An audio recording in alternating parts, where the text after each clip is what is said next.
Okay.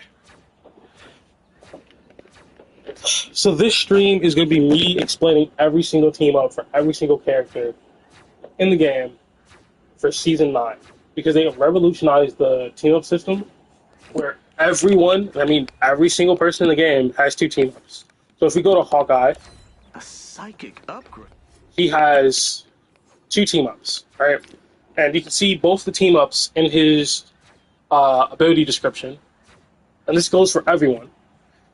And both of these team ups are active at all times. And you can swap to them at any point in time in game, right? All you have to do is just go back to spawn and you can swap to the team up. Right? So, since there's this base feature where every single person can use the team up, I am too good at this. what happened to the anchor system is they made it that there's base and then there's enhanced team ups. And how enhanced team ups work is when someone's on your team, you get an enhanced version of the team up. You never miss. Right? Heads up, back guy. So simply enough, there's going to be a base version of the team up where most of the power lies, and there's going to be an enhanced version that slightly modifies it to be stronger. Now, you have to understand, that doesn't mean having the team, like having an enhanced team up means nothing. If you take something that's already strong and you make it 10% stronger, now the heights of the character is that much more. So it is incredibly strong to have an enhanced team up. It's just that not all of the enhanced team ups are particularly worth it if you yourself can put in more work while not having to sacrifice a team comp to run a character like that. So my characters are Spider-Man, BP, and Doctor Strange. So these are the ones that I'll start off with, and then we'll move on from there to everyone else and look at everything else. So for BP, I've tried to do this exact stream 6 times, but I always get stuck on BP because I take way too long explaining what he does, even though I know I have the option to like edit the stream later. I just for some reason want to be a perfectionist about the way that I explain it, right? To get my ideas on paper. So essentially, he has 2 team ups. One is the magic team up from I think like season 2 or 3, right? And another one is a team up with Storm.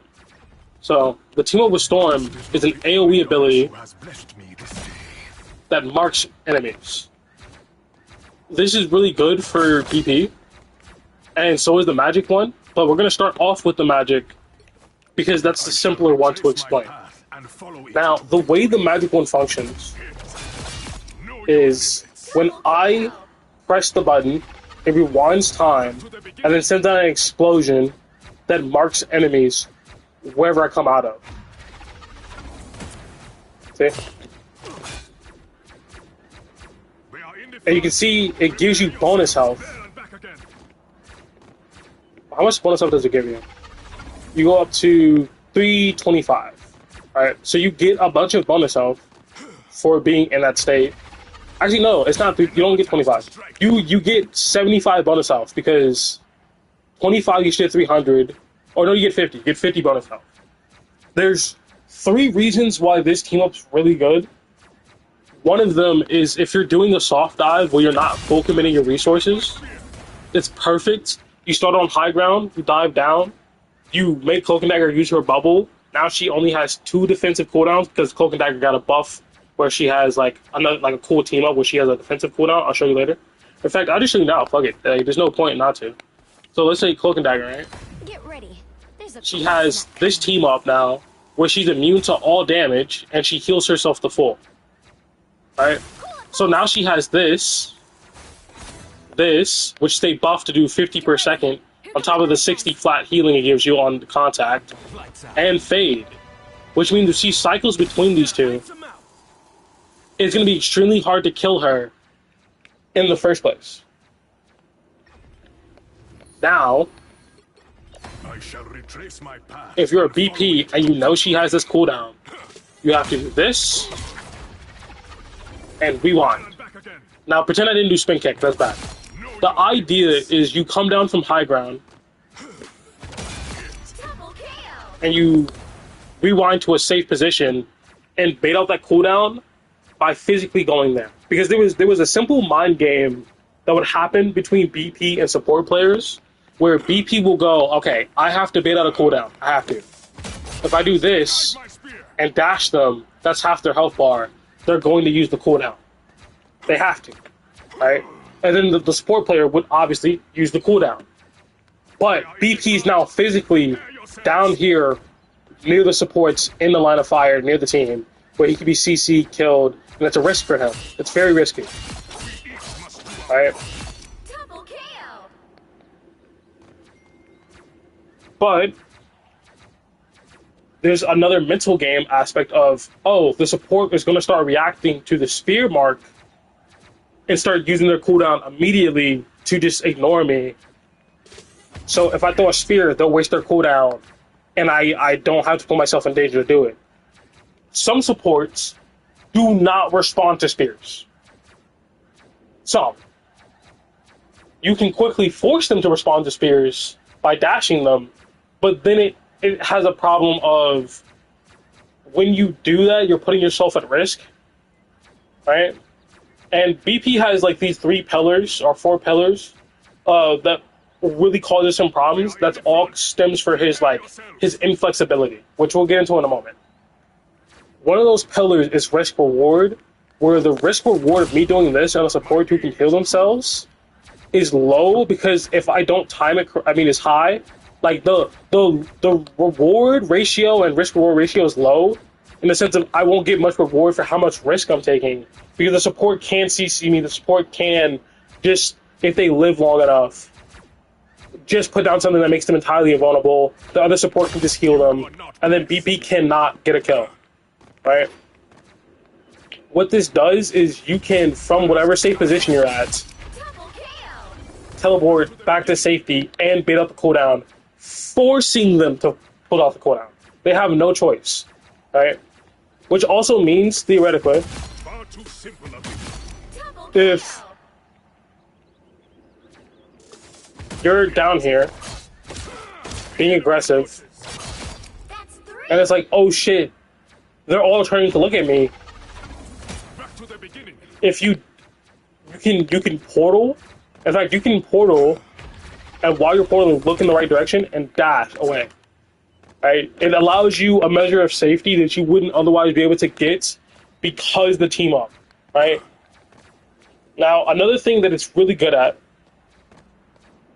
is it allows you to stall a lot longer. Because before, when you're on BP, you're dashing around, dashing around, dashing around. Oh, I'm out of resources. You press the teleport, it gives you bonus health, so you can take a couple more hits while you wait for your spear to come back. And it burns time for your spear to come back while you're teleporting. And then it marks people, so you don't even have to use your spear immediately. So let's say like you're kind of far from your spear, and you need more time. You teleport. Hold on. I gotta stand around them a lot longer. Making my footsteps make sense. Alright. You're waiting for your spear to come back. You do this to buy time, get more bonus health. Oh, I need a couple more seconds.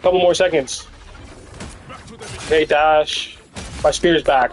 Now I can do more. You know what I mean? It just, it continuously, your uptime is increased because you have another way of, 1, running, like draining the clock, and 2,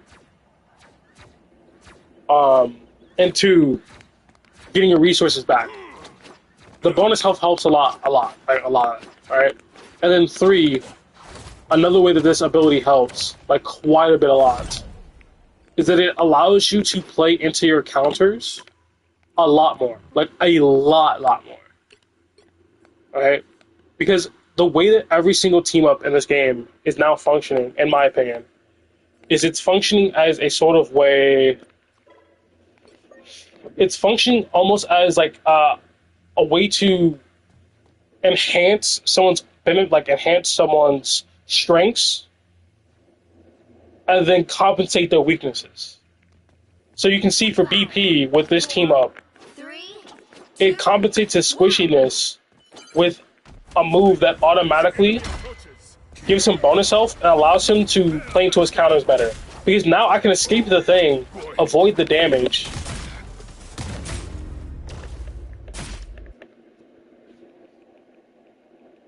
That shows you how long I've been in there trying to make this. Oh, but that's so bad.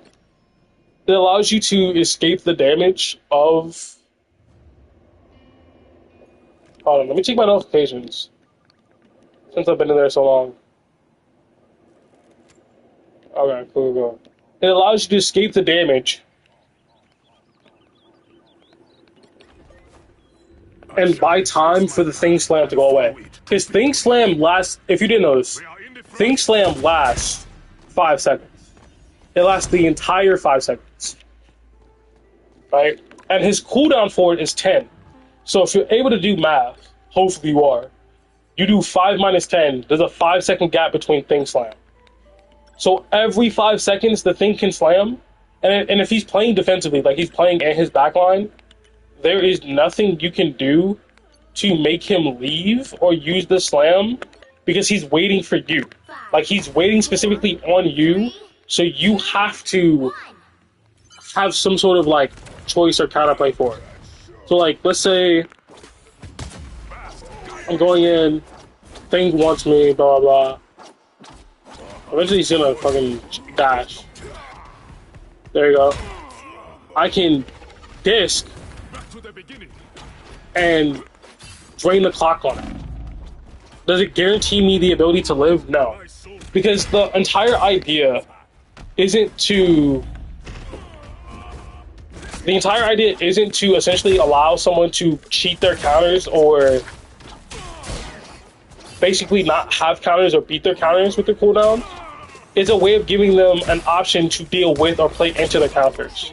Because that's another symptom of, like, another reason why BP is bad, because he cannot play into his counters. Like, he has the most 9-1 unwinnable matchups possible. Like, that is a weakness of BP. He can't play into his counters at all. And the only time you're playing into your counters is because it's ranked and the enemy team is not that good and they're not, like, playing as a team. You can even see here, like, if I can get him to slam one more time. Alright. Come on. When I'm standing in the... Oh, I don't have Infinite on. Yeah. I thought I did. Bast has favored me with another chance. Powerful healing. When I'm standing in it, I can't use my team up either. So it's not meant to be a way to full-on beat the counter or even remotely come close to... Let me just stop him from killing me. That's me annoying. Or remotely come close to being able to ignore your counters. It just helps you play into them. Because BP could not, at any point in time, play into his counters without basically just being 100% better than the people he's facing. Like, it's been essentially one of, like, the harshest matchups in the game is BP against most of the characters in the cast. And I mean most of them. So it's nice to have a tool that allows me to play into Penny, play into, like, an Angela, play into, like, frankly, a lot of the cast. Like, if you're facing a Spider-Man, you can dodge a lot of his bullshit with that disc. Alright, you can get off of Penny Mines after trying to break the gen with that team up. It's the one I was excited for, but part of the reason I'm not so excited for it is if I turn off cooldowns. It's a 35-second cooldown, right? Which I think makes sense. I understand. It's 35 seconds so that you cannot fully play into your counters the entire game. Every 35 seconds, you get a moment that it's not a 9-1 matchup. It's like a 7-3 matchup. It's not as oppressive. And you get, like, a little bit of a ward at the end with the explosion if you do time it correctly. We are in the front. Prepare yourselves. But still, at the end of the day, you still are going to have to be weak to something. Because one of the worst game design decisions they can make is making a character with no weakness, and then have that character with no weakness also be very good at something. Like, that's genuinely, like, a bad game design. Anyone who plays fighting games knows what I'm talking about, right? Anyone who plays any sort of fighting games understands the idea of you have to have a baked-in weakness. It would be like if they created, like, imagine in Rivals, you created a poke character who was immune to being dove. Like, there was no dive character that could dive them. Like, equal to equal skill level, same rank, same skill level, that just shat on the divers. King has spoken. But also was good at, like, the best poke character as well. You know what I mean? Like, you have to have some form of specialization and some weakness. Double KO. Now, moving on to the enhanced version of the team up, what does it do? It says, enhanced effect. When teaming up with magic, the teleportation sequence can be manually canceled mid-transit. So if I walk all the way over here, and I press the button, Back to the beginning. I can cancel the path. I don't have to go the full way through. Another chance to strike. I don't have to go all the way back. So I'm going to walk all the way over across the field. There and back again. I can just choose to end it here so I can get my dash. Your king now. And it's like, what is the use of this? Well, There and back again. that means I can cancel it early so I don't land back into the thing slam. It's a very good ability, essentially. Alright. Now let's go look at that Storm team up. I know, everyone's seen the Twitter clips, everyone's seen the unreactable combo, Happy to help. everyone's seen it. I know. Approaches. In fact, hold on, let me swap characters because I need to look at the base version first. Okay. This is the part I always get stuck on. Because this move is almost like elegant in the design, like as far as like how many solutions, how many problems it solves, essentially. Because if you think about it, BP is often described as feast or famine, in the sense of You were not. whenever he's playing the game, you either dominate the lobby That's 3. or Four in a row. you're doing nothing all game. And I had a ranked teammate who I was in an argument with, and I didn't want to admit it, said, hey, you're forcing the team to play with, honestly, a one-dimensional character that is selfish. Know your limits. And I, to a distinct agree, I do agree with part of the sentiment of BP being one-dimensional.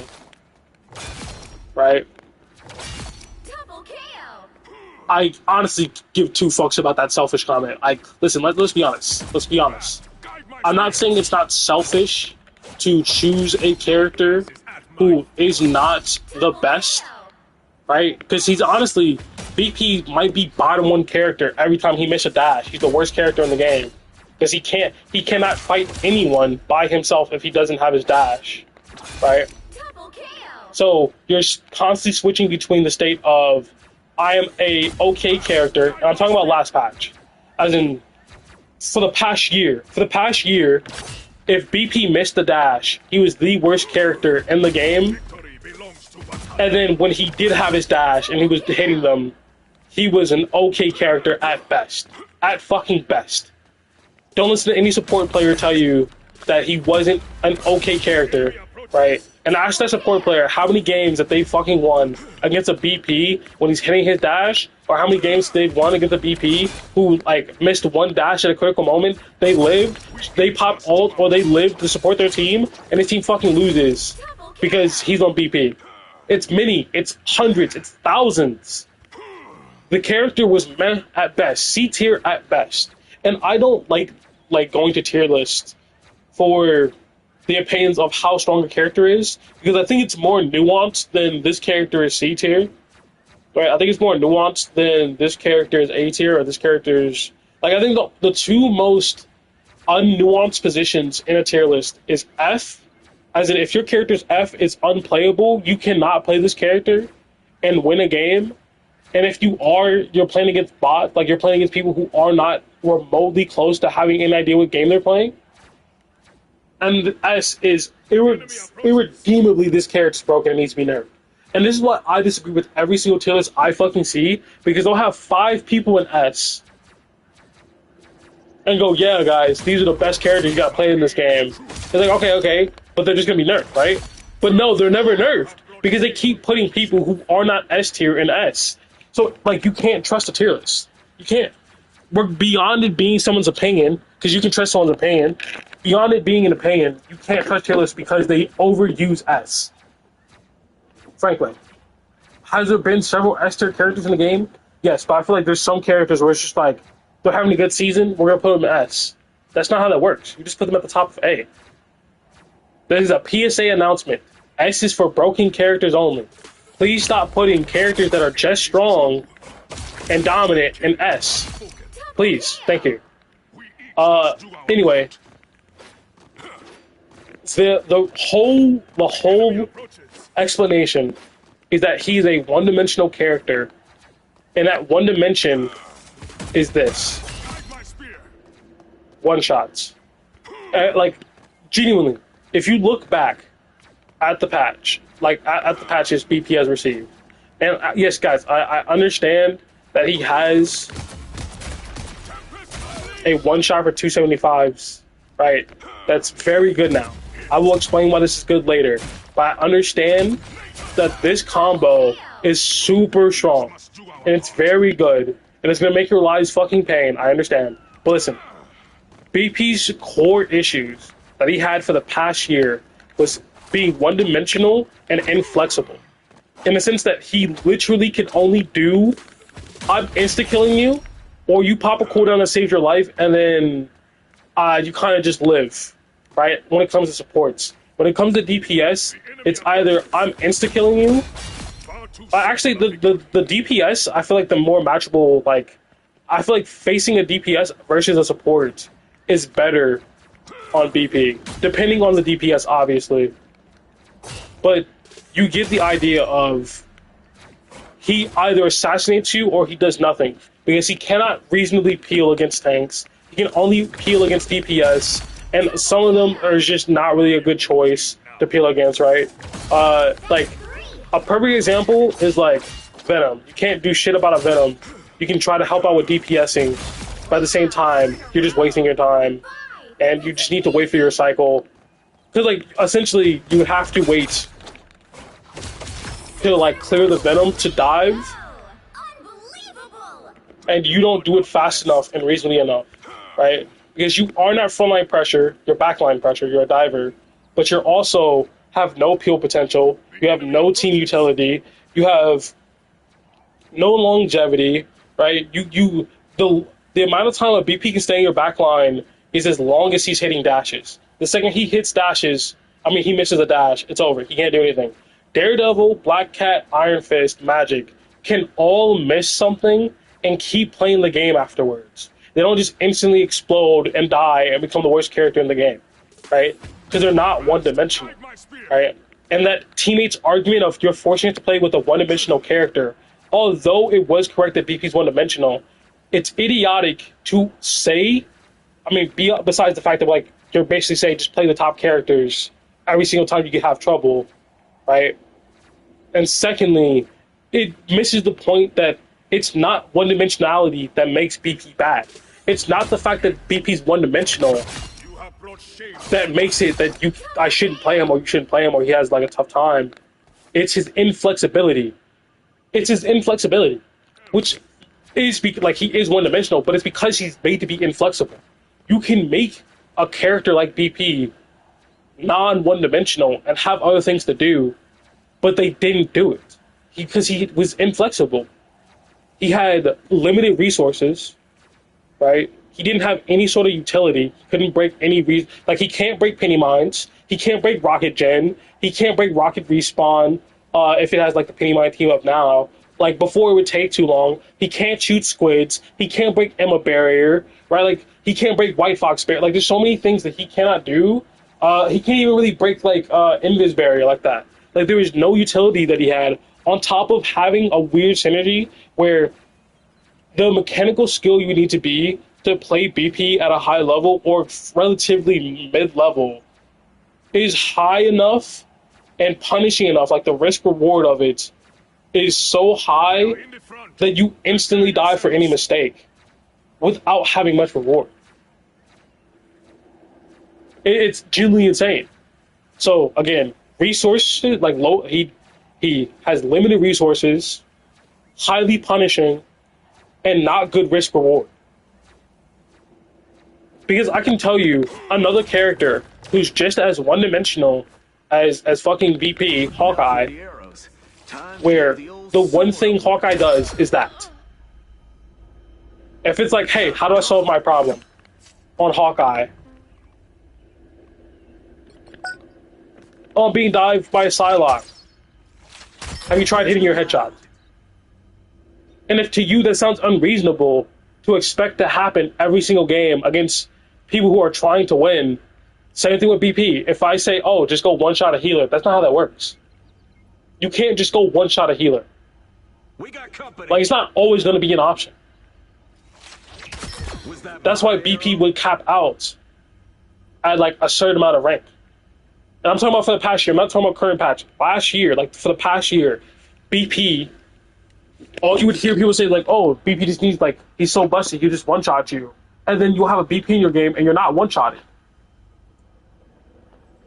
Like the reason BP fucking is terrible is because he didn't have a choice to do anything else, and the thing he had to do wasn't really that good in the first place because of the restriction. And another note, to the people who are like, hey, if you're being countered, you should swap off a BP. And I'm talking about, again, for the past year. For the past year, if you're like, hey, just swap off a BP, if every single time there's a character with a favorable matchup towards BP, you would never play the character. You would never play the character. Because you can't play into a Venom because you don't have the damage to force him out, and your backline would never move up. Doctor Strange has an okay matchup until you with Invis team up, where you can cancel your pull and buff his supports by giving them bonus health. Hawk can bubble, stun you, chase you around the map the entire game, right? Thing is just a hard counter. Penny is just a hard counter. She has healing on her webs. She gives bonus health with her webs, so all supports become fucking 300 HP with extended healing and their self-healing and their survivability. Board chases you around, but you can play into it. It's just annoying. Groot you kind of ignore for the most part, unless he puts up a wall and blocks your fucking dash, which is fucking hilarious that that's an adaptation Groot players have made. Cap is diving your team. You don't have the damage to clear him, so you just have to wait for your cycle, right? Emma, Diamond Form can grab you. Fucking Kick can't interrupt you, right?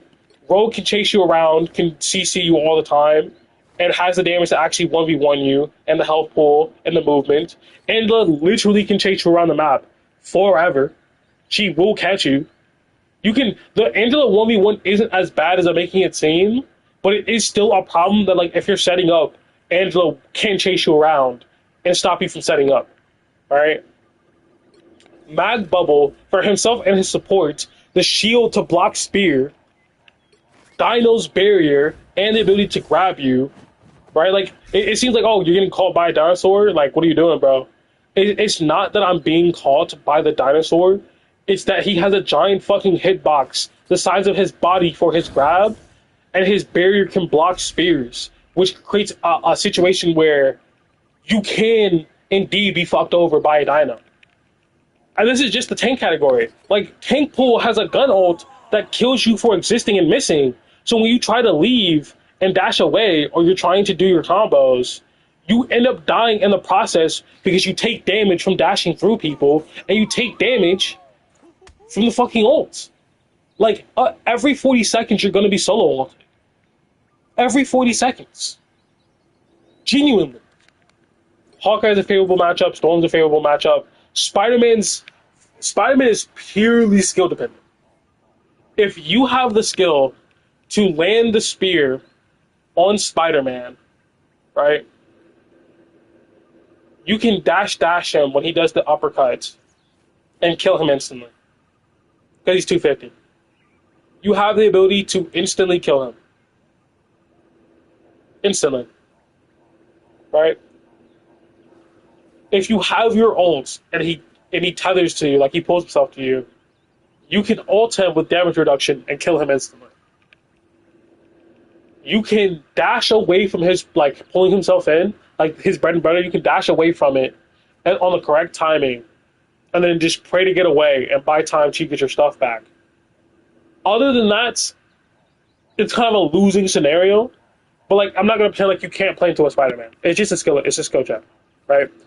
I don't know much about the Black Widow rework. She still has the fuck-ass kick, so she probably still kills you. In fact, if she's a better character, she probably just kills you, right? Magic, you can play into that 1v1, right? Namor, I think you can challenge Namor if the Namor is playing... No, because then you're just playing for, like, another person's mistake, and that's fucking stupid. Like, you can play into a Namor on certain maps and certain team comps if the Namor is positioned in a certain way, but the most time Namor's countering you, right? Bucky gets one grab into uppercut, you're probably dead. You're probably fucking dead. Like, if you didn't have a mark on him before, you're probably dead. The only time I think I've ever survived being grabbed by Bucky is when I've had my ult and I've solo ulted him and just killed him. Alright? You just beat Wanda. I'm not gonna pretend like you lose to Wanda. Human Torch flies super high, has crazy movements, bad matchup, favorable matchup into Iron Fist if, like, you have a mark on him so you can escape his combos. You can hunt down a Psylocke, right? But notice the only people I'm like, hey, yeah, you could do something about is in mobile DPS Bucky, but you're still basically countered by him. Like you're not even having a good matchup. I'll take that back. You don't even have a good matchup against this guy. You lose essentially to every tank in the game because, like, you should be targeting tanks, but it's not about losing to them. It's like if they're in the game, their existence stops your play style and or directly targets you in a way that stops you from doing what you want to do, right? And that's just the tank category. And we're halfway through the DPS, and it's similar. It's just that, like, since the DPS are so squishy and they're more aim based than the tanks, you have a more favorable matchup against them. Like, for example, Psylocke, if you catch Psylocke by surprise, you can win that 1v1 favorably, right? You can do it. Elsa is literally, I said this before,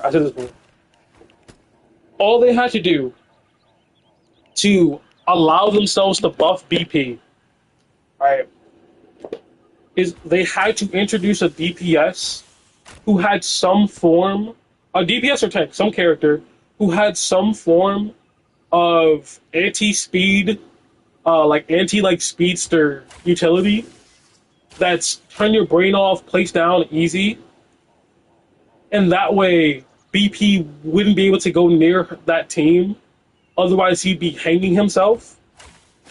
And then they released, I promise you, I swear to you, I said this to my duo before Elsa was released. They release Elsa. She has a literal trap that's invisible, unbreakable, right? It does damage, and it gives her a free dash, and that dash gives her bonus health and the ability to use a high-powered shot.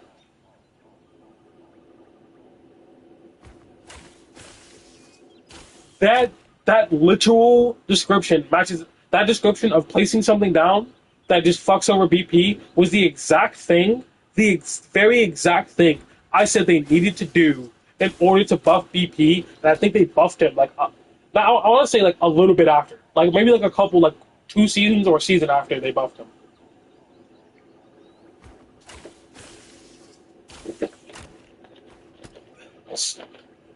If you are having trouble with BP this season, you go fucking Elsa, Bucky, Namor, and you'll be fine, right? You'll be fine. Blade is a favorable matchup. In fact, I think Blade is one of those matchups where it's surprisingly in your favor. Maybe it's like a low elo thing. Maybe it's like at my rank, it's in my favor. But 5, 4, 3, it's in your favor 1. because the way Blade works is he tries to lifesteal off of you. He's trying to sustain his fight in the 1v1 by meleeing you. So he has to be in melee distance. But if you can keep kiting back, like if you can kite back against his sword so he can never like start up meleeing you, you essentially My aim is true. you starve him out. You just starve him. And since he can't ever get started, you're just purely doing damage while he stays in melee form, so he can't shoot you from range. And if he ever swaps the gun form, right, so he can like die, like the only way a blade stops you is if he perfectly times his dash pushback ability with his gun. With his gun, that's the only way, like the only way. Who else is next? We have Phoenix with her teleport. Like Phoenix is one of those characters where, depending on the skill level, gives you trouble, obviously, like every other character. But it's due to like her being a sniper character that up close can do that. Double KO. Right? Can do that. That's 3. If you're running into someone who's hitting their shots, this character can shut you down hard with the stun, and then like a random fucking body shot. And then she has like different teammates this season, right? So, like you can see how like crazy this is, where a single headshot, body shot dies. KO.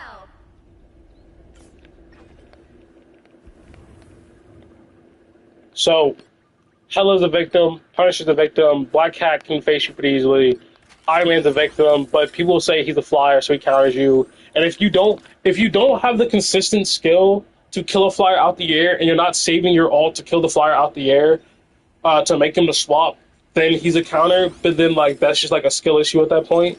But I'll still include it because of the fact that if he just plays super high in the air, there's nothing you can fucking do about it, right?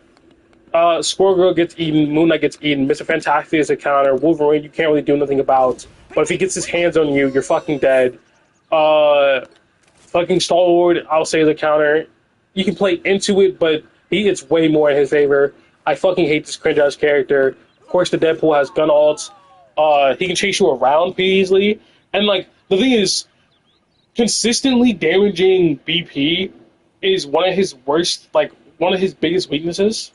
Where, if BP is dashing around, he's going to get hurt naturally. But if you're able to specifically target and do damage to him, he will die to splash damage. And something about like DPS pool is he can throw out his upgraded boomerangs and throw out the AoE like damage reduction or his AoE. I can't remember if it's like damage. I think it is damage reduction. His AoE damage reduction, which hurts BP. And if BP wants to attack him, he has to enter the damaging space on top of the fucking DPS pool bouncing on his head constantly. So as far as like the matchup goes, I think the higher in skill you go, the worse it gets for BP because it just scales. It just fucking scales. Where he's going to chip you out first, or maybe it's like the more precise you get as BP, the more you just like look up, like spear at the ground, dash up, you're good. This is a matchup from fucking hell. I listen. I am not. I gotta put this. I want there to be strong characters, right? But it felt like when Daredevil dropped, my game ended. And I didn't get to play until every Daredevil was out of my rank. That's where it felt like.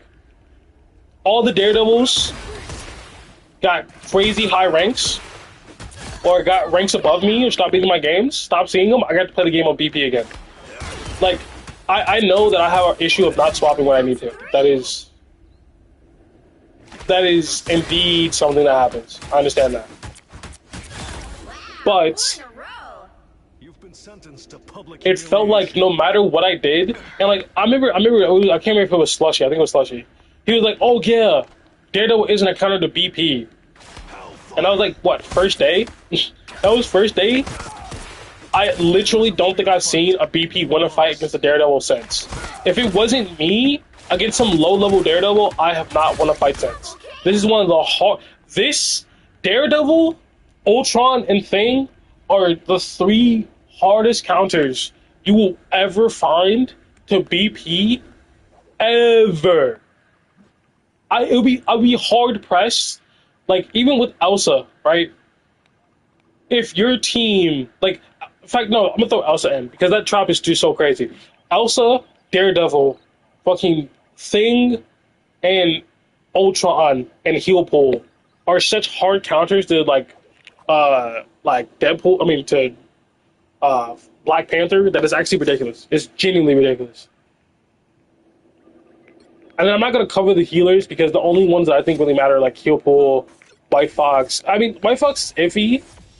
I'll exclude White Fox, but like Ultron and like Heal Pool triple support is very rough. And like just these 2 alone, if you just sub them in as triple support, BP just has like so much trouble. Just so much trouble. I just don't feel like covering the supports. I don't care enough.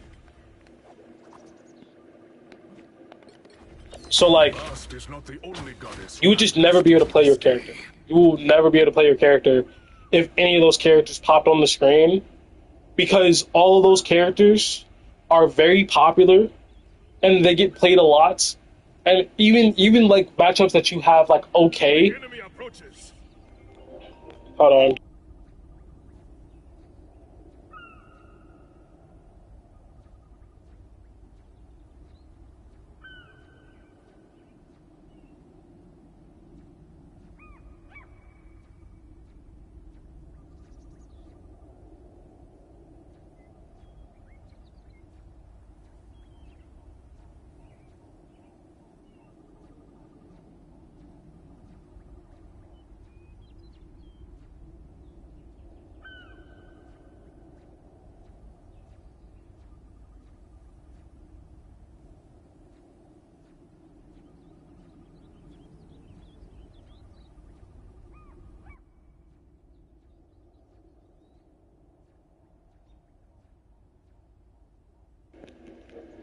Okay.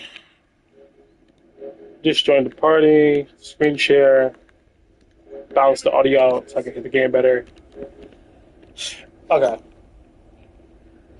Where was I? Oh yeah, you just never be able to play your character, blah blah blah. So what changed? What does the new team up do? Blah blah blah. Oh, by the way, T, I keep going in circles about restarting and doing it over, so I'm just gonna push through this one, and it'll be the last one for BP. Okay. All right. So there's like, I'm kind of crossed when it comes to how many like reasons I want to say or what do I combine them to, but the 3 main pillars of why the new team up for BP, the Storm one, is actually crazy and is perfect for BP.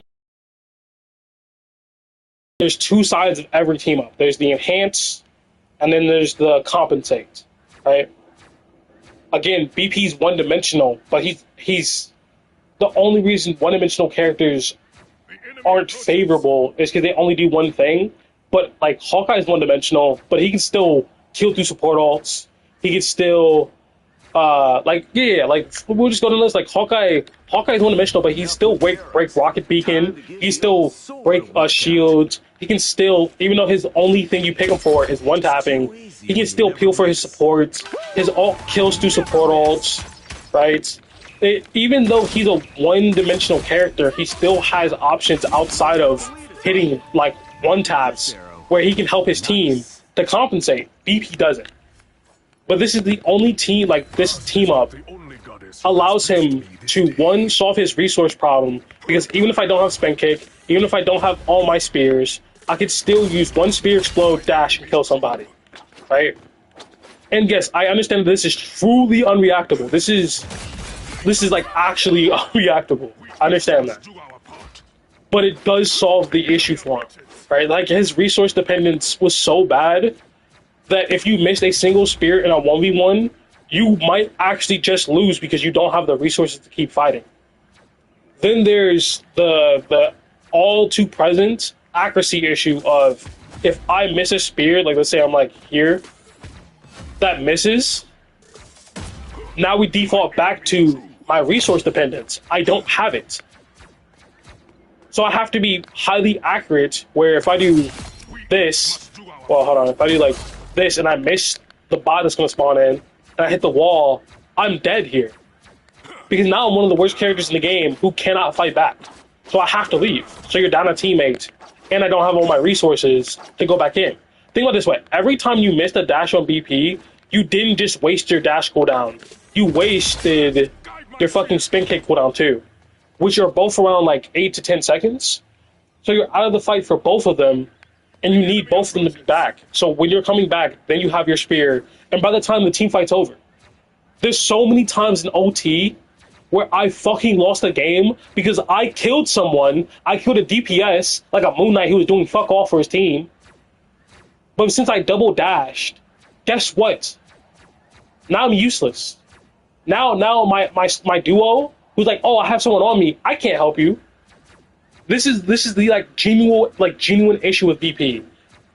He's not feast or famine because he's one-dimensional. He's feast or famine because he literally wasn't allowed to do anything else when he couldn't one-shot you. And since he couldn't do anything else, if he's not one-shotting you, you're just down everything. Let me get a rivals character with no frontline pressure, no backline pressure, no team utility, no fucking easy access to damage, no all that bullshits and just forces something. The enemy approaches. So you just want a rival character with none. And it's like, oh, why do you play the character? I'm not gonna lie, because this is so fucking fun. I'm not gonna lie. Doing this is so fun. It's so fun. Alright? The next tier, the next leg of bullshit BP problems is it simplifies a lot of matchups to where, I'm not gonna lie, they did make this game less skillful, but I'm gonna eat regardless, because think of it this way. BP is just nothing but a set of interactions. If you are this Psylocke, and you're 250, that is one interaction. You got hits, and then I threw a spear and dashed again, and that was your chance to dash away, right? With the new team up being so fast and unreactable, it creates I just missed. It creates a scenario where the interactions are shortened, which is an inherently toxic, yes, for 250 characters, but that's why 250 is such a rare stat line to have in this game as far as health. Because if you're 250, a lot of things just kill you very quickly. Right? A lot of things. So when it comes to a character like Hawkeye, he's bad not because of his one-dimensionality. Remember, Hawkeye was one-dimensional a couple of seasons ago, and people had him in B tier because he was tapping people. Being one-dimensional doesn't matter. What matters is the health threshold on how weak the character is. Because if you're 250 and you're weak to dive, BP's doing that to you, Spider-Man's insta-killing you, you're dying to everything. You're getting straight hits and you can never peek, right? So if BP is a set of interactions, every character would have a way, theoretically, to interact with BP and not reset the situation, but to modify it. A good example of a modified situation is Jeff. Because Jeff is 250. So, theoretically, spear, dash, kills. Right? Would I ever go for this on a Jeff? Yes, I would go for this on a Jeff. How often? I mean, it depends on how dumb the Jeff is. But, if I ever, let's say, miss my second dash, Jeff doesn't die, I have to spin out, and for the next 10 to 12 seconds, even more, my team has no backline pressure, so they're just feeding support charge the whole time. Because no one's pressuring Jeff. They're not going to get a kill. Right? Unless Jeff is, fucking dumb. Right? But the point that I'm making is now that I have this into explosion into this, it's unreactable, but it's an unreactable that is in my favor, because I can still keep playing afterwards. Because you gotta remember, spear, dash. Oh, fucking missed. Leaves you with no dash after. Hold on.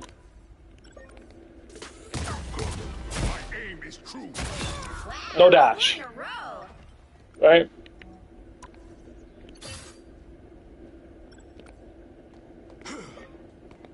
If you do the new version, you still have your dash. which also means it's a lot safer. Because remember, one of the pillars of why BP was fucking terrible is his risk reward. Because if I did this, Guide my spear. and let's pretend like that killed him, I'm now in a situation where if I did kill him, I have no dash, I die. If I didn't kill him, I have no dash, I die. But if you modify it with like the new combo, For bast. Hit. I killed him or I didn't kill him. If I did kill him, I still have my dash to dash away. If I didn't, I still have my dash to dash away. Like it creates a safer environment for BP to operate in, where he can do that, where he can just get out of jail. He can just leave. Oh, I don't have infinite on. So it does a lot as far as like combos. Like there was a match where I was facing this fucking rocket, and I just instantly killed him because again it is unreactable. Truthfully, it is unreactable, Your limits. right? But a classic rocket setup or a classic rocket interaction would be I spear dash. He runs away. I have to spear. I have to chase him around, which gives him more chance to escape. It does. It truthfully does. Like, for example, Jeff here has a similar thing where if you're on Jeff and if BP does this, My you go underwater, I have to spear, dash, dash. And if I don't land those, you live. Which made it harder to kill Jeffs, right? Same thing with Luna Snows. It's like, I understand how frustrating it's going to be to play BP, or play against a BP. So if you want to ban BP, I understand. But like, this truthfully is the reason why it's good. And then, if you spawn in a teammate, spawn Storm, the effect it gives you is a yoink. It pulls and marks. And since the ability is AoE, it's unmissable, right? That's another feature of, since it's unmissable, you don't have to worry about stopping with mental frames. Which I didn't mention this earlier, but mental frames is a fighting game term for when you have a set amount of time window where you can act where the other person doesn't react, right? So when I say mental frames here, it's like, okay, I have mental frames on this dash unless I'm doing a preset move motion. And like what I mean by preset motion is whenever you see like Karkat, Somju, Slushy, May, Cable, they hit like crazy dashes. It's like, oh, how did they see that? They didn't, right? They pre-planned the route in their heads. They go, okay, I have both these people marked. Dash, dash. Oh, I fucked up. Dash, dash. Turn to this direction and then turn around. So like, if I do, I keep fucking missing. Fuck. Huh? Guide my spear. You talking to me? Double kill. For Wakanda. Alright. Tab? No, I'm not talking to you. Oh. So if I do this, and then this, all of that is pre-planned. In a row. I saw that I had two people marked. I dash one, turn to the left, dash again, turn around, dash again, turn around, alt. That is all pre-planned. Double kill. There is mental lag when you are trying to figure out which path to take, right? And that all happens when like I go spear, I have to turn around, see where you are, look at the ground, spear, and that takes time where I could be taking damage, see like right now, the whole time. I am your Sure, I can still get kills, but it creates a scenario where if I'm 1 HP approaches. and I do the exact same thing, I will end up dying because they'll just shoot me. But the new ability allows you to, don't need to have mental lag. Double kill. Everyone I see has a mark on them because they're close enough to have a mark. That's 3. You were outmatched. Wow, 4 in a row. And it even creates a situation where you have more control and flexibility. My aim is true. Because your inflexibility is the issue at the end of the day. Like, all the problems BP has just makes them inflexible. Where things like, the reason spin kick wasn't that good for kill pressure, because if we go over here and spawn in a 275 character, Magic's 275. If I do spear dash, everyone knows that's insanely fast, no one's reacting to it. And if I do spin kick and then dash, that kills. Victory belongs to Wakanda. Right? We are in the throne. Prepare yourselves. But I can't cancel the spin kick. Double kill. You cannot special cancel spin kick. You have to do the entire animation, which means you would have to essentially swivel into the ground, The king has and while you're doing that, you're being shot, essentially. There's a lot of times where I'm facing a magic. Let's see if I can get the bot to do it. I'm facing a magic, and she'll uppercut me, and I'll try to spin kick out of it, and she'll just one-shot me. Like, she'll kill me. Because the spin kick is so slow and such a large hitbox 2, 1. that you basically aren't avoiding anything. Like, she could still have killed me. If she melee canceled, she would have killed me. me without a chance. Which means you have to land a pre-spear so that whenever she uppercuts you, if she can do it again. Yo, bro, chill. Alright. I still have some. You have to dash through with the regular dash. Which means if you don't have a spear, it doesn't work. Just let her kill me. Alright. Vijalia can win. But Hunt is not. with the new ability, you can just explode on your body because you know it will hit her instantly and dash away. Alright, let's go. Soul shall not rest yet. Before she chases me down. Like, the magic matchup against BP is essentially a patience test for BP and a reaction test for the magic, where you're constantly trying to dodge his spear so he can't get his resets, and you drain his resources. But this way, now, one, I can use my spin kick to damage instead of, like you would have to not use spin kick. Like, if you spin kick, she uppercuts you, interrupts your spin kick. You not only don't have spin kick, you also don't have a mark, which means you have to dash through. But this changes the matchup so where you're more flexible and can be more responsive, where if you spin kick, she uppercuts you, cancels your spin kick, you explode, dash through, you still have both your spears. So now you can't, like, winning the matchup becomes a lot easier and you're less scared. Because if you can never use spin kick, just in case she fucking, like, uppercuts you, then you just don't have an ability.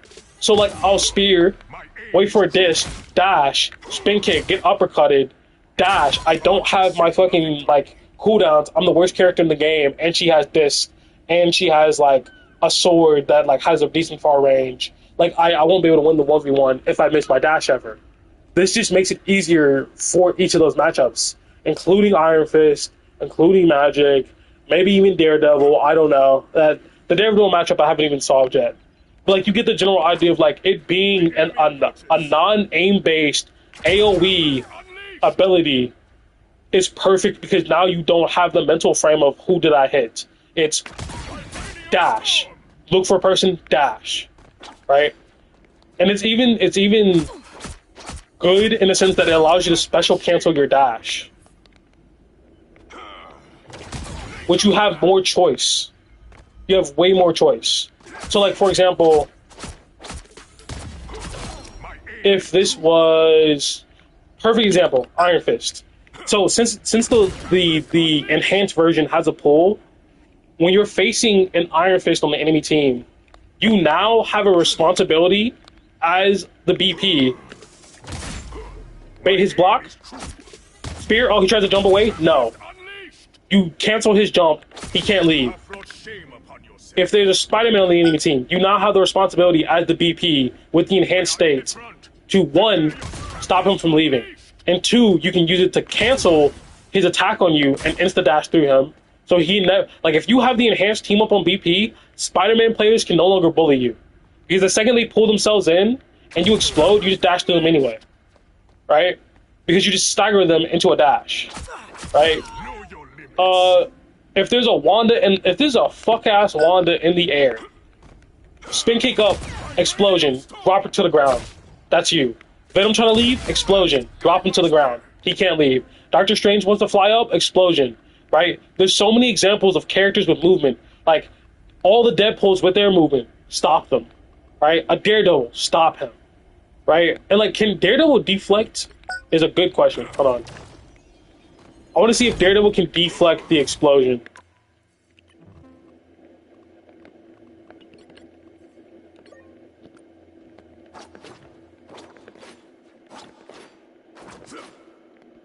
Oh, I didn't start it. Okay. 5, 4, 3, 2, 1. The enemy approaches.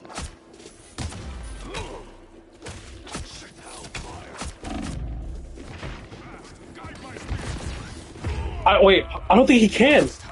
I don't think he can. Hold on.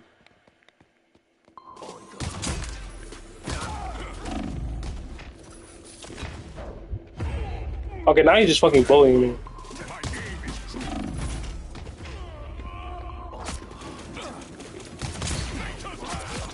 I don't know. They nerfed it so much that I had to be like perfectly on time. I don't think he can. Maybe.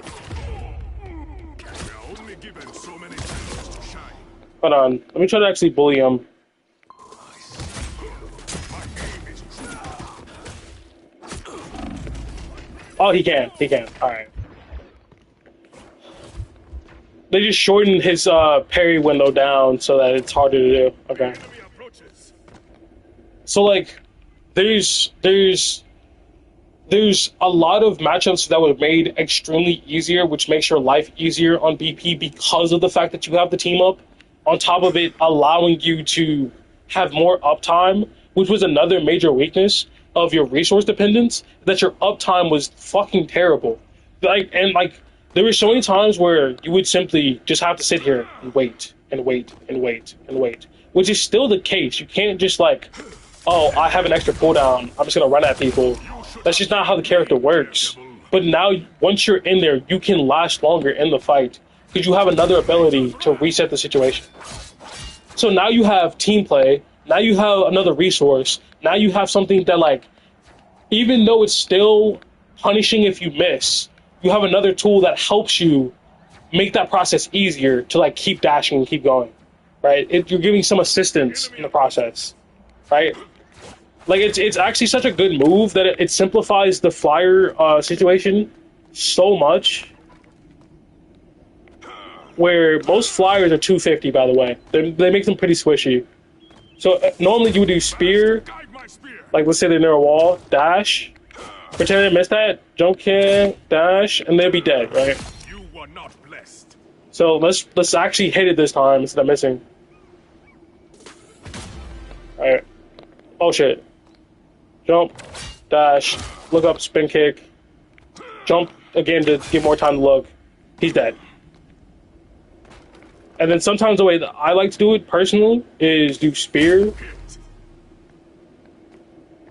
dash, spin kick, dash, and then if there's a wall that like I can dash to and run up to give me more time to either throw another spear at the ceiling or at them and then dash again would be nice. In the front.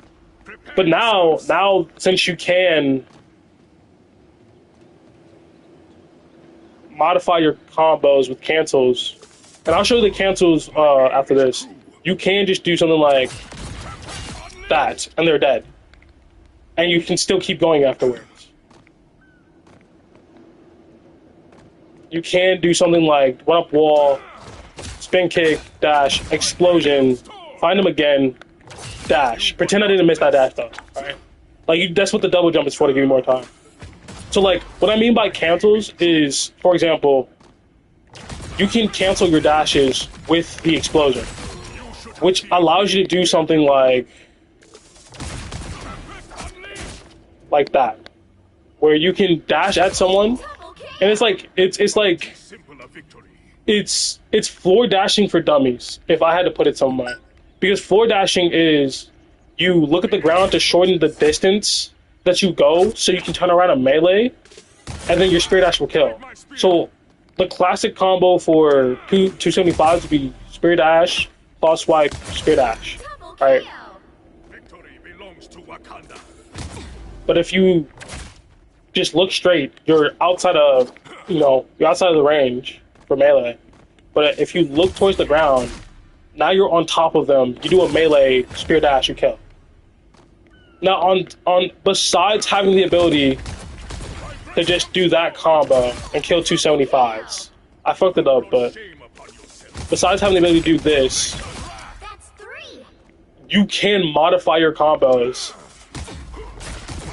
to have an explosion, right? Let's say you don't have the enhanced one, so it doesn't pull her. You can do a floor dash for dummies by canceling your dash with the explosion to then do a melee, then spear dash and leave. Like, let me swap characters so I don't have the enhanced version. Bast is not the only goddess who has blessed me this Right? day. That's the regular bread and butter that doesn't work for 275s. You have brought shame upon yourself. And then if you're floor dashing, Bast, guide my spirit. works like that. Right? But with the new ability, Nature's wrath. it allows you to get close enough to swipe dash. Wakanda. And it's way smoother too. Because the other one you have to readjust and turn around. This one you just look at them. You just figure out where I want to be. Explosion to stop yourself, swipe, dash. And it's that fucking simple. It's just less time overall for them to react. Again, if anyone wants to ban the character, fully understand. You can find this really annoying, not fun as fuck, even though there's many counters. Understood. I feel the same way about Namor. Fuck Namor. Enemy approaches. Alright? Now, what are some of the other combos that you can do? One of my favorite regular combos for 250 characters, right? 250 that I don't do enough. I want to do it way more, actually.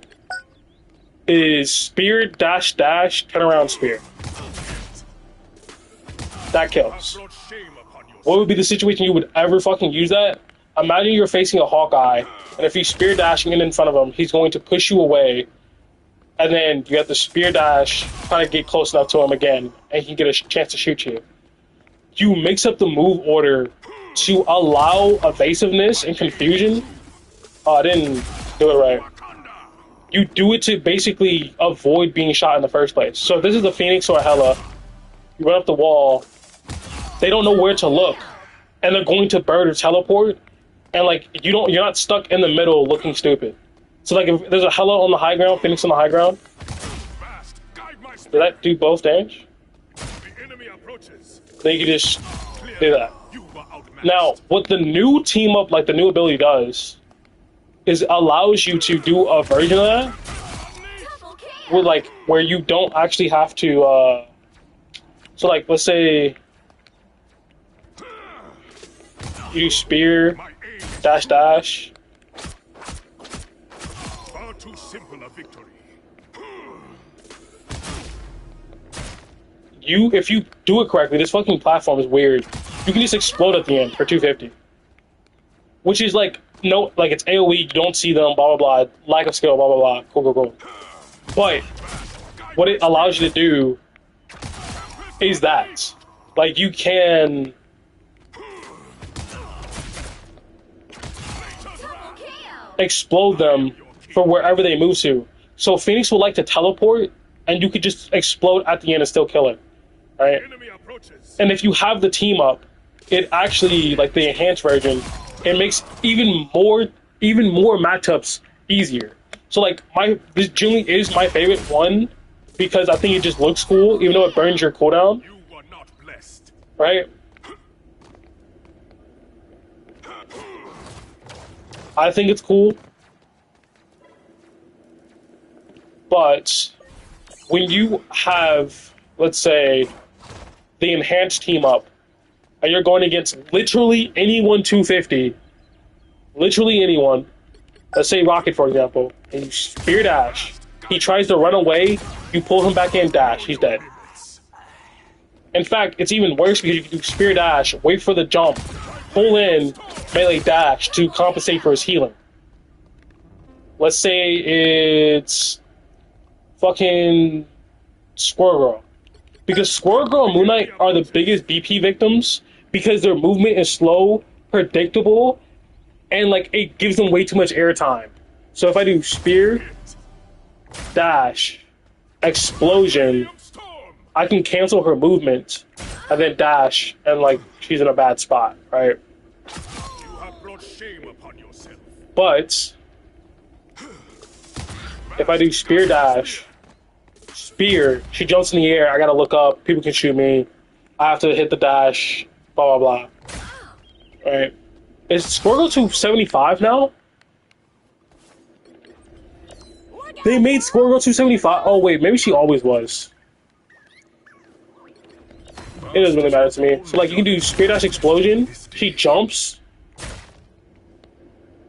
You like dash in the air, fall swipe. You have brought shame Alright. upon yourself. Or you can do Spear Dash, jumps, pull her back in. We are in this. Oh, I lost the team up. And like she can't leave. It essentially makes a lot of your matchups like, for example, it makes the Hawkeye matchup honestly oppressive. It makes the Magic matchup better. It makes the Storm matchup better because like she's a flyer. You can do Spear Dash. You can do like Spin Kick. That you can do like, fuck. It's like Spin Kick, Explosion, Dash, Dash, and she fucking dies. Black Widow's 250. I think that's better.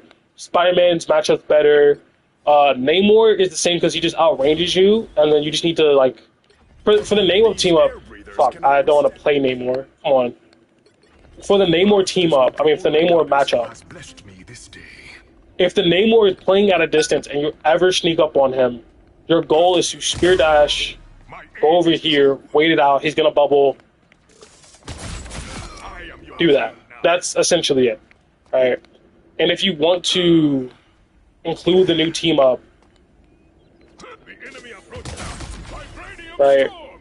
I think you just try to cheese him out that way by doing a bunch of damage quickly. Guide my spear. Or you can try to go for the one shots, or the first half of the one shot at least. And then that's gonna happen. Spin kick in, kill him. But like the goal is to. The reason I keep resetting behind this wall is because you're trying not to take as much damage as possible from the squids. Because when he drops out the sky, you're gonna have mental frames on where the fuck is he going. I missed. Did I reset my sensitivity or something? No, okay. Like, the Namor one didn't really change that much. Unless he doesn't... If he's on an off angle without his ball, he's just fucking dead. I mean, it's always been the case for Namor. Human Torch is a flyer. This actually becomes a lot easier when you have the team up. Because before, like I was saying, he just, like, leaves. He just leaves, right? But he can't do that. Like, if he doesn't know you're coming, he can't leave. Because he would have to react to leave. 5, 4, 3, 2. It's gonna be different here because he's gonna see me coming. Like, every interaction with BP is 2 interactions if you see him coming. Right? And I just missed because he sees me coming. Right? I think he gave himself bonus health. But if he doesn't know I'm coming... Fucking hell, this movement. Like, the movement makes it so fucking hard to play against this character. Fuck this shit. But if he doesn't see me coming and I Spear Dash, Explosion, Spin Kick in the air, or run up a wall, he's a one shot. But it's like it depends on how far he goes. So I'm willing to say that matchup is still relatively difficult. Psylocke matchup, fucking beyond easy. Like, Psylocke is one of the few characters that is 250 still. And the way that I would want to peel against a Psylocke, again, is how I would peel against any other DPS in my backline. Is take advantage of the fact that they don't look at me. I just fucking missed that, I'm not gonna lie. Like, I want to take advantage of the fact that they don't look at me.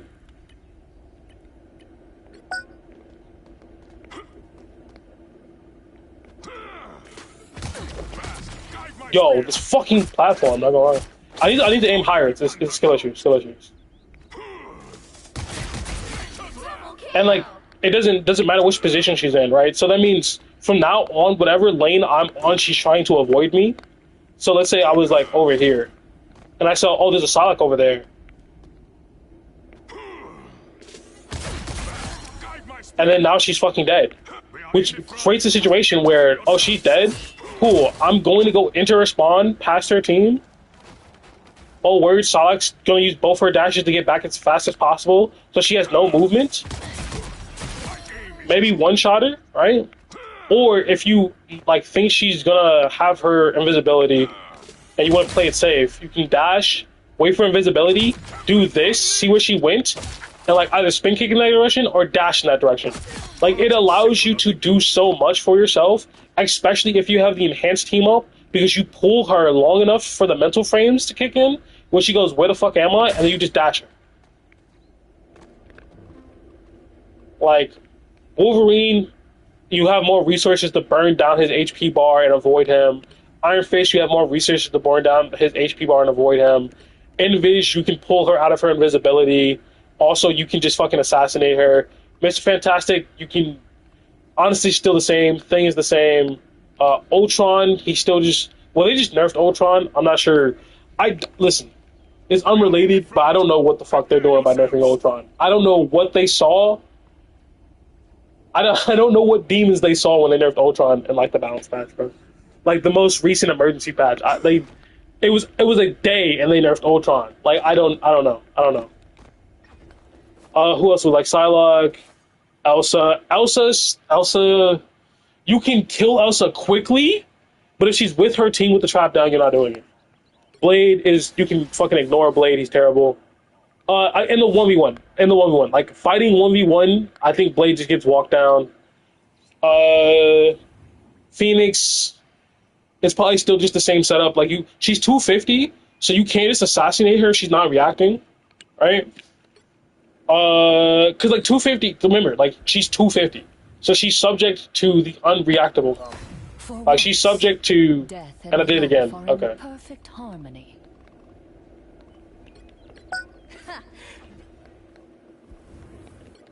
In fact, like Phoenix being 250 means that she's subject to this and to this.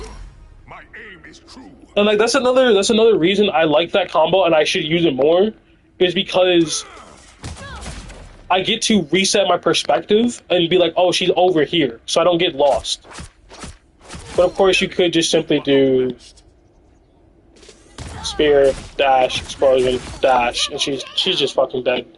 Like now, truthfully, if you have someone who's playing a poke character long range, and it's like I want that person fucking gone, you choose BP.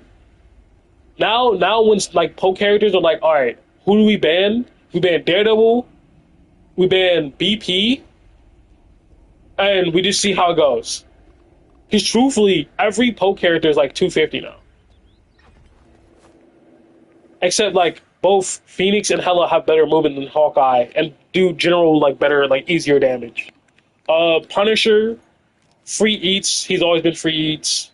I'm not sure if there's any team ups that make it hard this season, but like on paper, like from what I know about the characters, it's been free eats. Black Cats.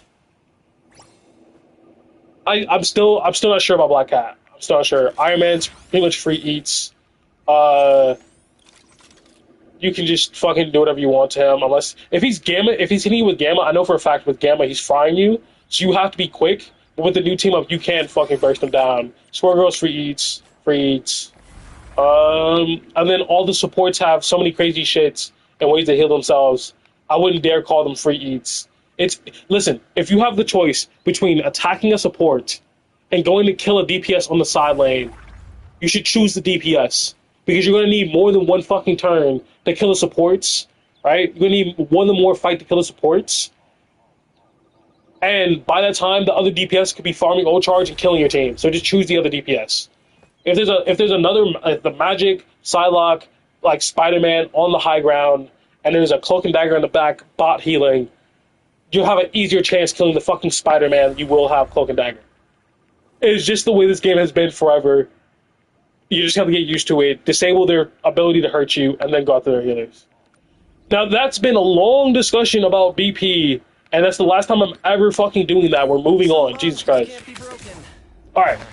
They brought back the Venom team up. They brought it back. They actually brought it back. First, I don't... Listen. Whoever at NetEase was like, let's make everybody broken, thank you. Thank you. Like, please. I genuinely want to thank you. Because it's gonna be fucking annoying, don't get me wrong. But like, I feel like a lot of these solutions to these team-ups have been slightly elegant, and like with more tuning, it's gonna be better. Because in the past, if I were to do this, it would kill. we all know 250 characters, bread and butter into Venom team up killed. But now they're one cluster away, right? Which how it used to work is for 275 characters, like for example, Bucky's 275. For characters like Bucky, you couldn't just do full in uppercut Venom. You had to tag them multiple times. But for 275, it was 2 tags, right? And for 250, it was just bread and butter. But now, for 275, you have to hit them 3 times to insta-kill them with the Venom team up, because the damage was reduced. And for 250, like Spider-Man, right? You have to hit him twice into bread and butter, which means it promotes hitting more clusters, which promotes more accuracy, which means in low elo, you aren't getting the insta one-tap Spider-Man back for like plat players. Because now plat players have to do that and actually hit it, right? Which I think overall is a healthy change, right? Then let's go look at the enhanced version with Venom. Now, I'm not fully understanding what it truly does. Why the fuck did I do that? I'm not truly understanding what it does, so let's read the description. It says, when teaming with Venom, this triggers an additional touch of Clintar Tendril that continuously tethers the damaged enemy on top of the base effect. So, The symbiote Spider-Man returns. Fight for the kill that good guy. next time. Kill that guy. So when this guy spawns in, I'm going to do this. Symbiote Spider-Man returns. Pretty sure those are bad guys. Okay. And then let's swap. Some bonds just can't be broken, no matter how hard you try. Wait, why did I do that? What the fuck? Stay down. I'm like having mental fog. I'm having mental fog from talking about BP for like an hour. I hate this part. So like the damage should be similar. Like I punched him, so the damage didn't look that much different. I don't get it. Maybe with like the enhanced version, you're able to one-shot 250s. Maybe. I don't want to hit you more than I have to. Double All right. kill. We're gonna do the bread and butter on 250. I hate this part. Oh, it might be able to. I canceled that one early. Okay, I guess it's supposed to make it 275 easier. Wow, 4 in a row. That's amazing. I don't know why it does that. Maybe it's like if they're close enough to death. Because now they're one shot. Now they're one shot to like attack. Hero, way to go. But like one, I don't know. I guess it's just extra damage to help build ult charge and like get someone weak. But in my personal opinion, what is that really doing? I guess it just helps with like kill potential. So like if we go to 275, BP is 275. They tap. Partners like the old days. Yeah, it leaves them one shot. This kitty has been declawed. I don't know. I actually just don't know. I think it's just extra damage. And I know it seems like lackluster after like an hour discussion on like BP's weaknesses and strength to be like, I have no fucking clue what the Venom like enhanced team up does. Pretty But sure those are bad I mean, guys. we got the base. I think we have to be appreciative of the fact that every community is getting something. No one was left out. I mean, maybe Wanda's, but like no one was left out. Right? Where Spider-Man mains have the Venom team up as base. You don't actually need to have Venom on your team. You don't actually have to have Venom on your team to have the Spider-Man team up.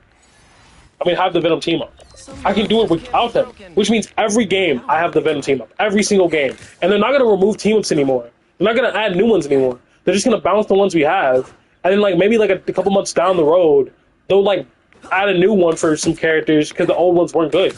You know what I mean? Like, we are eating good. We are actually eating good in Rivals. We have it so good. Your slate. Like that's one of the things that like in the whole light versus flat discussion, Flats is right. We have it so good. We have it so fucking good. Pretty sure those are bad guys. Cause like, you get to play Spider-Man and then do some crazy shit like that. And how long does the cooldown of it is? Hold on. My brain is frying after that BP discussion. Okay. 15 seconds. When it used to be like 20 or 30 before.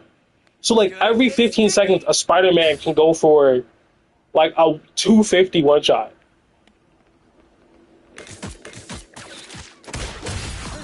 Which admittedly for like bare minimum skin of hitting 2 clusters. Right? Round and pound.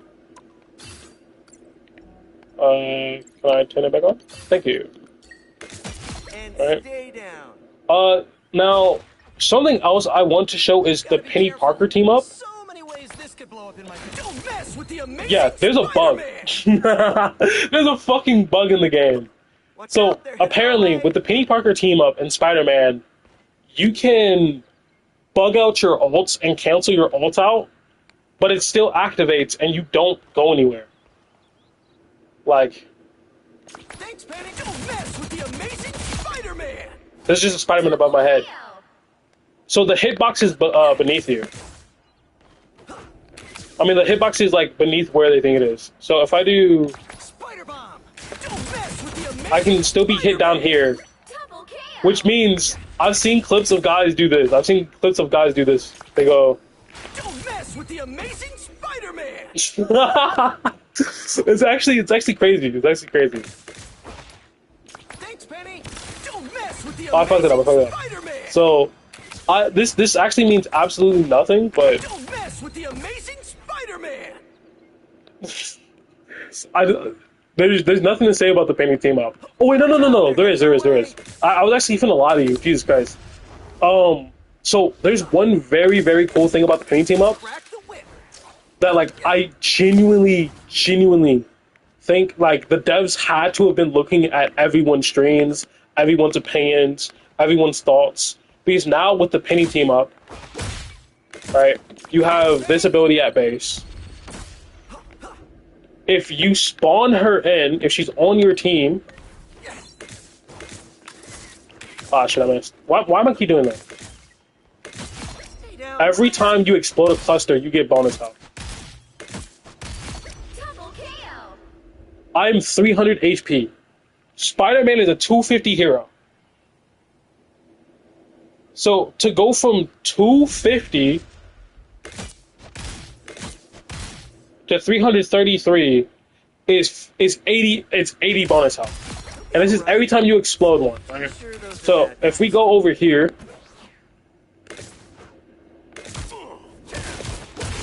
right? KO. I'm 300 HP after trying to do a kill combo, which means That's 3. I can, like, let's say I don't get the full combo. So I do this, I miss my cluster, I uppercut, there's no more, I'm fucking, like, gonna insta-die, and I have to swing away because I failed, like, a basic combo. And that also means that someone, like, when I'm fighting a tank,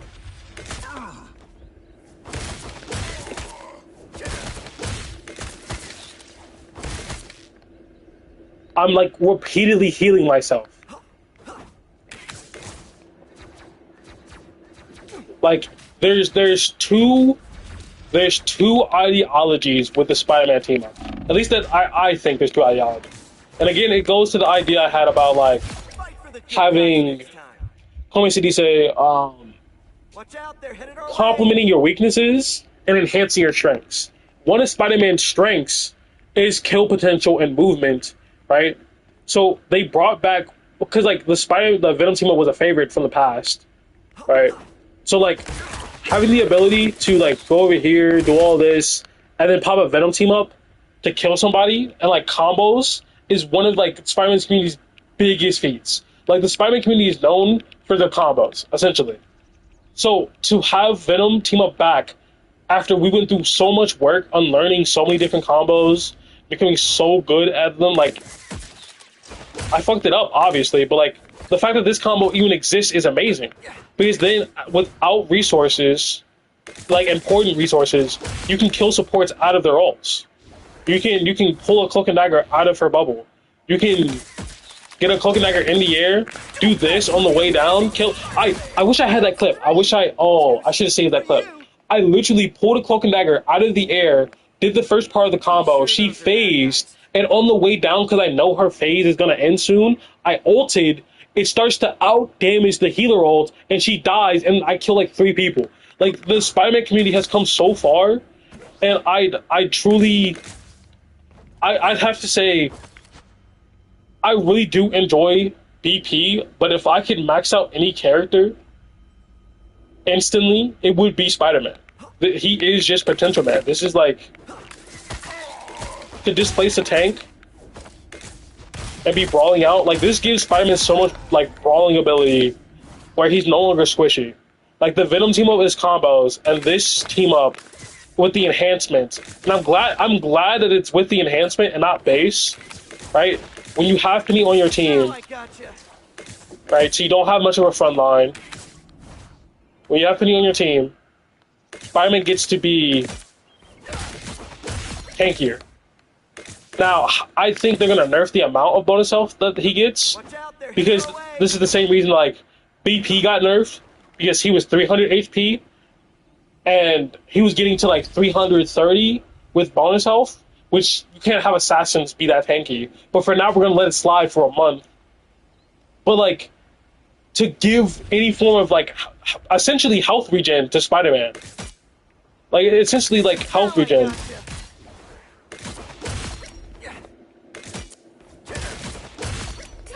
Where as he keeps fighting, if he can keep landing hits with the clusters, he can keep getting rewarded.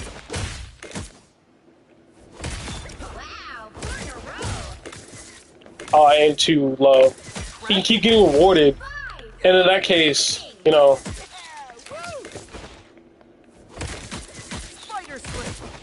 he can snowball if he has the skill, because it's already a high skill character in the first place. And I know Fox was like, oh, he's fake hard. I genuinely don't believe that someone could think that Spider-Man's not hard unless they've only ever experienced it through... Because, like, Fox is a competent... Like, he's way better than me, way better than a lot of people. If he thinks it's fake hard, there's a lot of people who just go, yep, fake hard. I truly don't believe that. But he said a lot of the stuff you're doing is unnecessary. So what he was talking about was doing this on good timing. Doing that on good timing. That's what he was talking about. He wasn't talking about anything crazy. He wasn't talking about like... More than I have to. Wasn't talking about that. No, he just means bread and butter, into overhead, into swing away. That's what he was talking about. Yeah, that's pretty much it for Spider-Man. Like, the bug, bonus health when you have Penny on your team, Venom team up, still have no fucking clue what the enhanced version is supposed to be used for. Maybe it's like, because you need to hold it in order to do more damage. Or maybe you switch the move order. So when you have the advanced one, you don't engage.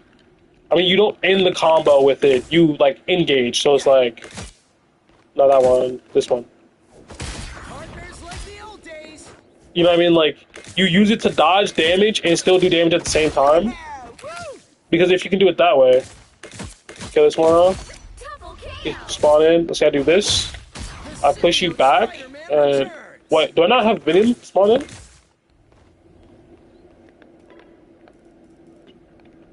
Alright, cool. So, like, I come in, right? He has that amount of damage on him, predictable movement, and then you can do whatever combo you want afterwards. Like, dodge whatever CC Luna wants to give you, or, like, any, like, support wants to do. You're doing damage, and there's a little knockup effect at the end, and you can just tag him and uppercut him. Like, I am not a combo maker, but I know someone who's... People are going to go crazy with this. Like, how predictable the motion is and still does damage. You said what? combo maker or combo monster. Oh, that sounded way worse than what you said. What did it sound like? Nigger. No way. Nah. Yeah, it did. It did. That's wild. No. To be clear. Combo monster. Combo maker. Now I got you. Yeah, make that clear. Yeah. Gotta be clear. Alright. Like that one clip on Twitch where somebody said flags, and they said gay flags, but it sounded like they dropped the L. Pretty sure those Oh, are bro. bad. No, and then that one guy who was like playing the game Marvel, and he accidentally said, Fight for the good guy. well, he thought he said that.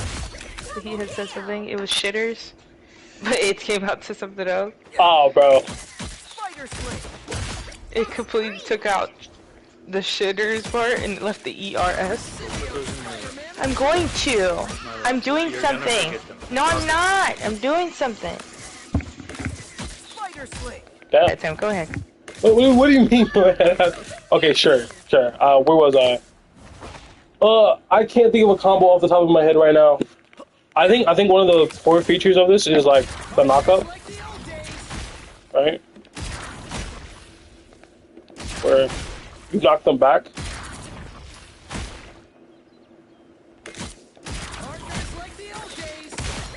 But I can't think quite of how to use it.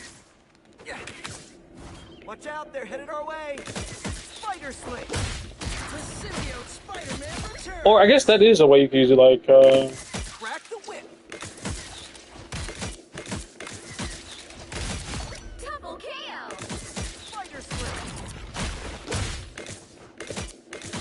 That's 3. Crack the whip. Partners like the old days. yeah, something like that. 4 in a row. Where you can do, like, pull in, jump to the side, uppercut, get tethered with them, so they should take a bunch of damage. 5. That's amazing. Spider Sling. Partners like the old days. 6 in a row. Way to go. And stay down. Crack the whip. Unbelievable. That normally kills. I guess it now allows you, like, I think it's in a combo where it kills 300 HP targets now, where you can do, like, 400 damage. Crack the whip. Partners like the old days.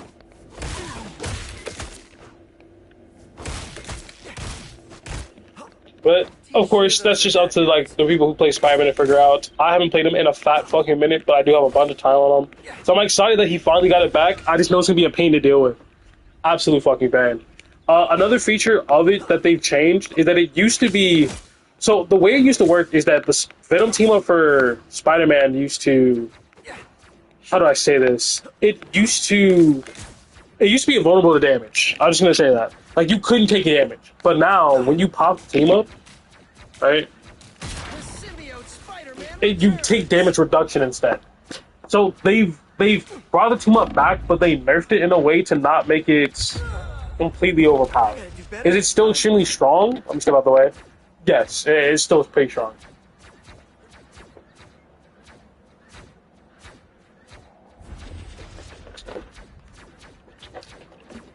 Oh, we have to test something. Hold on.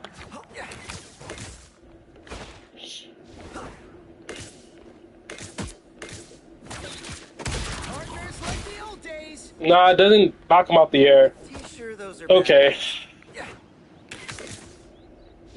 I can't think of anything else I need to try on it, because since you're CC immune during it, oh, that's another thing. So it's CC immune. So as in, you cannot be CC'd when you're in the move, right? And it's like, okay, so what is CC immune? That means you can't be ulted by any CC ults. And how many CC ults are there in the game? Well, all the tank ults are CC ults. Why would a tank would want to CC ult you? To protect their backline? I mean, like, it's simple stuff like that, yes. But, like, Thing is a kind of a poor example, because why would a Thing... I personally slam Spider-Man, but there's just me times where you kind of just avoid him all the time. 3, 2, 1. The symbiote Spider-Man returns. Wait, are you still Earthbound even though you pop it? You are, but you can just, like, use it to step out of it. You can leave. Yeah, I died. Okay. Now I've got something to prove. Wrong one. Okay, so like Earthbound still works on you, but I wonder if Namor. I wish I had a tester. I wish someone was here to help me. I wonder if you could survive Namor ult if you popped it. Like, you can use it to stop Invis from pushing you. In fact, I think you can use it to stop Invis from going invisible.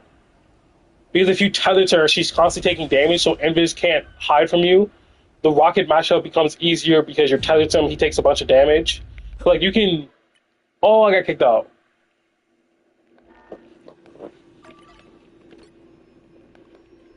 So, like, a common issue, I think, in, like, low elo is... Because I when it comes to being mechanically gifted, I am not that fucking, like, gifted. I'm not gonna lie.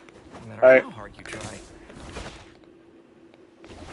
So whenever it comes to killing a rocket, it's like, I have to... There's 3 ways I would like to go about it. There's, like, from the sky, do this. He dashes off, tag, pull in uppercut, right? But now you can essentially do a different move order where rockets are 250. You can tag him twice, do the thing, or tag him 3 times to overcome his healing to try to get the one shot, or you could do Wow, 4 in a row. from the sky, tag him, overhead tag, let him run off, uppercut, do it, make sure you get the kill. Amazing. You can tag, overhead, hit them, they're tethered, takes damage, right? There's going to be a lot of, like, matchups that are going to become a lot easier to deal with. Like, for example, Wanda's going to be a lot simpler for people to deal with if you were having trouble with Wanda. Support's going to have a harder time dealing with you. Ult Charge. Ult Charge is another one. So, I remember specifically when I was playing with the team up all those, like, many moons ago, that you got a bunch of ult charge when you press the ability. And it appears like it doesn't do that anymore. Because I remember you would get, like, 10% ult charge off of popping it. Just like in a room full of people, you'd get 10% ult charge. And you were CC immune, and you were damage immune. Like, they changed it in a way where it is objectively strong. Like, he has another ability for his combos, and it's on a fast cooldown. But it isn't as overbearing as if a Wanda was ulting, Spider-Man could go for an attempt to stun her, and if it failed, just do this and just live. Or he, like, the thing is, there's still good utility for it, because in my eyes, you can do this to try to live a situation, but it's never worth it. So I never got the opportunity to do it. Like, what I mean by live a situation is, like, let's say I'm about to die, and I don't want to. I could swing away using my ult for the bonus health. But why the fuck would I do that? But now we have the Venom team up, where I can just swing away and use the Venom team up to live. You can even still, like, B-hop.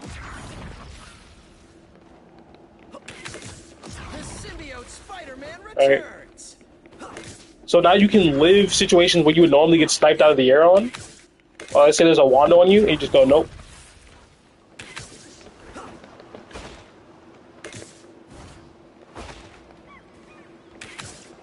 Alright, so that's enough about Spider-Man. I really don't have that much to say about him.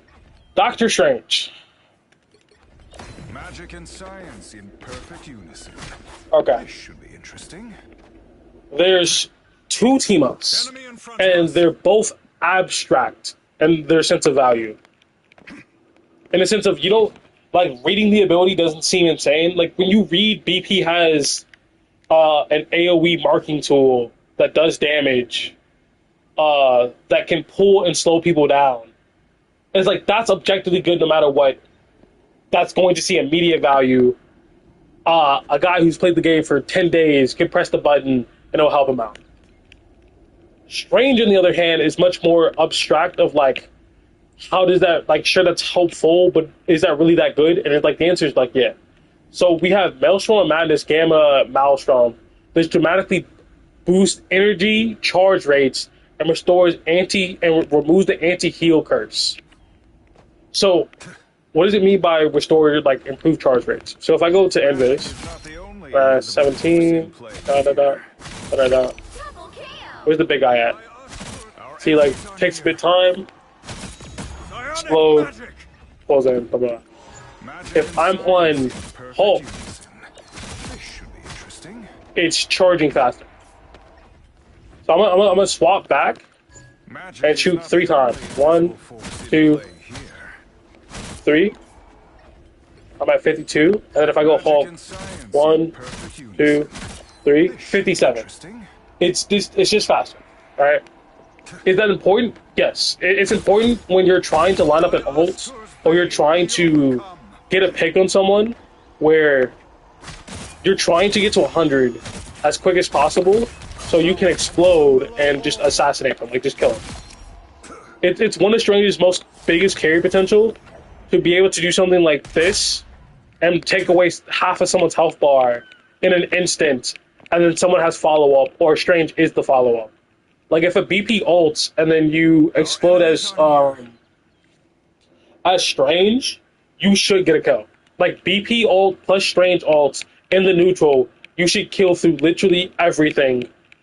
Like if it hits at the same time, like actually. So if you have a BP on your team, you can calm. Hey, I'm all in here. I'm all in here. And then they should die. That's 3. Like that's how it should go. If I had a Strange duo that I could do it with, that'd be great. If I had like a Strange friend, like that'd be great. But since I'm the Strange player for my friend group, I don't really have access to like this sort of setup. Like this is one of like Kendrick from Yeah We Lost showed this idea, and I had this idea like a while ago, like Death Ball idea for Strange, but I'm not a good enough player, nor do I have like a high enough elo lobby or like diver friends to do it with, where essentially you all in on Strange because you know you're gonna trade positively. Is it cringe to be like, okay, I'm just gonna fucking explode your backline, and even if you killed me, they just died anyway? Yeah, but like still, it's strong. It's strong. Like it's almost a guaranteed win against uncoordinated people, bro. To just like walk up and explode them. Because like imagine you're a Moon Knight you're a Moon Knight who doesn't know what cover is apparently, who's been taking damage the whole time. I fucked it up. Just gets exploded by a fucking Doctor Strange, and then someone else just finishes the job, or like he just gets exploded. And then he has to like stop playing the game for a little bit. And then while he stopped playing the game for a little bit, he gets fucking killed by Spider-Man. Like, it's the entire team taking massive amounts of damage all at once. Like, it's the same thing with like Strange. What I truly believe, and like I play 3 characters in one trick fashion, right? By one trick is like I play them, and when I play them, I only play them, and I'm trying to max out my stats on them. Spider-Man, Potential Man, BP, the Speed Demon, Strange, the Enabler. If you have a good Strange on your team, you can create opportunities where it feels like there's not any. Oh, Cloak and Dagger just put down her bubble, it heals 50 per second. Well, Strange can take half her health bar instantly, and your sniper can take the other half. Oh, they popped fucking Luna Snow. Oh, what are we gonna do? Strange can block off the tank from getting healed. You kill him. Oh, there's several people in my backline. You just ult them. They all get frozen. They all die. Oh, this Iron Fist is unkillable. He keeps getting out. Strange uses his team up, pulls him back in. Like, if you have a good Strange, there's points in the game where it feels like the enemy team is strong that he flips on the head and it's a weakness. Oh, Cloak and Dagger's in her ult and she's pushing us. You ult her out of the ult, kill her.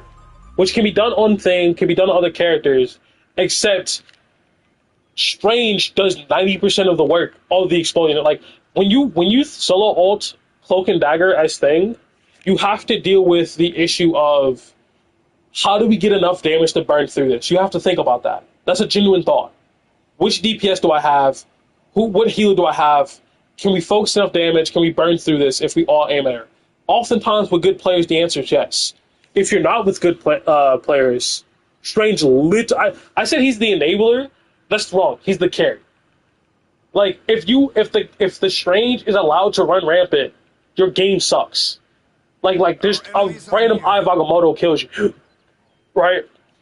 Like, or I shouldn't say the carry. He's much more like the clutch. Like an eye when you're being dove is so fucking clutch. It's like, oh, thank God. A Cloak and Dagger who's being ulted out of her ult by Eye of Agamotto. Oh, thank God. Oh, there's a Iron Man in the distance. Fight is all. Oh, we blocked it. Oh, thank God. Oh, another Doctor Strange blocked. Protects his team. Oh, thank God. It's the clutch. Right?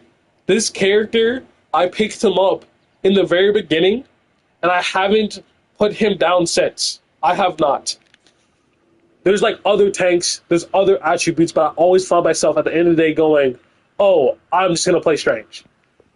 Because the ability to get up to max charge and then explode and a diver has to leave or they insta-die is extremely strong.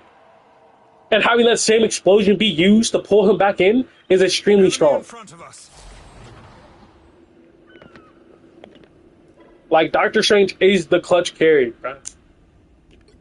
Now, what happens when you have Hulk and you have the enhanced state of the Gamma team up? Well, one, the base effect makes you charge faster and gets rid of the anti-effect, which means you can sit at max stacks without getting anti. When you're enhanced, it stays that way forever, which means you can hold this. And it's like, okay, so what does that do for him? It's massive. Because the biggest issue when you don't have that team up, right, is one, if you hold it at max stacks, come on, there we go, you will get antied. Meaning you literally cannot be healed. Did they nerf his anti? As in like because he recovered from that so fucking fast. Enemy in front of us. Because normally, like, why did they do that? When did they do that? You should be punished for being at 100 at base, like, longer. Maybe it's like a bug in the range. That's like bad game design. Whatever. So now, I'm not sure why the fuck we even have this team up if it isn't even that bad. Now, you can sit at max charge with Strange, and nothing will happen to you. And it's like, okay, why would you even want to sit at max charge? Because max charge, again, I can't say this loudly enough, is half of someone's health bar. Whether you're a BP, Spider-Man, Iron Fist, Magic, Daredevil, any squishy, a Cloak and Dagger who's walked too close to the front line, it's half your health bar, and someone else doing literally anything will kill that person. So, like, as a Strange player, when someone's like, oh my god, Magic's in the backline going crazy, I take a deep sigh, get max charge, walk to the back, wait for her to disc, and then explode and she dies. And then I walk back to the front. Because it literally is that simple. There's an Iron Fist going crazy. I explode, max charge. He has to block instantly now. We don't shoot because we're not stupid. We kill him, he dies. Like, we just shoot him, he dies. So, the idea that you can hold the charge for when they... Because here's the thing. This is what I mean by, like, I don't think the game studio's bad at their jobs. I truly believe... Because before, it was like, what the fuck are you guys doing? But now it makes sense. If we're building to this, you can't buff some people. You can't buff Strange if he has this. Because now, it's like, if I'm poking, right, and I'm fighting against these two tanks, if I wanted to explode, I had to overextend and explode, which would get me killed. Every single time. So, which means you would have to explode, wasting damage, and wasting your cooldown. Now, if the Iron Fist is in, it's like, well, I can't do shit about that. I'm gonna keep going shooting at the front. And it's like, you would have to walk back there, damage the Iron Fist, and you just like, it's still helping to like get rid of the dive. Don't get me wrong. But what you want to do is solve the fucking issue. What you want to do is explode on the Iron Fist. But if you walk back there, and we're just going to assume like this is like before the Invis team up, if you walk back there and you get 30 charge, your explosion does no damage and it doesn't matter. I mean, now with the Invis team up, you stop him from leaving, you stop Venom from leaving, you stop Magic from leaving, you stop Hulk from leaving, you stop Angela from diving, right? You stop all these people from doing their movement abilities now, or like in the last few seasons. But before that, you would have to walk back there and then get the charge to try to do damage. It would do nothing. And even with the Invis team up and you pull them in, it doesn't do a bunch of damage, and you have to get that charge while they're there. So if the Angela is only there for a couple of seconds and you don't have enough time to build charge, it does nothing, right? Or if it's like you just exploded and you have to rebuild while you're on the way, it does nothing. Now you can hold the charge to explode the diver when they come in. So if I'm Strange with Gamma team up and I just sit there and wait for the Iron Fist to engage and I explode half his health bar, then he's going to insta-block. If I communicate to my team, guys, please don't shoot him when I explode. He's going to block. He blocks, nothing happens, then he dies. He's swapping off of Iron Fist. In fact, he's going to see me walk up, block prematurely, I'm going to go, oh, you poor boy. He stops blocking, he dies.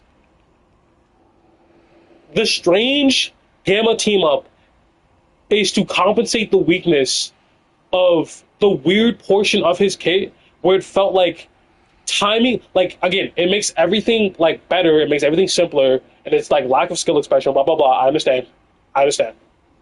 But it got rid of the weird feeling portion where it's like, fuck, I have to hold my charge for something to happen. Nothing happens, your charge decreases.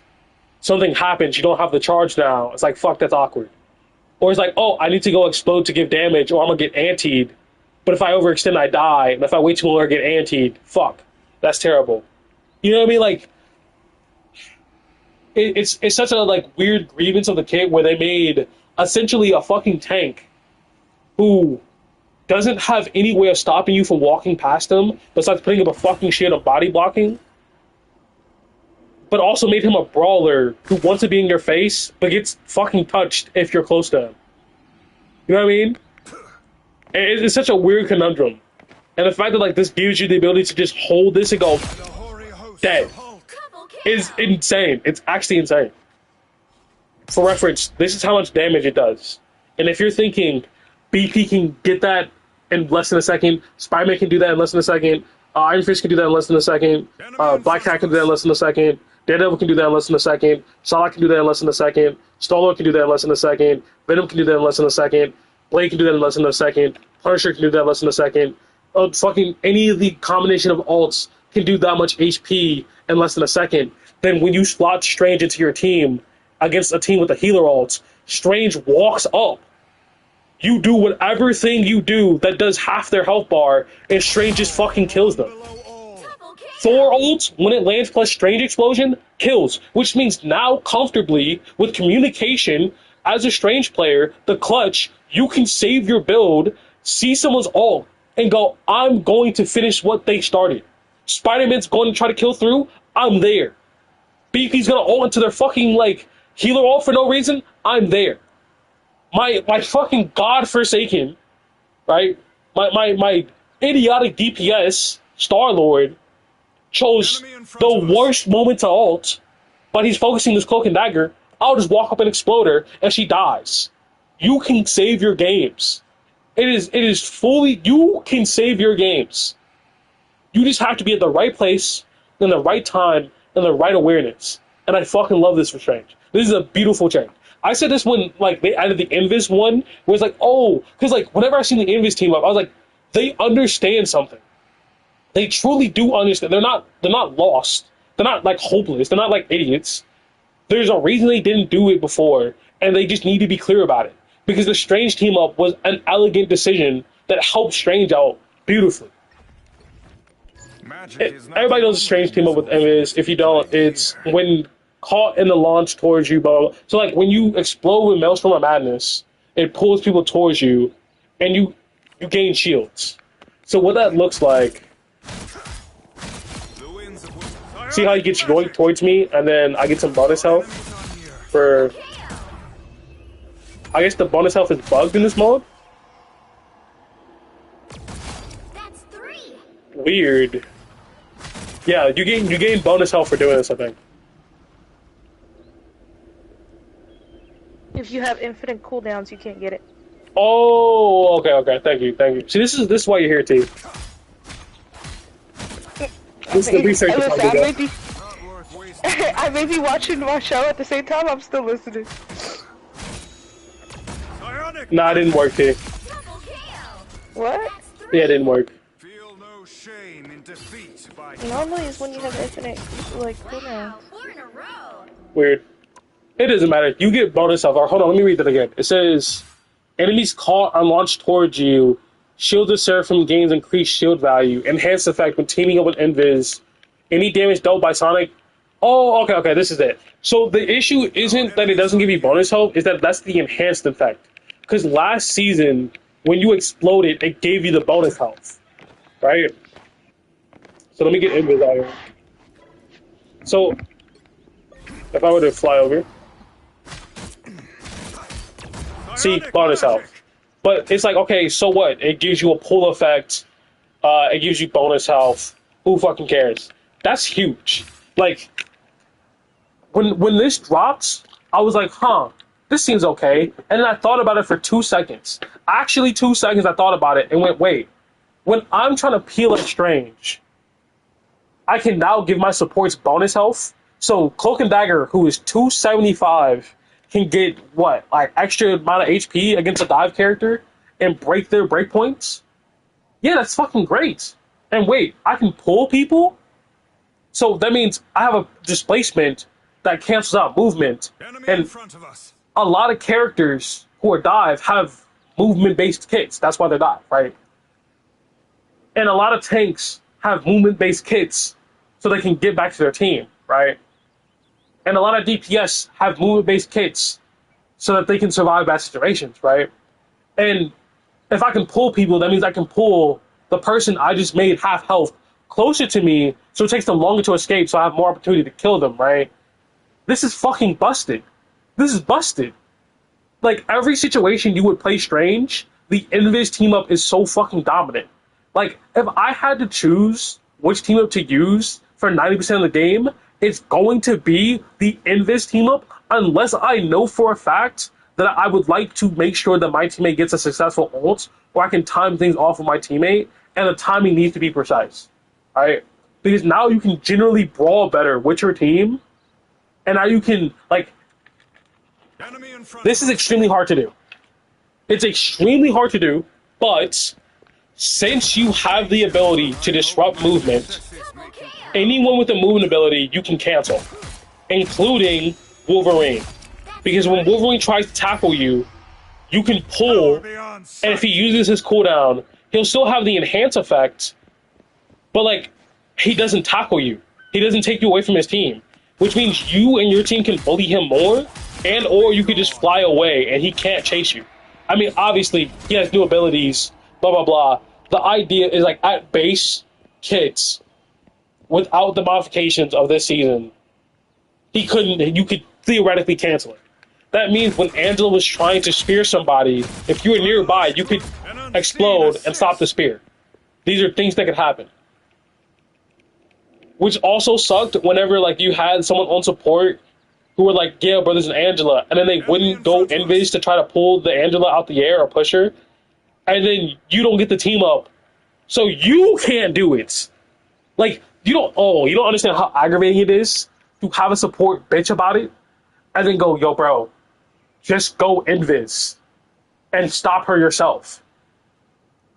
And then have your ability to stop Angela be tied to that support who won't go invis to help themselves. But now, since it's all base kits, you can make the choice. Which now means it's your responsibility as Strange, if there's an Angela, to select the right fucking one. If you are a Strange on Gamma, and you know your supports can't handle the Angela, you're selling, bro. And that goes for me, too. You're just selling your game. It's just going to be your fault. everything is your fault unless someone literally does the exact wrong thing every single time purposely. And even then, it still might be your fault. Enemies are near. Is there anything else? What else is there? I can't think of anything. I think Doctor Strange's team-ups are so... like, they're so straightforward, but, like, their applications are, like, very important for him. Because they make him less of a victim in the first place, and they allow him to, like, patch up stuff. Because now he has a 1,000 HP shield when he has the Invis team-up, right? So you can choose to have a better shield, be more defensive, protect against dive, punish divers harder, or he could be more aggressive. Or not even aggressive, because I don't think the Doctor Strange one gives him that aggression. I mean, I don't think the Gamma one gives him that aggression. I think the Gamma one allows him to be a fucking, like, it allows him to be patient. It's kind of weird because, like, it's so hard to box these team-ups into, like, simple boxes, but maybe it's because, like, DPS and tanks have different requirements. Now that we've made it through my one-trick characters, right, we're going to go through and look at, like, the rest of them. So, Venom has... how can I put this? Venom has been one of the best characters, like, top 5 every single fucking season. Every single fucking season. Right? And, like, people be like, oh, what about the DPS? I don't count DPS when it comes to top characters because you just replace one top tier DPS with another top tier DPS that does the exact same fucking thing. It really doesn't matter which DPS you're talking about. Elsa, Phoenix, Cyclops, it doesn't fucking matter. Right? But what I mean by top 5 characters is, like, since the sniper characters are so replaceable, you can make an argument that Venom's top 5, and I don't think many people would argue with you. I mean, obviously, I'm biased. I'm the one who thinks it. But with all the stuff this character had at base, and then they gave him anti-heal, and then they buffed his ult, right? And then they fixed his primary fire hitboxes so they hit more towards the center, right? So you don't have to go in a circle. He was already a very, very, very good character. And if you were, like, if you're Snake Case, you're fucking Thanos. Like, if you're Snake Case, there's not much people can do. Like, they have to immediately counter you. Any game there's a Venom in your match, you essentially have to swap and deal with it. That's why when I talked about counters and, like, situations where you can't play DP, there's so many, and I brought up Venom because you need to have a Punisher and or damage and CC to stop them. And with the tenacity changes, it only benefited him. This character has only gotten stronger when, arguably, since season 5, he's been one of the strongest. Like genuinely, like, name the last time you ever thought to yourself, Venom needs a buff. And if you thought that, you're a fucking idiot. Like, no bullshit. Right? Or if it's not some obscure bullshit like, oh, can we make his wall climb better? Like, if it was genuinely like, oh, let's make this number really big, you're stupid. Because you cannot appreciate how good of a character this is. And how, his Lord icon is even dope. Like, everything about this character is cool. Everything. He is a dive style tank with high mobility, high HP, so he can actually be tanky. With a kill through ult, like, he can kill through support ults. He has very, like, high skill ceiling. He's one of the coolest characters I've ever experienced in my life. And I'm just sad I don't have the skill, like, to play him. That is where I'm at. That is where I'm at on Venom. And to think that they gave him 2 very strong team-ups, one being Woman Phoenix, that gives him easier access to damage, because low elo has issue hitting headshots, including me. Like, consistently, like, aim, which is, like, I think Venom's been the most balanced, like, Venom is one of the most balanced high skill characters I've ever seen in my life. But the cheese part of his kit is the fact that he has so much HP, right? But to access damage while you're alive, you have to be able to aim and hit headshots. You have to aim for headshots. You have to. So to have a character like that, whose entire thing is fundamental play and high accuracy aim, get an ability that goes, yeah, bro, you don't need to aim like that. It's fucking wild. It lasts so long too. It's just fucking wild. Like if you're a low level villain, you suffer with damage potential and like timing, because the game takes care of like survivability. The game takes care of like no, because like the game just takes care of survivability and everything else is like a skill check. Like your use of your ult isn't automatic, even though you can't just like splash into a group of people ult, and if your team isn't bots and your timing's good, and like even the statement "if your timing's good" implies that you have to have some form of skill to use it. Like this is crazy amounts of damage. So like I guess that's the other issue. There's been two issues, right?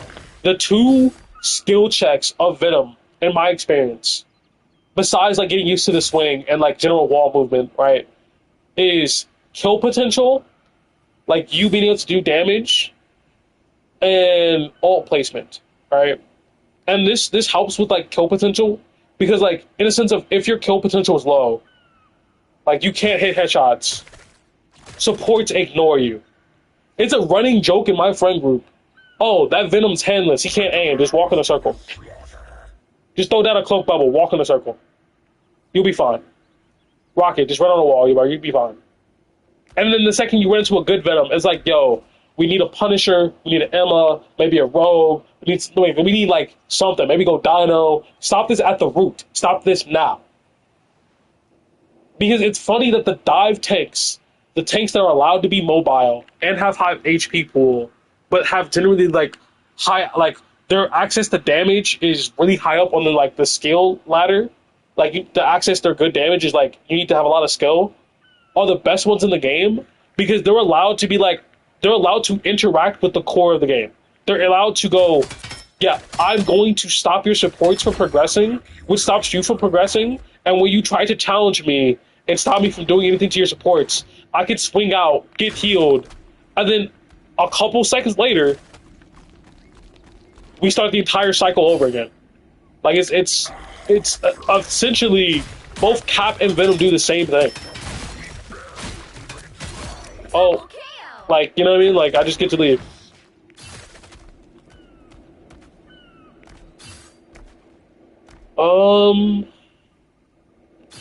Don't I have simple swing on this account? Settings, controller, combat, simple swings. Okay,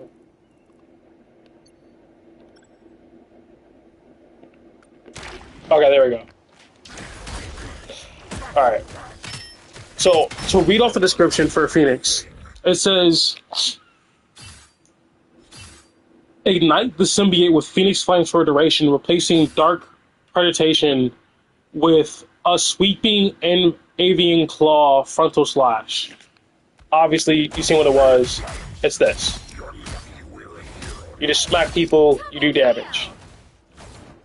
This is like entirely devoid of the skill of aiming, and it does so much damage that as a support, you have to heal it.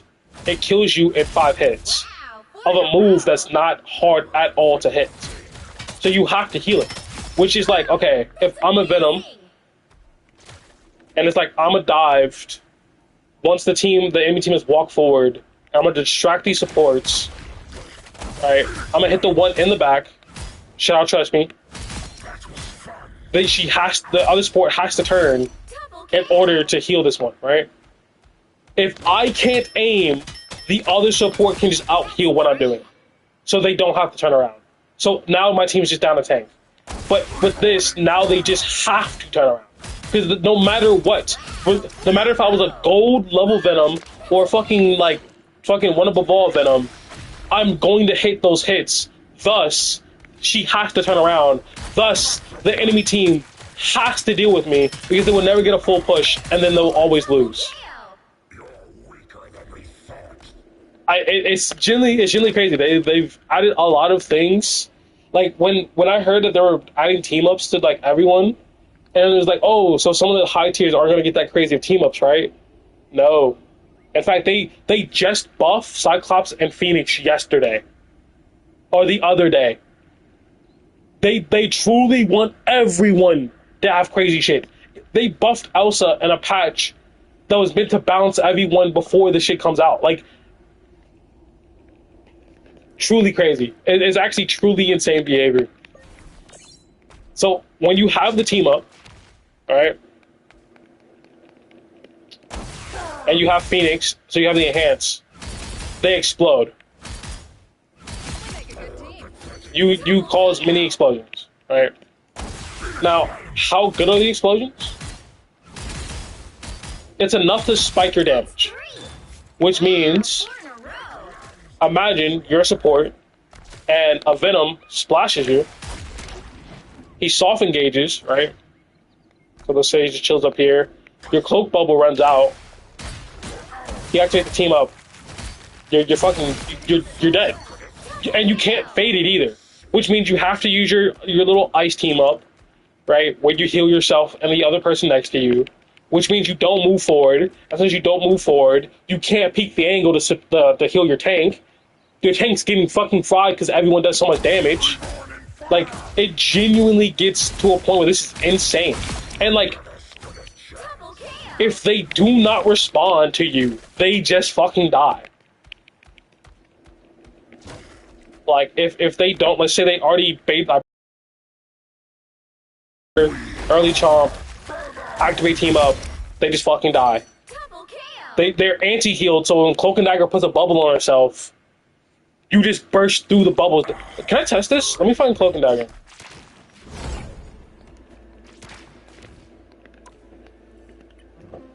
Now, I'm not a Venom expert, obviously, as I've stated, so there could be other... I'm not the person to ask. Like, go look at Snake Case, go look at other high-level Venoms, and see what they say is the best team-up, and take it with a grain of salt, because their elo is different than yours, right? Like, what you're able to do and your elo is different than what they're able to do. We're all playing different but similar games. And then understand why it's good, and be like, okay, I'm going to use this one here because I find it fun. That's not what I wanted to do. Not at all. No, I don't want a timer. I don't want health restore. I only want one. I want advanced combat. No music. Like, between the Blade one, which we're going to cover, obviously, and this one, I don't know. I think if you're high level, you weren't struggling with damage potential, so you don't choose the Phoenix one, right? And in exchange, you get to, like, last longer in the backline, which is infinitely more valuable than, like, damage that's going to be healed through normally anyway. So. Oh my god. I didn't know she could do that. Oh, she just fucking dies because she chose the fade. If you choose the fade after a Venom chomp, you just fucking die. Every single time. You can't do that. So Cloak and Dagger would have to throw down a bubble. And if this cloak doesn't throw down a bubble, this person will always fucking die. So throw down the bubble, throw down the bubble, throw down the bubble. Stop being a bot, throw down the bubble. Oh my. I might have to get my friend in here. Holy shit. Yo T, you wanna do some like research for me? Yeah, what happened? So I'm trying to test out if Cloak and Dagger can live through a Venom solo ult by putting a bubble down, because remember, he anti-heals and takes half your HP. But if you fade, you will always die because you can't heal yourself. So this bot that I'm facing... Do a what? Like, just watch, just watch.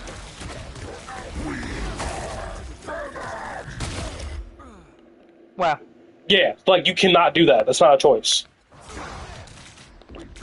So I need a live person to, like, be in here and choose to put the bubble down.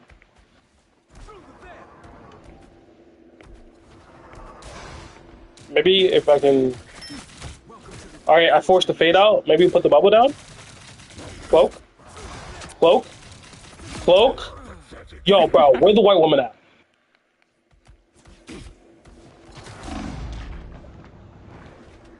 Yeah, why are you yelling at me? Alright, invite me. Alright, let me get back out of this.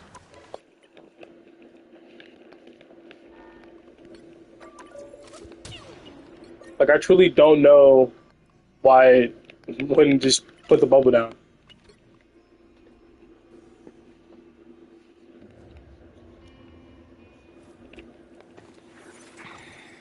I won't keep you too long. Oh yeah, I forgot. There's a new B-hop for Venom too.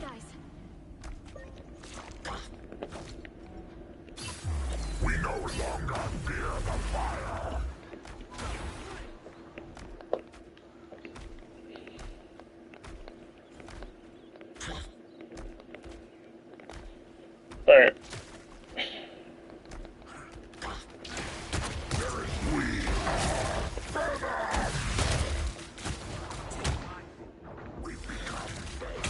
Yeah, you just fucking die. So you would have to use Mei Ice Wall. So if I ever know as Venom you don't have the Ice Wall, or the ice, like column, whatever you want to call it, you're just fucking dead. There's nothing you can do there. You have to have your other support heal you. Okay, keep going. Oh, you want to do it again? We'll trust that way.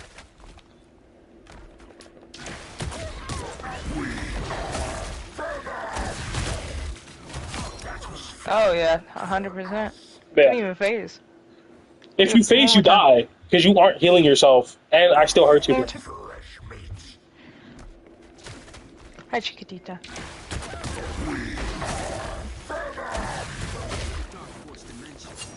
Oh yeah, you have to use that. But the assumption was that you didn't have it. Like, that's the only thing that could save you. You know what I mean? I didn't do that. Yeah.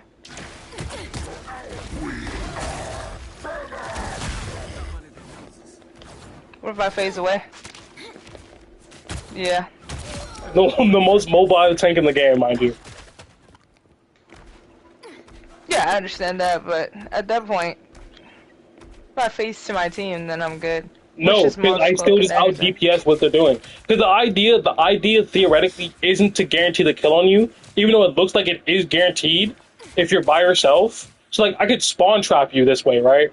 But if you have your other support, they're going to be healing you, but your team will never push forward. Like my team will get a pick because both healers are stuck in the back, and if you ult, then it's just more value for me. And if you fade and like your other healer doesn't heal you while you're faded, you just die. Okay, go. So you would have to instantly fade that. We'll do it one more time.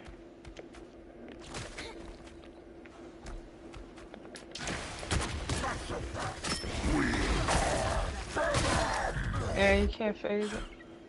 Nah, like you'd have to insta phase, but like then you just are subject to like a soft hit, where like I could just swing away, and then just come back down.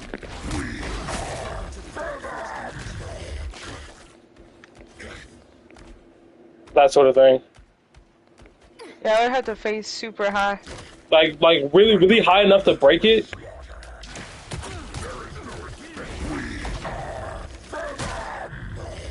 And then I could always just like chase you around with my ult. Because remember, you don't have to ult immediately as Venom.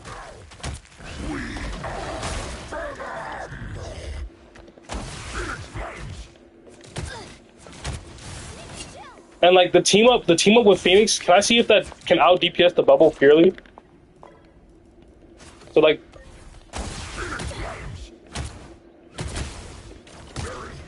no, it doesn't seem to be able to. But it is a fuck ton of damage. Yeah, that was all. That's all I wanted to test. And by the way, me hitting you heals me, if you didn't know. No, I did. Alright. Now, the Blade team up. It says, while tethered enemies continuously siphon health from every linked target, restoring Venom's health, enhance effect. When teaming up with Blade, Venom gets a burst of one-time healing when using specific abilities. So I understand what it's saying to me, but the question at hand is how much healing. because people are saying like I remember Fox, right? Swamp Gaming's coach said that the Blade team up is the best one without contemplation, and from the description, like it doesn't seem wrong because if you're taking heals from everyone the whole time, that means so like if Venom's ult scenario is hey, I want a bunch of people stall more time. This gives him almost like a mini ult because when the team comes to peel, he's gonna tether everyone. Everyone's taking damage, and then everyone like he's getting healing from everyone. Hold on, let me go here.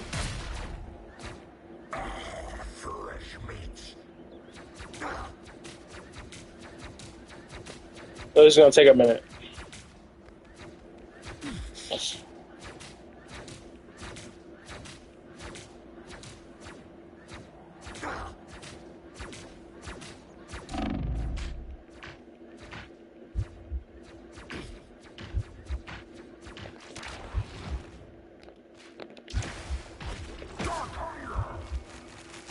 The healing is pretty aggressive too, Jesus Christ. And with the regenerative health, like as I swung in, it started to regen. Like when I splashed down, started tethering and regen, like it's a fuck ton amount. Like I basically get my full health bar back. So like if you're facing a like if you're on a triple healer comp where the triple like if you're on triple healer comp, like your enemy team's playing triple healer and you're on Venom, they will never clear you. They will never clear you. You will like who could they would have to play like Luna, Mantis, maybe Ultron, but like they just nerfed Ultron, so I'm not sure how bad that is until we check it out. But like you would need heavy damage, and then you would need like a Punisher, damage boost Punisher. And I think it's like the maybe like Iron Fist, maybe like DPS pool or like any of the pools now to like clear the Venom. There's like I think they made specific comps to like be able to fight against this sort of thing with Venom, so it isn't too overpowered. But like it's looking like if you don't have damage or your team is fucking handless and they can't aim, that this will allow Venom. Like you have to pass a skill check in order to get rid of Venom now. Like genuinely, it's like the amount of healing you get for tethering people. Can I even tether? Who can I tether more? Like I don't think there's an area where I can tether more people. Where like this damages and heals me at the same time. So, and like it does so much damage too. Like a pure full HP character, you lose 75% of your health bar. Or okay, 60%. You lose 60% of your health bar if you're full HP.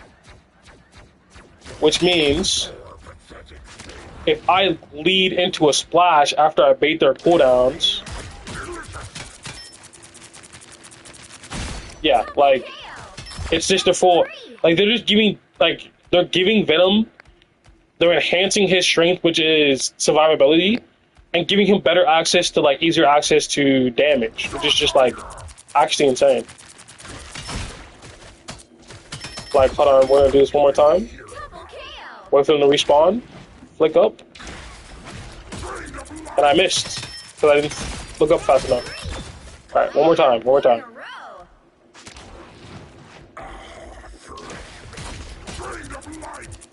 With the splash and the full ability, you leave them at like 50 HP.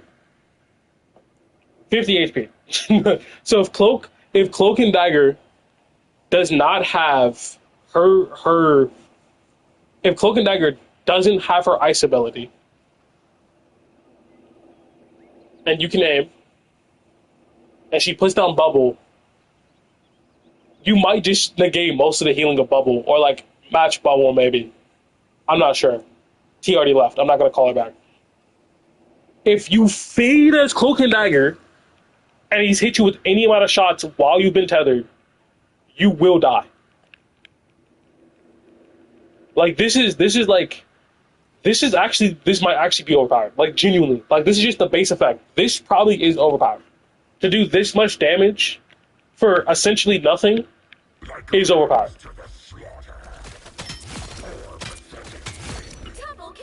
Like to be like what, essentially like 1,000 HP tank all the time, or a 1,700 HP tank all the time, like.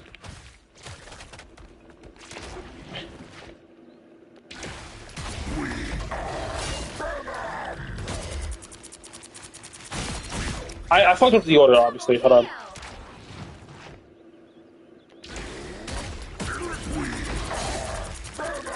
Like, the amount of pressure you get off of early chomp and tether is so much. Jesus Christ. Like, like, you'd have to have your cooldowns.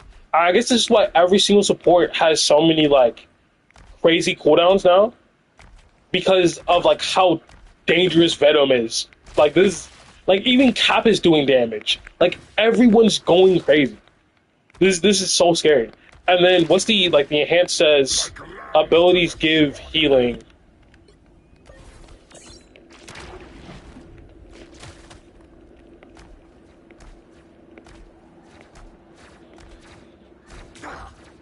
So we're just gonna wait till we get hurt.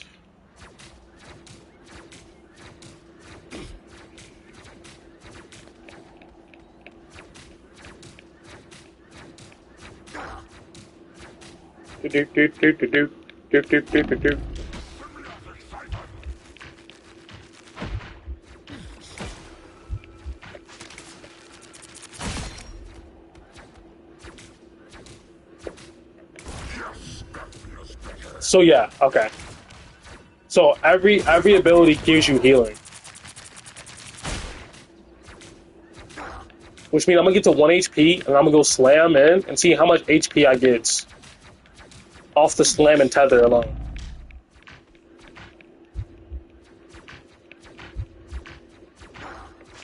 So from 85 HP because of the swing, splash down 125, tethering. Wait, does the ult also heal me? Yo, bro, like Venom might just be like a raid boss for brawl comps because you just siphon off all of them and they don't have the spike damage to clear you. Like triple support comps, because here's the thing, the tether itself substitutes as the free access to damage, and if you can aim, you essentially the splash, bait out a cooldown, come back in, whatever cooldown they have, like if it's a Luna, hear you, while simultaneously you're healing yourself, damaging her, and you can close that gap she gets by healing, unless she uses like Soul Link. And then it's like, maybe, I'm not sure how good Soul Link is. Like, this is looking crazy, to just heal yourself from popping your abilities, while also siphoning from people. Like, this is, I want to say this is almost like the Berserker dream I had, where like a character that heals themselves by fighting, so you just keep going in and in and in, which is like essentially what Blade is. So to have that on fucking Venom, an already hard to kill tank, is hilarious. I mean, I guess if you do have the damage to clear him, you can just out heal the damage. I mean, you can out damage the healing. Maybe. As the months will come through, we'll find the answer to these questions, and maybe they'll tone a couple of these things down, because Venom players weren't struggling at all. They didn't need this. They didn't need this at all. In fact,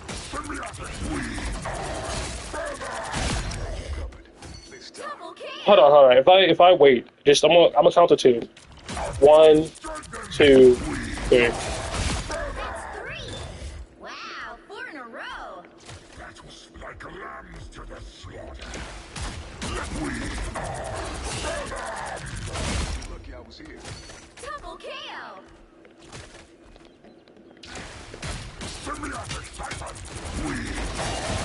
Yeah, that, like even his like alt combo is so much better. Holy shit. That's crazy. Alright, Thing. Now, I have a love-hate relationship with Thing, where there's just at a certain rank, I can tell that like certain people just don't know what to do against a Thing that isn't feeding. If a Thing doesn't feed, some lobbies just don't know what to do. Because Thing, obviously, at base kits, has the effect that when you punch stuff, you get bonus health in proportion to the amount of damage you're doing, like to some relation, right? So when you're punching tanks, you get more, right? So you just keep punching, punch all day, slam the ground, get extra bonus health. And as you can see, Thing is getting up to 1,000 HP when he slams with damage reduction. So you're technically healing yourself with the fucking bonus health.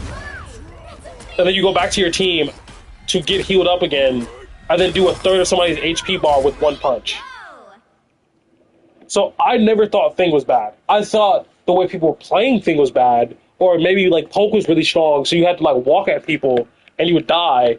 But I always thought this is a sleeper pick. And then they fucking buffed him to give him damage vulnerability and damage reduction for teammates on a wide AoE scale.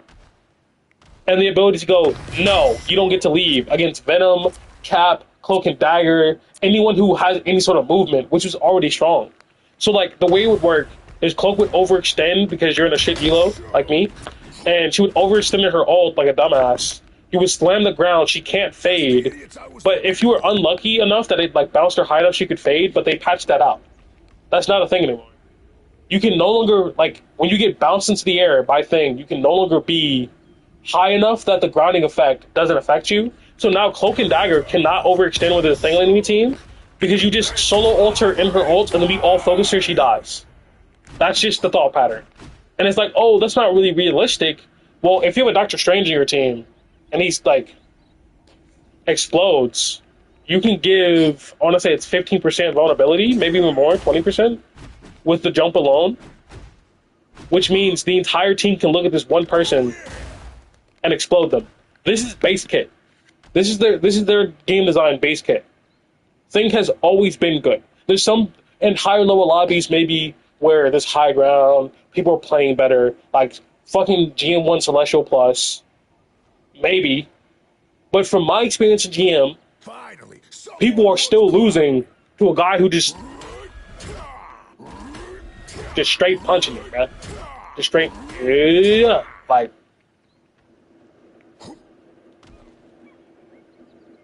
I wonder what his teammates are going to be. I genuinely don't know what these are. It says, for the duration, the Thing's fists are violently engulfed in flames. Every rocky jab deals splash damage. Every rocky jab deals splash damage, and every stone haymaker creates an explosion, dealing in the frontal cone.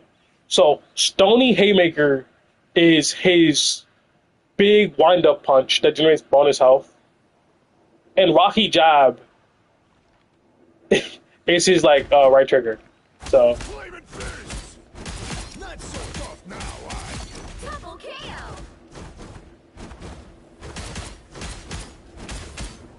so it says every Rocky Jab deals splash damage, and every Stone Haymaker creates an explosion. Oh.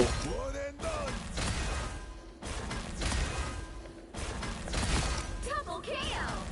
That's how we do it on Yancey Street. Flame on. So they extended his cleave. This is one of the most... Listen, if it's ever like, hey, we're having an issue with triple support, right?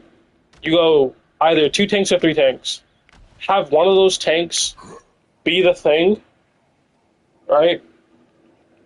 And he'll just jump past the tank, hit 2 people with a punch, and now both those supports need to be healed.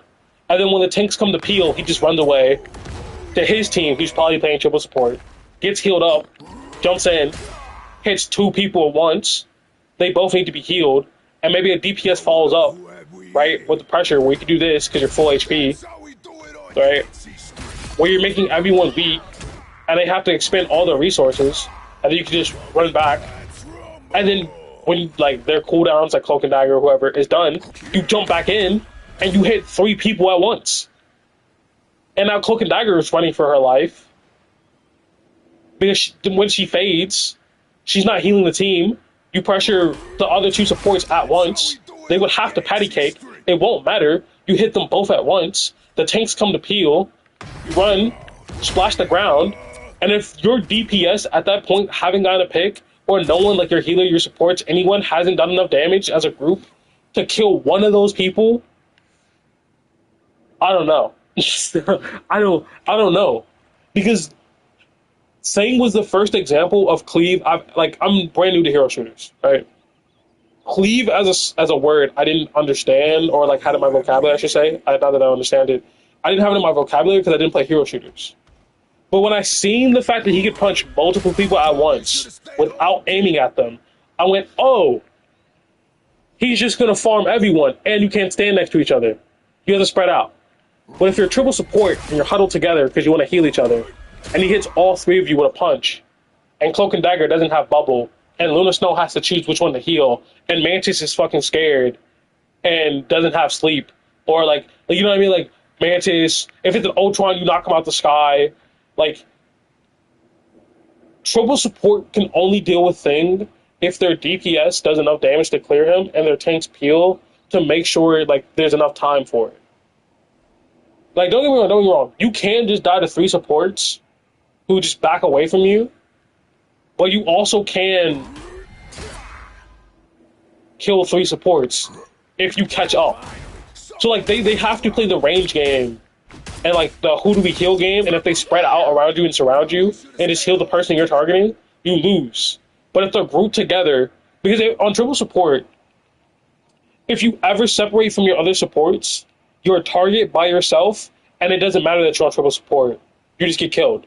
So you have to huddle together. And if you're huddled together, and I know you don't have a certain cooldown, like Cloak Fade, or I know like their Mantis likes to sleep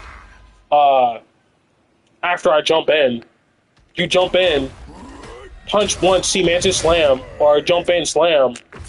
Cloak cannot run away. You solo all Cloak, Mantis, and the rest. Somebody's gonna healer ult. You can run. You can't run back to your team because you slam, but you can like jump back to your team. Right? Like there's follow up that can be made. Like if you were Doctor Strange and Think together, Doctor Strange jumps in, you jump in, vulnerability, punch, explode. That person just goes away.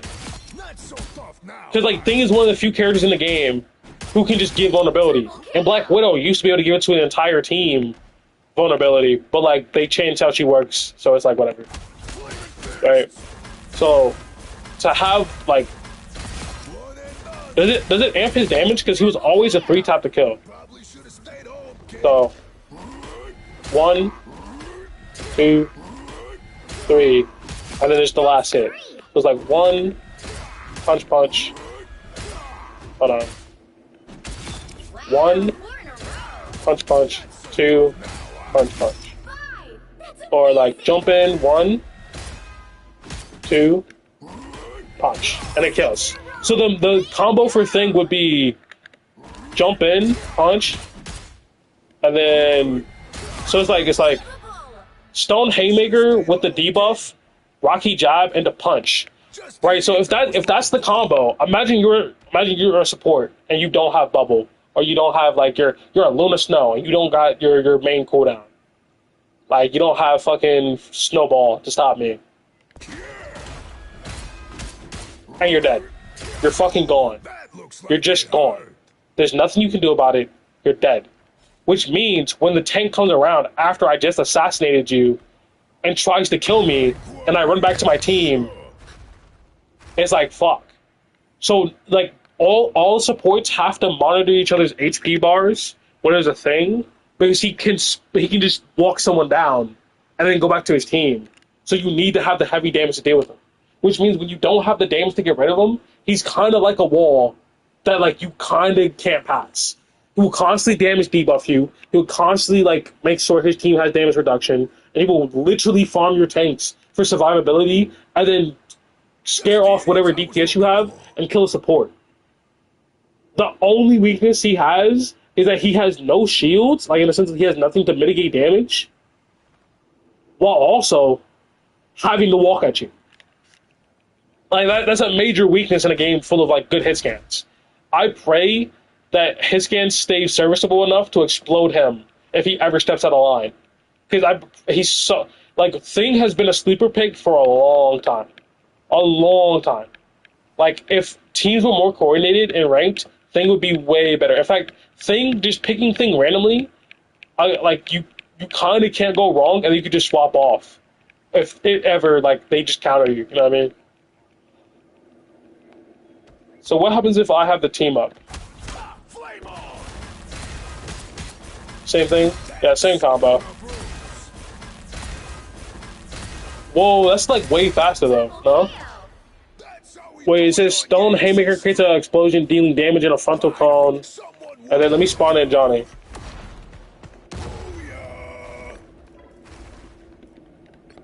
You ready to rumble, Max? Then it says enhanced effect when teaming with Human Torch. Human Torch can lift him into the. Oh, I don't give a fuck. Wait. Yeah, I don't care. I don't care. Big fella. This is the thing he always had. Flaming fists! Better believe it. Oh, it has like a little stun effect at the end. Yeah, getting airdropped on like triple support would be fucking hilarious. Cause like then you just spike the damage. They have to turn. They overdevote resources to each other. You're darn right. They overdevote resources to each other. Yanks that hot. And then you just fucking punish them for essentially existing and triple support, and not like if they're non-mobile triple support, you got it. If it's not White Fox, you got it. I won't pretend like Thing is like this omnipotent character. He has a lot of counters, but there is certain comps where it's just like it snowballs from your tank player, walking in, doing something, testing the waters, and coming back. And that's why it bothers me whenever I see a tank who's essentially waiting for the DPS to do something. Because, like, the opportunity will never come. Like, you have to do stuff and wait and create opportunities for your DPS to capitalize on. But there's times where it's like, you need your DPS to be a distraction for you to make that walk forward. So when they're cycling back in, you've already created a distraction, or you already created, like, an opportunity for them to capitalize on. Yeah, I'm not doing that shit anymore, man. The Invis team up. Is that any good? These punks are gonna Base effect generates a layer of psionic armor, granting bonus health scaling off of currently missing health. Enhance effect. When teaming up with Invisible Woman, psionic armor is fortified, which active every time the thing takes a set of damage. The armor pulses out a wave in the area, healing allies. I was looking for. Furthermore, the conversion ratio of missing health into bonus health is increased. What is that? Hold on. Coming through. Is Invis out here? Did I spawn her in? Because like the base team up is just like you give yourself bonus health, right? That's simple. The question I have is like That's the stuff. it says while active every time the thing takes damage, a set amount of damage, the armor pulses out a wave of area effect healing for all allies. So it's like automatic healing. Hold on. I want to turn on display, or is it like social? Other accessibility? Enemy color, HP bar, shield HP bar, warning color, agenda shield HP bar, color bar. How do I see other people's health bars?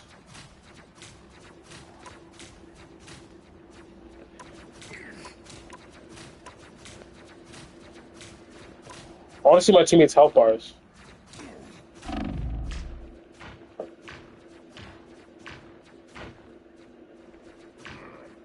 That's audio though, that wouldn't be in there. Ready to keep on rocking.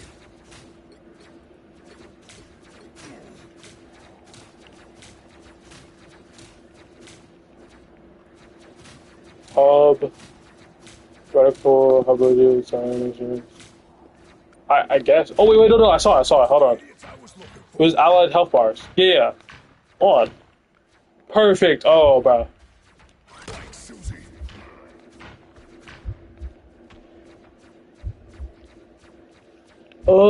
I have the. She's out here, right? Let's rumble. Yeah, she should be out here. Cool. Can't get rid of me. So it says at a certain HP threshold, it will automatically trigger giving healing to allies.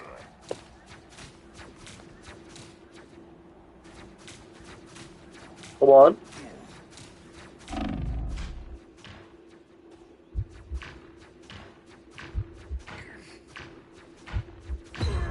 Was I lied to?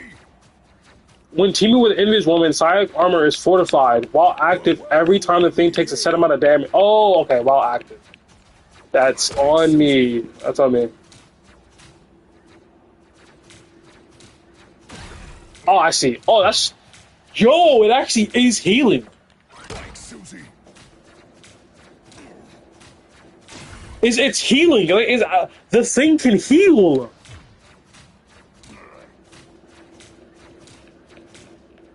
Does it heal me? Teamwork. I don't think so, but like, so do like splash damage on the thing when he's by his team, like will help him brawl out. Like he's an even. I personally think Thing is like one of the best brawl characters in the game because he can essentially Sorry, pal. You were asking for Double kill. he can essentially hit you one punch, tap, and then you're dying because you're not going to be full HP.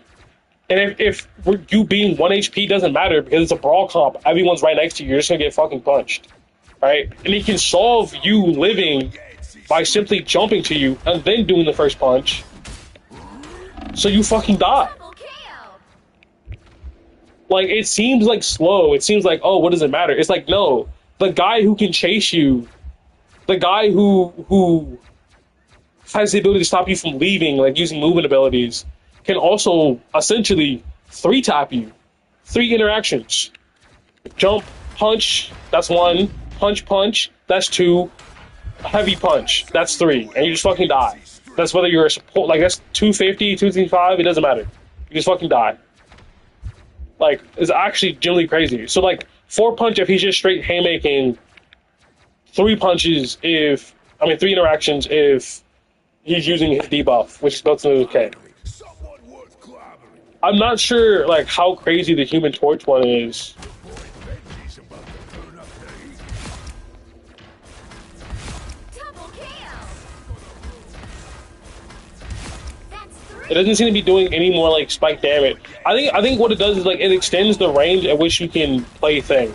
Because the problem with Thing is you often to like punch, you have to be very close. But if this extends the range, which it is, it allows you to fight from farther away. And it also means people can't like backpedal you as much, which is really, really good. So Thing like armor, like survivability through armor, which was the team up they did before, brought it back, really fits him, helps. And then we have another team up to solve people walking away from him. And let me not get shot. Alright, so Penny Parker. Feel that energy, Spider? Time to let Or go. I didn't do Hulk. Let's go back to him. They Hulk. don't look friendly. So Penny Parker has a team up with Black Panther for some reason. Like for some reason they gave him a team up with Black Panther. Penny a team up with Black Panther. I'm counting on you, friend. The team up with BP, it says cyber web clusters and attack speed. It says attack speed increase and damage boost. So if you're wondering like, what does that look like? If I shoot him once, all right, looks like that. If I activate the team up, it looks like that. Looks like barely a difference, all right? But it is like this one here doesn't actually. Well, hold on, it did reach it. Is this bugged? Let's have them both start off even. Kill. I'm gonna shoot once on the body, and then I'm gonna shoot once in the body. The team does less damage. It says damage boost, but I don't see it. Cyber Web Cluster. Yeah, like that's. I'm using the right attack. Weird.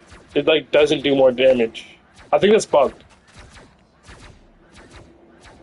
Yeah, that's definitely bugged. Maybe if I shoot like headshots. And that's how we do it in Tokyo. Double kill. Kinetic kick. Yeah, it's bugged. Yo, Penny's bugged? Her team up doesn't work. If you shoot normally, you do more damage. Like, it has a damage decrease. That's fucked. That's actually fucked. You have a damage decrease. Kinetic kick. Yo, T, are you here? Whoever they are, they don't look friendly. Like, it's actually bugged. What the fuck? Yeah, It just wasn't your day. T, yeah, I'm here. What happened? the fucking BP and Penny team up is bugged. Why? What's wrong with it? It says it gives you an attack speed increase and damage boost. But when I compare the damage side by side, like on bots with the notches, your regular damage does more. Yeah, it's definitely bug. I told you it's the same thing with the patches. Patch notes, they said that the snowflake doesn't give you a damage boost anymore, and now it still gives you damage boost. Yeah, like, we just gotta give them time to fix all this stuff, because they added so much, it's fine. Yeah, they added so much, so now it's like... Like, it's understandable to, like, be going through. Yeah. Alright, continue. Alright. Okay. So, basically, the ability just gives you a shield, so you can block damage, so you're a shield tank, alright? And it increases your rate of fire by, like, a fuck ton. Like, a fuck ton. Now, most people that I've heard have said that they prefer the 2-nest, and I think the 2-nest is insane. If you ever face me in a fighting game, I'm always going to be on the character who has, like, an absurd tool that's, like, really strong that you have to play around, right? And it has, like, some okay small tools in other areas. Because I will always, like, I will replace the benefit of the small tools with my own skill, and then keep the... So it's basically like, you aren't really missing. So, like, for example, in Tekken, I play Devil Jin Yoshimitsu. Devil Jin has a lack of tracking. Sure, it sucks, but I can also just hesitate into small buttons to catch you stepping. I can also just step to realign with you. Like, there's other things I can do to deal with the lack of stepping. Like, deal with the okay, no, hold on. I'm tired of seeing these bots die. To deal with the lack of tracking on the character or his weakness to the side, right? It's perfectly fine. Does that not out-heal damage? Okay, I guess it doesn't. Yeah, I'm just gonna break that, whatever. So, I think the concept, because the other team up, if we swap to it, is the old Rocket team up, where you can put down 2 gems, right? So you can control more space. What I'm going to say is going to sound stupid, right? I think in compensation of losing the potential, like, let's say you're doing base for base, at base, having 2 nests is strong, yes. But I'm willing to take the loss of a nest if it means that I myself can hold an off angle and genuinely be fucking annoying. I know it, like, I know it sounds fucked to say, but, like, I genuinely do think if I can be Penny and I go on an off angle with, like, a DPS who likes to shoot like a poke character or something, give him a nest, stack some mines at his feet just in case someone tries to fucking dive him or attack him, right? Set him up with some webs or something on a spot, and then I go on an angle and just fucking obliterate someone, apply a bunch of damage to the backline, because they have to look at you. That team up does so much damage, they have to look at you. And it can headshot. Penny was allowed to be headshot. So you can just amp your damage and either assassinate someone or just make the backline, because everyone knows the pressure of a Human Torch shooting your backline all game. We've all been through it. A Human Torch is not bothering the front. He's annoying as fuck to hear. He's kind of loud. He's throwing shit in the back. It's like, bro, someone shoot the torch. And it's like, the support's like, someone shoot the torch. And the DPS are like, duh, because they're fucking stupid and aren't shooting the torch. So he gets free pressure on the back, and eventually the support gets, like, shot, and then the torch splashes down, kills the support, and then we lose the team fight. And it's like, the pressure of having someone on an off angle doing this below GM is a free win. If like, I actually would say below GM. Like, there, even in GM, there's a point where you can just do this on a support. They have to heal themselves, and you can just keep shooting them, and then they don't have their cooldowns. And then if they abandon their team to go after you, they fucking their team dies. So like they just have to live with it, and it's so taxing mentally. Like it actually does burn into your like your stamina, your mental stamina, to have someone in the back line constantly shooting you, just constantly. Like it actually does annoy the supports. And there's so much time when the supports are trying to like angle themselves to not get hits, that being constantly hit and having to heal each other means that they can never, ever do anything aggressive with their team unless they're all inning, in which case they probably just die anyway. Because you just have a Penny Parker in the back shooting you, throwing mines at you the whole time. And if you walk into the mines, you're dead. Penny Parker can just shut up like mines there. You just fall over. You just deceased. You die. I know that sound. Like, that sort of setup to me is inherently more interesting than I'm going to put a bunch of webs down, a bunch of mines down, and do nothing. Like, don't get me wrong, I still think it's strong. Like, me and T were playing a game with a Storm, against a Storm. This is gonna hurt. I put a bunch of mines down, stacked them in one spot, said, hey, Storm ults, you go there. Storm ulted, she went there, Storm died. That's a very strong use of the character, yes. But I still think an aggressive off-angle approach that forces the enemy team either forward or backwards is way more interesting. Because if the team goes forward, supports are closer to the problem, I just take a wider angle, I shoot the support still, and if I ever get in danger, I just go back. Right?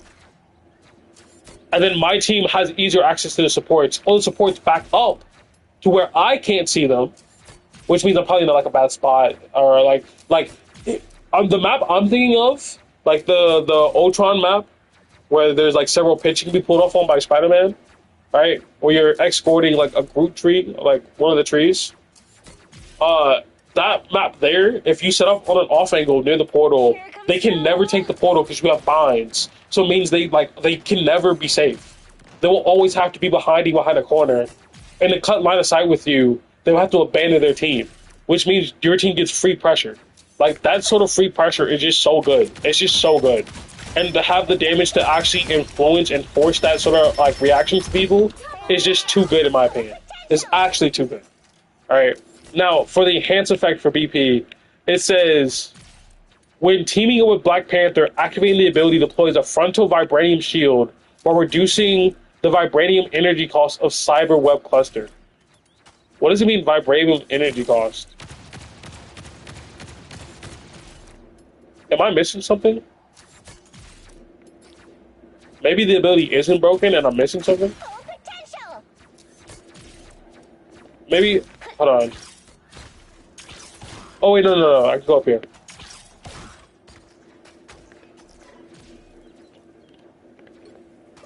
Here comes trouble. Vibranium energy cost? Does it just last longer?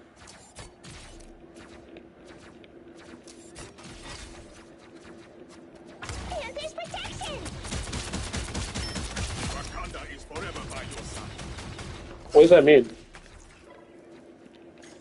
Time for some major upgrades. Right, Rocket? Beacon in service. Feel that energy, Spider? So it gets a bigger shield and it lasts for 5 seconds. But when BP's on your team, No attack. it still lasts for 5 seconds. Panther's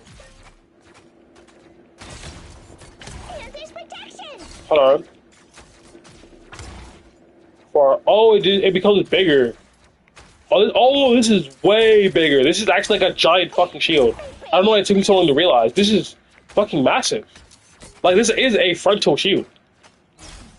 Whoever And then what's the cooldown for this ability? Panther's protection. 20 seconds. Okay.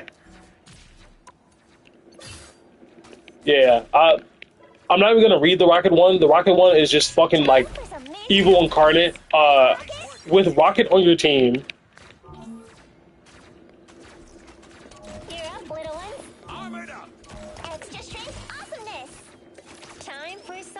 you get just hella mines, bro.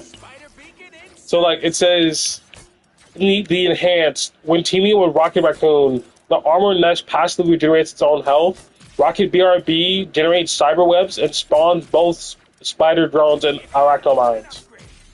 So you get 2 drones. I mean, two nests. His BRB is a nest of its own kind, so you can cover more space and be even more like all encompassing. Like I think on what is it? It's not Central Park. It's Midtown. On Midtown with the train station. At second checkpoint, you literally can lock off you can lock off all entrances. They would have to go all the way to the side, around, and you can still have that blocked off. And then if the mines get hurt, it can generate its own HP back. It's still so fucking good. Because there's so many times where it's like, yeah, we scared off the guy who was shooting my mines, or we killed that guy, but someone else just fucking breaks it. And we're still in the same bad situation. So now they have to fully clear it the first time without dying, and or I could just like body block for it and like it just regens health. Like you can maintain longer. Which means now having Phoenix on your team to pop her ult to clear like a penny nest could be a viable decision and not like a side effect of a Phoenix just popping her fucking ults.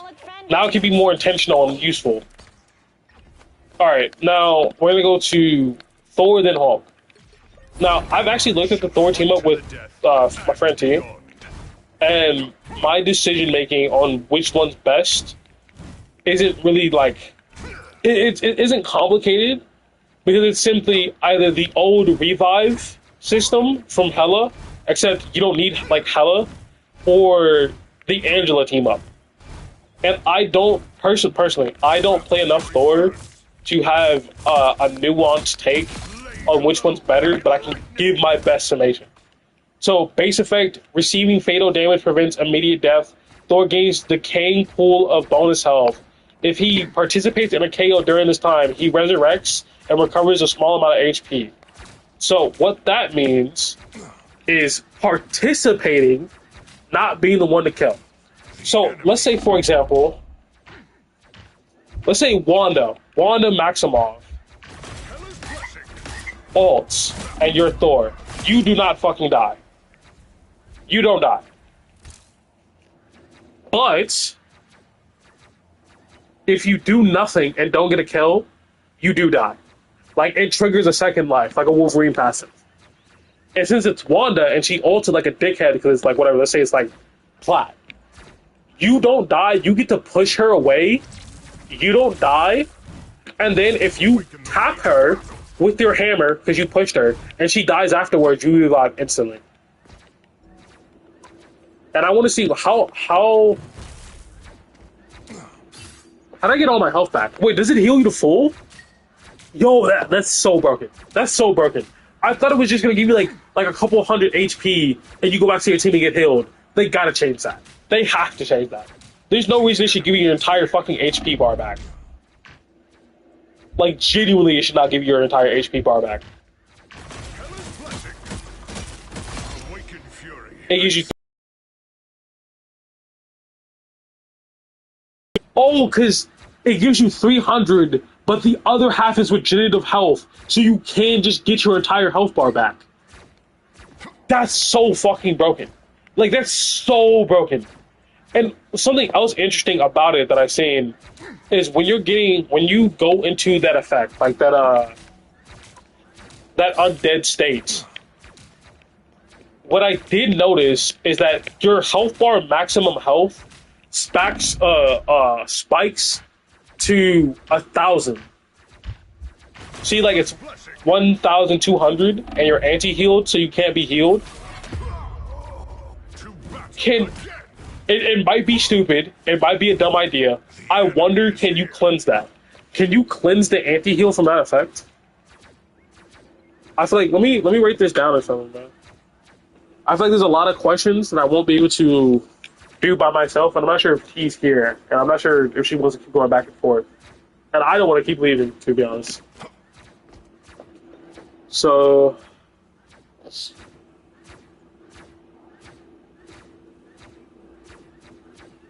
Where's my notes at? Can you cleanse? Oh, I have it in the title.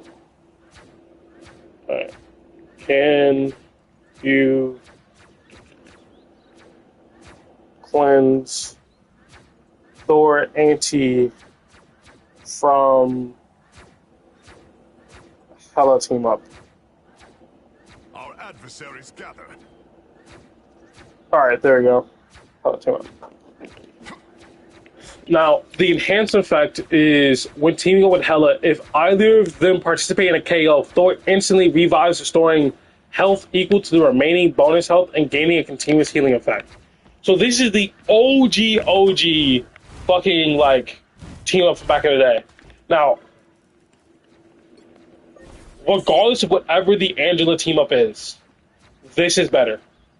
Regardless of whatever the Angela team up is, this is better. If you have a DPS playing Hela, they can help you whenever you die in the first place. Get a pick to revive. And then when you die again, you can get revived again.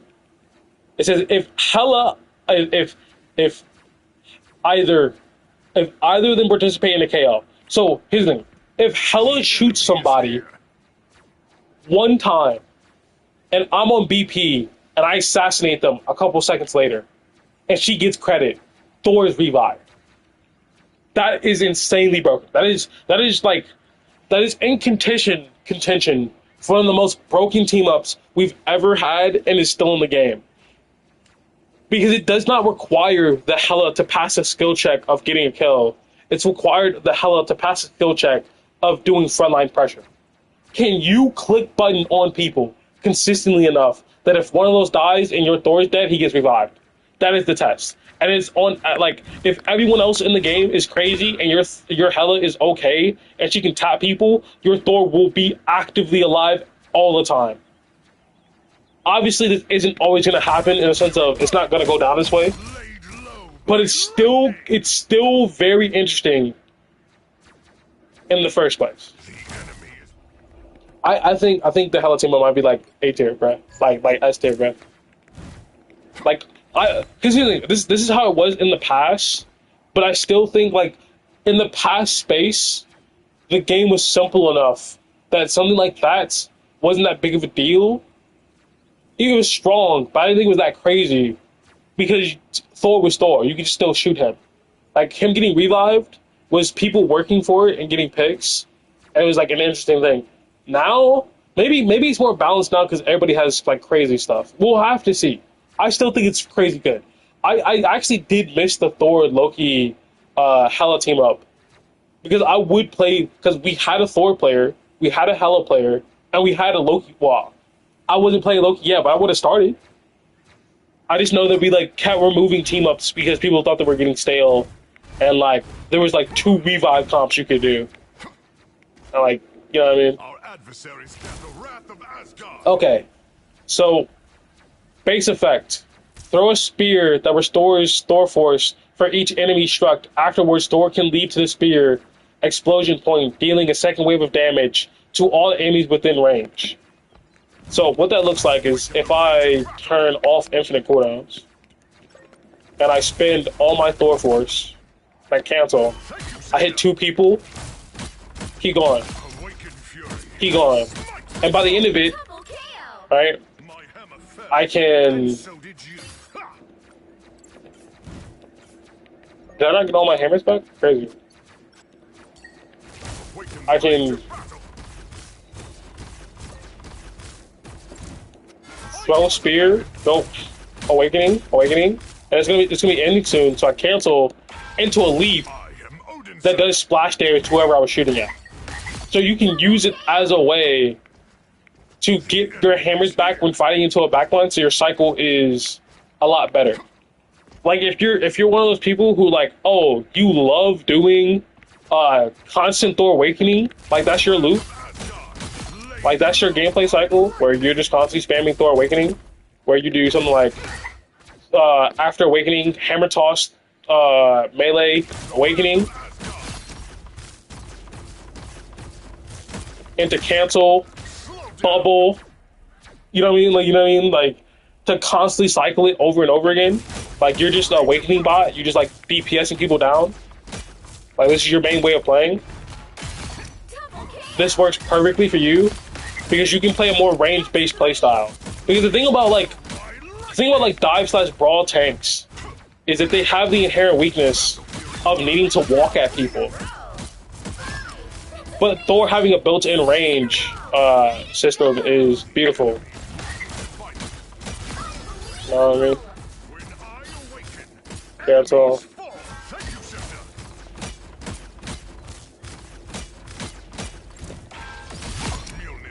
It's just inherently beautiful. So if you want to like a range-based playstyle, right? Like here's the thing.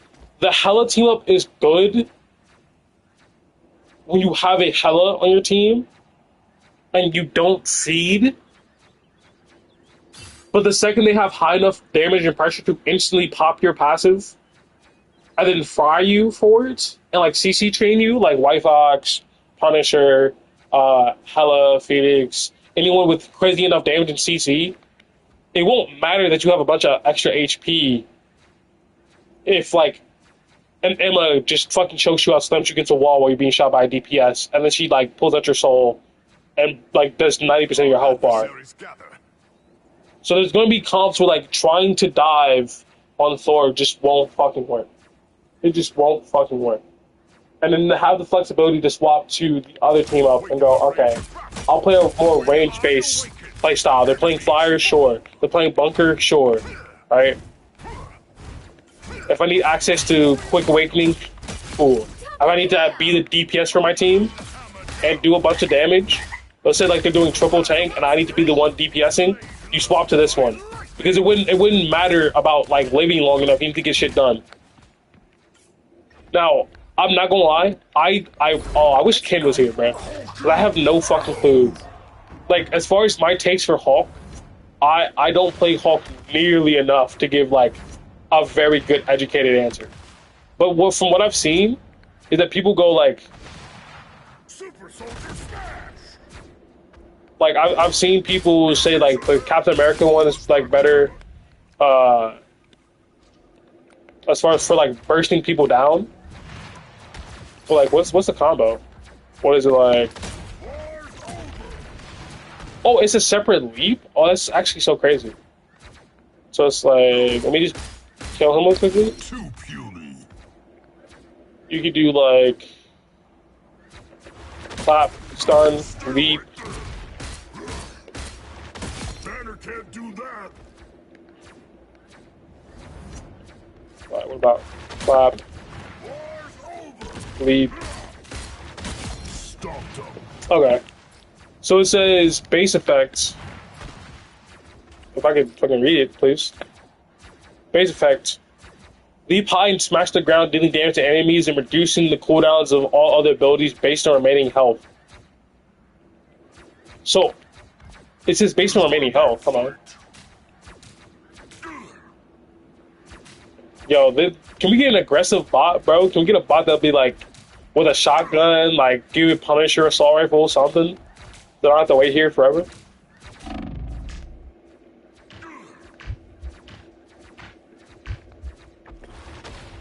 Alright, let me turn off infinite cooldowns.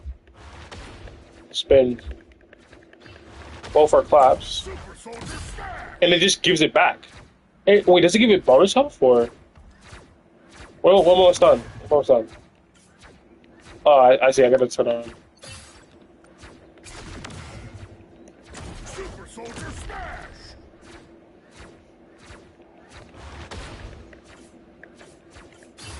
I don't know. I says remaining health, but it doesn't seem that like any amount of like cooldown management for Hulk is nice because Hulk's it's gonna sound dumb to say, but like Hulk's entire gameplay is through cycling like his fucking cooldowns. It's like who doesn't do that? There's several characters, but like I feel like Hulk is his skill curve isn't from aiming, even though it takes aim for a stun. It's when do you use your bubble, who do you use your stun on, when do you use it. Like, Hulk is one of the most fundamental, like, well-balanced, well-designed tanks in the game. Even with his ults, where you can't... Like, every time I play Hulk, I feel like every time I pop my ult, it's like, okay, this is reasonable. Wait, nope, this is not reasonable. I did this all the way wrong. Where, like, the only way I can say, like, yeah, I just feel like Hulk is a pure skill check, essentially, to me.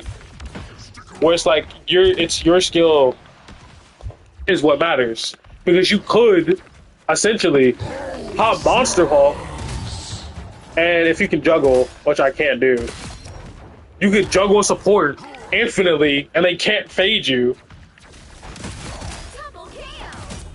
If you guys notice, I bring up Cloak and Dagger a lot as the example.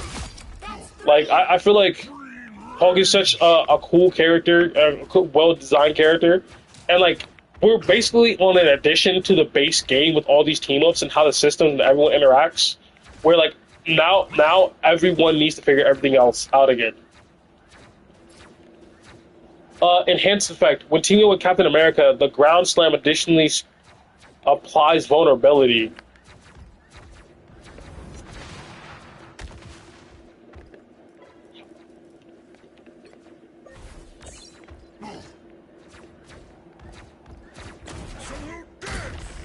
Yo!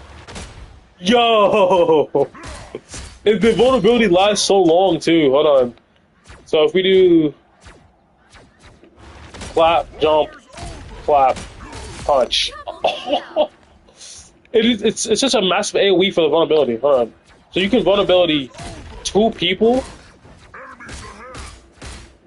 Stop them. And like vulnerability's one of like the better status effects to have, because everyone on your team does more damage, so they get more ult charge, and then like they all can benefit in the damage increase. Which means now if you're a Hulk, you can enable your diver more to bubble, slam, like clap. Like you can actually just AoE vulnerability an entire like triple support backline, and then burst them all down. Like, this is so cool. This is actually fucking cool. Like, Turn them green. I think this might be the best one. Because no matter what the other one is, the ability to reduce your cooldowns / help your other dive tank. Because if you're both dive tanking, you're in a dive comp, right? Right, like you're both. Well, you can't double clap like that. That's what I mean. You can't do that because cooldowns. Like, it is actually so good. It's actually so good. Which means your uptime is higher, which means the dives are more frequent, which means they can't make as much progress without dealing with you guys. And if you have a DPS or a cap, or like obviously you're gonna have a cap. You have anyone you're enabling, the bubble is tough. You can stun a tank, you can stun a support. One support just fucking dies, you turn back on the other one, because the other healer's gonna have to like run anyway if they're not already dead. Like, it's so good. It's just so good. It's so good. Like, it's so fucking good. It's one of those like fundamental changes to a character where it's like having this means so many different situations are more favorable. And then for the Wolverine one, I'm just gonna spawn him in already. It says enter furious state upon activation, gaining a speed and attack boost for a duration. Also unlock the Scars of Rage ability, granting unstoppable for a period when the health drops to a certain threshold. Alright. Scars of Rage, what does that mean? Scars of Rage ability, granting unstoppable. Also, your CC immune for a period when the health drops below a certain threshold. So what that means, right, is see when like the fish glow, right? You get an enhanced attack speed, which is crazy fast. Because one of Hulk's weaknesses has always been that while he is a playmaker for the team, and he can put teams in bad situations, right, by stunning a support, going on to the other one, has a bubble for his DPS's dive, his ult can be very oppressive, right? He can juggle. 4 in a row. he doesn't have high damage.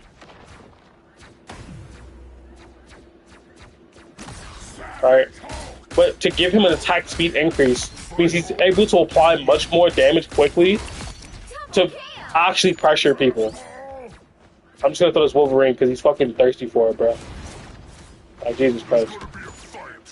So, like, this is generally good. Like, it just spikes your damage in a positive manner. And you get it by pressing, like, the triangle button to get the team up, right? And then you get it again for throwing Wolverine. So you can throw Wolverine at their tank and then go bother their supports. It's just so good. And then it also said when you're low HP, like, never mind, this is the better one. This is the better one. Right? This is way better. The vulnerability is nice for team making play, but, like, this is the general, like, all around because you still get the unstoppable at base. Right? Yeah. It's not the enhanced effect. The unstoppable is in the base. Which I think that's broken. I think having Hulk be CC immune to jump out, be the base effect of the kits, is kind of toxic. The BP player thinks something's toxic. Yeah, guys, I know. I understand. I never said I didn't think BP was toxic. I said I found him fun, right? Get up here. Which is very hypocritical. Yes, I understand. Listen, what I'm trying to say is the counterplay to Hulk would be to blow him up / CC him and to make him CC immune when he gets to low health, which is going to happen from me blowing him up. It's like, you can't really peel in a traditional manner. Because, like, he's unstoppable. So, like, if I get low enough HP, alright, bro, listen, I'm going to have to swap. I don't want to pick you up, bro. Chill. Why do they make that Wolverine so thirsty, bro? If I get a low enough HP, I can no longer be CC'd.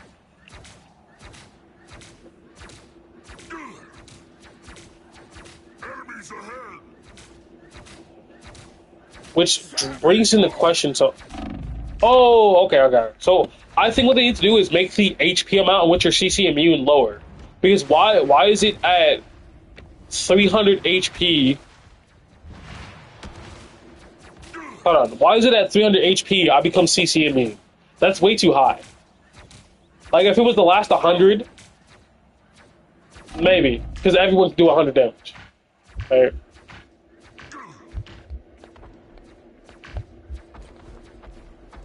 But, like, right now,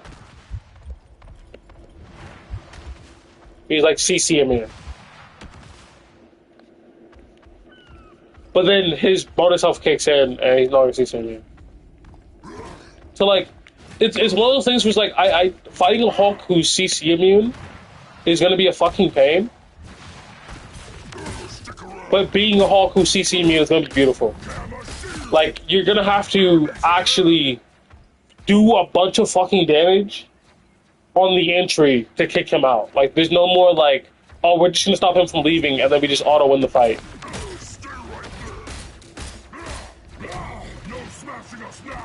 Quite interesting. Quite fucking interesting. Okay, Groot. Now, between which one's good and which one's like better than the other, I think everyone knows I'm gonna say fucking wall. A wall that gives you healing by itself on a character who already wants to hug a corner and play cover and heals your supports and they stay near the wall. Like this, the wall helps you with damage, right?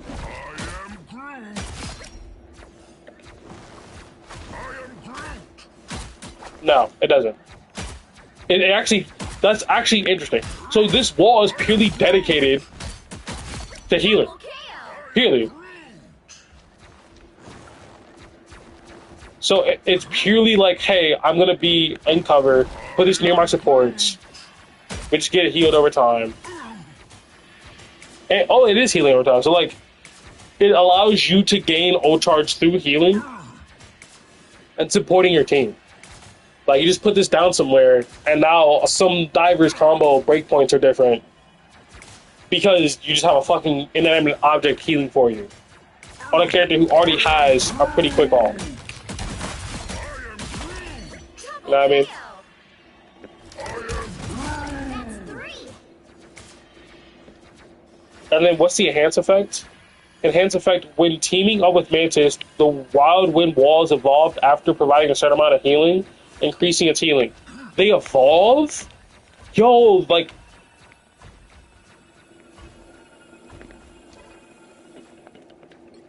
This has to be the better team up.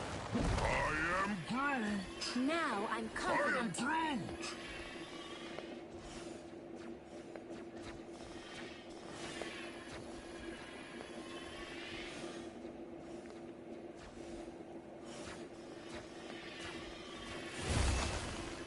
Oh.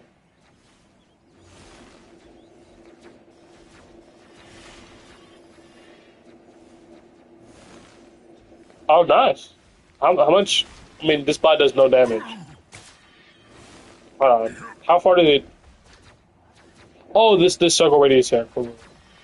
So I'm gonna see how fast it heals. Like the fact that the wall itself evolves is sick. I don't care what anyone says. Like, that's just a cool idea. It doesn't have a visual change to indicate which one it is. But if there is a change, they probably should have like a visual that matches. Like if I need to know, oh yeah, that's an enhanced wall. It's gonna out heal my damage. Like you know what I mean? That's if it out heals like a lot. And does it have priority? No, it doesn't. So it's about Mantis level of like healing.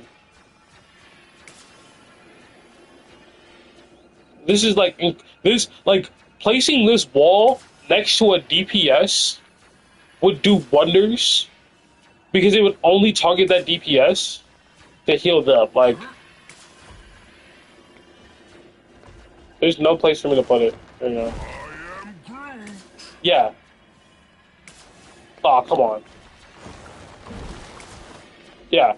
It would just only heal that one person, so that person's enabled, and then would have like a spot to like drop off. As you can tell, I'm a very big fan of enabling a DPS on an off angle who has like a gun or something, with like either something that heals them or protects them, while I do something else somewhere. You know what I mean? So he doesn't have to stay main with the rest of the team. He can go control an angle and be like by himself, while I handle something else and take care of the opportunity. Like he's gonna create an opportunity for me to push forward and be aggressive, and then I'll create an opportunity by giving him different blessings he can play with, like Penny Nest or Grew Wall. I think playstyles like that is really nice. Now, the other one is fucking stupid. The other teammate is fucking stupid, but it's whimsical, so we let it slide. It's the Jeff team up. And I'm gonna spawn him in because it does not matter. It does not matter. Having the enhanced version doesn't matter. Base effect: retreat inside a bubble shield to enter an invincible state, granting yourself continuous healing.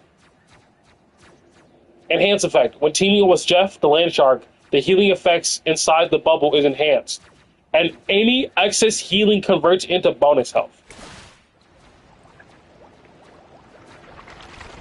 So, in my opinion, I'm not a group main, I'm not a group expert, I'm not a savant. Hold on, let me hit the emote. In my personal opinion, the weaknesses of Groot are resource management, having 3 walls, a big one you want to have off to the side to get bonus health and give you CC immunity. And then means you only have 2 walls you can play with. So having a 3rd wall means you can still go for block off plays, which is your bread and butter for creating space and mitigating damage, right? Having a 3rd wall helps that. And then the other one is being a fucking bullet magnet, where if you don't have walls, you just get shot. So you have, like, if you're ever overextended, or you're caught out in the open, or you're taking a lot of damage and there's not much cover behind you or near you, maybe that's like a misplay on your part, maybe your positioning's bad, who knows? I don't play Groot, I can't judge you. But to have a bubble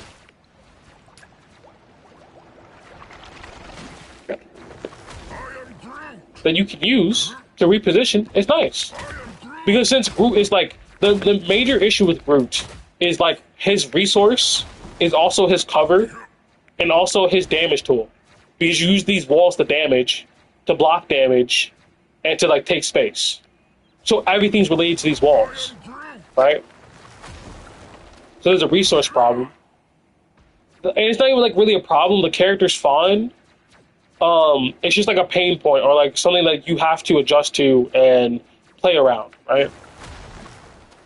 The bubble is to talk about his immovability. Like if Groot is caught in the open, right, or his supports are having a tough time, he doesn't have many ways of mitigating damage against like a Punisher. If they like break his wall, places another one, they break his wall, then he often just fucking dies if he doesn't have any cover to take. Or if he can't cover the gap to take the cover fast enough. So this, healing him, and then giving him bonus health once he's topped off, gives him a way every couple of seconds to just go, because how long is the cooldown for this?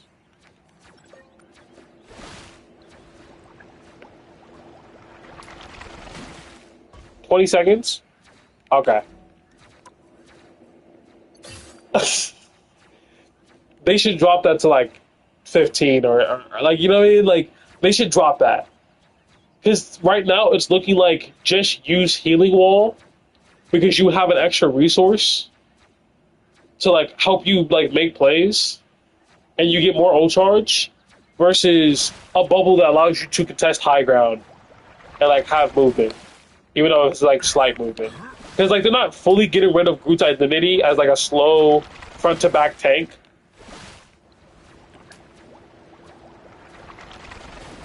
Because the bubble's still slow, and it does provide some healing, and it gives your healers time to catch up. But I don't think it does everything in the sense of like you don't need your healers. Like you're not getting regenerative health. You're still front to back. You're still getting shot a lot. It does give you a reprieve to go. Actually, holy shit, that's a lot of healing. Fuck, that might be really nice. Never mind. I was thinking like, because the wall, the healing wall is nice for like supporting against dive, supporting DPS on the off angle, making plays, like general I want to carry behavior. And if it's like I need to bunker and slow down, maybe this is really nice. Because you can still block damage with it. Because it said it's invincible. The bubble can't be broken, I don't think. So you just use this to body block, take a bunch of damage for the team. You're invincible. Dodge ults. Like a Wanda's ulting. Come here, my son. Come here. Don't get killed by the Wanda. Alright? Punisher's ulting. Oh yeah. I'm going home. I'm going home. Oh, someone's on the high ground? Let me challenge that. Hey, bucko. or better yet, something like from the top ropes. It is very whimsical, it is very nice. I still think the healing wall is better for general purpose. But like if you want to play defensively or you want to like have more like survivability on Groot because you feel like you're gonna get farmed, you can pick this. Because you gotta be alive to make a play, you know what I mean? Okay. We are very slow. Jesus Christ. How many hours are we in? This is gonna be like a 15-hour shit, bro. I'm too slow. Maybe I'll just condense them down into multiple parts. Okay. Listen, I know there's a lot of tanks that I don't play, and I don't really have an idea of, right? But I can tell you, Cap being one of the tanks already, one of the best tanks already, getting something crazy, genuinely is busted. Like, Just here to do my duty. I didn't rebind the fucking like toss so I could do air cap. I'm gonna rebind it to circle. Where is it? Sentient Shrine, R2. Leading dash, vibrating AU, Sentient Shrine.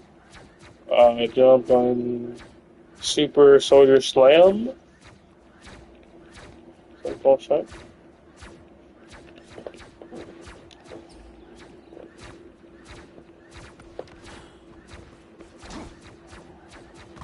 Hostile forces incoming. I actually kind of fucked up, didn't I?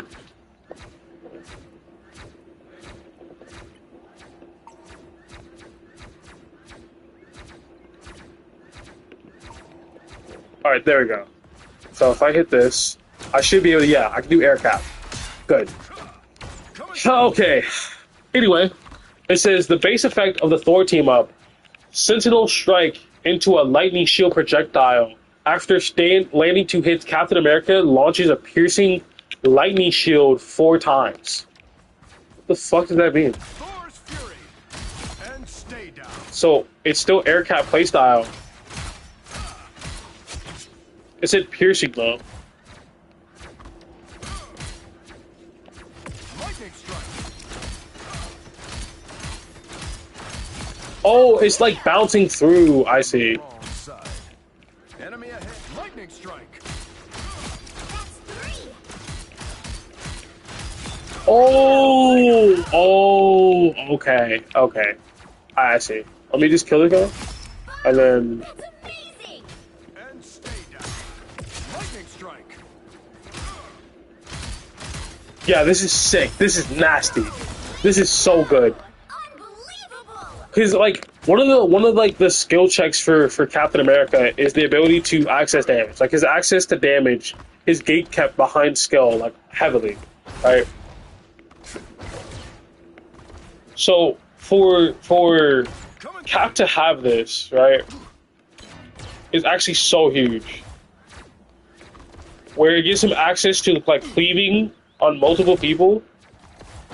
Coming through. Yeah, I'm trying to get used to the control that added.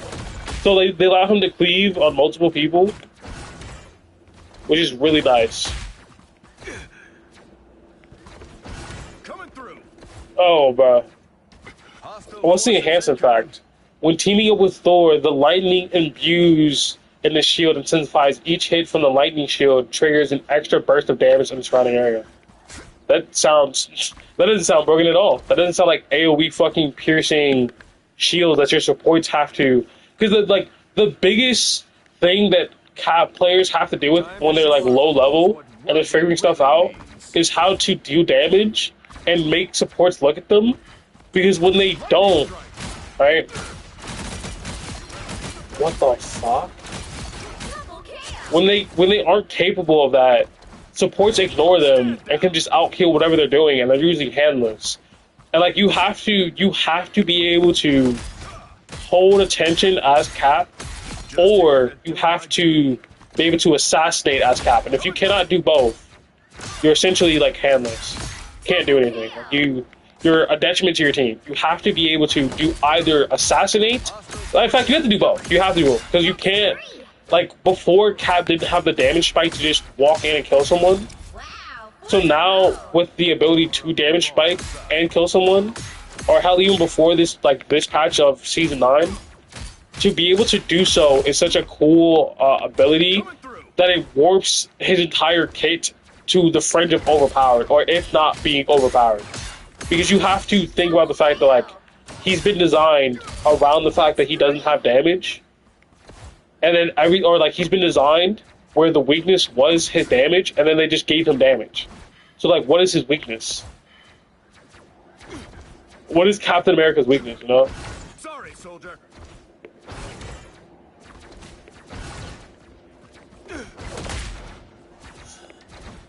Like, oh shit. Hopefully, like it's a like possibly long cooldown. Hostile forces incoming. Let's light it up. Double kill!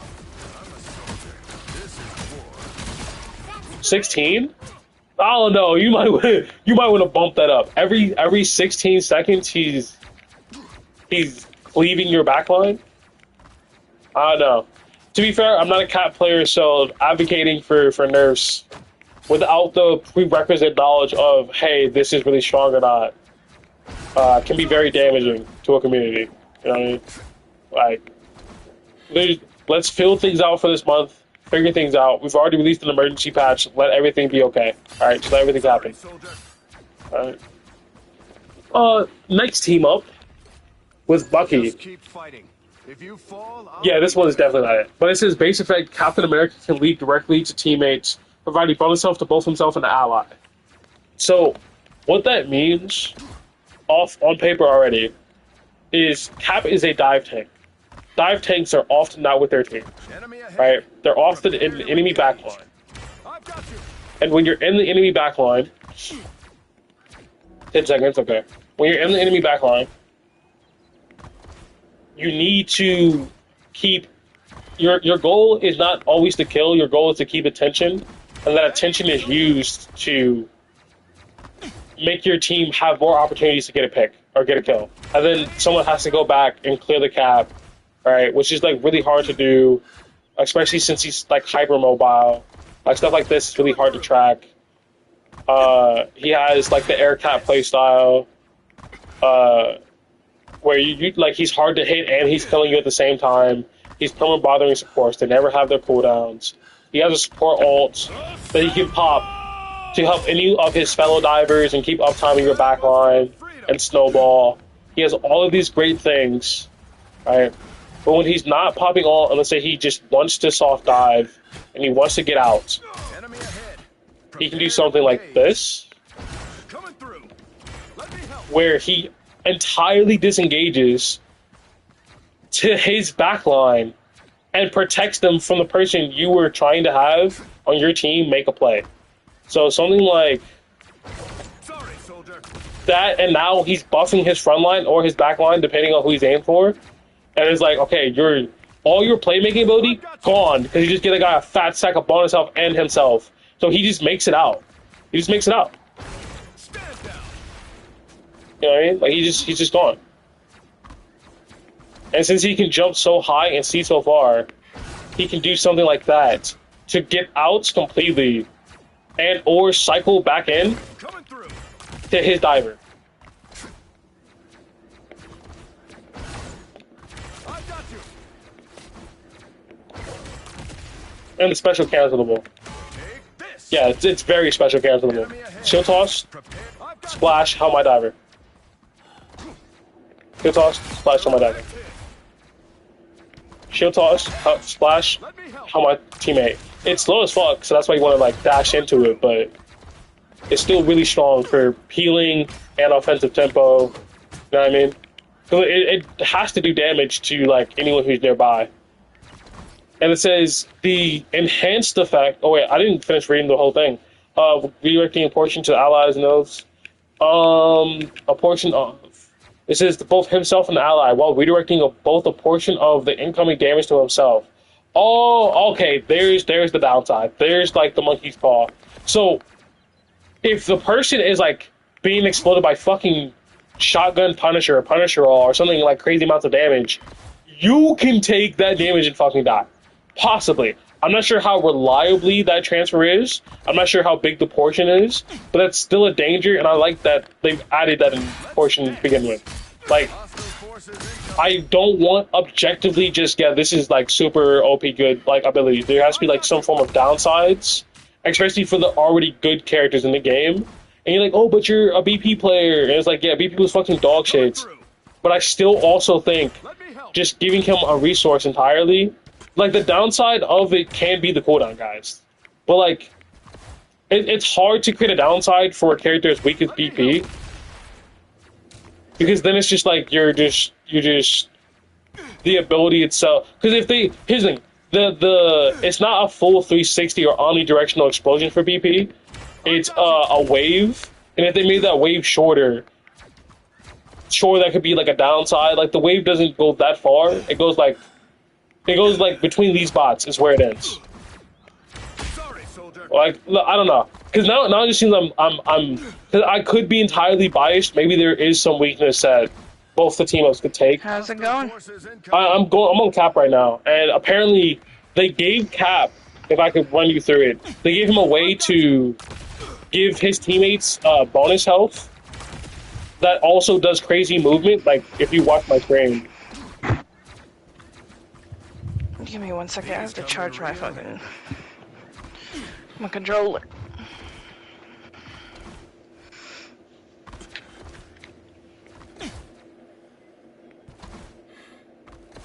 Tell me when you're ready.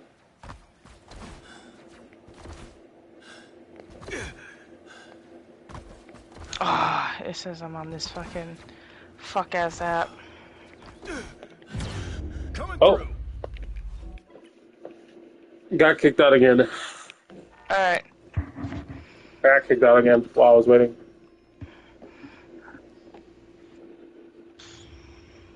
So there's That two means you've team been in there for 2 hours?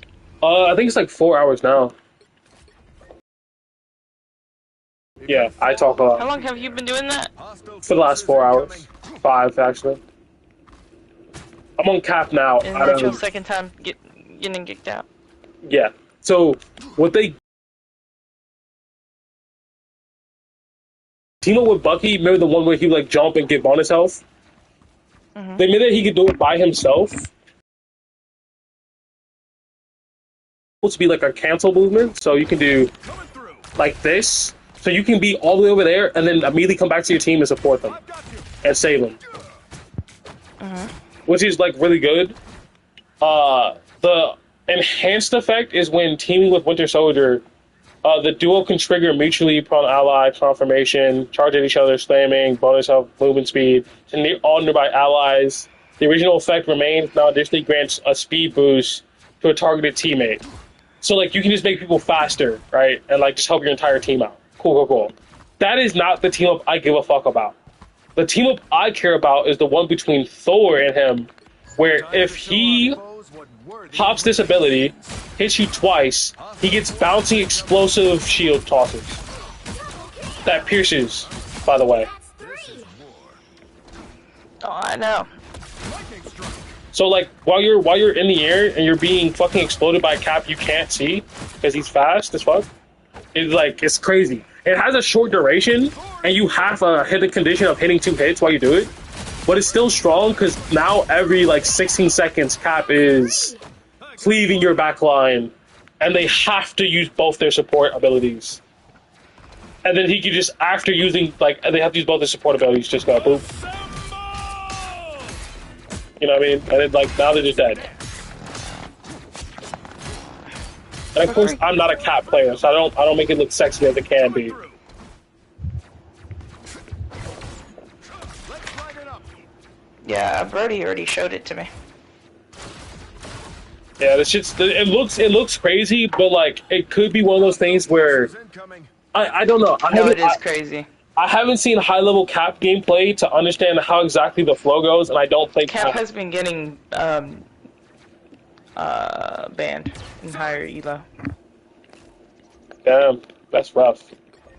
Even when Remy ain't All right, by my side, time for Rogue. it's always in my heart. Rogue's team-ups have always been, like... How about this? Her team-up with Gambit has been partially one of the reasons why she's been considered one of the best tanks. And last patch, they made it that she's less reliant on it, where the team-up says, every attack triggers a kinetic explosion, dealing the area damage to the surrounding enemies, while simultaneously healing nearby allies.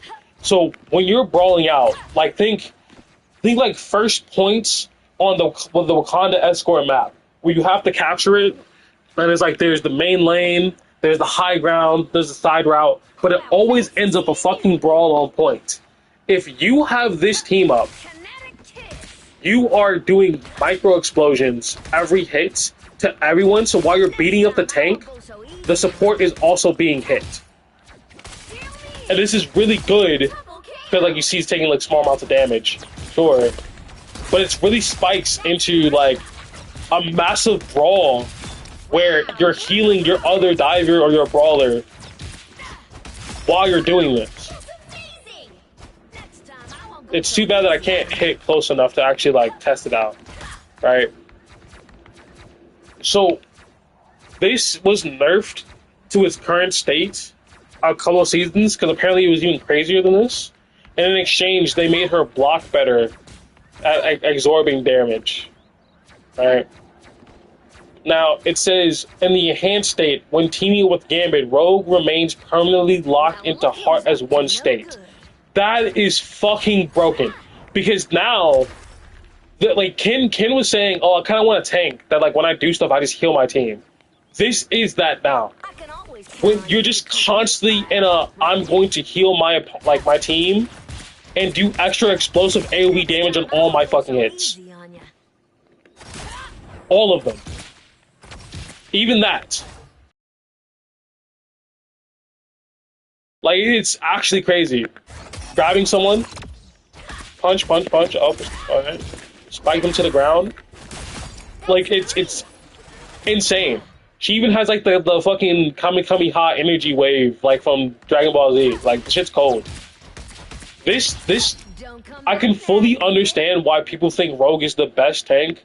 For her to have this amount of mobility for dodging Wolverine and Blade, and to be able to reposition constantly, and then stop divers from leaving, and hunt down supports, and then enable Brawl and Dive, and then have an ult, whose entire thing of your ults is you shut down any amount of team play with their ults, so your team walks in with your ults and just wins the fucking fight. This character is disgusting. This is actually nasty. This is actually nasty. If people wanted to ban Rogue, I would understand in a rank where people were good at Rogue. Because what do you do about a Cloak and Dagger ulting into your team when you, like, what do you do when, like, Rogue does this and Cloak ults behind her? Or Invis ults behind her? You don't. You lose that team fight. So if it's any first points and you have a Rogue, you can just go, oh, everybody hold ults. Everybody hold ults. No one pop ults. Everyone just save. Everybody farm ults. Everybody farm ults. You go in. We're all together. Approach, because you're like, very survivable. And then you pop this on the supports when you're on top of them, and they can't do anything. They just fucking fall over and explode. Double KO. Because you naturally get healing and you can snowball. And even if you don't want to steal their ult charge, if you have a healer next to you, try to pop ball. If you have a healer next to you and a DPS, you get healing off of punching people. You start healing, and you start doing way more damage with the explosion, and you get damage reduction if they're tanks. So she's like one of the best, if not the best, brawl tank in the game. This is fucking broken, bro. I genuinely mean this is actually a problem. To just have a character be this good all the time might be a problem. But again, I play BP. I can't tell nobody get nerfed. What do you say, Eric? The mag one, I was testing it out earlier. Positive? The mag one just makes her block, like, I think an actual block. Like, if I can... Like, it's on a meter, but I think it allows her to just not take damage, maybe? Yeah, hold on. Magnetic field. I gotta wait for the meter to come back. Ain't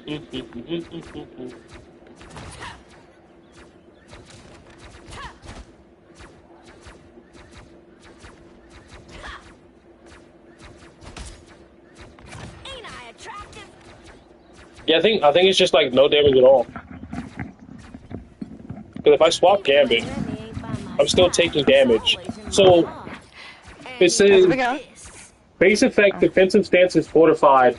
Activating the ability expands a magnetic field, drastically boosting the damage reduction ratio of defense stance. Furthermore, all damage absorbed by the field is converted directly into damage for Southern Brawl. Hold on, let's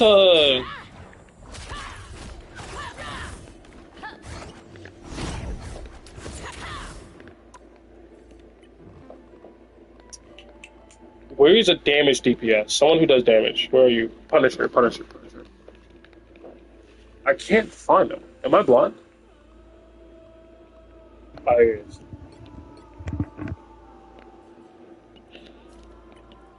Just gotta reset all these settings, blah, blah, blah. Advanced combat. So, the test here is with the mag team up. It says all of it is converted directly into. All of it is just directly converted into damage, and she has better damage blocking abilities. So if I swap to, yeah, I don't know why it's not letting me.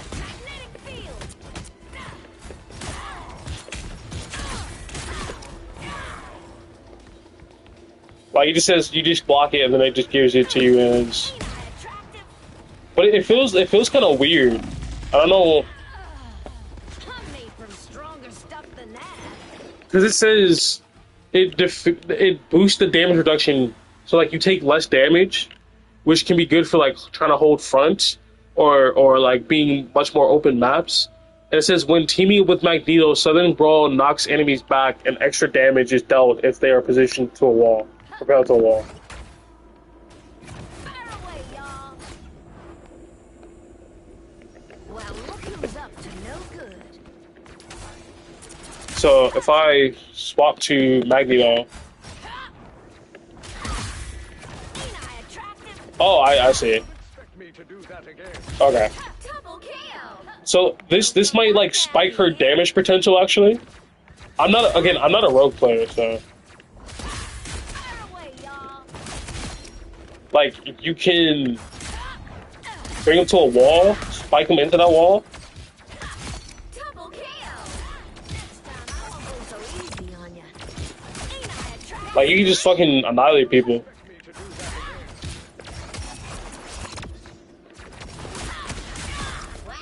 again. Wow. Like that actually seems kind of crazy, no? Magnetic field. Yeah. That's amazing. For 250, this sounds like fucking absurd. Like a lot of, I think the Game Boy one's gonna be really good, but I don't think this one's that far behind it. To like be able to absorb more damage and then Ain't I attractive? does that attack the wall? Or how much damage did that fucking do? Hold on. That's like half, almost. That's like what, 40%, and then Ain't I attractive? Don't come back now, you hear?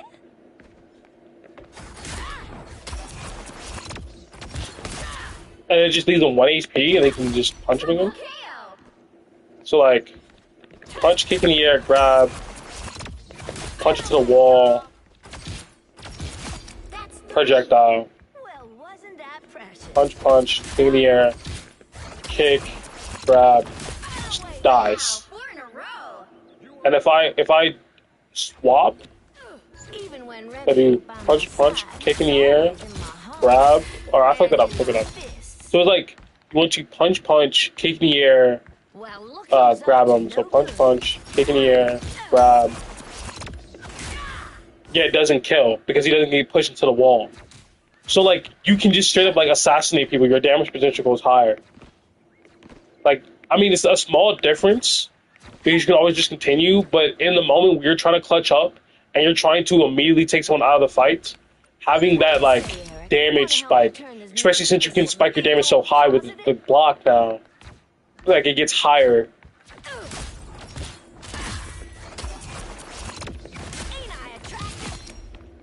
Like, what's a good combo? So like, this punches them into the wall, obviously. But we're gonna say that for last because we're trying to spike the damage with the wall. So if we do like, that does damage into kick, then we kick in the air, grab, push him into the wall. He's like 1 HP. So what if I do like?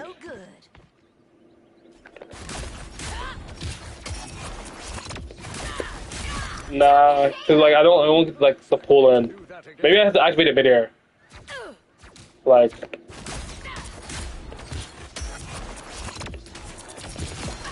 yeah, that might be fucking nasty. That might just be nasty. Cause even if she gets to like tenacity, this bot gets tenacity at some point. It's just straight damage after a certain point.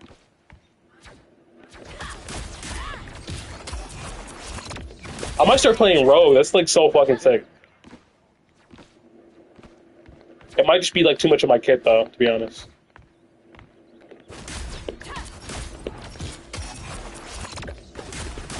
Oh, I didn't activate the pull. Let's try that one more time.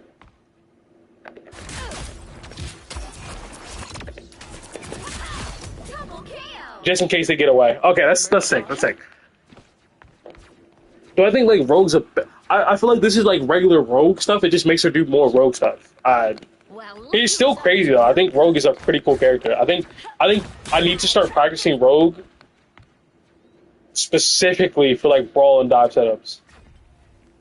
So far, everyone has like cool stuff, and it's like, yo, they're like going crazy. But like, I don't play the characters enough to like understand what like is it crossing that line or not. So much psionic activity. A girl could Now, practically feast Emma, on it. okay. For Emma, I've played enough Emma that I think I can give somewhat of an opinion on what's the better team up. So, there's two team ups. There's one with Luna, and there's one with Mantis. We're gonna cover the Luna one first. Right. As cold It says as base diamonds. effect: project icy energy forward, dealing damage and slowing enemies. In diamond form, condense frost into absolute zero diamond. Uninvited guests. Barrier that blocks enemy attacks and movements. Enhance effect. So like first, let's just try the effect. You've got Right. frostbite. So you just create a wall. It's another Emma wall. Alright. Diamond and snail. So you can cut somebody's healing off. Alright. If you spawn in Luna,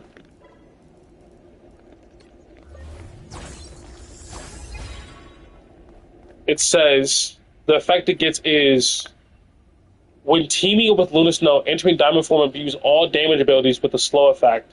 Telepathic Pool also picks the slot. So, the reason you would want to use this one, I would assume, would be in setups against non-mobility tanks, right? Where you want to essentially punish them for overextending, or you want to slow them down.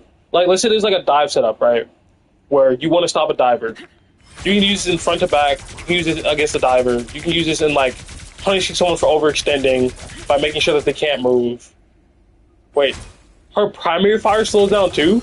Like, this could be nasty. Don't get me wrong, I can see why this would be good. If like, let's say there's a Magneto on the enemy team, and the mag is overextending, and you constantly keep shooting him and he's always slowed, or you shoot a support and they're always slowed, and they can't move around as fast. They become easier targets, they take more damage, they can't get into cover fast enough. Right? A Groot that's always slowed is just a fucking victim. Right? On top of you doing a bunch of damage. This can be good. 100%.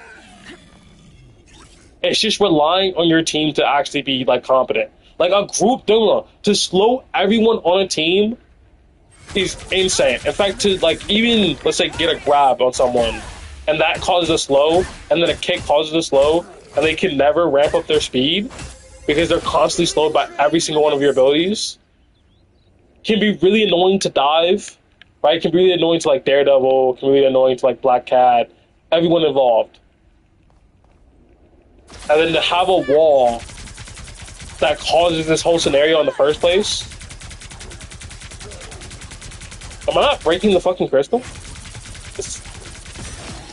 When you're at max damage, like this is like you're essentially being like a second version of Groot, where you're triggering their like they don't get healed because of the wall, then they have to back up, and then they're slowed, so their backup is slowed, so they take even more damage. So walking up to you can be a nightmare, or trying to escape you can be a nightmare. But I don't know how good this is.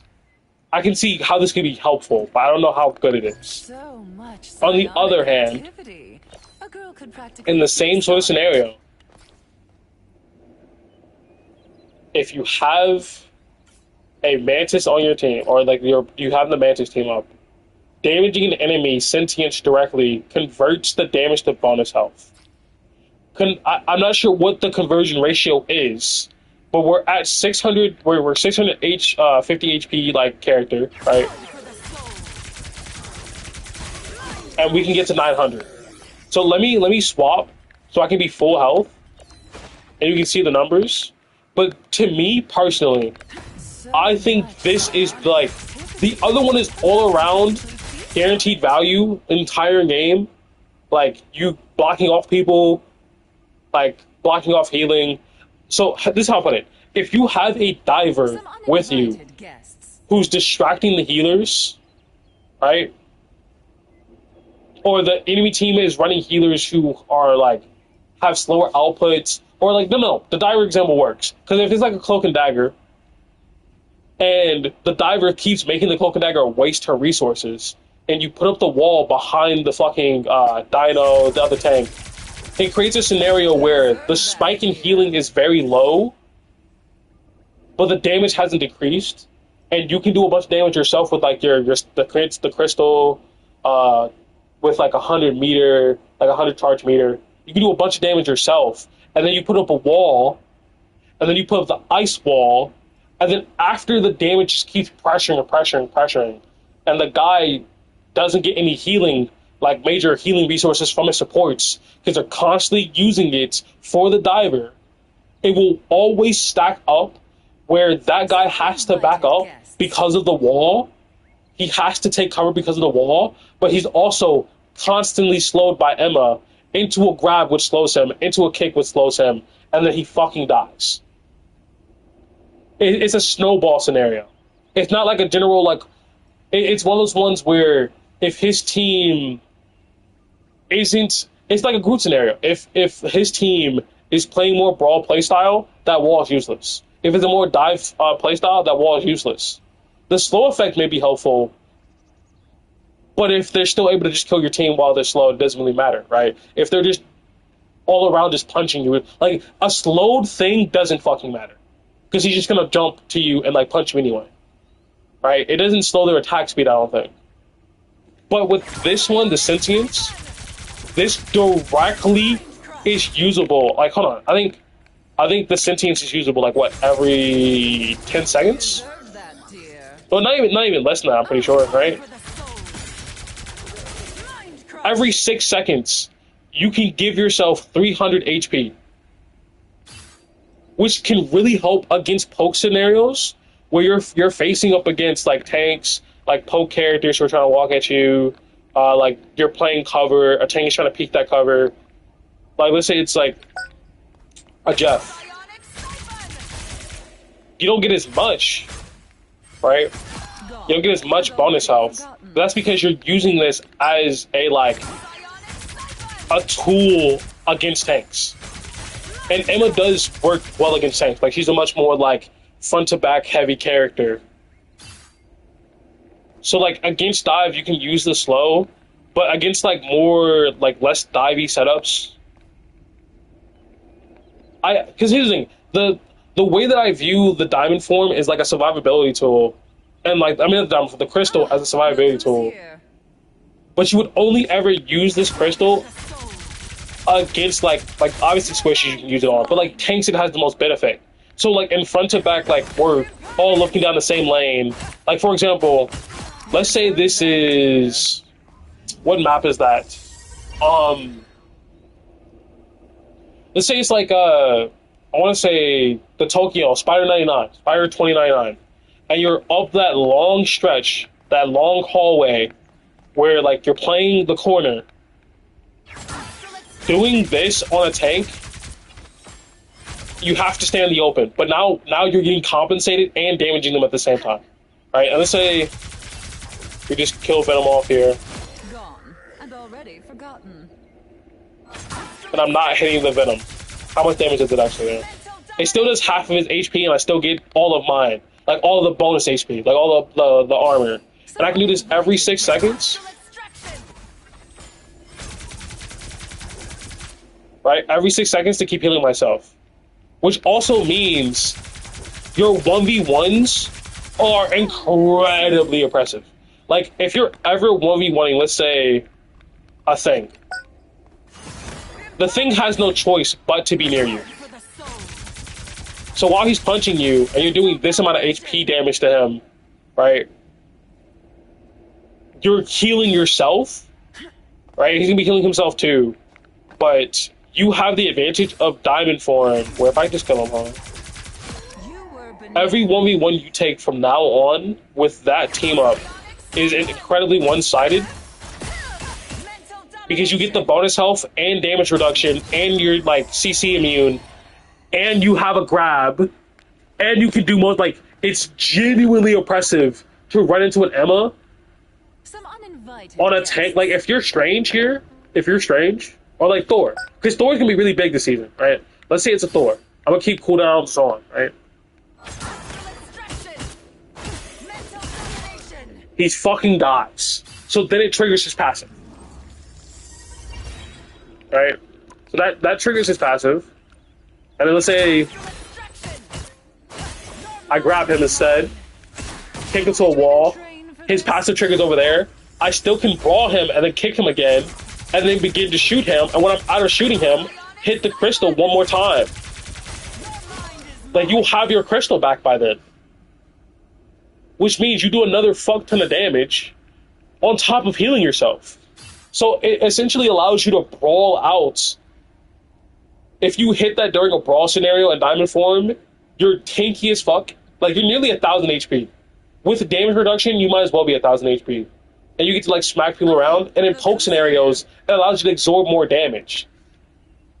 I personally think that this is the greater benefit one. I'm open to suggestions. I'm open to critique. I'm open to, like, ideas that this isn't the better one. But in my mind, having a general slow effect and an ice wall only matters in scenarios where the tanks are walking straight at you. And then even then, they have to be non-mobility tanks. Or tanks running away from you. And it's like, if it's a Thor in your backline and you hit this, you just kill him. He triggers his next mode, you go diamond form, you grab him, you kill him. And of course, I could be undervaluing how good the revive is on Thor. I could be undervaluing how good it is to slow a tank. Like, if it's a dino, because here's the thing. If it's a dino, you can make the qualified decision of, I need to keep spamming this on dino to burn most of his HP, because see how much HP he loses, right? To make dino less oppressive to play against. Like, this is the tank I go to. So let's say, like, fucking hell.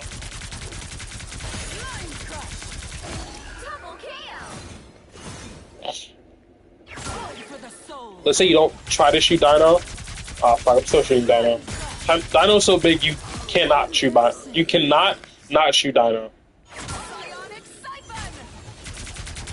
Fucking hell, bro. I'm just trying not to shoot you.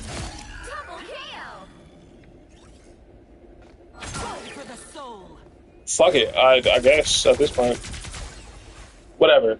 The point that I'm making is that you can farm a character like Dino that applies significant enough pressure and then give yourself enough HP that if he walks up to you and grabs you, that you can diamond form away with the extra XP and live. Or you can make the decision of, like, hey, I'm gonna go 1v1 this person, and if you hit the crystal, they have to leave the area to live the 1v1. Like, if there's a Venom and he dies and you hit, like, people think, like, oh, the reason you play Emma into a Venom is because you want to, like, do this and, like, bounce him around to get him off your supports. It's like, yeah, sure. But the main idea when dealing with Venom and you're on Emma is that you get to hit this crystal and boom, he has to pop his bonus XP. He has to. So now his time of being there is shorter because you bursted through everything. Alright? So if I can just go on real quick. Now, if we do it again, and then I go diamond for him, break it, grab him, slam him to a wall, he's stunned, that gives room for my supports to CC him and stop him from leaving. And then, if it's ever a 1v1, right,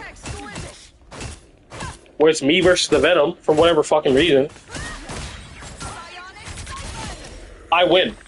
I will out-heal his damage.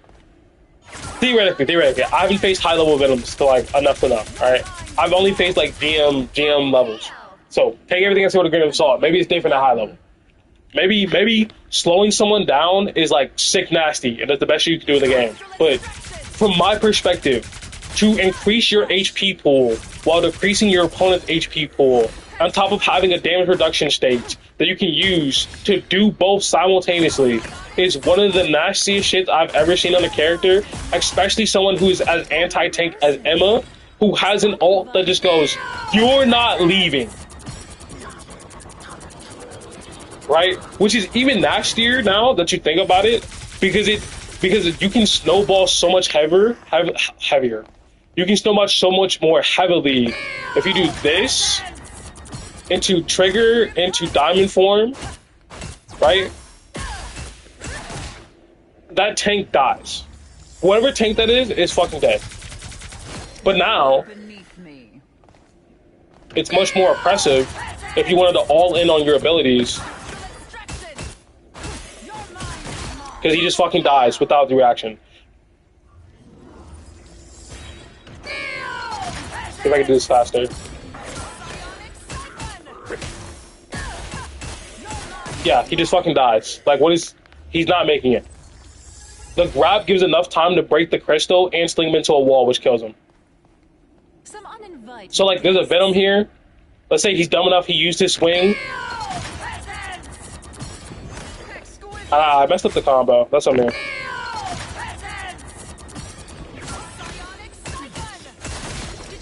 You know what I mean?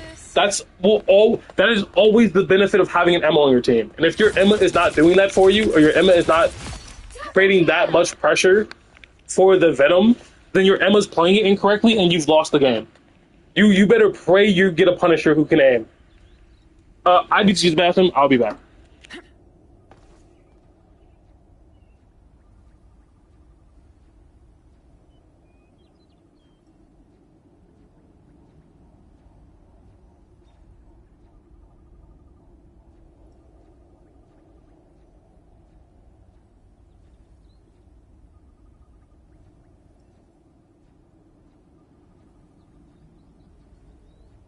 Some uninvited guests.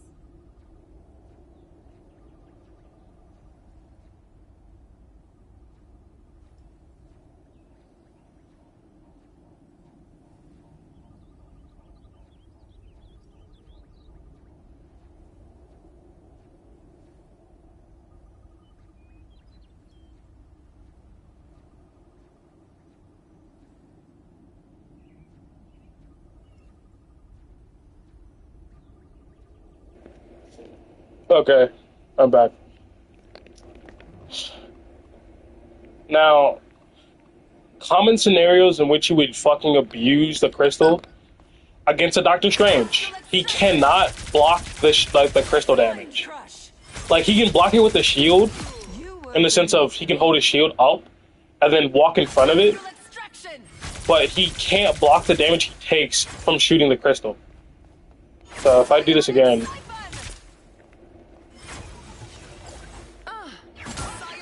Like, he can't block the damage from the crystal itself. So he takes all of that even behind the shield, which means he's always a victim to, he's always a victim to Emma Diamond form. So, like, if you do this and he starts blocking, he's effectively dead. No Emma's at my level does this, but I'm pretty sure this is a free fight win against a fucking Doctor Strange. To do this, he starts blocking. You break the crystal, even if he's floating in the air. Right? Maybe like one of your melee DPS can go get him. Maybe like one of your poke characters can break his shield. But like that's free pressure. And like you want to do like the thing is those two team-ups being separate are just the same idea almost. I don't think I played Emma enough to fully, because like the way I understand Strange and the way I understand like Spider-Man and BP, I haven't reached that level of understanding with Emma enough to be like, yeah, this is the definitive reason for this team to exist in this one. The Mantis team up is new, and that would be the one you would have to consider, because like it's pretty obvious why you would want an ice wall. And it's pretty obvious why you would want to slow a tank down, so they just get exploded more. You have more chances to use your crystal. You know what I mean? So your crystal's easier to hit. So you do like more damage easier. But when you have Mantis on your team, shattering a sentience grants a one-time bonus health while simultaneously reducing the cooldown of Psychic Spear.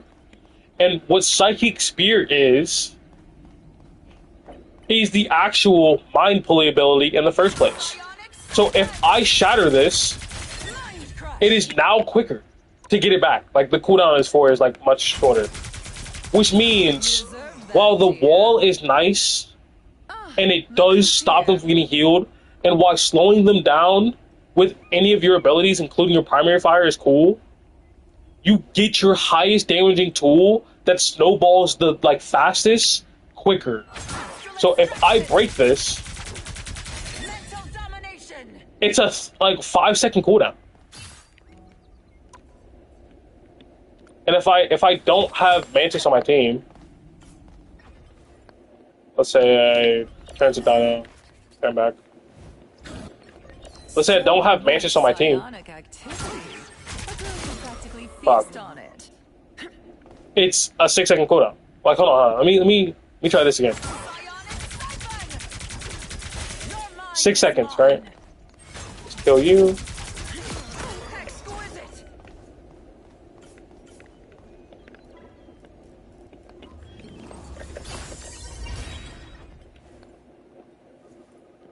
Cool. Got Mantis spawned in. Alright. So I'm not gonna break you. We're gonna see what the cooldown's like. 6 seconds. Alright.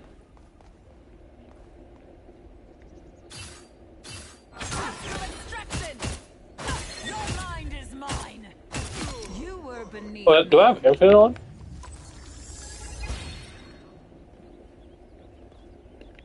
Weird. Did I not break it?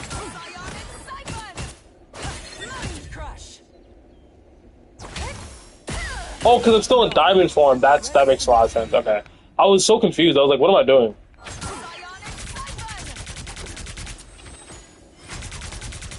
And I fucking missed it. Oh, brother, this is embarrassing. Hold on.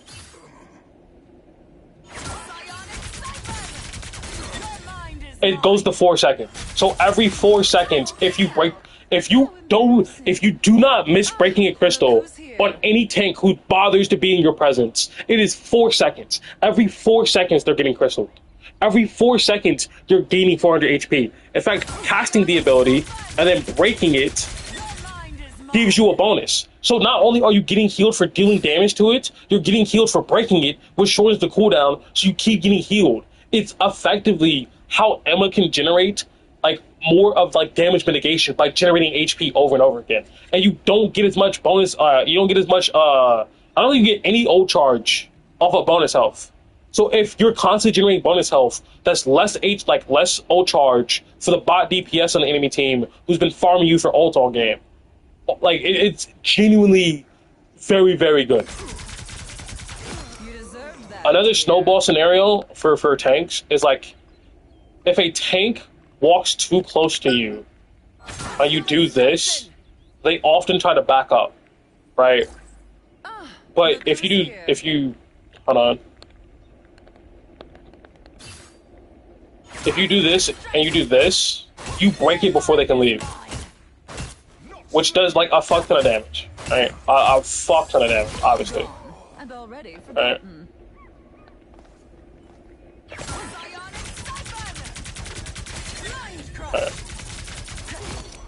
And when they inevitably, right, take a fuck ton of damage, they're gonna back up away from your team. Something you can do is break the crystal, immediately ult. You know it's gonna kill them, and you know whoever, the healers are not gonna peek, and if they do peek, they can't ult to save him. It's a guarantee kill. If there's a tank who's going wild in your backline and you hit him with this, he's fucked. Because now he's deeper in your backline, half health, and dying. It doesn't matter if he has it or not, you just fucking fry him. I think the Mantis one is better. It's more consistent, more uptime, makes you much more of a tank. And it rewards you for doing something you already want to do, and you don't have to go out of your way to do it. You were supposed to go for the crystal anyway. the ice wall is another button that you have to look for a situation to use on, where like you have to try to block them off from the supports, even if that's not really necessarily the thing that could be like blocking someone off from the supports could help in the sense that they take damage, but if you don't have the frontline pressure in order to, how can I put this? You will do more damage with this crystal onto someone, even if they're being healed. You will do more damage that way than if you put a wall behind them. If your team isn't helping you, if your team is doing a fuck ton of damage, blocking them off could be better. But if your team's doing a fuck ton of damage, doing this to help them and out heal the damage, I mean, like match the damage, the healing with damage, could also be very helpful. Again, I'd probably look at like high level Emmas to see what their final decree is, and it could be a situation where it's situational on which take you're running into, which makes sense. Angela, okay, it's gonna sound corny because I say like I think I want to play Emma now because of the bonus health team up to be more tanky and like hold a lot more of a frontline presence and be much more and have like an answer to Venom, because Venom's gonna be crazy, and Thor, have an answer to Thor, and like generally have different types of moments where I can snowball the game into advantage. And it's like it's from like a she's cool if you want to win perspective. I just think Angela's cool. Like no bullshit. I think Angela is just cool. Like she can fly and sit in a fucking chair. Alright? This is dope. I think the outfit's dope. I think the character's cool. Problem, I can't stand the way her fucking body, like, why does it move? Like the way her kit moves is so clunky to me. And I know it's a good kit. I know all the characters are good in this game. But Angela's like one of the only ones where it's like, I really fuck with your playstyle and what you do. I just per se can't get behind trying to hit I can't hit a spear for my life. I cannot tackle someone for my life. I can't. And it's tragic because they give her such a creative, cool ability like this one, where you deploy a clone that can kidnap people. Like that ability is beyond fucking broken. Because let's say we turn on infinite cooldowns, right? It's not that long of a cooldown, right? It's not that long. It kidnaps them a good distance, which means theoretically, if you are good enough and the opponent is bad enough, you can take a tank and kidnap him all the way across the map. He's gone. He does not belong in the fight anymore. Which also means, right, let's say theoretically there's a brute and there's an edge of a map. You can kidnap him, push him again, and then dash at him again and push him off the map. Like, the amount of distance he was carried from this point to there is what? 56 meters. Have you ever survived as a tank 56 meters away from your team? And if the answer was, I was on a hypermobile tank like Captain America and or Angela and or Venom, that doesn't fucking count. Like any tank, like Strange, Magneto, is a victim. Playing those, fucking Penny too. In fact, this might be a Penny counter because it drops to the degree that you aim it. Or like, does it just drop in general? No, it goes where you aim it. So that means you can take a Penny who's in a nest on an off angle and go, yeah, bro, I need you to move. Let's say you're close enough, obviously. Okay, because I fucked that up. Like, I need you to move. I need you off of that angle. You can send your... It's even better than that, because let's say these are two supports. I can be behind them, go, one support, gone. I'm going to focus the other one. They're not going to heal each other, obviously. My team's going to kill that one, obviously. And while I'm on this one, her team's not being healed whatsoever.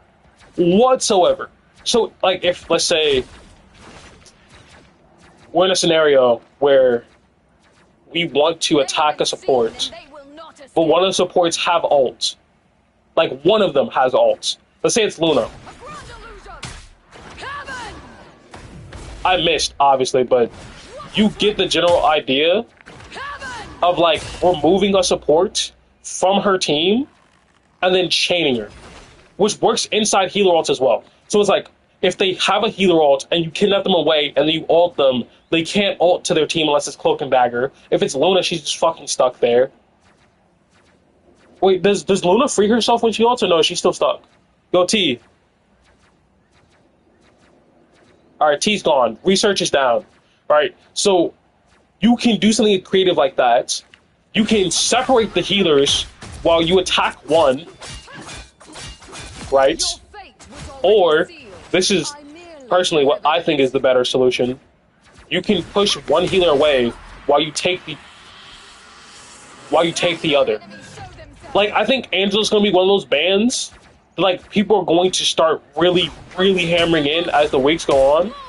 Because the ability to go tank here, healer here, or healer there, and they're both gone, and they're incredibly strong, and the ability to go, alright, I'm taking you,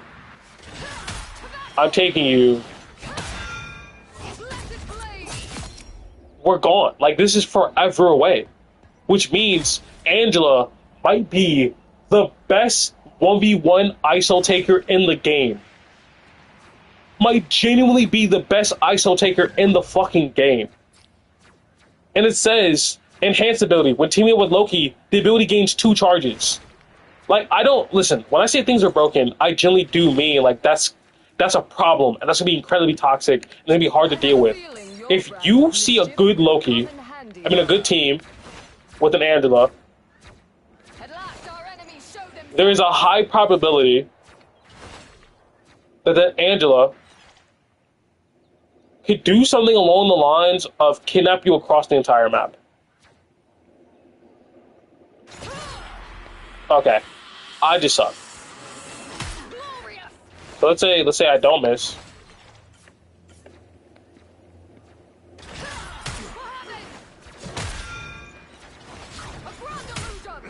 Release me.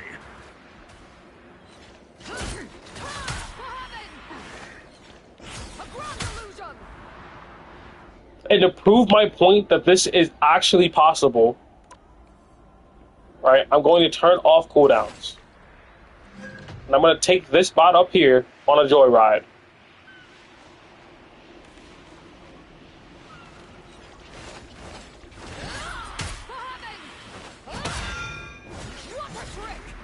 Well, I fucking just missed.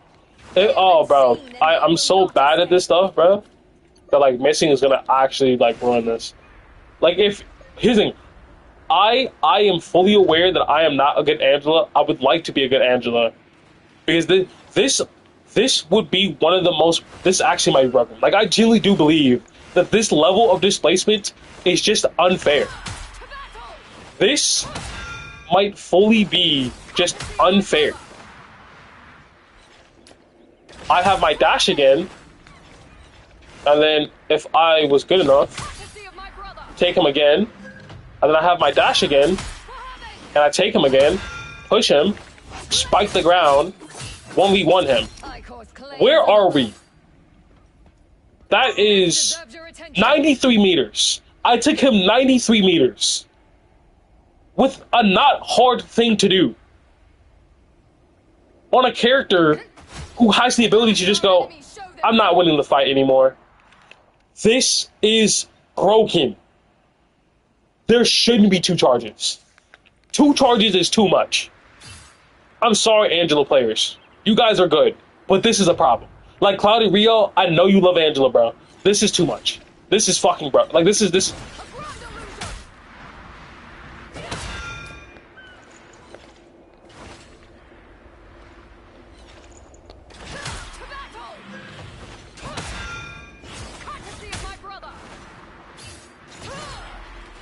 And I missed, but, like, it gives you, like, her dash being on a 4-second timer, genuinely the problem.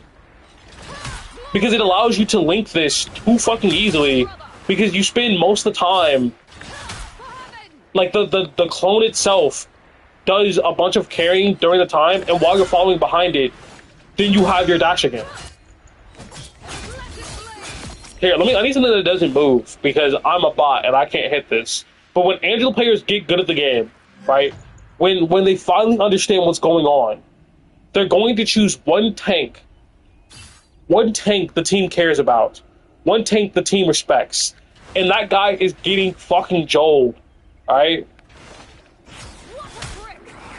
Not myself. If I could fucking dash correctly.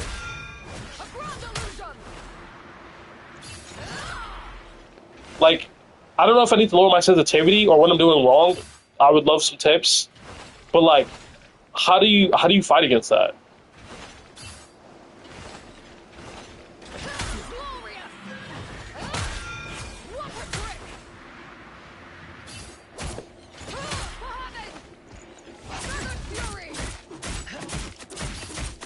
And it's from a character who can just go, I'm good. I don't want to fight you anymore. Or, hey, you activated like rune state. I'm just not gonna be over there. Because keep in mind, the Thor matchup against Angela does kind of suck. It sucks for Angela. It does. So he can just like rune awakening. I mean, he can just pop bubble, push you through, glide with your dash. But what if you could just have him not be there, and now you attack his backline, and there's nothing he can do. And let's say it's like Clintar domination, and there's that like high ground point, and you spear him off, so he can't help his team, and now he's down low with your team getting blown up. What is he supposed to do? Like, if his strength is the fact that he can come to you and bubble you, and you can just go, no. Who the fuck is supposed to stop that? In fact, the fact that you can snipe him from over here and just go, no, stay over there. Bad Thor. Like what are we supposed to do? Perfect example of like how this is so strong. Like, let's say we drop the broken word. I would say it's not broken, but this is really, really strong. What ways can we use this? It can be used in the air. So a Doctor Strange trying to use Eye of Agamotto, gone. Stunned. Wanda, stunned. You know what I mean? Like, anyone who needs to be stunned out of their ults, gone. Any Cloak and Dagger who wants to use her ults, dead. You can't fade out of that. So you get exploded. You can choose one person on the enemy team. Hell, if you have both charges, let me turn off, let me see. If you have both charges, alright? It's in use, so you can't use another one. You gotta wait for it to disappear to use the second. You can push two people out of a healer ult. Two. Sure, there's a pause for like balance reasons, so you can't just like double special cancel. But like, how special cancelable is this? Is the question. Let me kill him. Best 1v1 character in the game. Between her and Thor, might be the best 1v1 character in the game. Which makes sense. Asgardians, bro. Fucking Asgardians, bro. So let's imagine.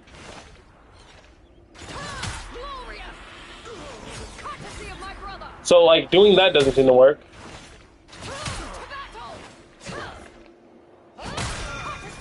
So you can special cancel it that way. And they're slightly stunned while you do it, too. So I guess we should test it on this bot because he likes to move.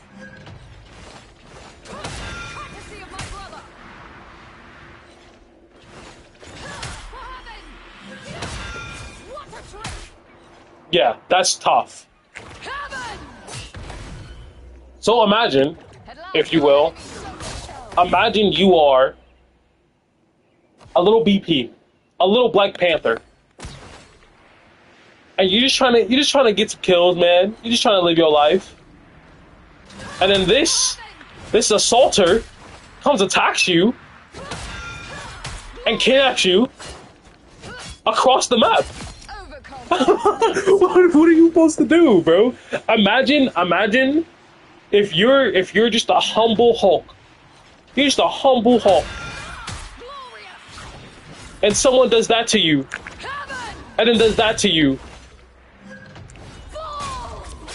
And then pulls you back in. And then you're fighting for your life. against someone who's generating bonus health off beating your ass. What are you supposed to do? I believe the peak of every single character in this hero shooter is disgustingly high, and I'm here for it and I love it. And I wish I was good on Angela. I do. But this might actually be a problem. I understand that the community has a problem with sensationalism and being like, oh, this is busted, this is broken. But like, how am I supposed to not think this is busted, this is broken when we gave someone a 4-second Bucky hook into a very, honestly, around 3-second Ghost Bucky hook that allows enough time to get your Bucky hook back, and then you have 2 charges of the Ghost hook, so you kidnap them literally across the map. And it's like, oh, you're all hitting your resources, the map isn't even that open. Okay, cool.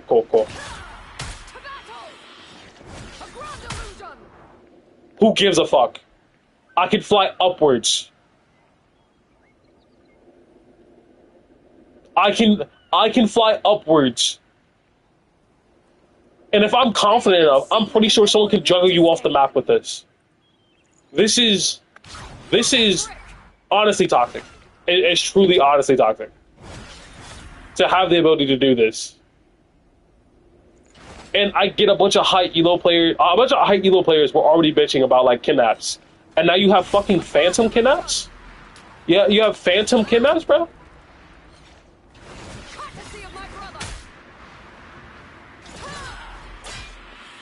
Honestly, the fact that her team up has better kidnaps than her is fucking hilarious.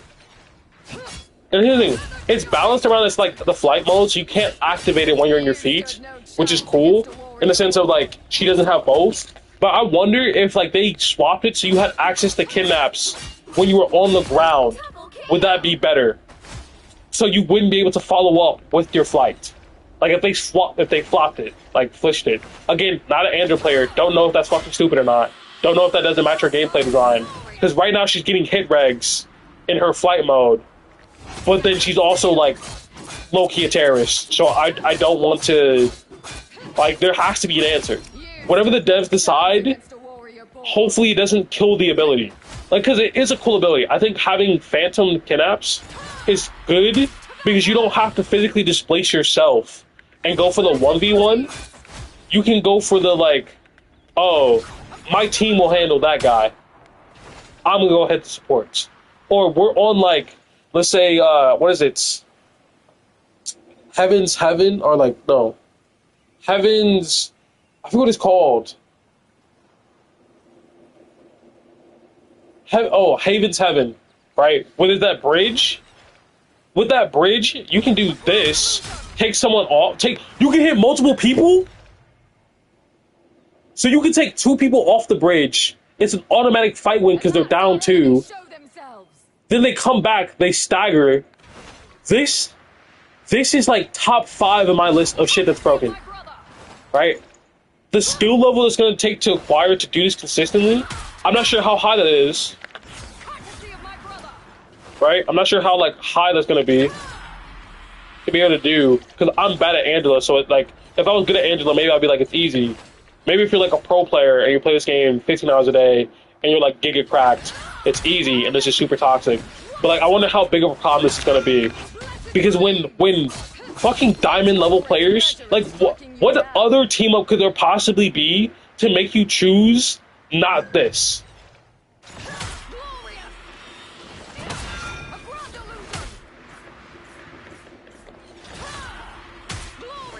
You know what I mean? Like, what could there possibly be?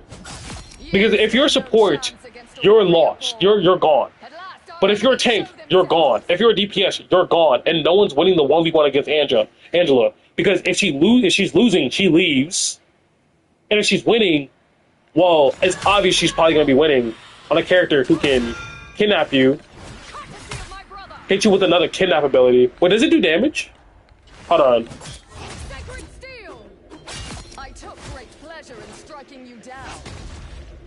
We'll do it on a bot we know doesn't have any damage. It does a little bit of damage. Okay, perfect. So the devs do have some fucking common sense. But like, it's still crazy. If that did damage, the combos would be fucking disgusting. And it has a better hitbox than her. What the fuck?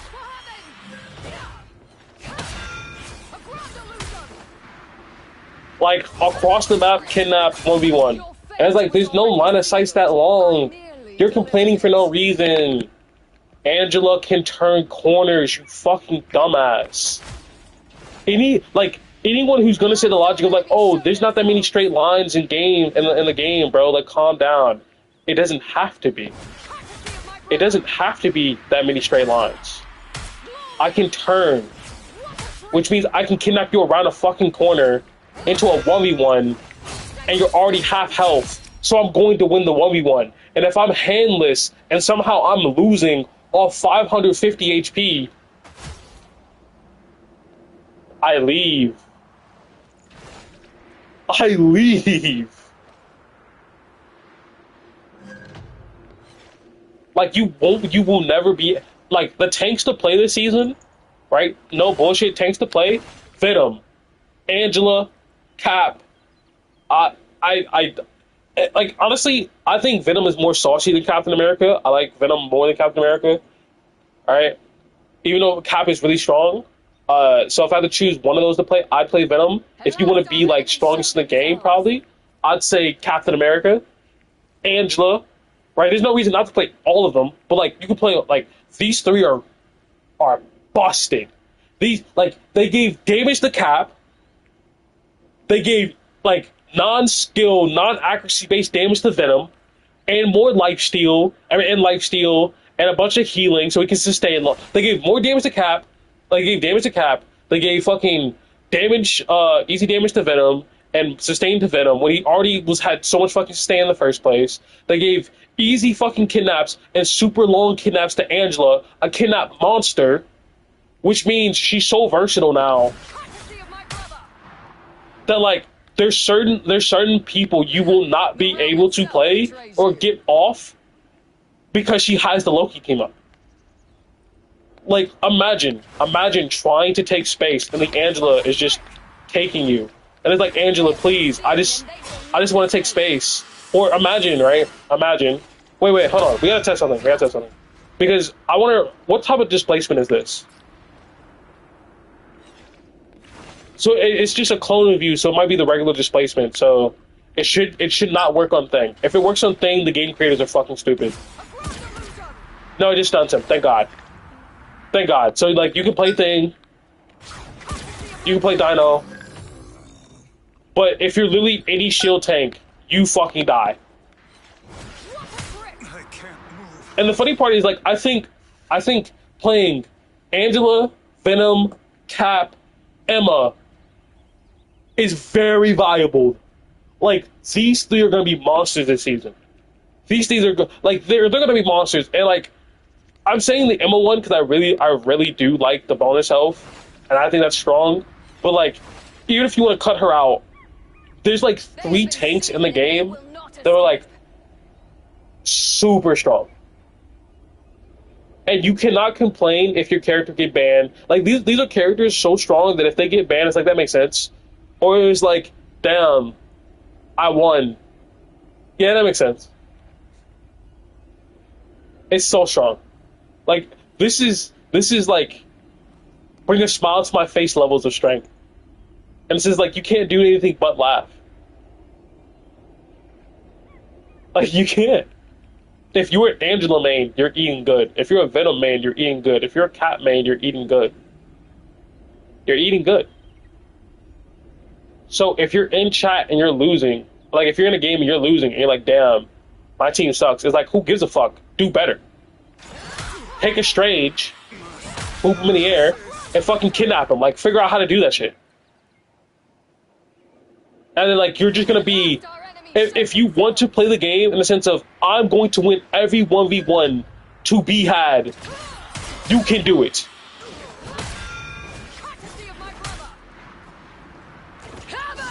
And then you just solo all the tank. And you fucking win. You just win because you're Angela. No bitching from Venoms. No bitching from Captain America's, no bitching from Angela's, no bitching from no one. No one. No one deserves the bitch anymore. No, like, my games are so fucking tough. Everybody's overpowered. Are you overpowered? Oh, well, yeah. No bitching. This shit is too tough. I actually, like, this makes me want to play every character. Where there's so much, like, crazy stuff in the game, even if they tune it down, right? Even if they remove a charge from Angela and bring it much more closer to a fundamental game, this is tough. All of these abilities are tough, and we don't understand how good we have it. Like, we just don't. I forgot how to fly up. There we go. Like, we just, it's so tough. It's so tough. It's so fucking tough, bro. What could possibly be what could possibly be the second ability? Like, what is Star-Lord? Base effect grants reveal within a certain area. Activating the ability again performs a slam attack. Enemies hit by the slam are grounded. Yo, I was thinking about this, like, of an idea of what something like they could give Angela, and I was like, nah, they could never give Angela a grounding effect because that'd be broken, right? Like, why would you give the guy who can displace you the ability like this? We already know this with like Bucky, where if you give Bucky the grounding effect, it's not good for the game because you have a character who kidnaps you and then stops you from leaving. Like, hold on. They have been seen and they will not escape. There they are. A crushing defeat. So hold on. It says activating the ability performs a slam attack. Enemies hit by the slam attack are grounded. Base effect activation grants reveal within a target area. What does that even? What does that mean? What does reveal mean? There they are.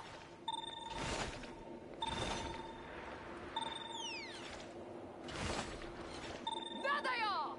You can see through walls.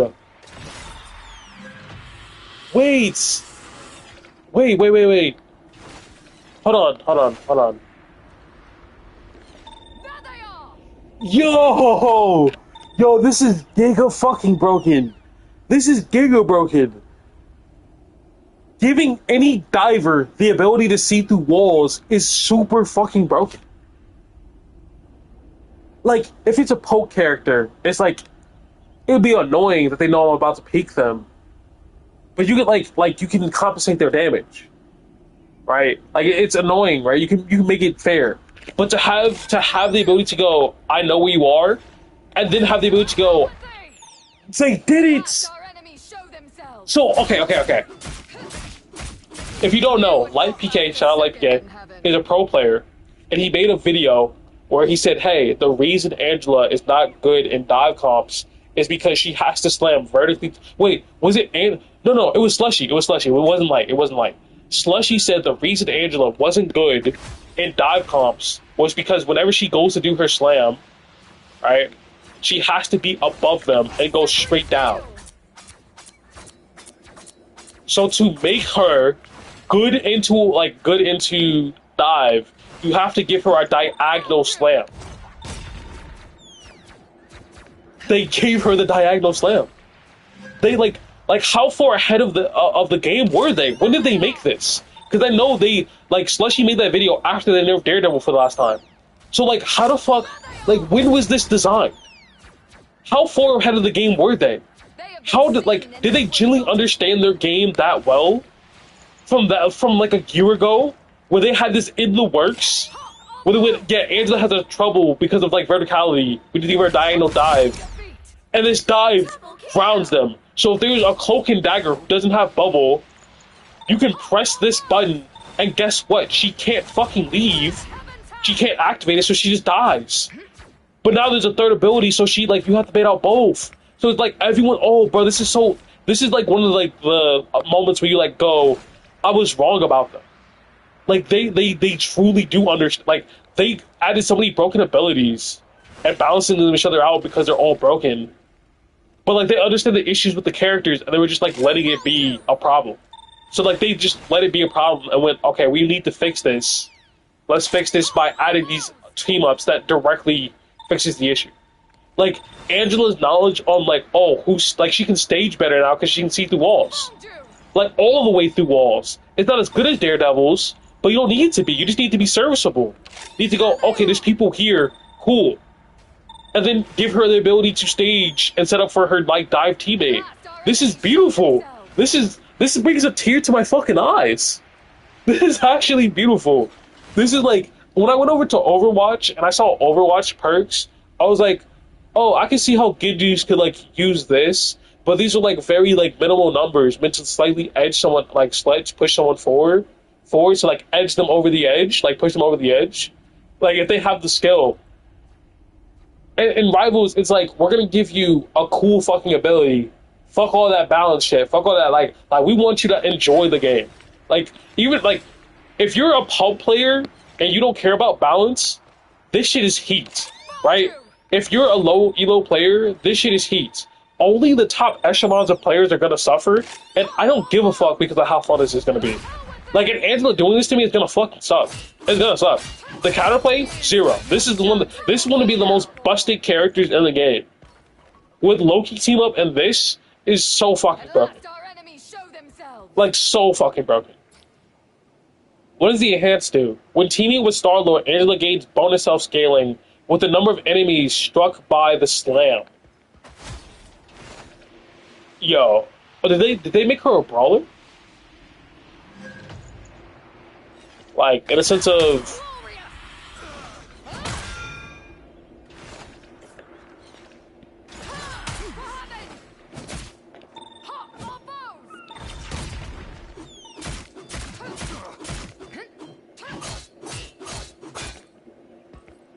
I don't get it. Or bonus self-scaling.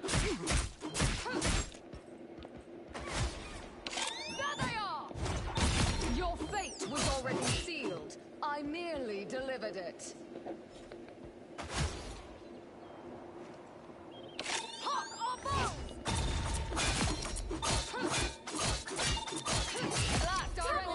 I don't know. I think I have to play everyone this season. I think I have to play everyone. I think everyone is so tough. Like, everyone can be the difference. Like, literally every single character is the difference. Look how tough she looks in this. Hold on. Like, with the rings around her wrist. Shit's tough. Anyway, everyone can be the difference. And, like, me, I'm a melee player. So, like, when Angela's on the ground, it feels natural. Feels like it makes sense. Having this shield, pressuring a support, block Luna Freeze. Right? The flying part is what's tough to me. Like, I generally do mesh well with spiking this down on my back line so my supports gets bonus health while I brawl out, getting the other tank. Go back. We killed someone, their diver, pushed their tank back, and now we can get aggressive. Like, that sort of playstyle is interesting to me. The idea of popping ult to stop a support from leaving is interesting to me. The idea of having, like, a clone tool to use to isolate someone out of a support ult while I stay in it is interesting. Making a tank get kidnapped is interesting. Kidnapping someone while sending someone else a different direction is interesting. Like, the way you can discombobulate a team on Angela now might be one of the sickest features to this game. Like, there's so many people to play. Alright, I heard Mags were ass. Bro. Listen. We got the sword back. 3-tap kill. Still good. Pretty good at breaking structures. Like, that's breakable over there, right?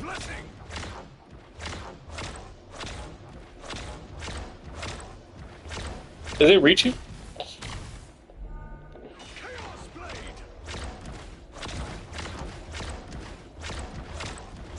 I feel like it was so much better at breaking structures in the past. Maybe I was mistaken.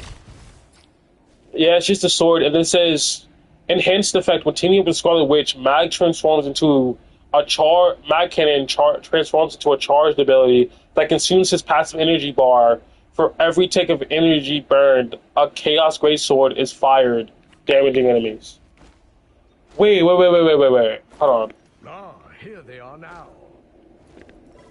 Because I heard someone say it was bad, but like I want to form my own opinion. But that sounds fucking. That looks sick. That icon looks sick.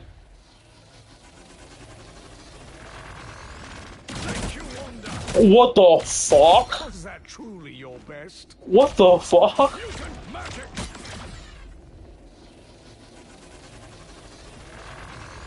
Thank you, Wanda. Yo, that looks sick. Oh, wait. If I press it, Grand chaos. it's just. Oh, that is a nerf. What the fuck? But hold on. It's like tap, press, tap. Yeah, that's a nerf. That's 100% a nerf. Because if you're in regular mag form, I feel a familiar chaos in the air. you kill 250 with shot, right?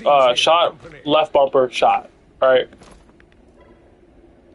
But if you have the team up with Scarlet Witch, it's a charge ability, so they compensated the damage of.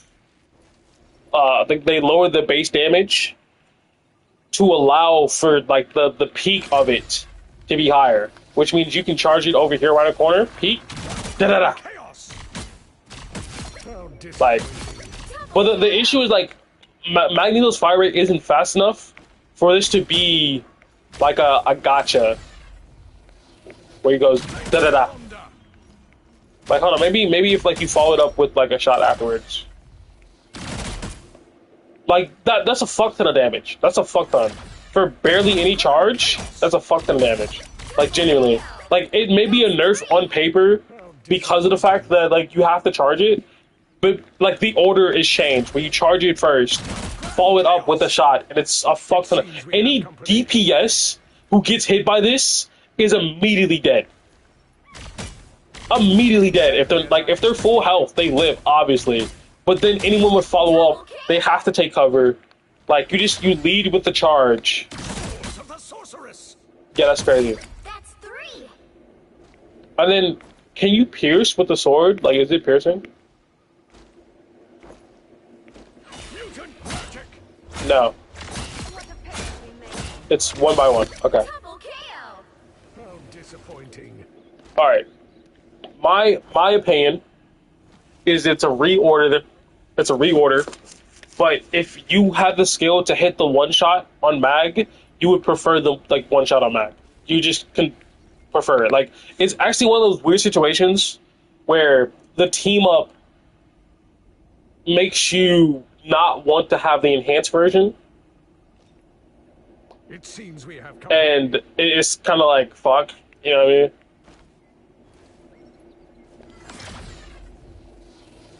My daughter's blessing.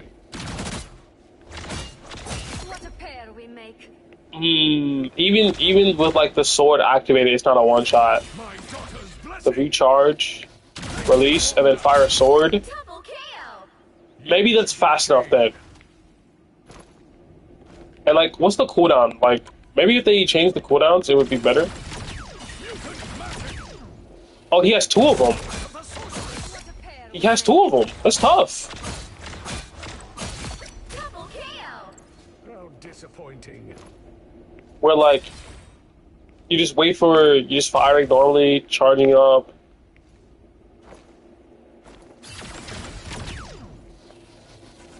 Thank you, Wanda.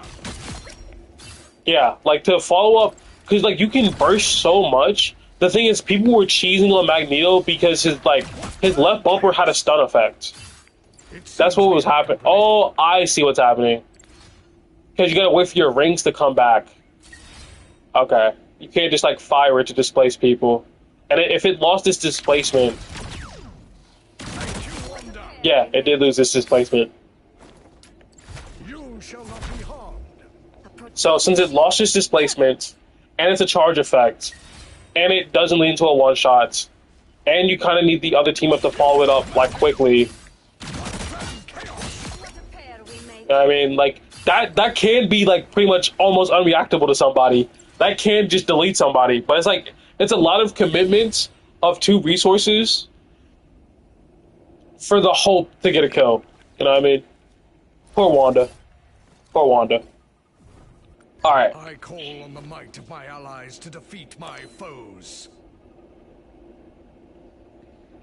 The Emma team up is the one that we got, like, I forget what season it was, where he creates a clone of himself. Shall we, Emma? Right.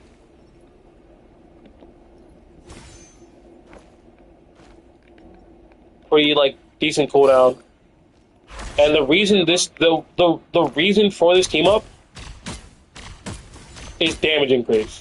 So, like, let's say How disappointing. this is the person I want to kill. I shoot him once, 2, 3, 4.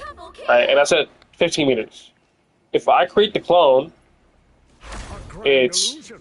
1, 2, 3. That's 3. And it's basically a 2-tap. Be ashamed. Which does mean at any straight hits, say just random fucking melee, A grand illusion. it's a 2-tap. So Mag can 2-tap if he has his clone. Which means his damage, like his kill potential, through the roof. But that also means that that's a one-shot. Like if you reverse the order, the reactivity of that is fucking 0. That's all of someone's HP. Right? So, for example, if I were to come over here, just so I can move quicker. Let's say it's someone like BP. With BP, if I have this team up, Mind trick. it isn't a one-shot, but that's because of like the distance. Exactly as I expected. Ah, a mind trick. He's still fucking weak. Double KO. Like, with a 250 like target, A grand illusion. there's just so much fucking damage. Double So like, KO. Mag suffers from access to damage because 1, you have to be pinpoint accurate with this, and 2, it's slow, so he builds ult charge a lot slower than everybody else. On top of his displacement tool being also one of his main damaging tools, where it's like you're throwing it out and you need to have it at all times to be a tank and like hold people back. Like Mag is good against poke, but not so good against brawl and can't really play into brawl. He just gets abused. While Strange can get abused by brawl, but can play into it more. So like when you're playing Mag, Nature itself bends And it's to my like- will. How disappointing. your goal is to hit this. That's your goal every single time. But you're allowed to do enough damage to almost kill someone in 2 hits. Which means if you're getting damage boosted by literally anyone, that kills. You get to one tap. It's a one shot. It's a one shot if you're damage boosted.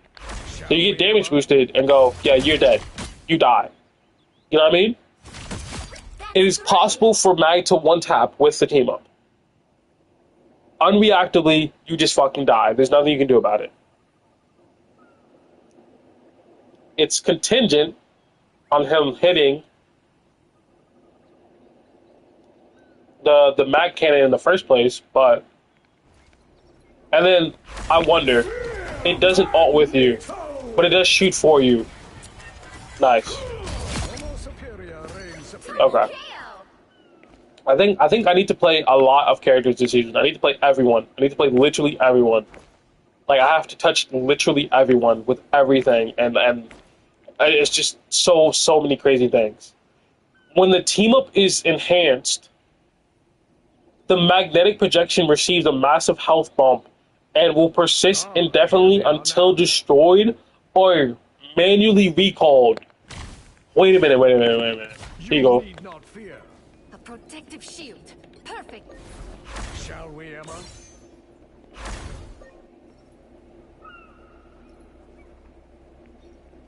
Oh yeah, this is a problem. Oh, wait, I gave the shield. You shall not be Oh. harmed. A shield. He just gives me the shield? This is...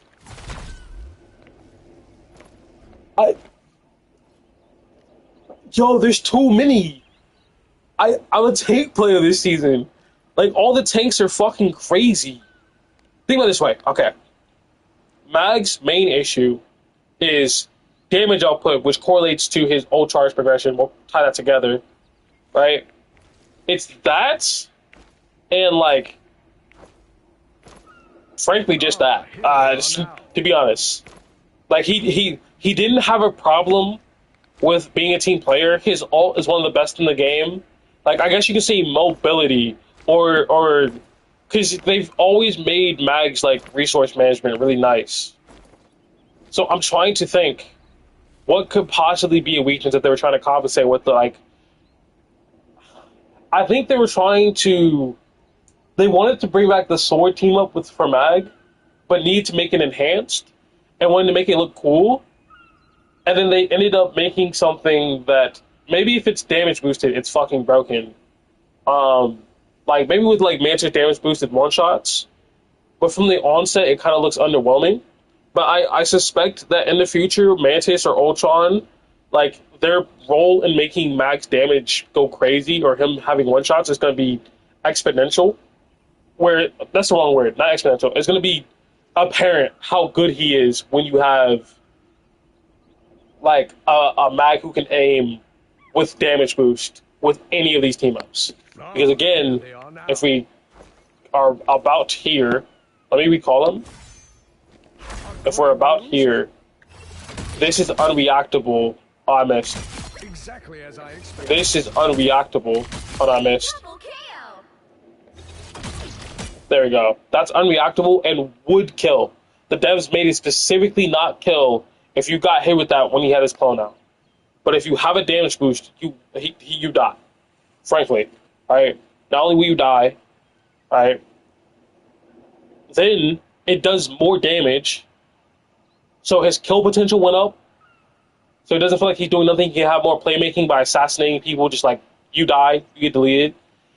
And then he has more damage, so he gets his ults. So those are two main issues: kill potential, ults, and now he can he can protect himself and another person, and then protect himself again, which doubles his ability to negate damage on the front line.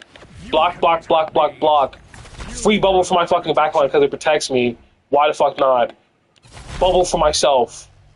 Because I can just, like, I bubble someone else, I get bubbled. I bubble myself, I get bubbled. I block a curtain, I get bubbled. I pop my ult, he shoots for me.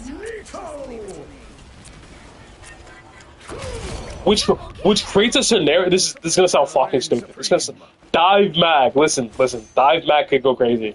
But you could just roll out here, real quiet, go boop, boop, boop. Oh fuck! I fucked it up. You can go like.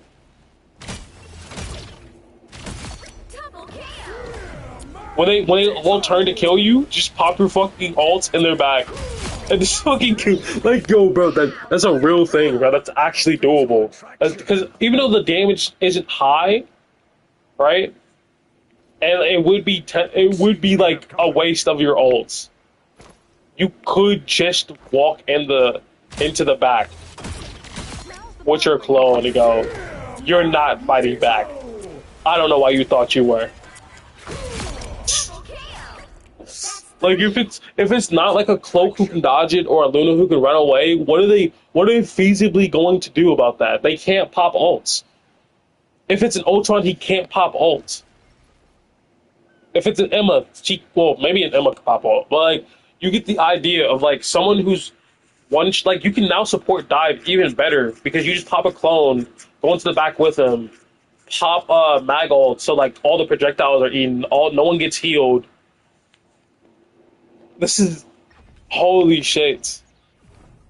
Now, here's one that I've looked at before, actually, and I really do like. So he has one with Gambits and one with fucking Hela.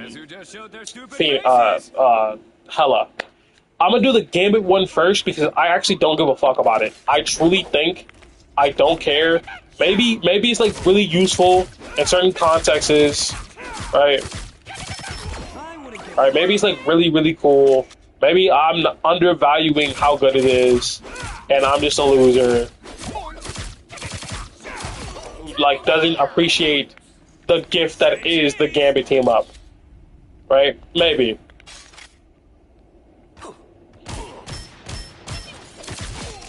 Alright. I'm gonna read the description. It says... Hold on, do I not have the Gambit team before? There we go. Sir?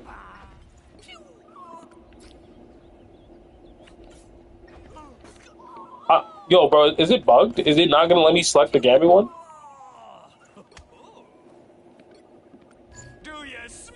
Okay, cool. Finally. Okay, activate the kinetic energy, propelling Deadpool in a powerful leap. Upon landing, Duelist Vanguard Deadpool scatter a ring of kinetic charge chimichangas that... Yo, bro, you didn't even give me a slowdown effect. Come on.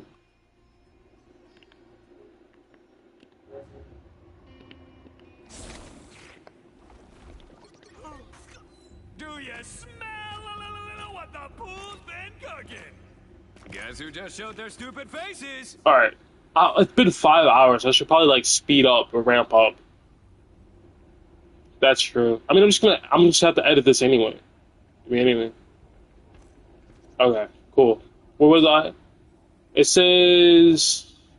Strategist pool, Chimichangas additionally heal allies. The enhanced effect is when teaming up with Gambit, kinetic energy causes Deadpool landing to inflict a stun effect on enemies in a blast radius.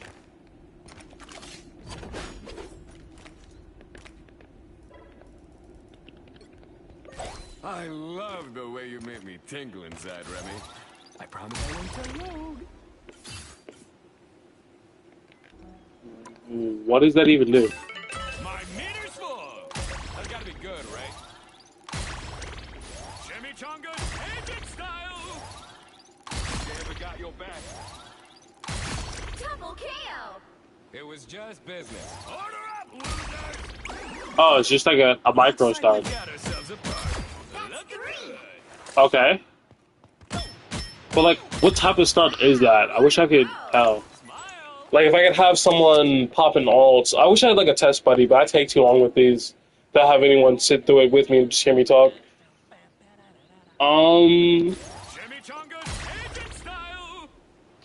Yeah, I mean, pretty lackluster. It could be used defensively, yes, but I don't really care, man. I mean, it's not what I care about, which is it incredibly.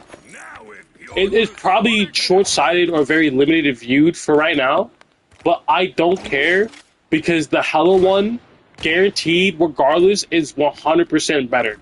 Like, in all contexts, it's probably just better, right? So, we have Dino, and I'm going to attack Dino after... Do I not have any more upgrades besides this?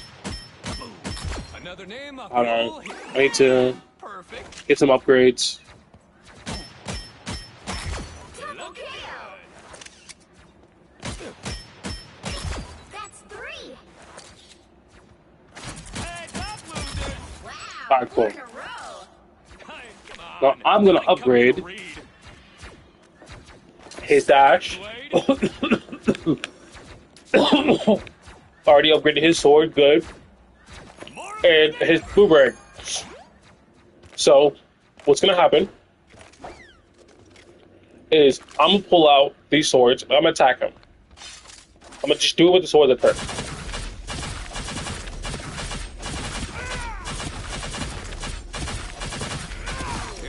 He's fucking dead. Okay, and a little He's just fucking dead. And then I'm going to throw out the disc, swap over, pop AoE, and he's fucking gone. He's just gone. And it's like that's not even the worst of it. That's not even the worst of it. Because that's DPS pool. And then there's tank pool, who can also upgrade the sword. Alright.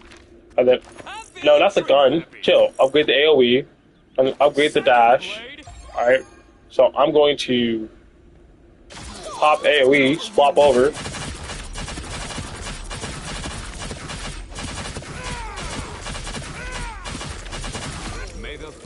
And like, here's the thing. I think that's crazy, but it's inherently the most balanced out of all of the stuff in the game. because you have to go through a restrictive build. So like you start off weak.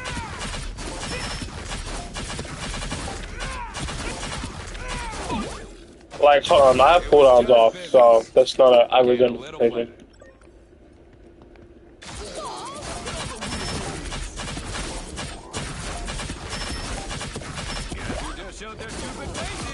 Like, so you have to go through the entire build process to get your character that strong in the first place, right? So to even get that character that strong, you have to get hold on. You have to get 1 kill for the sword, 2 kill for the sword upgrade, 3 kill for the dash, or like maybe 3 kill for like the aura, depending on which one you want. To like get the attack speed increase, I think you should get the aura first. So it's like double sword aura, or maybe like I'm not a tank pool player, and I have a hard time figuring out which upgrades to go for Deadpool as far as like progression throughout the game. But maybe if you want to do like sword or like maybe like gun, so you can have kill potential. Gun, sword, aura. Or if you're dealing with like, there's a lot of like let's say there's like dive, you want to go for like sword or maybe like gun, bandhammer ults, or like maybe like gun, Deadpool in your area. In fact, what is, hold on, I need to check something. Guess who just showed their stupid faces? When you're upgrading the bubble, it says extra huggable until the blinged out plushie tops of the head lands as an invincible sphere of awesomeness, blocking attacks and keeping the whole team safe inside your fortress.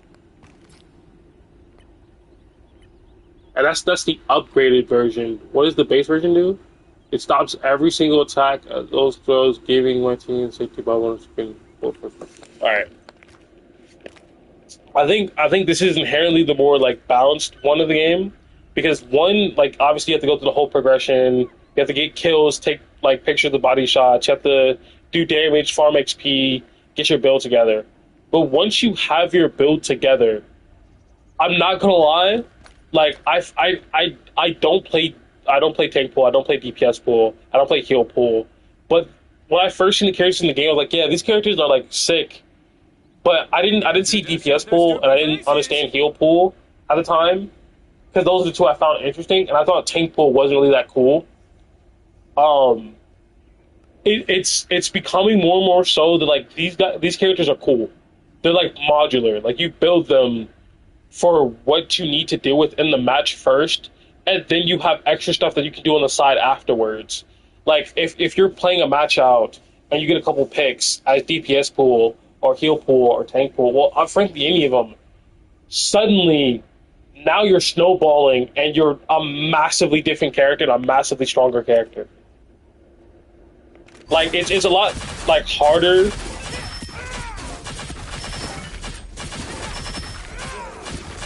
Like this was with cooldowns on. It's a lot harder to do on DPS pool, but like think about how much damage I did to Dino. It's just all I have to know is like, oh yeah, Dino's fucking grab is gone. Time to go eat.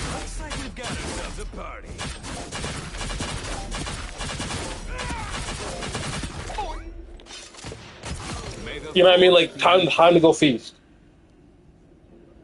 It's genuinely crazy. So like you gotta get your dash, you gotta get your sword twice. It's like a challenge, because I play a lot of like, when I was younger I played a lot of like story based games like Fallout, Dishonored, the Deus Ex Machina, where like you have to essentially choose your progression path through the game, and I find that inherently interesting. And the upgrade book system is more interesting than a lot of things they've done in this game. And I find having a team up locked behind the book is even more interesting, because it's a balancing mechanic of I have to go longer in the game without upgrading other core parts of my kit, so I have to compensate that with skill. Like this might be one of the most balanced of the perks added, of the team ups added, because of how it's gate kept. Like I was playing DPS pool the other day, and I assisted with a kill. It wouldn't let me take a selfie. I had to get the kill myself to get the selfie.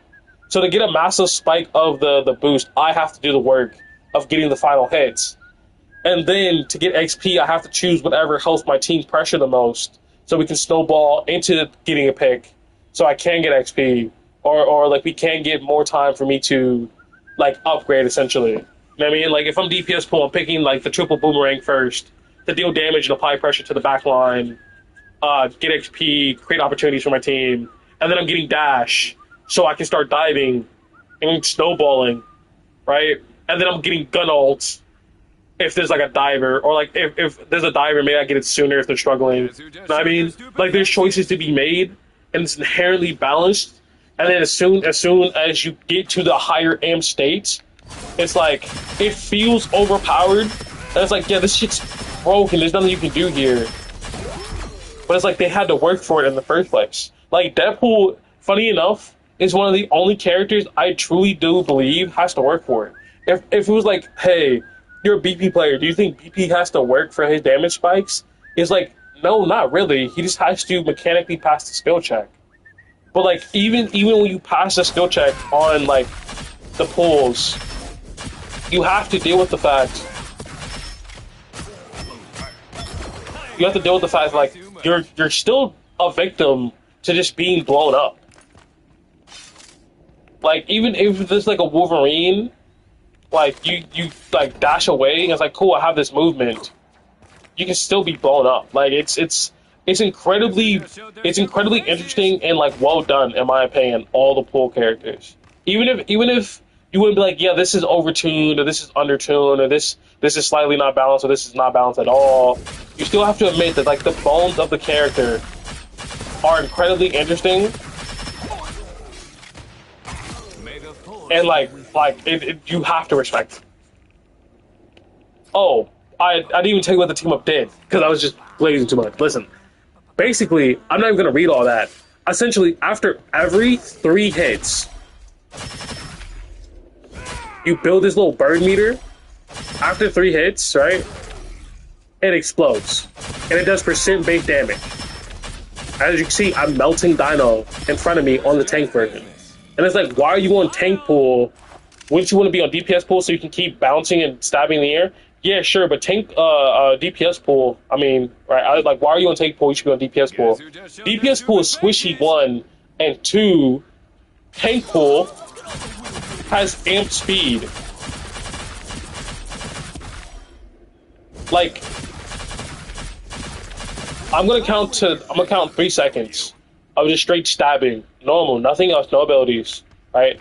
1 Mississippi, 2 Mississippi, 3 Mississippi, 4 Mississippi, 5 Mississippi, 6 Mississippi, 7 Mississippi, 8 Mississippi, 9 Mississippi, 10 is about that damage, right? So after 3 seconds, how much damage does it do? 1 Mississippi, 2 Mississippi, 3 Mississippi. About that much damage. If let's say I kill him.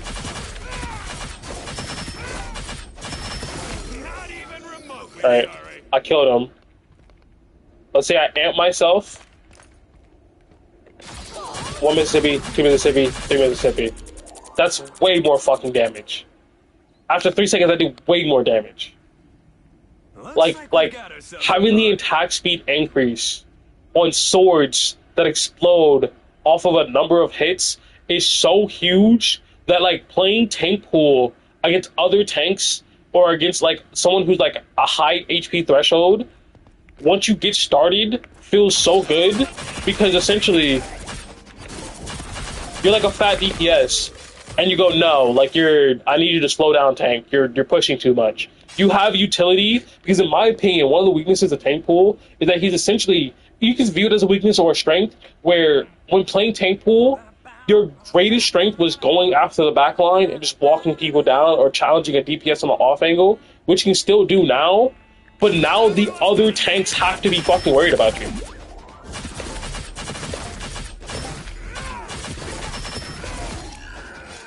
Like, they have to be worried about you. Like, for example, on Thing,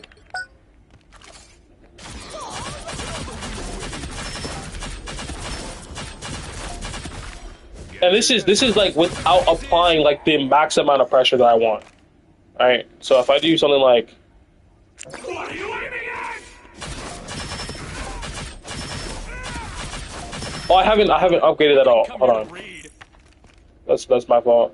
Hope you're at least celestial rank. Let's just get all this. Just delete this. Okay, cool. I can't believe I get paid for this. So we're gonna do. What are you aiming at?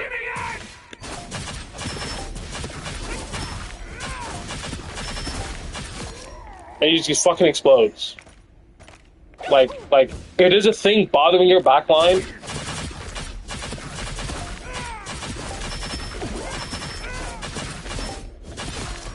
you just fucking explode him. And it's like, what is the difference between that and any other tank? Well, the difference is, normally, right, his guns do this damage, right? It would take, like, that long, and then you have to chew through everything, and he's, like, whatever, right? But this is percent-based damage. And you're above their head. So, like, you're really annoying. You're really fucking annoying. Like...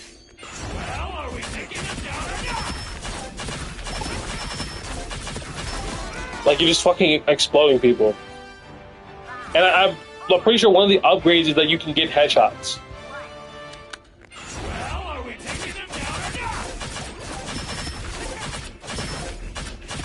So, like, now you're getting headshots on your sword. Which is doing so much fucking damage to another tank. So, like, you can apply pressure to tanks who are going after your backline and get an opportunity to kill them.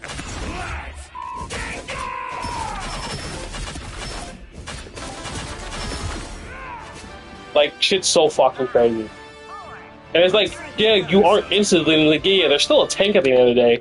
And if we take it to, like, literally any other person, like, any other person, let's say, like, I do gun ult, right? What, he's supposed to live that? Like, he just, like, any DPS on an off angle against a Deadpool goes, what are you aiming at? Like, you just fucking die. You just actually die. Like, is he, like, who is supposed to survive that? A healer? The tanks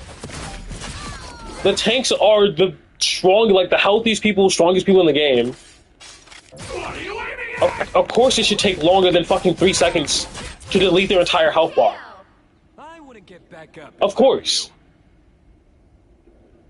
And the team up with Hela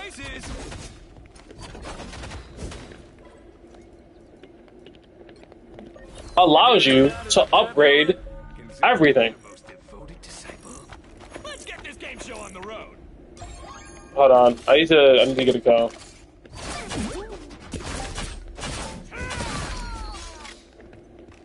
Say cheese.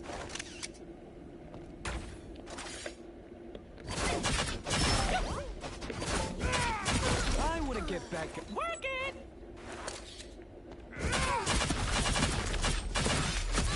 Double kill. The scrapbook.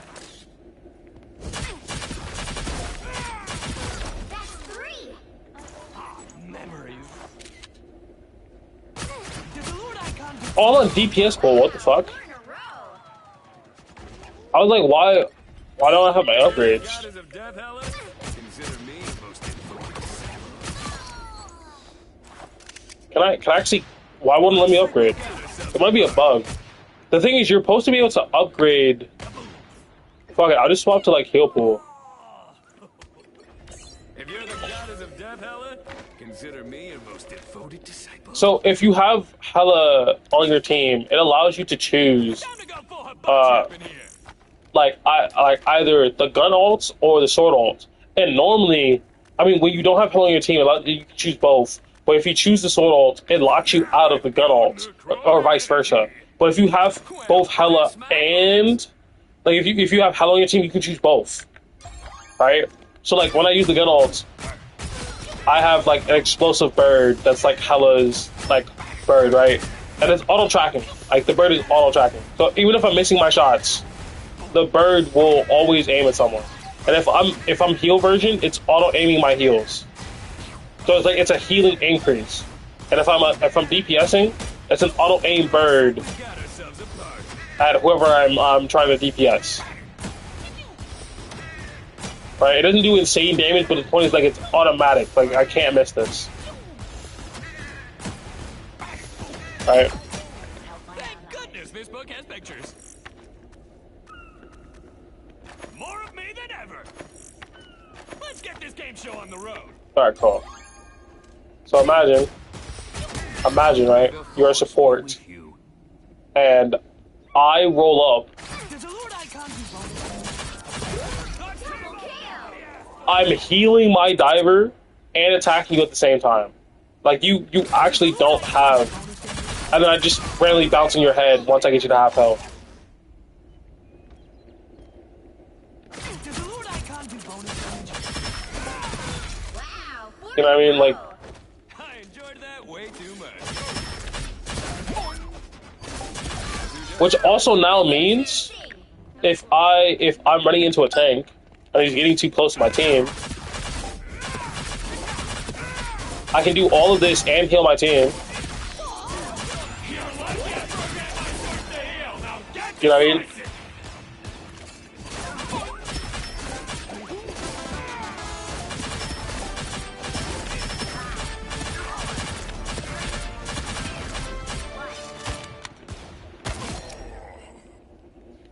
Like I can do both.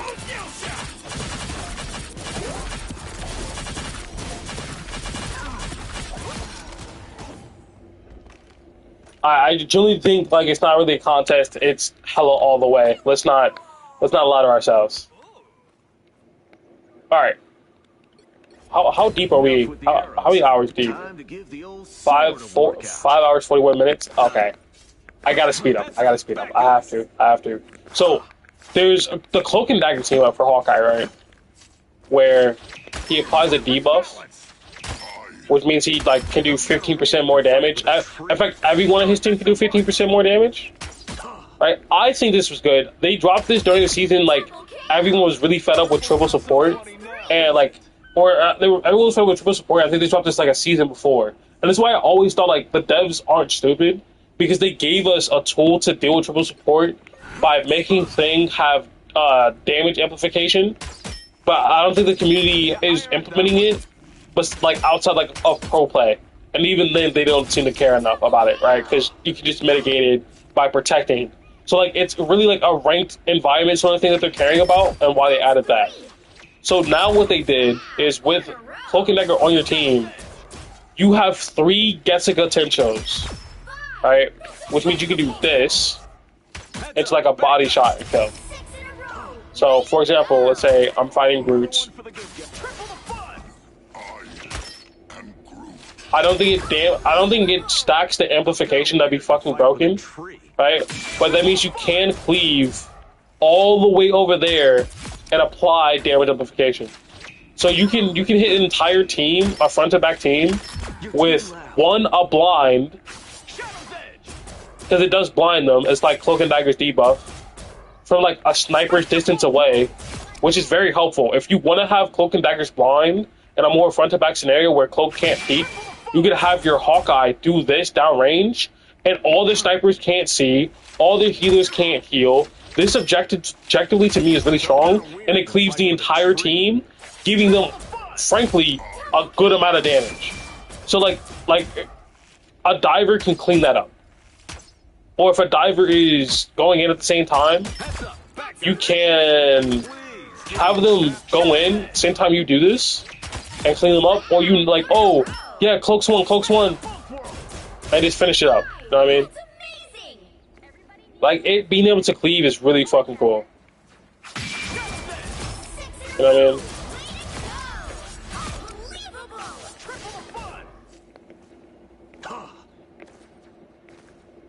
And something I also think is, if you pop ults, never miss. Best of both worlds. it almost one-shots. Move all you want. I'll just Like, it almost, like, come on. He has a bullshit ult. Like, we can't forget that, like, Hawkeye's ult is, like, break all the rules of Hawkeye You know what I mean? Usually you have to lead a target. Not with this I arrow. need to find like better examples. Heads up, back guys. So, Never miss. or I guess like if you're in a more like, let's say you're behind the enemy team. Never miss. Best of both worlds. Yeah, like that's fucking crazy. And stay Like you just have them all lined up together. They all stack together, and you just can do that crazy damage. Which also means you can do stuff like never miss. Shadow's Edge. that's like guaranteed death. Oh wait, do you still have the access to the one shot on Hawkeye? Yeah, you do. Please give me In fact, can I get up here? Let's see. If we follow behind this guy, never miss. Nowhere to hide. it's 90%. Like it's like 70% of his HP bar. Usually you have to Like, lead a it's- target. Kind of like it's kind of Giga broken. It's really Giga broken. Like for ult scenarios, as far as damage goes, like you just do so much damage. And I wouldn't be surprised if this kills 250 characters through ult. Never miss.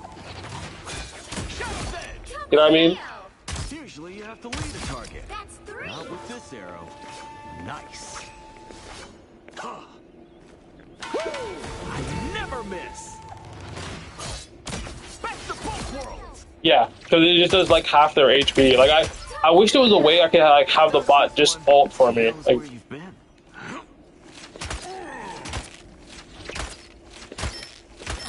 That's 3. Felt kind of weird to fight for the tree. Wow, 4 in a row. Please give me a challenge. Never miss. Best of both worlds. 5. That's amazing. Can't touch this one. It knows where you've been. 6 in a row. maybe like is there a way I can make Cloak and Dagger ult down here? Too good at this. No, because she wasn't ulting before. She was just fighting me. There needs to be like an alt button. Hold on, let me see if I can call T. See if he can join back.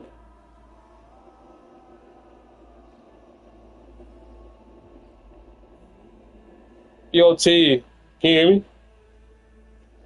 Yeah. Can you join back? I need assistance.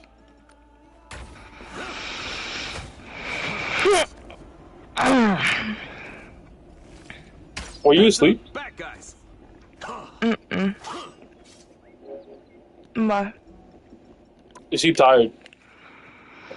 I definitely am tired because I've been just sitting there watching anime. Definitely need research and development on this one. So what I'm You testing, said what? I said I definitely need research and development on this one. Because Why you say that? with Hawkeye, with the Cloak and Dagger team up, because a couple of seasons ago they gave Hawkeye a team up with Cloak and Dagger, where he can debuff the entire enemy team and it cleaves. And back then, I was like, yeah, that's really strong because it blinds you, right? So imagine being blinded by a sniper. That's incredibly tough. That's incredibly strong. But they gave him now 3 waves that does half your HP bar. So what I want to know is if there's a support and a healer ult, and I have the Cloak and Dagger team up, can I kill you by myself? Like, let's say it's We did this already, and we said yes. no. That's with the very busted Psylocke team up. You know what I mean? I guess. With the arrows. Time to give the old sword a workout. Because what if you're choosing the Cloak and Dagger team up to be with your team? Oh, I don't have infinite cooldowns on. I'm fucking up.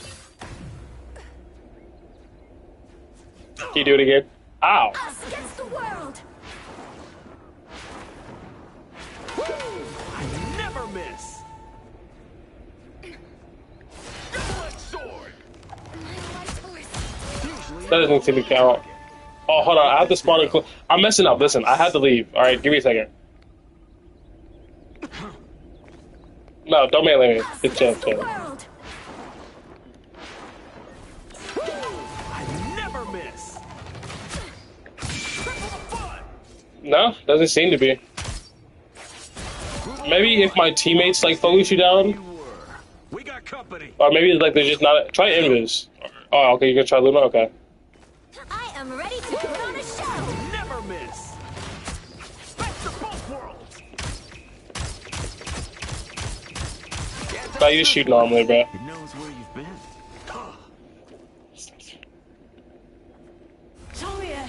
I never miss.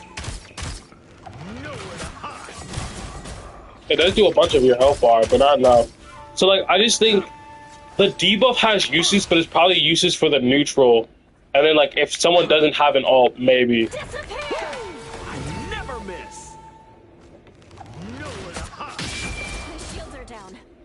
Nah, that just doesn't work. Unfortunate. But since you're here, I can just show the other one and how that does kill the healer ults. A psychic upgrade. Don't mind that one bit. All right, go ahead and ult. Psionic arrow. Disappear. I never miss. Prove all you want. Yeah, like it's just a fucking shotgun. I am ready to put on a show. I never miss. Rapid fire. I am too good at this. Us against the world. I never miss. Psionic arrow. Double KO. Hold on, I'm turn off infinite cooldowns to make sure. That's 3. You're too loud. We are undefeatable. Never miss. Full volley. Yeah, Wow, 4 in a row. Usually you have to lead I think us. that's everybody, yeah? yeah, that's pretty much everyone. I mean, like it's obvious that like the issue is I want there to be a reason to pick the Cloak and Dagger team up, right? Especially like the enhanced version versus like Psylocke, because it's looking like you just pick Psylocke no matter what.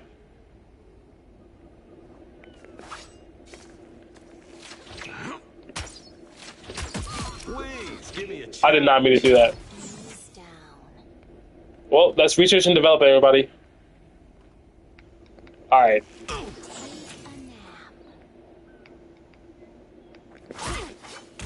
No, I deflected the fucking sleep. God damn it.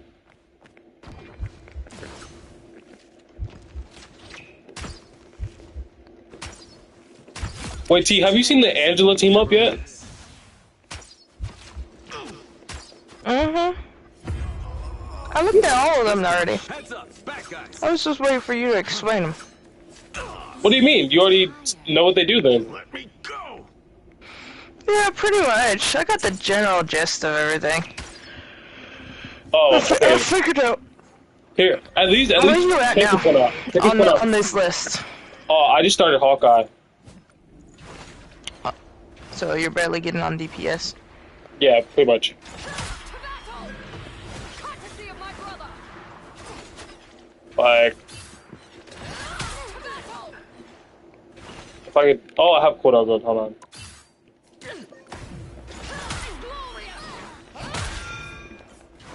Oh, come on. I have to wait for this shit to regen. Give me a second. In fact, let me go while I'm waiting. Activate the Loki like enhanced version. Because I think this might be one of the most broken characters in the game right now. They have been You might want to heal sealed. yourself, They will yeah. not escape. Okay, go ahead. Do I it. gotta wait for my cooldowns.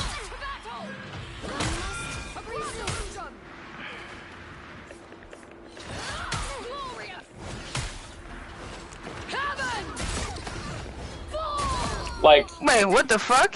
Who? Which one was you? oh no, I've been sending clones. You made me So like, I'll do tackle and then send a clone, spear tackle because the clone is long enough for you to get your tackle back, be mine. and then another clone, and then you're literally across the map. And then crazy. if anyone has the idea of like, oh, that's okay, like the map isn't normally like that wide open, it's like it doesn't matter Because I can always just kidnap you if I can fucking aim. I'm terrible at Angela. Okay. Alright, I'm tired of this. My clone's gonna hit you. Fucking hell. They have been seen and they will Stop not moving. escape. I actually hate Angela's fight mode, bro. No, I'm actually used to it. Maybe I just stand still and look at you and then I dash. Okay, cool. No, you have to aim it a specific way.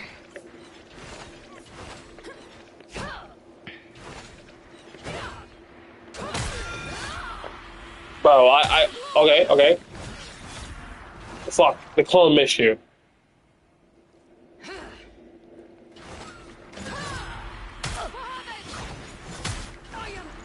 How you doing with the...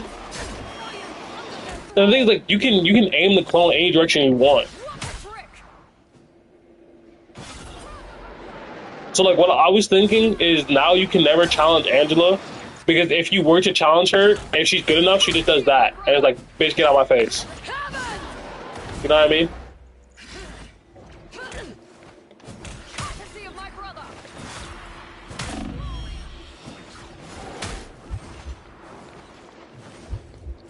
Oh, the real you made it out, okay. And then she just 1v1 brawls you and wins.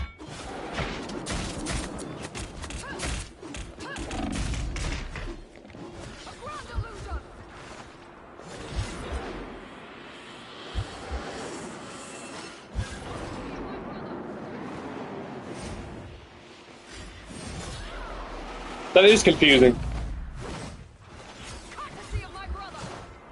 That's not me, T.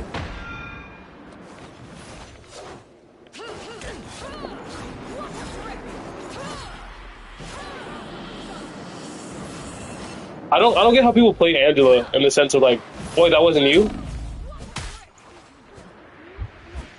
That's not me.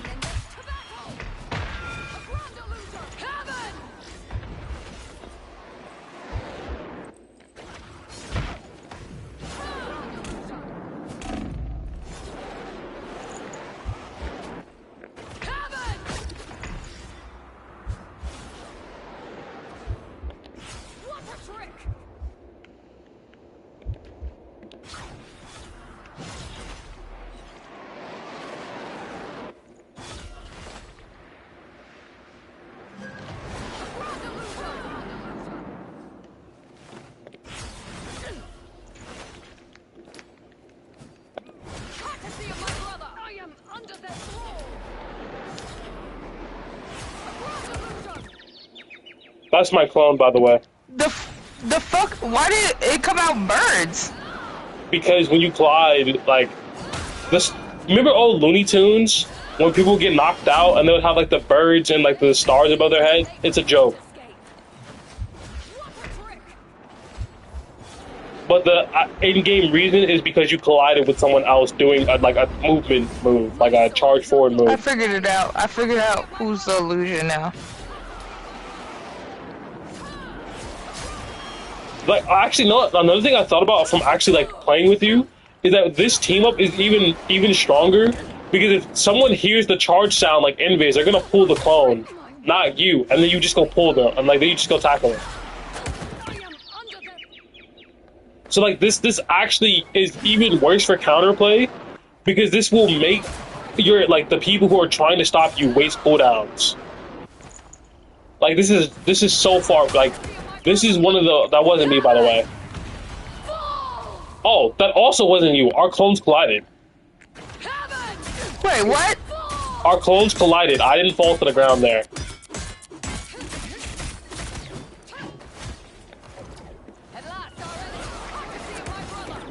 Again, it happened. That's not me. I'm behind you. Turn around. Oh, we both fucking... I was like, damn. I was like, he went down, and then... Wait, I didn't even know our clones could, like, make the little birdie sound. They're real... They're, for all intents and purposes, they're us. The only question I have is, when can they be ulted, is the question. Can they be ulted? Yes, like, can a Doctor Strange ult a clone Angela and then try to kill it?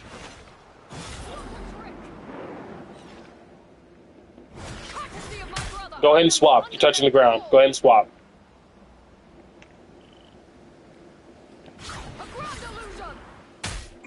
By the eye of Agamotto! No. No, it just disappears. That's fucking hilarious. No. Stay down there. But what that means is like if Not escape.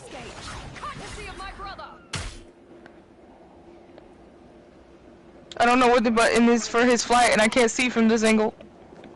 Ascend, brother. this is actually like genuinely Ascend. fucked up because now if there's a strange he knows gonna try to Ascend. solo ult you, you can make him waste his ult. You can make a Thor like By the eye of Agamotto! Was that? Did I not hit that shit? no. Hit that shit. Hit that shit. By the eye of Agamotto! I just blocked it. Okay. Stupid. My own. By the eye of Agamotto! What a trick. Alright. Listen, Anyway, thanks for the research and development. come on, Ted Ass Eddie. I have a very long list I'm to get Doctor through. Strange. Yeah, I'm not gonna lie, just pick the Sonic one. Like, the Sonic one is just better. By the eye of Agamotto! Don't you fucking? I'm fucking Doctor Strange. By the eye of Agamotto! I'm that guy.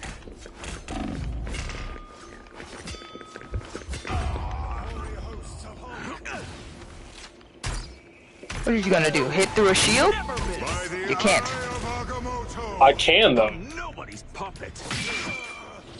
Can't touch this one. He knows where he's been. Full volley. Hit through the shield. Hit through the shield. Hit through the shield. What you scared of?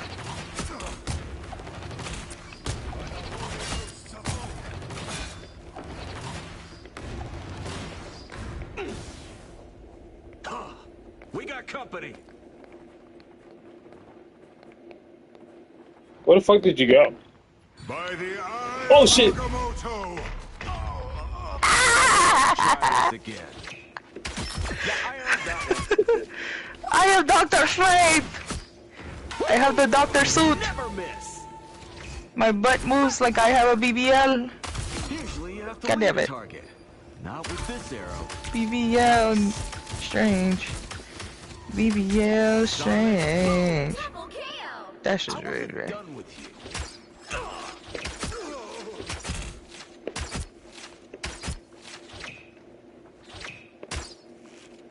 Can't see me from here. I'm gliding. I just have bad aim. Oh, awesome.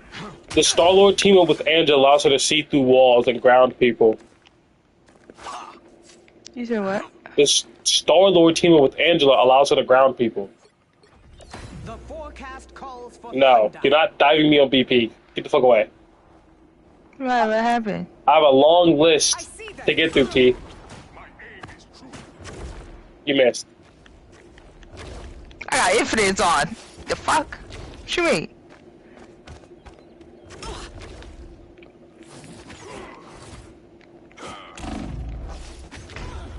Stupid. Storm is rising again.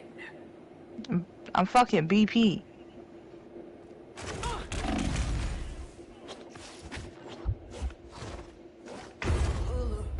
Storm clouds gather.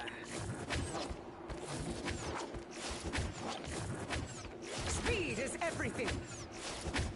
I'm gonna hit this out. I promise you I'm gonna hit it. Feel the wrath of the Okay, goddess. you got it, Brett.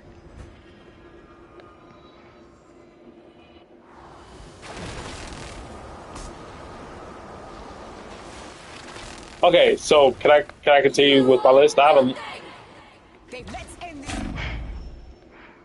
a long list to go through, T. I can't afford these distractions. Just got a fucking hell back there.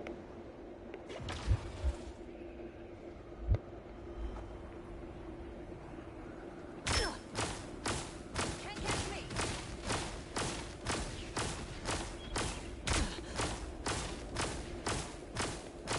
God damn, hooligan.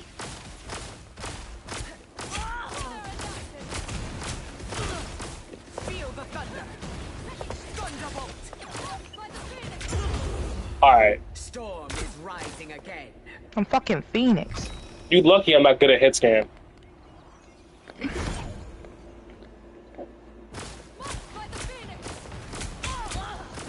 It's like doing no damage. What the fuck? You can't even kill me here. You can't kill me here.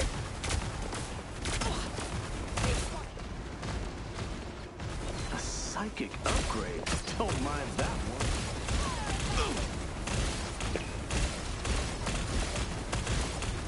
That came in handy. Alright, cool. Oh, you can kill in here. I never miss. Rapid fire. Fuck all that. Got some unfinished business. You are nothing! Punch in the hole. Let's try this again. Stupid. Full volley.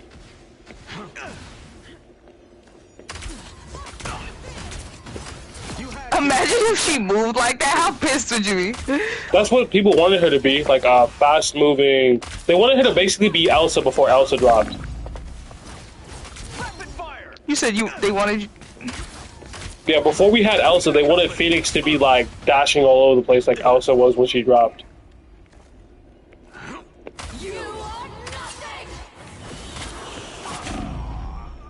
Let's I try wouldn't be this lying if I said I didn't try to deflect that. That's crazy. again. You had to know I'd be back. That's actually kind of crazy. Wish she could do it. You know what's the craziest part? I'm super far away and I'm still hitting these hoes. It's hit scan. You just place the dot and you press it. No, like I could barely see. I feel like if I was closer, I would have been hitting these hoes better.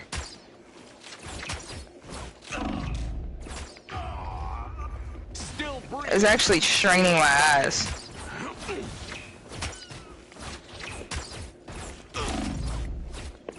I wasn't done with you. Damn it. We got company. Double KO!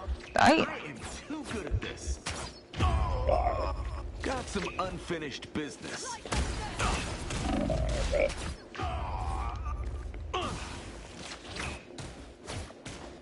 Can't catch me! I wasn't done with you.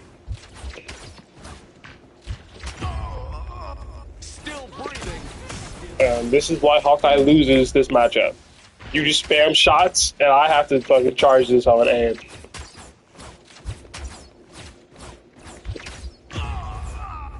Don't fuck this shit. New team up. Never miss. That doesn't stun your ult. My quiver's refilled. My ult is like an active state. Like, it's not like a... It doesn't stun it? Like stop it? No? That's so stupid. I mean, maybe you did it late. I never miss. Heads up, back guys. Your ult takes too long for you to start up. Usually you have to lead a target. Like the fact that you sit there and you start that up, that should take too long.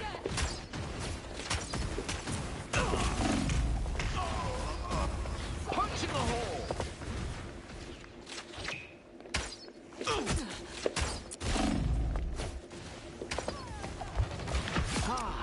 I meant to fly. I meant to fly. Really? I meant to fly. Got some unfinished business. That's not a good idea.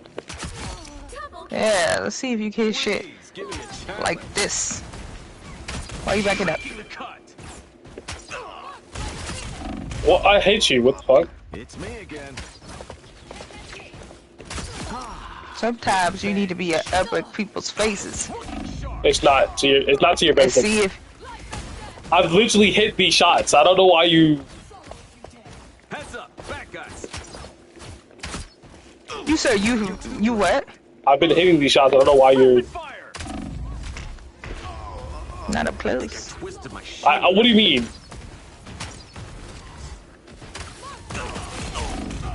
fucking bullshit ass Phoenix. Double kill. Rapid fire.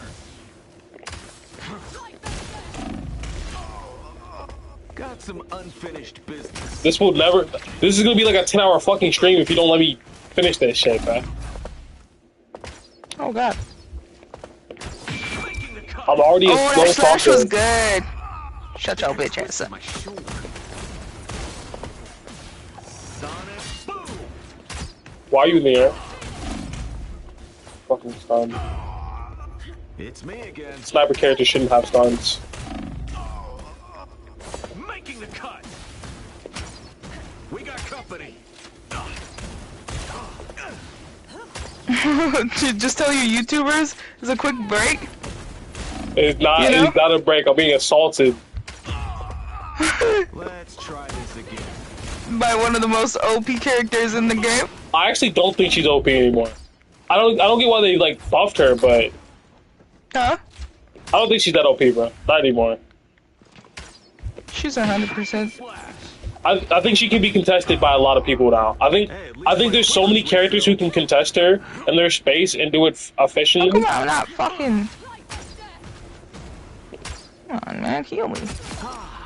Revenge. That works too. I missed. Looking sharp.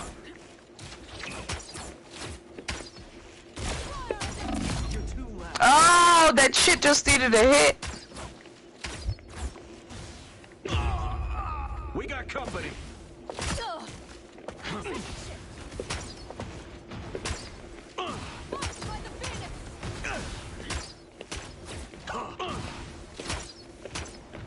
Punch in the hole.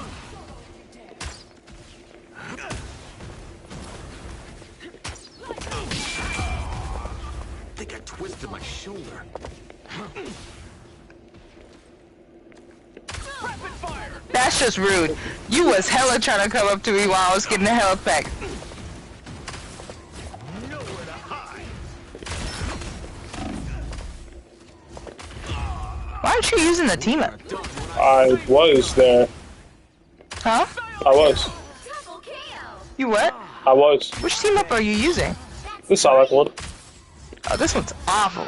No, it's not. That's not the Psylocke one. Yes, it is. That's amazing. Six in a row. No, it's not. It's like fucking burst. Like, is that just regular shots? Use the fucking other one. What other one? There's no other one. The one that looked like smoke. There is no other one. Say we're done. Rapid fire. Really? Why does it look like that from my perspective?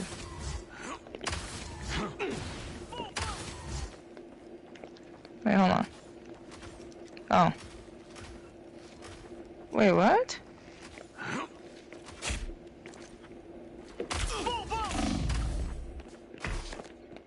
Wait, what? Wait, It which says one's this with one? hands, it just increases the draw speed, so it still should like look the same.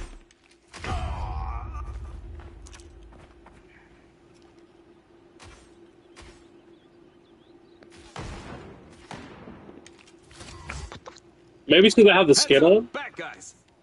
Psionic arrow. There we go. Oh, it's with the enhanced. That should be dumping when it's enhanced. It'd be like, bow! It should be dumping, right? Yeah, that looks different. Double kill. It'd be like a whole smoke in your face. That's why I was like, holy shit. Shoulder. I was like, where's the Psylocke team at? Rapid fire. Three. You got it. Wow. Four in a row. Hey, you play Hawkeye, I don't. And this projectile too? Fuck this. Yeah, I actually do prefer projectile characters, or like zoomed in characters. You said what? I prefer zoomed in and projectile characters. Like, I liked Black Widow when I first saw her, and I liked Hawkeye when I first saw her. Unbelievable. Nah, I hate projectile characters. Think I twisted my shoulder. We got company. That's why I think you gotta spam that hoe.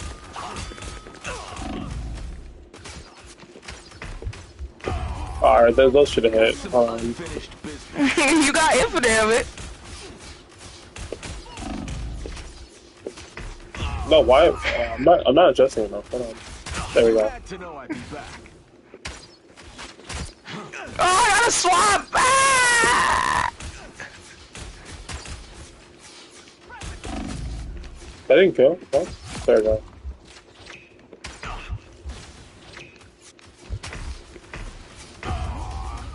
Hey, at least my quiver's refilled. I wasn't done with you. Damn, I got the fucking... Let's try this again. Rapid fire! Heads up, back guys! That's just rude, bruh. You know I don't be using those other moves. I just be throwing these hoes. We are done when I say we're done. They said, fuck it, Hawkeye's a hard character, we're just gonna give him a shotgun. Sonic boom! That's just fucking rude. Oh no, I got the wrong one! Exchange. Breathing. Still rapid fire. No. Making the cut. That's 3. Okay, that punch in that hole take too long. Wow, 4 in a row. Nope, I gotta switch to my shotgun. It's me again.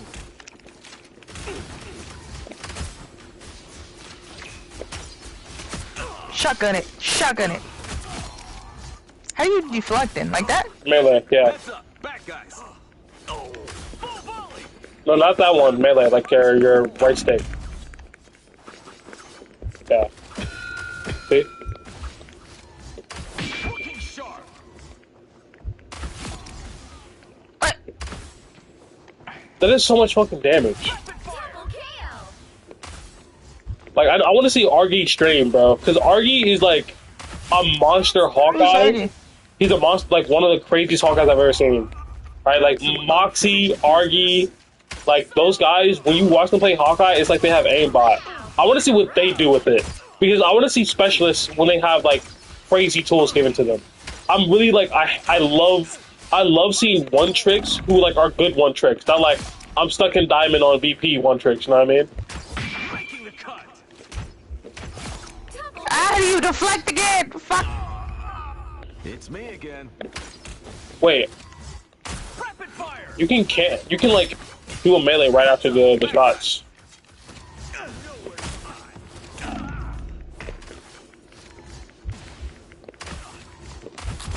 Why is that still hitting me though?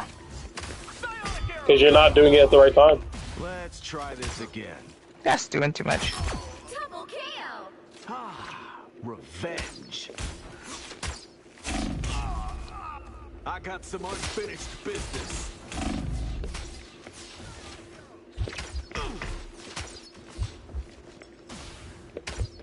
Making the cut. I'm not hitting the headshots I need. Headshot, please. I'm just going too high. Hey, at least my quiver's refilled. Okay, why are you so close? I wasn't done with I don't know how to fucking melee. That one? That's a push away. That's a push me away. looking sharp. Ah. We got Because company. remember, Hawkeye's a sniper, so Hawkeye, like, snipers shouldn't be close, remember? They should be scared of close range engagements. Making the cut. We are done when I say You're we're done. fucking dead. I wasn't done with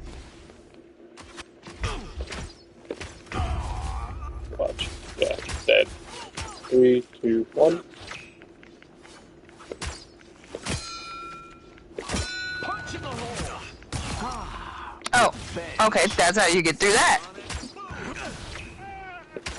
Learn something new.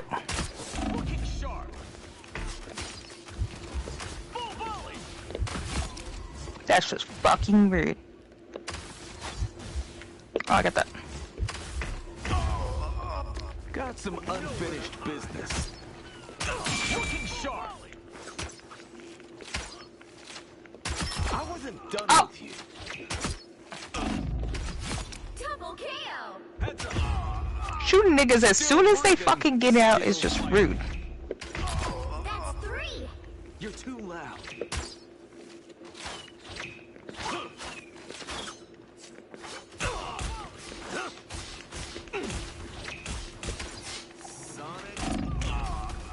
Sonic boom! Packet flash. That's just rude. Double kill. That's just fucking rude.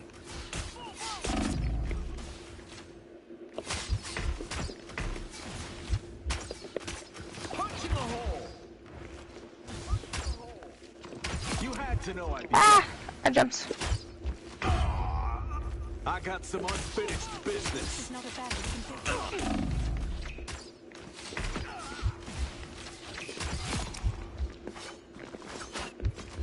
He also doesn't have any damage moving. It fucking sucks. Yeah, that's why he's a BP victim. Bast is not the only goddess. Never miss. Oh, I still have infinite lines, so that's not really fair. We would never win this if I have infinite. double kill. Must do our part. Maybe if you, maybe that you do that, like run away from me. Have some hunt. But then see, you have the advantage because you're long range, and then I could just like, fuck. My aim is true. Double kill. Bast has favored me with another chance. I missed. Vibranium storm. Know your limits. Bast, guide my spear. I feel like I want to buff. I want them to buff BP's dash range, but I know we've already gotten like a crazy buff already. The Jolly I can wait. That's 3. Aim is true. Wow, 4 in a row. I am your king now. 5. That's amazing. No mercy. Oh yeah, that's something I missed. Never miss. 6 in a row. Way to go. Unbelievable. Never miss.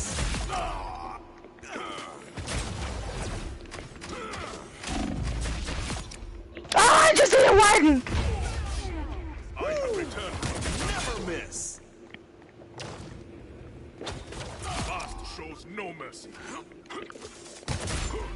Tired of this shit. Far too simple a victory. We are in the front. Go ahead. It does not matter.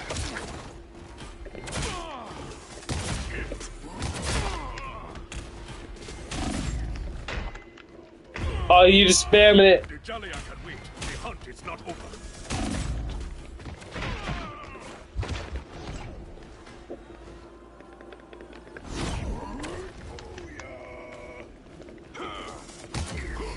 My aim is true.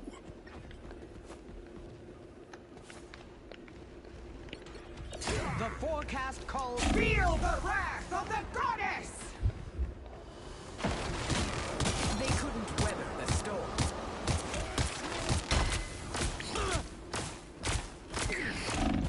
Stupid! We out here! Who'd you thought was gonna fuck me up? I'm the thing!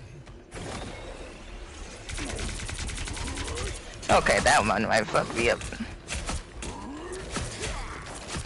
It makes me bleed! Okay, you don't know how to use it. Yeah. I had a smither of help. A slither of...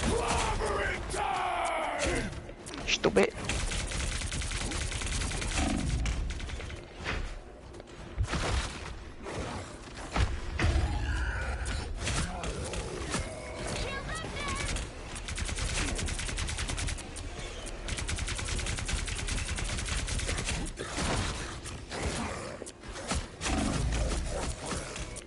Oh, there it is. Okay.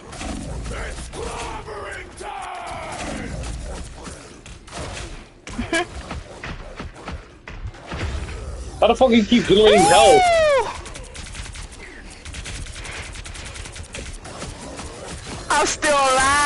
That was crazy.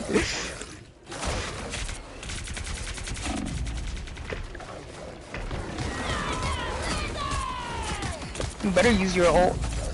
I don't get how the fuck you're like surviving being chopped.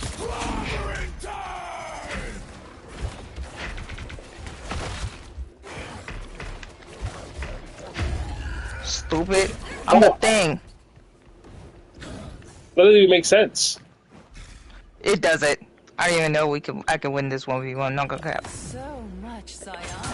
Okay. A girl can practically feast on it. Okay, like instant bouncing, bro. Not crazy. Mental domination. Yeah, he doesn't win this 1v1, right? Crush. Yeah, that's just fucking rude. Double KO. And just spam down was crazy. All they did was I will say, like his matchup into like something that's supposed to be a bad matchup isn't that bad because of the slam. revenge is best served. Huh? What'd you say? Like the slam does cover a lot of his weaknesses. Mind is mine. Hold on, cause I have you turned down from like when I was watching my show. Yeah.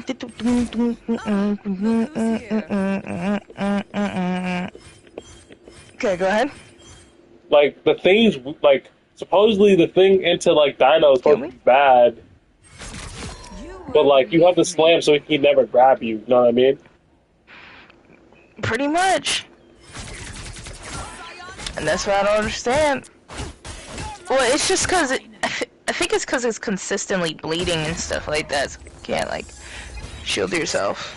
But, like, I yeah, feel dude. like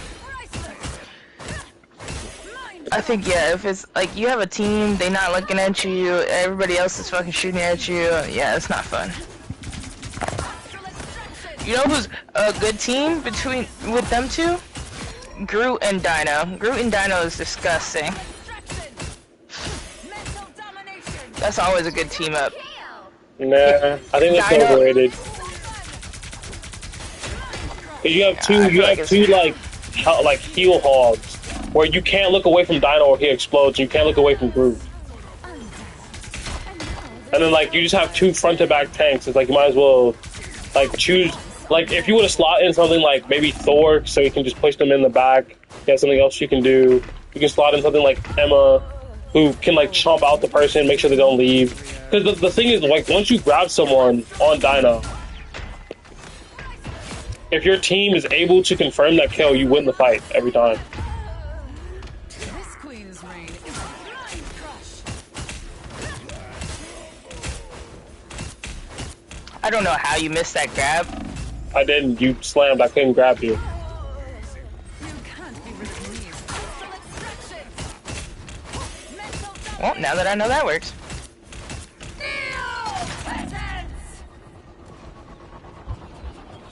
This that bullshit. Stupid.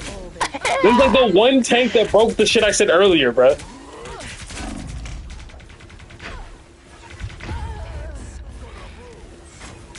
Revenge is best served cold. Going for the soul. Impervious. Mind crush. Oh, I see what you're trying to do. I see what you're trying to do. Tired of that shit. Bro, You can't be rid of me. fucking That's you, bullshit. it's crazy. If I had a teammate with you, you'd be fucking dead every time. Your mind is mine.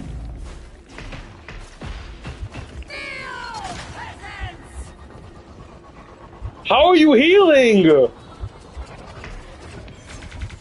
No, you gotta be healing. I promise you gotta be healing. On everything, you gotta be healing, bro. You have to be Get healing. you. How? Wait, I said, does the team give me healing? Nah, bro, you gotta be healing. Hold on. I'm killing you. I've been waiting to give you astral extraction. Your mind is mine. I'm just getting overshield. Bro, I feel like every 1v1 I would look up and you have way too much fucking health.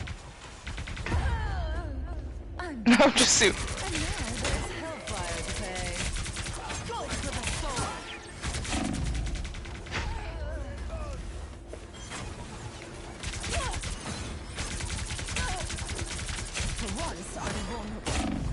Okay, I missed that one though. Yeah, you got that one.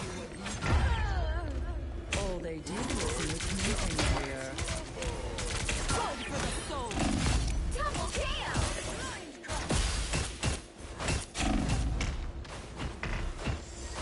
It's the fucking slams, bro. The fact that you can get to, like, Thing can get to 1,000 HP if he slams at full health, bro. That shit's so crazy. So, like, you're, like, all the damage I'm doing is just fucking negated by, like, the constant bonus health you generate from punching me. So I just lose the 1v1. I feel like you're not doing it properly. We can swap positions if you'd like.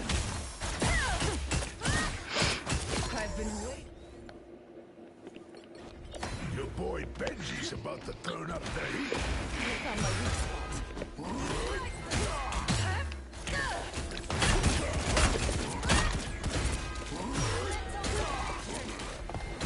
See what I mean? It feels like this is a weirdly, like, tough matchup. And you can't grab me now. Whoa, oh, from outside, that's tough. That's tough. They didn't think about stepping outside of it to Or grab. Emma just fucking sucks now. I think this would have happened no matter what. I think the changes they made to Thing makes it that he's like, he gets more bonus health when fighting. Note to self. And the worst part? You said note to self? Yeah, note to self, if you're Emma and you block yourself off, Thing can't jump to you. Oh my god, I still have it? God damn. I still have the diamond for it? Maybe we're both awful, you know what I mean? Maybe we're both terrible and we're just missing something. Like in a 1v1, maybe like Thing hard loses or something. I think you might be right.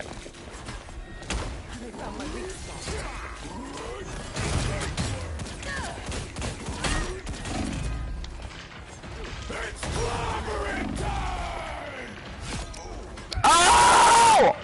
And because you hit me with that slither of health, you regained it. Yeah, like you just That's keep insane. doing it. Like the thing when you're playing Thing, you just need to keep punching because you will out heal some of the damage they're dealing to you. Or you will like compensate it. Like this slam, like that's mad fucking killing. Like you're basically fighting against the bonus health generation, not Thing. Because the second you outdo that, he just fucking dies. Stay on the ground, farm you.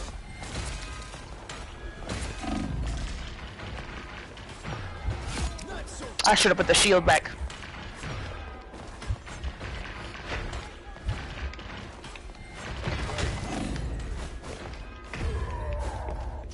Yeah, you just gotta keep putting up the shield. No, I don't think that helps you. Yeah, I think that helps. Oh, the team up helps me punch faster. I forgot about that. Yeah. Yeah, that team up. I told you, Emma didn't get nothing cool. Everybody else got something awesome. No, I think Emma did get something cool. I think you're just in a matchup where it's like this kind of fucking sucks to fight against. You know what I mean? 4 in a row. Like I think anyone besides Thing in the tank lineup, you just fucking dominate as Emma. Everybody's saying, and I agree. Everybody's saying that Emma's not that good right now. I have my sister's blessing, if not her company. And then this one gets regenerative health, so... Do I not have that equipped? No. Why the fuck do I not have that equipped? That's like superior. What the fuck? Okay, cool. Like everyone may have got like, oh, flashy cool shit, but Emma's is fundamentally strong. Like if you're not a fucking bot, it's fundamentally strong.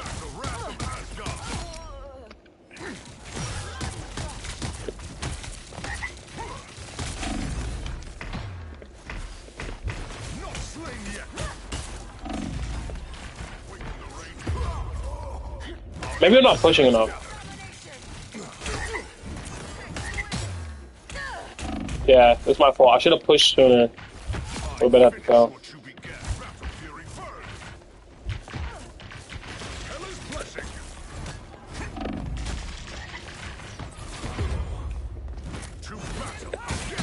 Oh yeah, right there.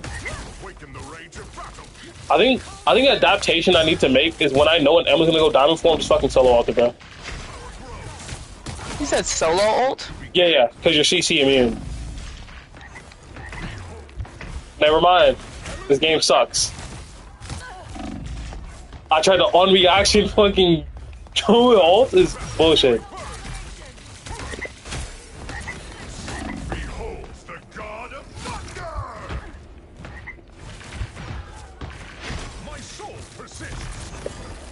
Like all you have to do is outlast me, and then you win. You know what I mean? See what I mean? Like I know the Thor one is like a very strong thing and a very cool thing, but if you have someone to CC him, he's fucking dead. Like all it means is like you acquire a higher damage comp. You know what I mean? Like now you just walk away and you zone him out and he fucking dies. And it's like, oh, it's super flashy, it's super cool. It's like, yeah, but it's like fundamentally flawed. And only like good Thors will be able to actually use it effectively. Like yeah, you have I feel like you just use that, like, what is it called? The damn, what is it called? I can't think of it. The fucking lightning too much. Oh, lightning. Because I would have just kept pushing, kept pushing, kept pushing, kept pushing, kept hitting, kept pushing.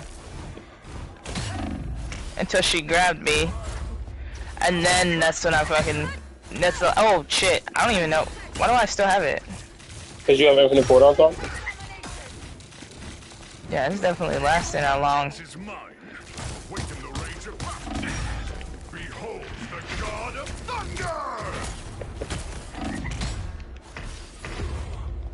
And like maybe I'm not like doing it right. Maybe I'm not hitting enough shots. But it's like every Thor we saw. I think every Thor we saw was feeding. Like I think. You have to just. Hold on. If it's me on Emma, I think I beat you. Like. So much psionic activity. A girl can practically feast on. Mental domination.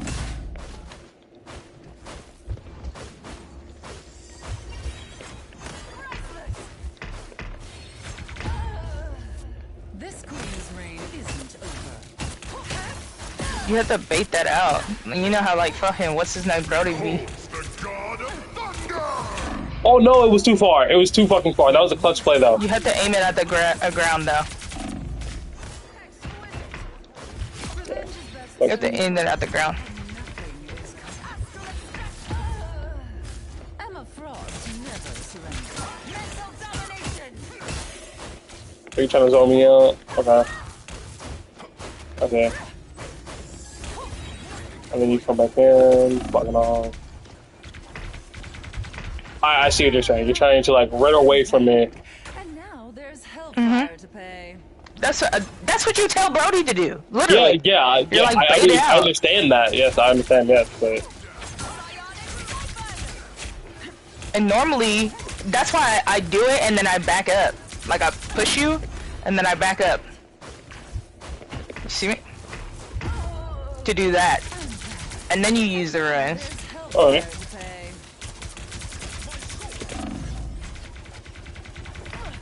Fuck, I'm dead. I was fucking dead.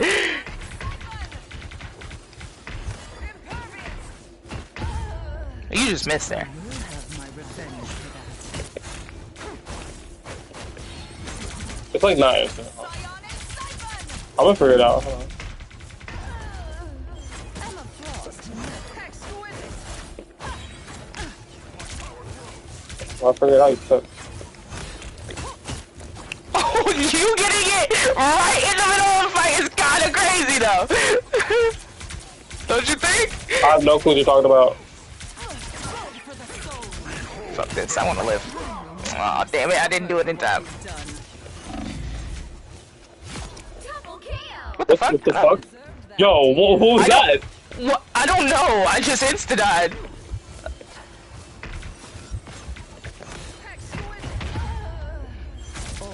You're gonna die, yeah. Cause of my lightning. Look who's here. Good for using the shield though. Bro, I'm gonna die here, probably.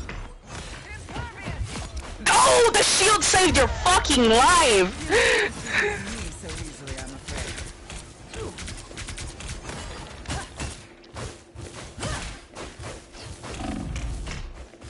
Why'd I kick you away if I knew you were just gonna zone me out or something? Never surrenders. Beholds the god of thunder! I want to live. Storm, revive! And now there's That is bullshit though. good for the soul. Woo, gotta Bro, get why out of did here. you not, like, I spammed the fucking grab button and it didn't do it? That's actually so funny. You can't be rid of me so easily, I'm It's that damn. Beholds the god of thunder! Yeah. Oh, the slither of health that you had was crazy. But yeah, you just bait it and that's it. good for the soul. Your mind is mine. That's why, like, good Thors, they be fucking me up. Beholds the god of thunder! Fucking A.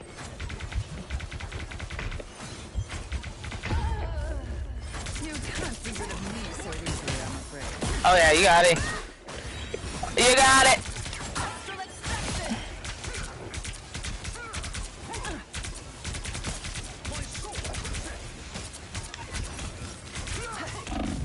Double kill. Oh, Revenge is best served cold. nah. Pain is colder than frost.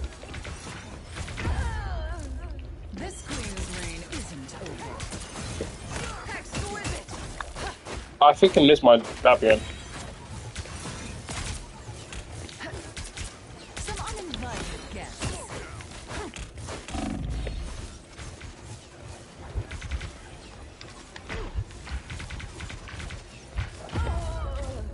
Emma Frost never surrenders. Exquisite.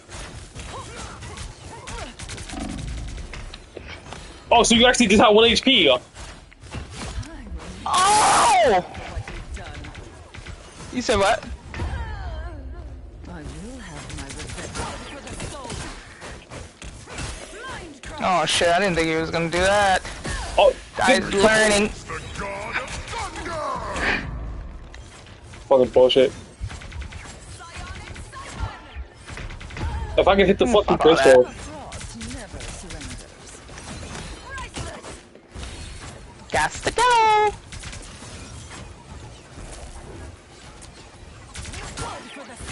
God damn it, I wasted it. Ah, I'm dead. I'm dead as fuck.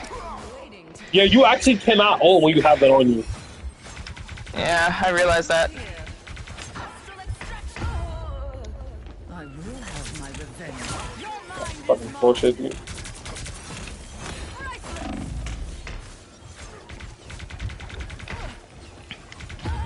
I'm back. And now I am Thor. fire to pay. Okay, I'm not Thor. Beholds the god of We're gonna try it again. Wait, what if I got a kill on bot? Would that have saved me? Hold on. Yes, I would have. You're just not trying.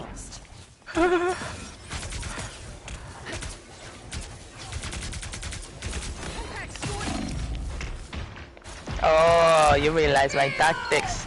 That's just rude. Double kill. I'm so dead though. Emma Frost never surrenders.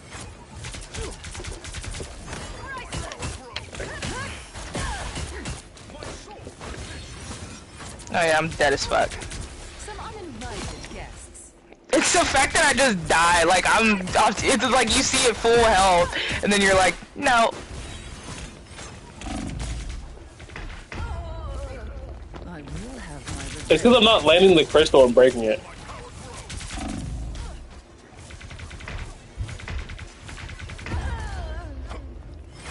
Like, if you're a tank who can't disengage me, like, you just fucking lose. beholds the god of thunder!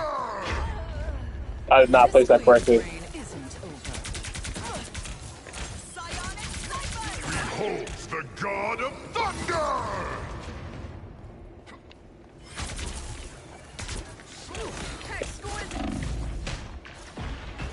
Oh yeah, you're a slither of health. Beholds Oh, I didn't mean to press that! Fucking A. That was just stupid. I've been waiting to I should genuinely didn't mean to press that. I just meant to go up closer. was making Psionic Siphon!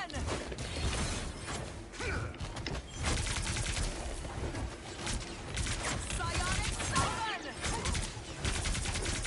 Your mind is mine!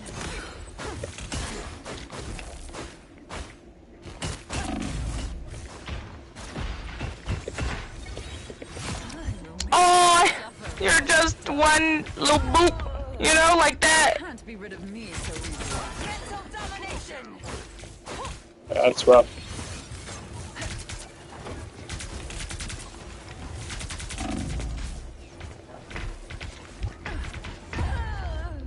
I'm back. I'm priceless. Want to be a man, turn off cooldowns? Yeah. I know, that shit, I'm definitely losing. I'm doing it like how I would do it without cooldowns. Who's here? If you haven't noticed. No, I'm definitely doing the same. Nah, your shield comes back too quick. That's just how it works, bro. This queen's reign isn't over.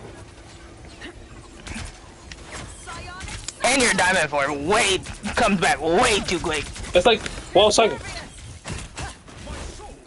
That's 15 seconds, guy. Are Fucking piece of shit. you turning him off?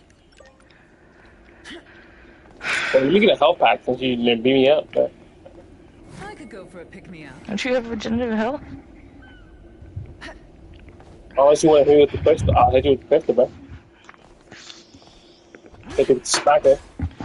Make the smacker. Oh, I fucking missed that. I just can't hit those. My aim for those are terrible. Exquisite. See how? Gold for the soul. Mental domination.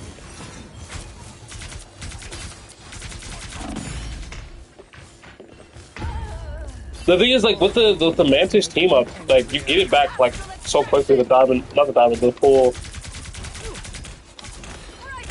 Behold the god of thunder!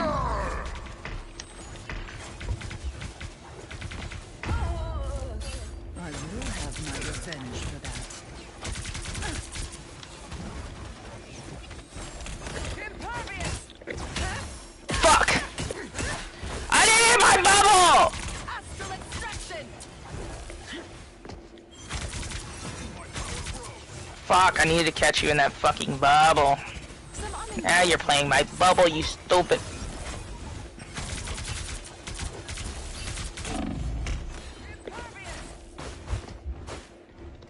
Come on.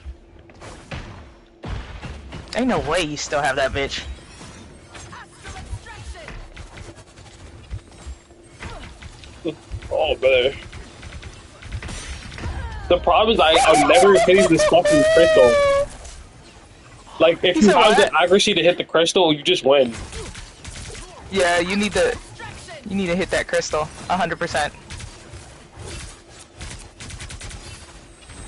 Fuck, I was already half health. Regenerative health, help me! Regenerative health. Come on, hit that bitch, hit that bitch, hit that bitch. Thank you.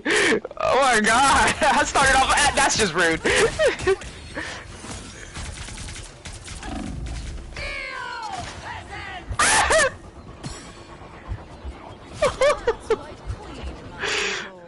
Astral extraction.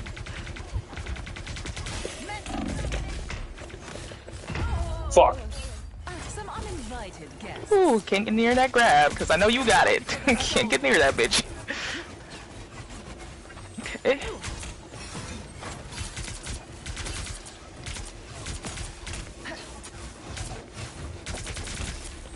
Impervious. I know you don't have it.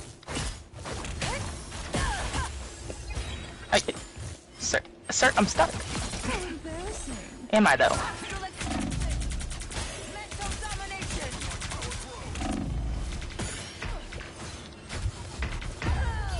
I got it back. Queen's reign isn't over.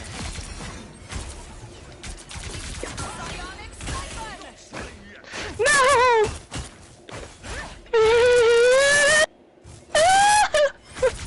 Gotta stay back in the game!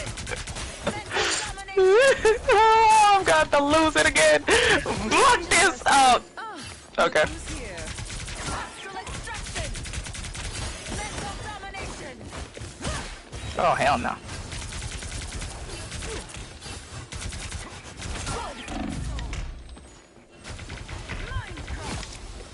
Oh, you hitting them hoes now. Too bad I'm dead. I'm back. And now there's hellfire to pay. Blood for the soul. I'm sorry, you didn't hit those? What the fuck? Him? Like,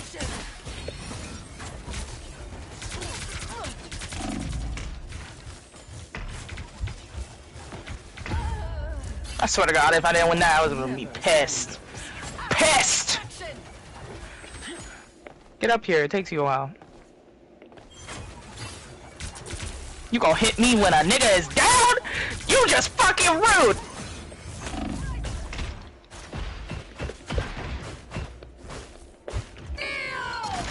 To ult me is crazy. This ult me is just fucking...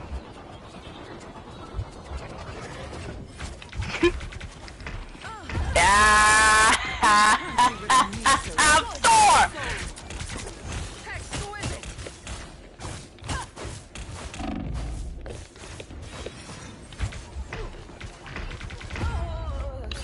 This queen's reign isn't over. Now do you want to swap? To realize that you can do it? Your mind is I know you can do it, but it's just like a skill issue on my part. impervious! Whew. Astral extraction! Oh, I'm fucking dead. I'm just fucking dead. Sorry for what you've done. I didn't have no fucking zoom.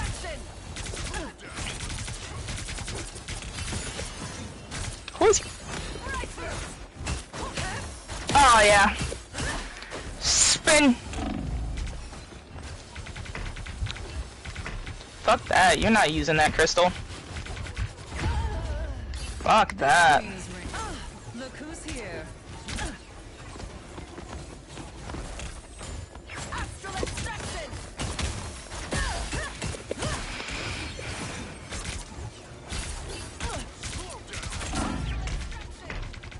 I've been waiting Oh yeah. for you. You catching them hoes now. All they did was make me astral extraction! Mental domination! Priceless! Damn, that little slither. Astral extraction! Are you running? I'm not running. It is! It was definitely me coming towards you and you running!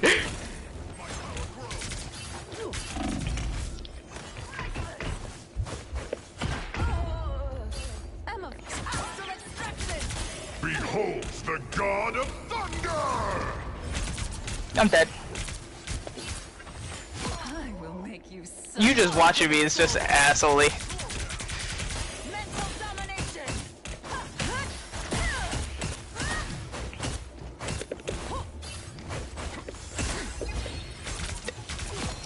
How Damn, you had that shit for a while, huh?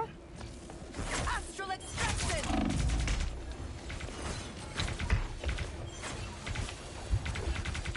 Astral extraction! Mental domination! Priceless!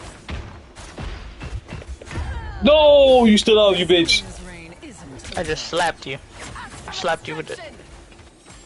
Fuck, I'm about to regain my health. You got me fucked. Hunty. Just a little bit, just a little tidbit. I just need half. Yeah, give me that shit. Ah, look who's here. I'm back in there. Astral extraction! Oh, you missed. That's what we want to hear. Priceless! Oh, that's just fucking rude. Okay. Alright, bitch. little tidbit of miscalculation.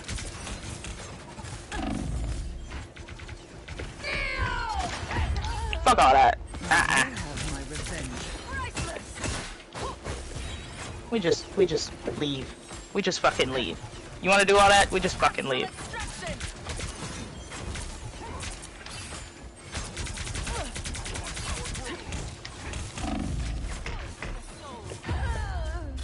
This queen's reign isn't over. I don't have anything. I don't have any cooldowns. Look who's here. If I could get this, oh yeah, I couldn't get this before my fucking. I've been waiting to give you what you deserve.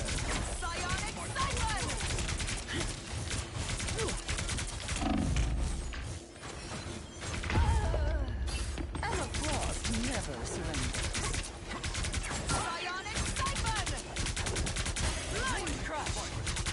Oh yeah, I'm so cooked. I had no cooldowns. What you've done.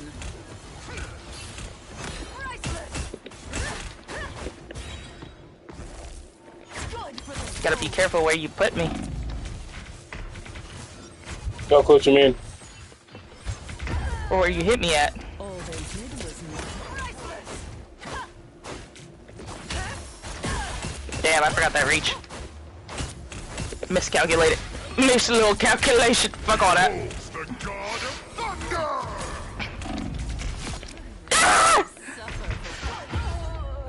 Hey, I needed to kill you real quick so I could keep it fair.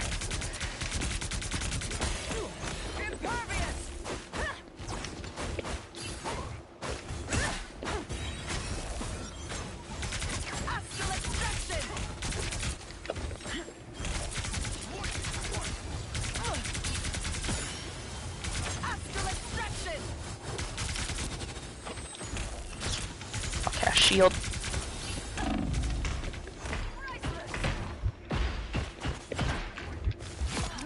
Ah, that was a good plan. I'm back. And now there's priceless.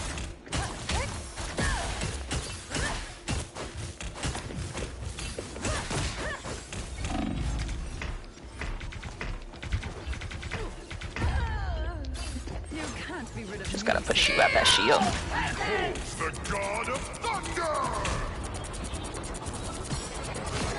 Yeah, I wasn't gonna make that. Oh, bro, why does that always miss? What the fuck? This queen. That was just embarrassing, Temp. Oh, so you just got it real fast! What the fuck?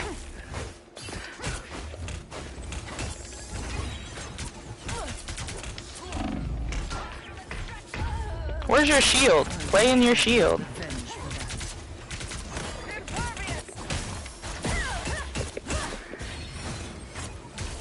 Behold the god of thunder!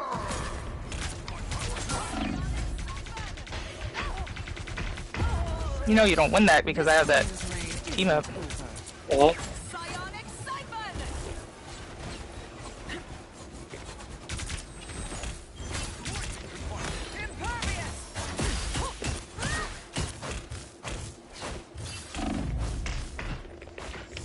Did they nerf it so you can't do the insta grab? No, it's because I'm pressing fucking melee. That's on me. Never mind. I've been waiting to give you what you. Look who's here. I see it. I see it.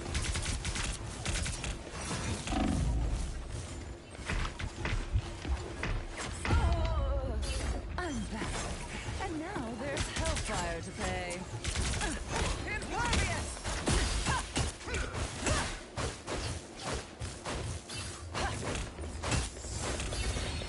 Ah. I did it wrong. Mind crush!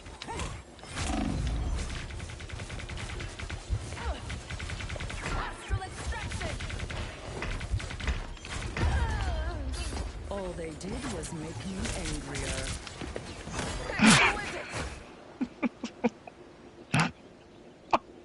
How you gonna fight me from down there, huh?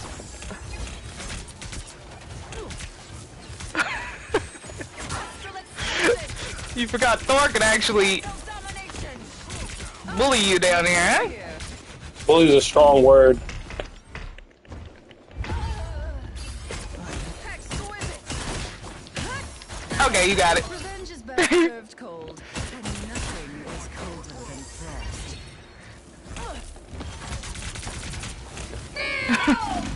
Beholds the god of thunder! Impervious! The god of thunder.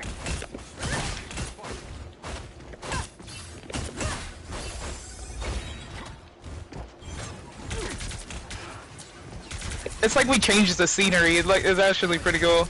Astral extraction! Revenge is best served You cold, play- and nothing. Mental domination! I'm back. Priceless!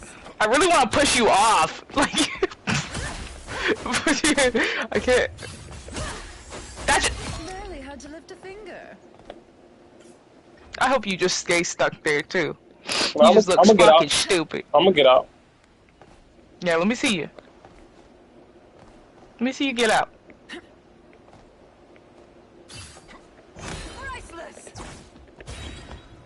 You had to put infinite cooldowns together? Some You had to put infinite cooldowns together. I did not. I waited.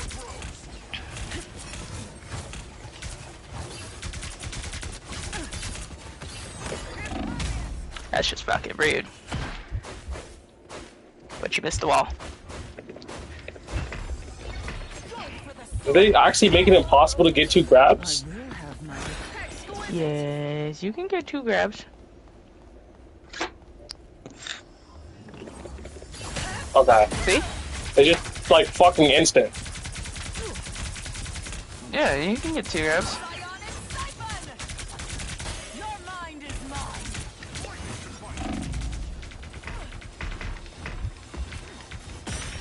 Okay. I was about to say. I was just missing that. Okay. Nope. Hell nah.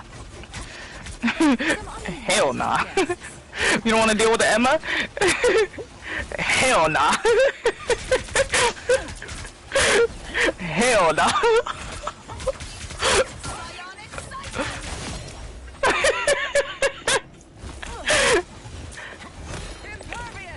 Hell nah. Hell no. To the. Then you get back in there.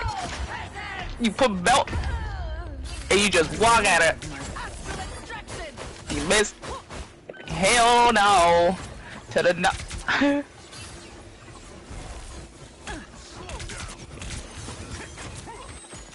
Okay. Fuck all that.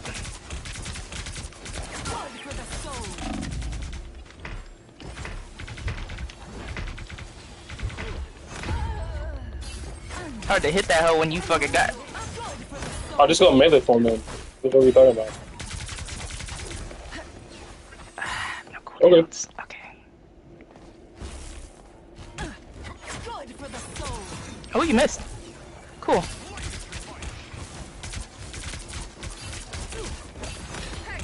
Beholds the god of How about I just do that? All they did was make me angrier. Bionic Siphon! Priceless!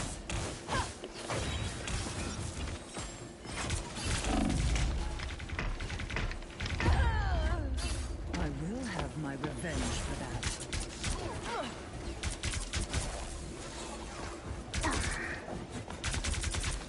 Okay. I'm not short enough for this fucking for this ledge right here. Psionic Siphon! Some uninvited. Hella's blessing. Revenge is best served cold. Yeah, I wasn't gonna make that. Nothing is colder. Blood for the soul. Mental domination.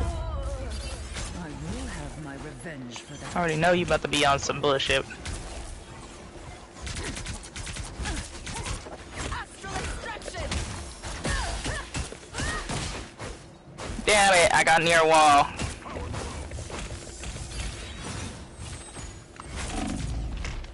Why didn't I give you my 2 grabs? I earned it. I earned my 2 grabs. Why did you not give it to me?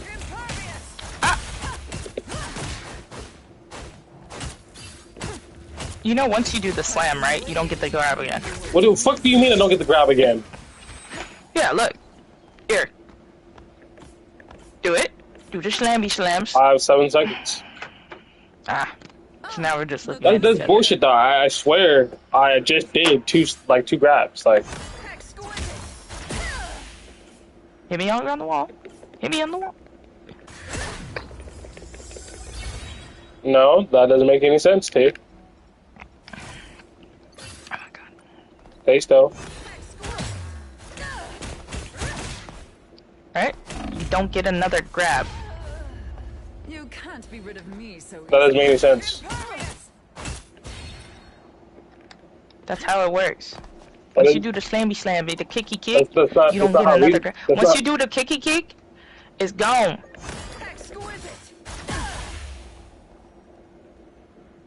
You gonna get it again. No, that's just, it's not giving me it to be twice. Oh, I think it's the slam. Yeah, it's the slam, like I said. Yeah, it's the slam. You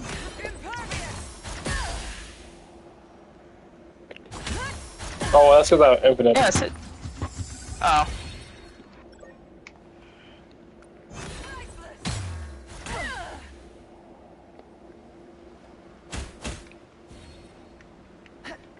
Or maybe it's within a fucking certain amount of seconds.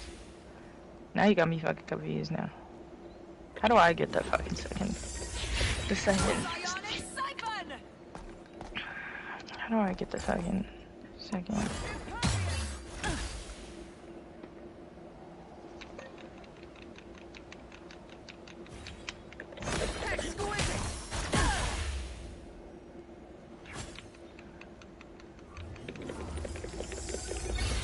Nah, they No. added, it's like they added a delay so you can't press the grab button. Because there used to be like a second Wait, maybe stage- what if you miss here. and then you go for it again? Why the fuck would I want to miss? Yeah, yeah, it's a miss. It's a miss. No, because There I've we grabbed you go. twice before. Watch, miss. No, I understand that, like, if you miss, okay, cool. But, like, why does that... Because the cooldown doesn't start until after the slam ends. Yeah, and I don't get it back.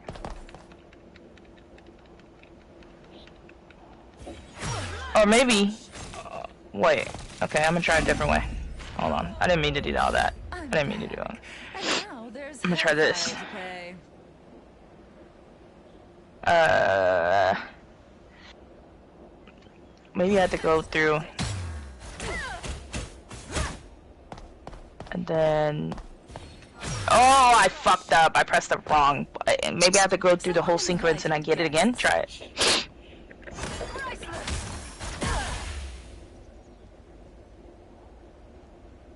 Wow. So you didn't try it. I didn't know what you want me to try. Go through the whole sequence.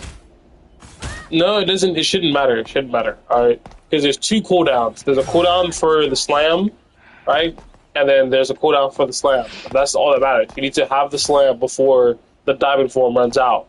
And the issue is that there's a delay between activation and grabbing that causes both the slam cooldown and the diamond form cooldown to be at the same pace. So you leave diamond form the time you would get the second grab, so it doesn't let you do it.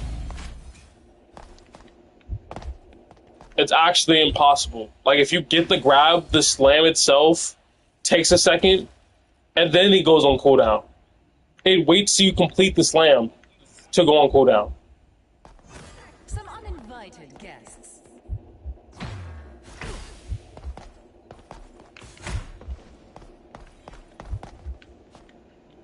So you can't grab ties, is You what you're saying. can't grab twice. No.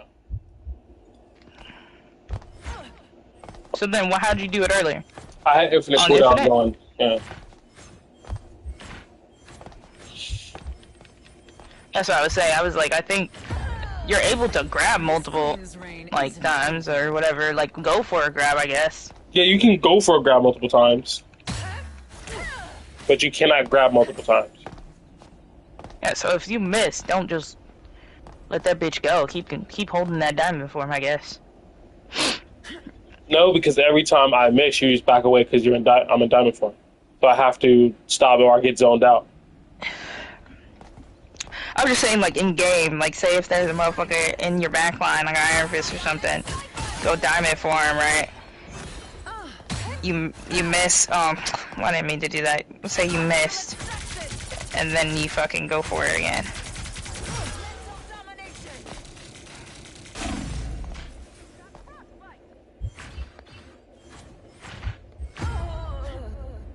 Yes, I put something behind you. Your mind is mine.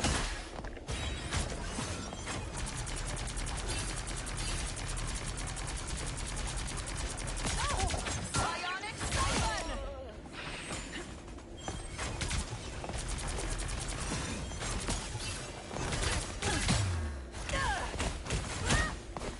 Diamond and Snow!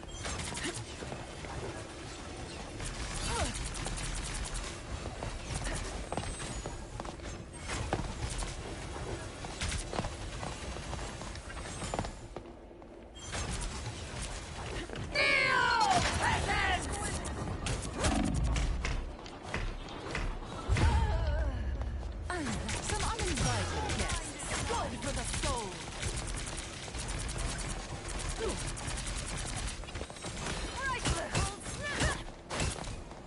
Revenge is best served cold. And nothing good for the soul.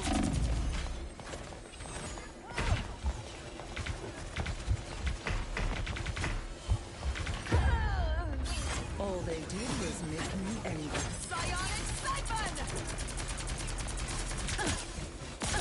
Diamond and Snow!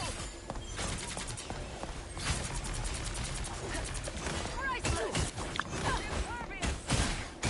Now it's just two metal bitches hitting each other.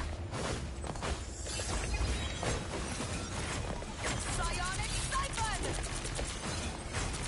You've got frostbite!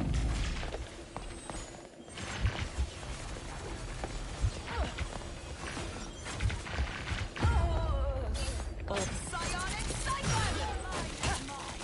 I've been waiting. That's just fucking rude. Uninvited guests. Psionic Siphon! Cold snap! Priceless! Psionic Siphon! Priceless!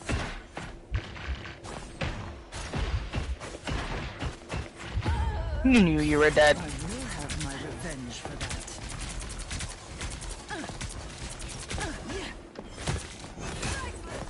I've been waiting. Oh, I just needed to grab you there.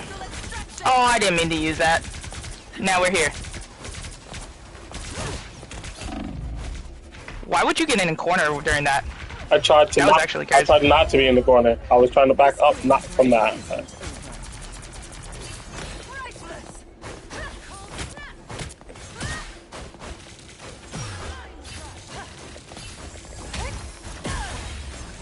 Some astral extraction!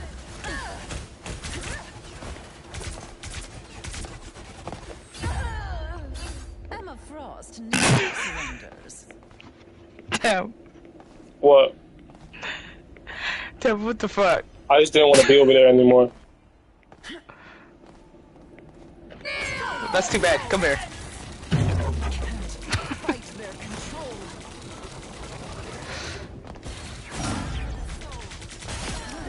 Damn! Suffer.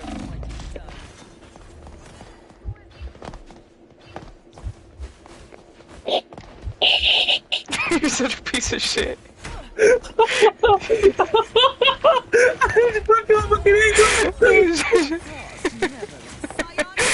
a piece of shit for that one. Okay, with this peekaboo game, I'm about to... Oh, shit. Alright. Yeah, fuck all that. Alright. These dumbass wall games you playing over here? tired of that shit. Cancel that shit real quick.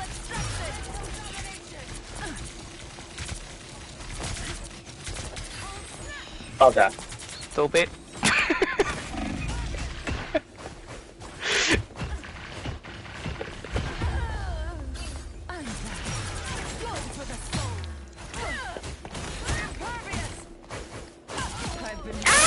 Give you what you deserve. Astral extraction.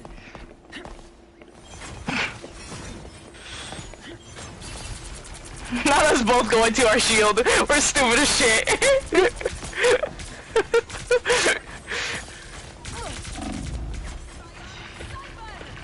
Oh, you used it already.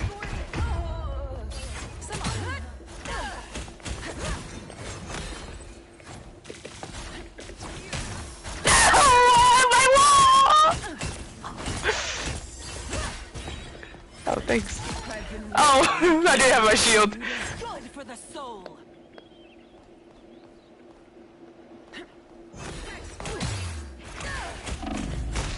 I was catching you this time. All they did was make me angrier.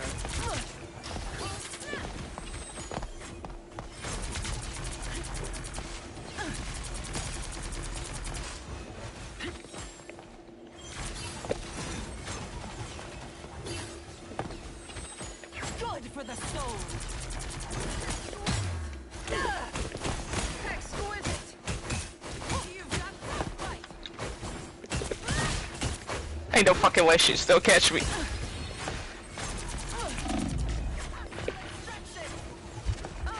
Look who's here. Astral extraction. Ah, you missed. Why you running?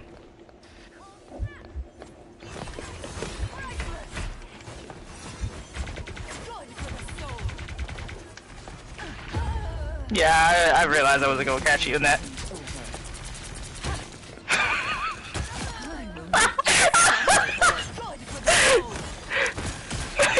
Okay, the guy got that shit too.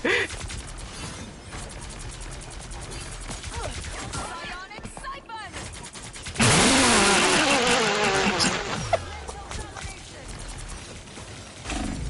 You like how I cut that bitch off?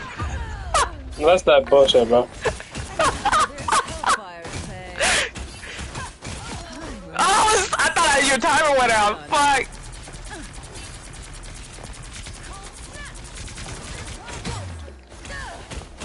No, my wall.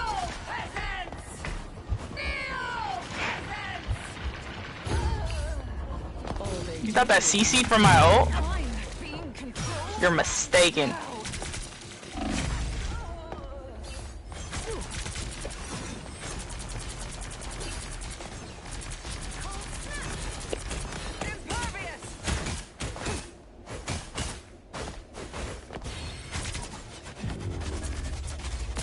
Oh, I got saved. Finally, I can go back to look at the second team ups. Jesus Christ. I wasn't locked. I'm no longer locked in a left or death combat. Like, leave me alone. Go away. Yeah, he was getting better at Emma though, I'll give you that. Thor though? Nah, that wasn't you, bro. Do not bother me on fucking Jeff, alright? I'm trying to lead to this end, alright? The forecast. Anyway, Storm. How you know I'm Jeff? T. When I load in. But what if you want to do the team up? Bing. Well, then I'll ask, hey T, can you do the team up? But for now, don't do stupid shit, okay? Okay? But I'm just a Jeff. Yeah, we know. That's why we're telling you not to do stupid shit. Because you're Jeff. Look. It's just Jeff things. Yeah, Jeff how about you activities. go hit an ult, like go do an ult, fail, and then fucking die, alright? What are you talking about? I be swimming in that motherfucker. I be catching people. You see all these fishes I got?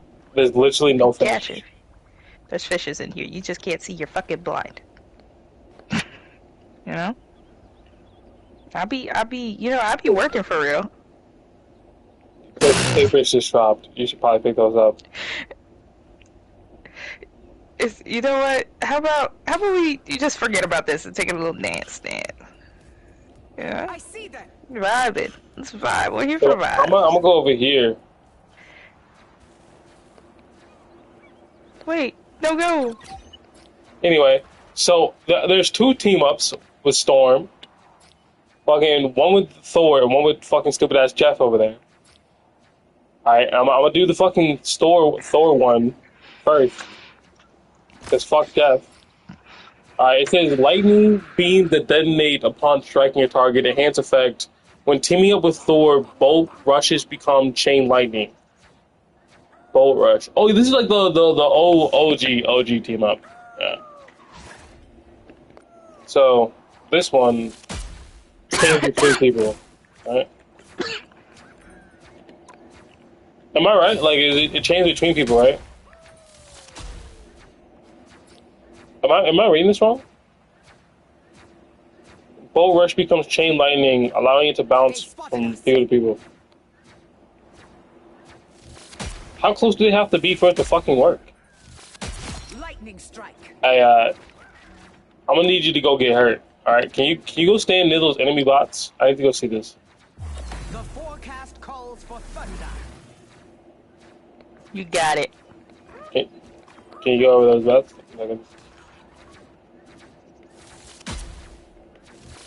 Not close enough. I need you to be closer. No. No, don't get shot. Listen. Okay, Jeff. Let's end this quick. What did you want? You said stand over here by bots. Yeah, I need you to be close enough for the chain link. Am I drunk? Does the team up not work? Yeah, like let's stand close. Okay, stand close to the other one. I'm only hitting you. Okay, now it's chaining. Double kill. So maybe I did read this is lightning beam that detonates upon striking a target, enhance effect. When teaming up with Thor, bolt rush. Oh, I have to have the enhance effect. Okay. I'm like fucking tweaking, bro. That nearly hour of 1v1ing on Emma actually fucking fried me. United by thunder.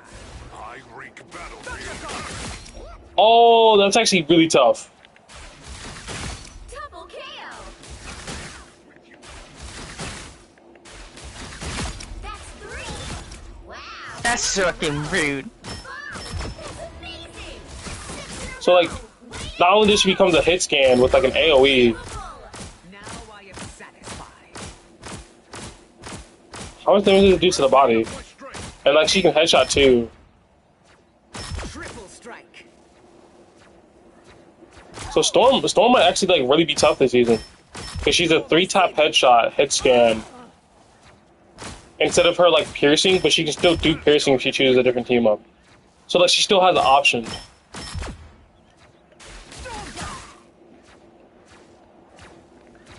I feel like that's pretty cool. Mine enemies tremble.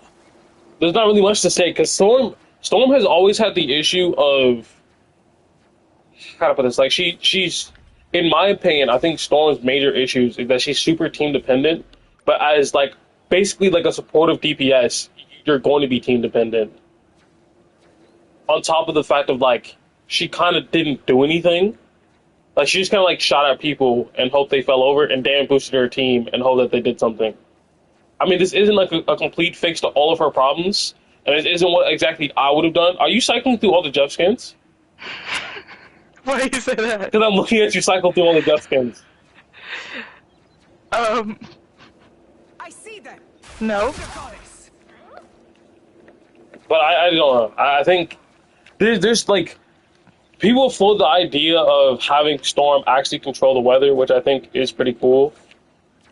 I guess one of the ideas that I had was have it be one, if you go, like if you leave your teammates, that 2-second damage bonus should not go away if you go into win state. So you can balance between damage boosting your team and cycling to like get bonus health. Because you still get bonus health, right? Yeah. So you're still able to generate bonus health on Storm to a good amount. It's just easier now because it's AoE. Like now you can actually like rain havoc from like farther away and get bonus health and be like a menace. But like I think the combination of all the things together could be really it could be almost too much. Couldn't. Enemy in front of us. Okay, alright. Let me turn off friendly fire.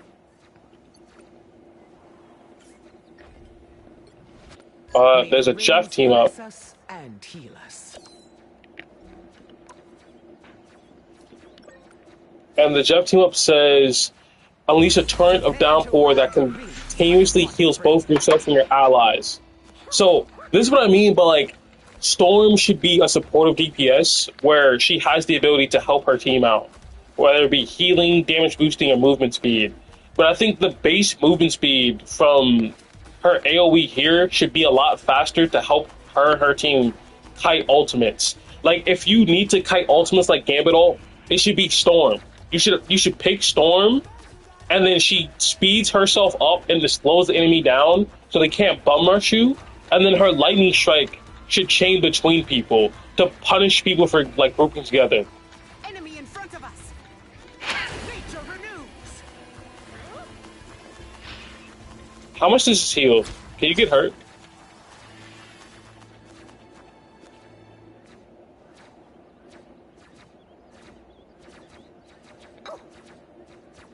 Healing rains. Oh, this is actually pretty aggressive. This is aggressive as fuck.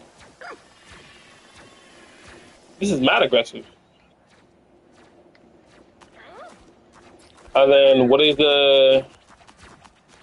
Oh, it's just a fucking Sharknado. Wrath of the goddess. The jaws of fate. Jeffrey. Does that use your ult or not? Couldn't weather the storm. No. It doesn't use your ult anymore? Nature renews. So they just give it to you for free? That's kind of crazy. Remember that game that we played and he was like, Jeffrey, don't use your ult? Yeah, he said swim to you, but I thought he meant like teleport, because you used to be able to like They've spotted teleport. us. No. You know. I go get my ult. Healing rains. Yep.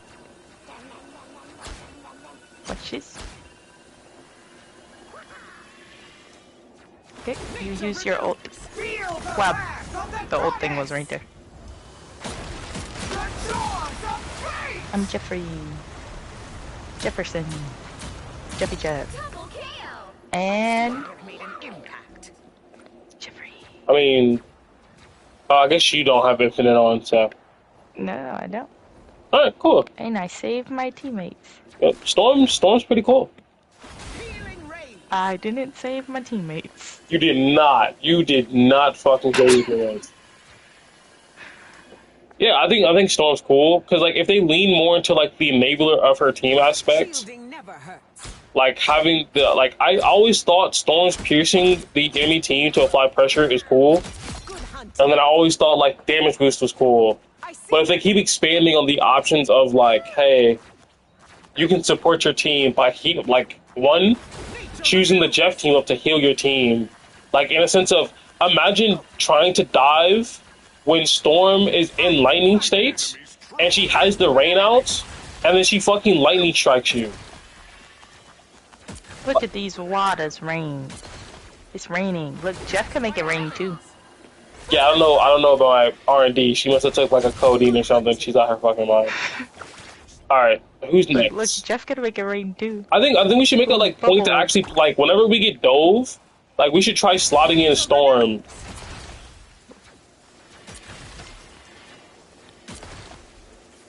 Yeah, Storm should be a good decision. Alright, who's next? Spider-Man already called. Black Widow. Okay, my thoughts on Black Widow are pretty concise. I don't give a fuck about her team-ups. I think her team-ups are fucking irrelevant. I'll still read them off. But my general thoughts on Black Widow is there's a lot of ideas in the community that like some people think it's terrible, her rework. Some people think her rework's good. I think two things can be true at once. I genuinely do think all the people who say her rework is good are all the people who didn't play fucking Black Widow and don't play Black Widow, and they will not play Black Widow. I think every person who says her rework is fantastic, and anyone who doesn't agree with it is an idiot, genuinely doesn't care about the character whatsoever, and will never care about the character. They don't. They only wanted a DPS. They're like, oh, Black Widow's been trashed forever. Give her changes. Yeah.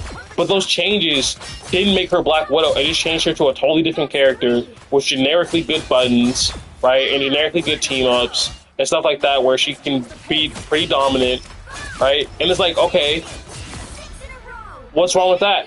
there's nothing wrong with making a good character. What's wrong is the fact that you took an entire group of community, the Widow players, who actually played the character, and said all the core attributes of the character that you like, instead of making them better, or instead of making them better, we're just gonna give a whole new character. Because making her ults, like making her ult be secondary fire is cool. Like, I'm not saying this isn't cool. I'm not saying the damage it does isn't good, right? I'm saying they generically went, what's a good hit scan in this game? And then they just made Black Widow like that. Target neutralized. You know what I mean? Now she's a dive character, essentially. Like, she can dive. Focused. Time for And like they didn't get rid of all the jank, but they did do a pretty decent job. Hi everyone. Alright, let me hurry up and swap because T's getting impatient. Hi everyone. Jean is back. Base effect, landing Red Room rifle builds focus 3 stacks. Focus to 3 stacks, enhance the next bullet against hunter sight, grants damage boost and piercing effect. So this is with Hawkeye, essentially when you shoot and you have this like yellow, this purple beam, Bad guys. you hit multiple people at once. Right? And you get this by hitting headshots. And if you keep hitting headshots, right, it pierces. Which is really busted if you're in a group fight where you can just spray down a lane, Okay, projectile. right? Oh, it's actually, it's just hit scan, isn't it? She's hit scan. Yeah, so it's just still hit scan. It like, Right, she's hit scan, right? yeah, she's hit scan. But like, this is what I mean by like, Yeah, this, she's hit scan. it's generically good though. Like, it's generically good. Like, there's no personality to it. When you got sniped by a Widow, you knew you got sniped, if that makes sense, right? This is just like, I'm shooting down a fucking lane and hitting shit. Looking for a new challenge. Like, it feels strong, don't get me wrong, but it's like, where's the Widow part of this? In fact, listen, the fuck-ass batons that have no use stayed, but her sniper rifle didn't. That's what I mean. Like, as far as reworks go, this is so alienating to the people who actually play Widow. Like, genuinely. And they just buffed her in the most recent emergency patch, without waiting to see how strong she was. And if you're looking at this like, oh, that rifle seems kind of crazy, you know? Like, yeah, it is fucking crazy. And hold on, maybe it's because I have Infinite on, it's not, like, coming down. No, you just shoot body shots, and then, like, you get, like, a piercing shot every third one. And if you hit a bunch of headshots, then boom. You just get a, like, a super quick amount of it. Another one bites the dust. Alright, and it says for Phoenix, activation grants Red Room Rifle a fire rate boost. Additionally, the plasma cannon projectile becomes a hit scan laser that no longer requires charging. So what that looks like, Not so fast. Hi everyone. if I actually swap the team up, If your flaming friend wants to bless my blood. this is her old healing ability. Does it still allow her to heal? Let me... You really should have known better. No, it doesn't. We make a good team. So, like, it does pretty good damage, and the enhanced effect is when teaming up with Phoenix, her plasma cannon gains a second ability charge. So you no longer have to charge this ability to fire it, right? But... and you gain, like, 2 charges. Is there combos for this? Yes. Do I care? No. I was one of the people who thought the old Widow had potential, and we could have made it work if we changed some things. But this is a totally different character who just, like, That's all it took. you can basically just keep shooting your gun, and you'll be fine. I've got your back. Again, I'm not saying the devs, because here's the thing. You can make the argument that if 90% of the character base can't play a character or don't enjoy playing a character, and like every game when that character is picked, it's considered the throw pick, and it actively rages the teammates out, that you should change the character. If the character has had the bottom win rate for the past year, you should change the character. And that is completely true. Every patch I saw, there wasn't a Widow change or a Widow buff or a Widow rework. I genuinely felt disappointed. because like, bro, it's been a year, or like any like it clearly needs help. It clearly needs something. Like even keep in mind, they buffed fucking Phoenix 5 times before they buffed Widow Or Hawkeye. or Hawkeye. So there's been questionable moments of balance, and I'm They even didn't even buff Hela. None of the hit scans. No hit scans other than her. like, They didn't buff nobody. The only thing they did was give the Hela a flight. oh, like the flight buff which gets bonus off and speeds up. Like, yeah. Yeah, and then they reduced actually Hawkeye's health, so they nerfed him. Yeah, like, no. As far as, like, the whole patches, they've buffed Phoenix a ton. They've nerfed Phoenix in times. They've buffed a bunch of characters. But, like, think about this. Widow was the worst character in the game for a year straight with the lowest pick rate. In fact, no. There was times where she didn't have lowest pick rate because she's only picked to be a throw character. And I'm happy that she's no longer a throw fucking pick. And people aren't going to choose her to be a throw pick anymore. And whenever I see a Widow on my team, I don't think I lost. Or when I see a Widow on an enemy team, it's interesting. I just don't like the idea of the community being like, hey, this character fucking sucks. And then the people who devoted their time to that character being alienated. There you are. Like, we make the joke like, oh, I wonder how Zaza is doing. But, like, genuinely, I seen a clip of Zaza being like she didn't like that shit. Like, Yeah, she was highly upset. like as someone who, like, imagine if I'm a BP player, if they rework BP and he doesn't do fucking dashes fast, what's the fucking point She of said playing the she has game? to like relearn her entire character. Like She does, all of she's them so do. used to scoping. I also watch Shine too. Like, I want to see how all the, like, Widow Shine players is are doing. a Black Widow player. No, I'm sorry, yeah. But he's stupid upset by it. No, I seen a guy, I forget his name, I think his name's something like The Freak. I forget his name, something funny is like something, I can't remember the name, but like the point is, he's a talented mechanical player, he plays BP, but then he plays Widow. And he was like, hey, all those people who told me I should just be happy about the Widow change, fuck you. There Like, you you guys will never play the character. And the character was playable if you could aim, but none of you can aim, blah, blah, blah. Like, he was upset about it. But, like, that's what I mean. Like, you have a character that someone devoted so much time to in a certain fashion of the character. Not even like, oh, they're only playing one playstyle. Like, they Shine had literally like tried their best. 500 hours on that glitch. Like, yeah, they got animated icons and everything. They love that character or some aspect of that character. And all you have to do is change it in a way where you preserve that aspect and improve it. Keep in mind, everyone in the community said, hey, get rid of the batons. Why are the batons still here? So, like, as far as, like, reworks go, it's a mixed bag because, yeah, you made a character that was good. You made a character that, like, someone can specialize in and climb really high in the rank. Double KO. But where's the fucking soul? You know what I mean? Like There you are. if I hit Four in a row. 2 head taps, it does half of somebody's fucking health bar. 6 in a row. Way to go. Like, she's a 3-tap person. And is there any fall off? Is there fall off on this character? Yeah, There's like, no fall off. like, oh, wait, hold on. We said there's none? Oh, there shouldn't be no fall off. It's hit. No, not hit scan. Like you're saying fall off like damage wise? Yeah, at like long distances. I believe not. No. Widow is combat ready. Oh wait, yes, yes, Okay. there is. I'm sorry. Well, like, I don't know. It's one of those things where Let's change the pace. the only thing that I can say is someone who, like, thought the old Widow could be cool if you specialized and, like, you got some, like, needed buffs. 3. That character's dead.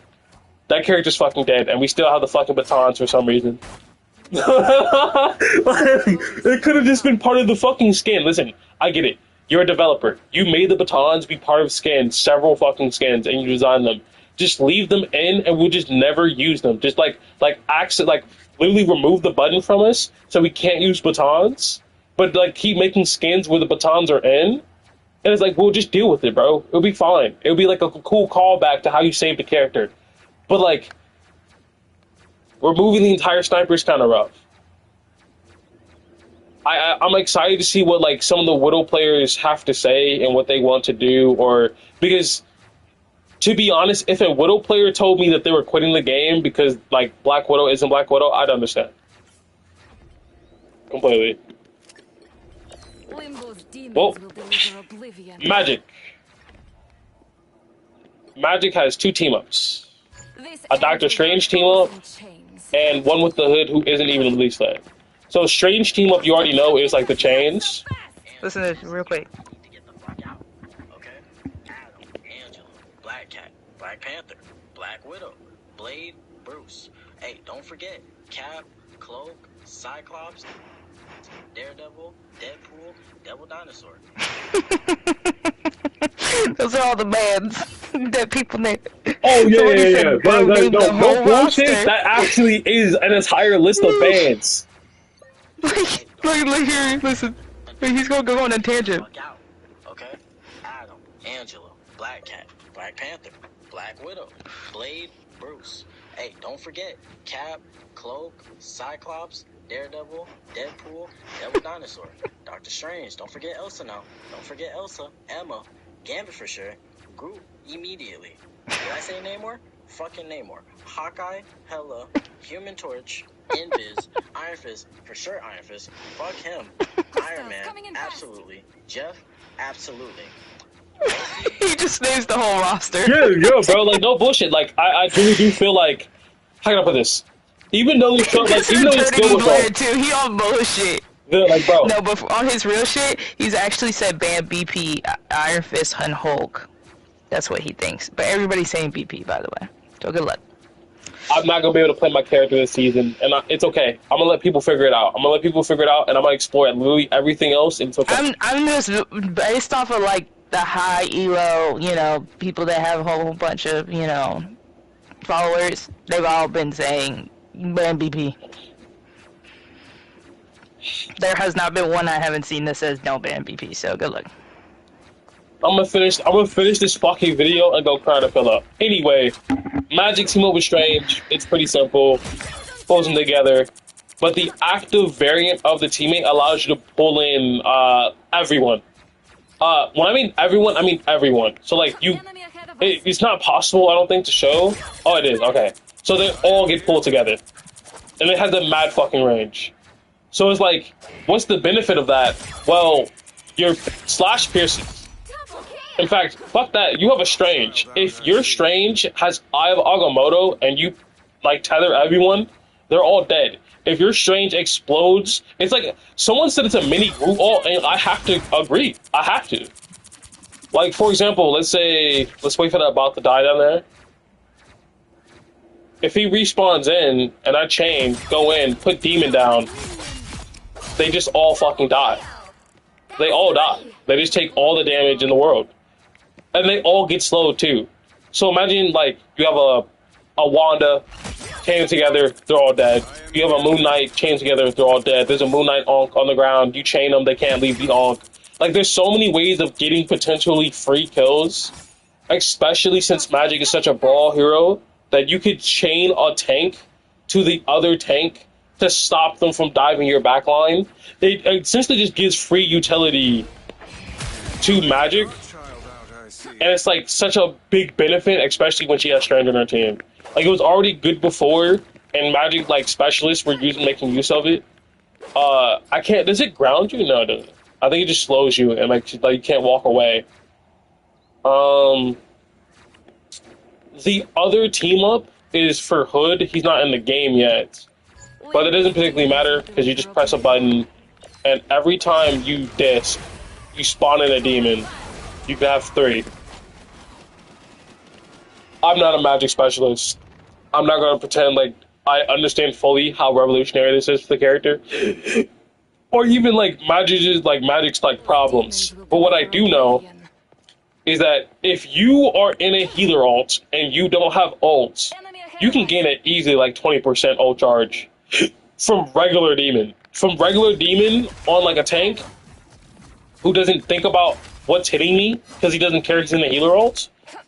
But you're just spamming demon, you can get a fuck ton of ult charge if you hit a bunch of people, And now with this, you place it down, and your goal is to farm ult charge and do as much of damage as possible. Now, how much damage this stuff does, no fucking clue, but it does mean if you're fighting someone and they choose to brawl you, you can just place a fucking demon in every angle and they like have to leave the circle. You can just choose a support and go, no, you're dead. Because then like they have to burn their cooldowns to live and they're still being hit by demons over and over. Obviously, look at magic specialists, look at your Kingsman, look at your... I don't know enough magic specialists, and I don't want to keep saying like Kingsman exclusively. Like we need... Oh yeah, there's what is his name? Fuck. Enemy ahead of There... us. Yo, T, what's that other magic specialist name? I forget his name. Who? There's another magic What'd you specialist. ask? He's like black. Trying to think. He's black. Yeah, bro, I'm trying to forget. I forget his name, but like it was something like he. Fuck. I'm trying to think. I'm trying to put respect on the brother's name, but I can't remember it.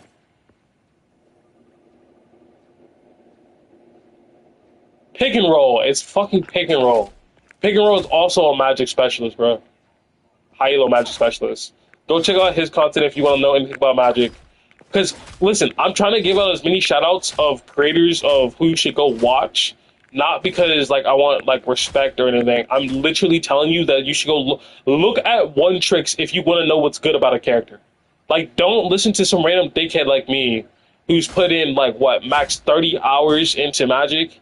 No, go look at a guy who's made it to one above all and has cheesed his way there and struggled there and earned his way there and knows everything about the character because that's the only character he likes, right? You should listen to One Tricks about their character as far as like what is strong and what is weak, but then you should not want to get a One Trick. I know it makes no sense, I know, but if you ask a Captain America One Trick how to play into a counter, he's going to know.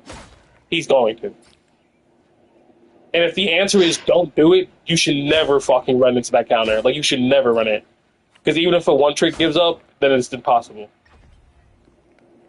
Alright, Namor. Fuck Namor. Fuck Namor. I don't know why Namor gets shit, right?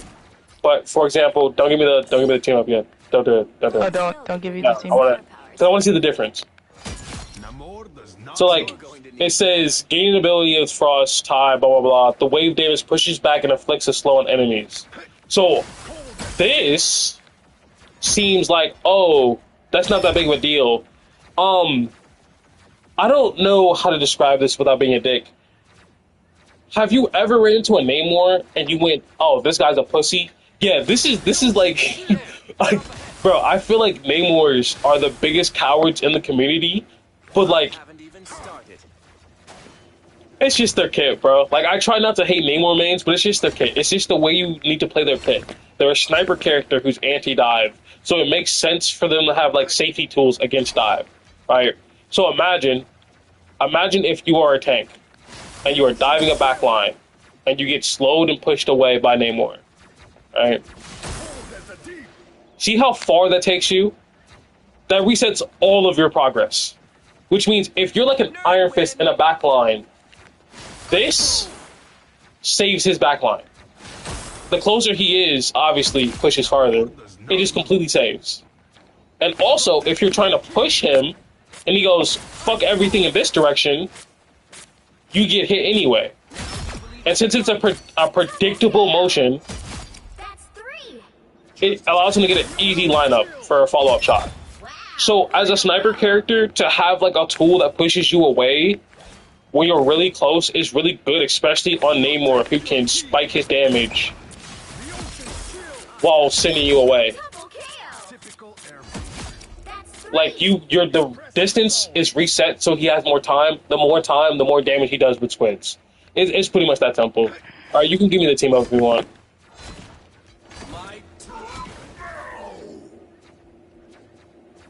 No, the other one.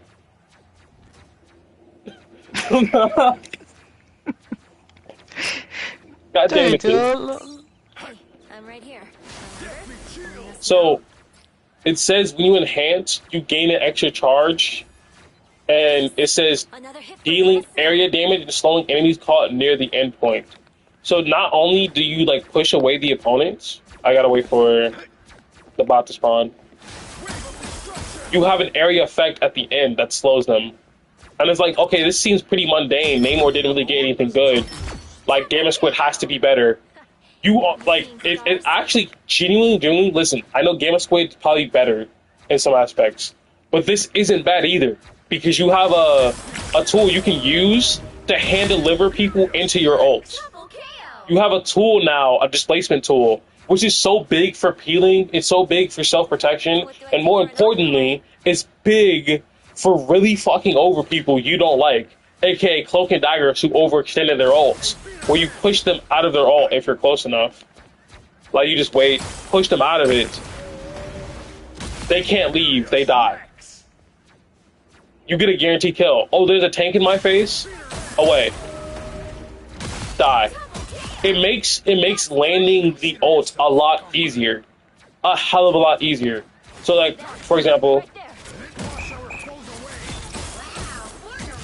it just allows you to snowball.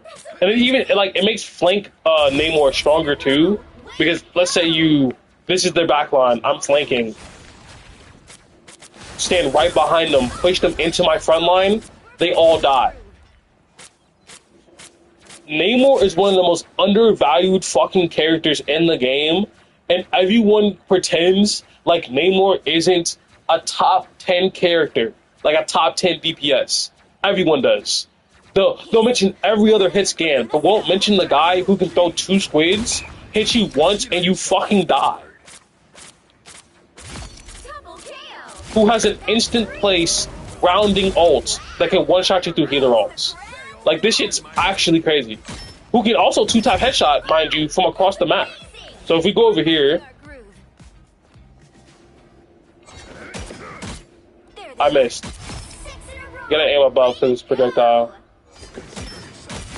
That's a fucking 2-tap across the map. Typical air breather.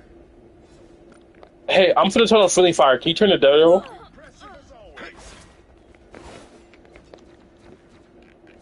Did friendly fire not come on? Oh, I turned infinite cooldown on. Okay. What the fuck are you? I'm scared. Alright. Now, what I need you to do... I did not mean to throw those squids. Do not come down there. They will shoot you.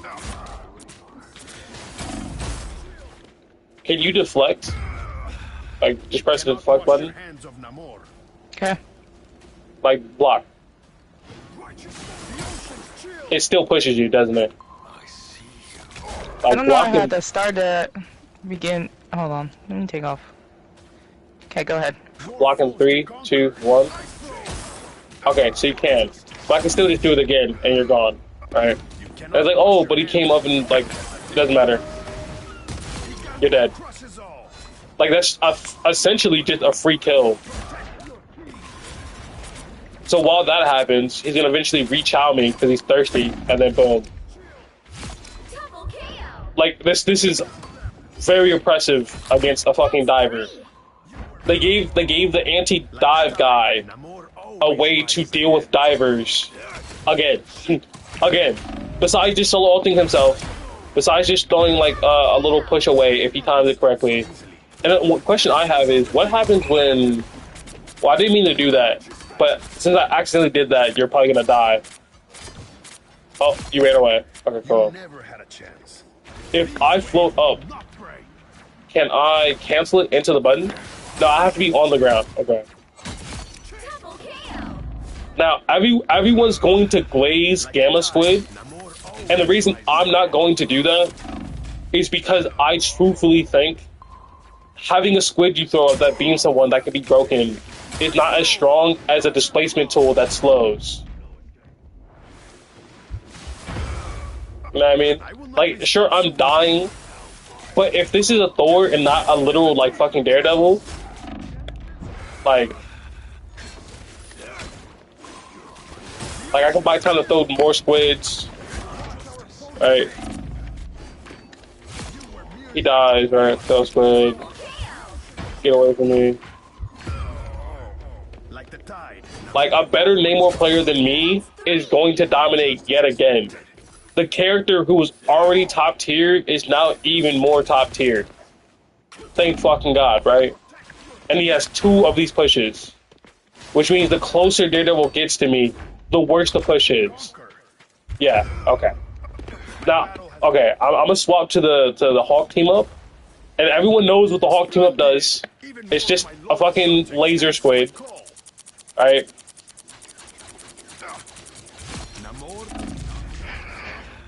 Like the tide, Namor God damn it. rises again. It says blah blah. Oh, upon landing critical hits, the Gamma Maestro gains increased attack speed. Hitting an enemy with Wrath of the Seven Seas prompts it to fire a powerful beam. Yeah, so like, I did not mean to do that. So like that melts pretty quickly. That's 3. Impressive as always. No! Like, look how far that goes, and I put in 0 work to use that. This is like the low elo, or even low to mid elo. I want to be carried by Namor and have him do everything for me, like ability. Just as expected. Right? 6 in a row. I truly don't have respect for Namors with this fucking team up. They're just playing their game. I'm not saying they're bad people, but there's an interesting ability with Luna, and they'd rather use fucking Gamma. Whatever, bro. So the enhanced ability is when teamed up with Hulk, casting Blessings of the Deep. Fuck is that? Oh, it's this bubble. Creates a water barrier infused with gamma energy. Standing inside accelerates the Gamma Maestro's cooldown and grants it a damage boost. Oh, wait a minute, wait. So setting, hold on. Monsters of the deep. The tides run green. So when you bubble yourself, it speeds up your cooldown. Consider yourself conquered. That's so corny. I get Namor's bubbles on a long cooldown, but speeding up the Gamma Squids, it couldn't have been like, hey, I guess they couldn't do anything else. They could have done something else, obviously. They could have done something more transformative, like speed boost, or like, I don't know. Maybe this is the least of evils. I just don't like Namor. I don't like what Namor represents for the DPS category. But it's fucking whatever. It's whatever, bro. Now, I heard some very good things about Bucky. So, Bucky has a team up with Punisher. Which one am I using? Yeah, I'm on Punisher. Go. It says, unlock the burst spike ability. Using the bionic arm emits a forward electricity, dealing damage and knocking back enemies. So, it says, what? Burst spike ability, using bionic arm emits forward electricity. Oh, so it like slows them down too. So it like makes them like a better peeler. That was brutal, Frank. You made your last mistake. And then the enhance effect is when teaming up with the Punisher, the electricity applies a grounding effect and knocks back enemies even further. Who the fuck designs this game, bro? We just... You remember when Black Cat dropped and they wanted people to play Dive? And they went, you know, what's a pain point for Dive that makes Dive players not have fun in the entirety? That's just completely boring? Bucky. And what has Bucky been doing that's been causing them so much trouble? Well, he has a grounding effect on his uppercut, which gives him an insta-kill, right? Gives him a one-shot for literally Cloak and Dagger and all divers, and hell, even tanks. We should probably remove this and buff his damage and buff his cooldowns, because when we do that, Bucky players will not be bodyguarding in their backlines anymore, and there'll be more frontline presence, and Dive will have its place where Bucky isn't having an unreactable one-shot combo, right? I know it's ironic for Dive players to complain about one-shot combos, right? I get it, I understand.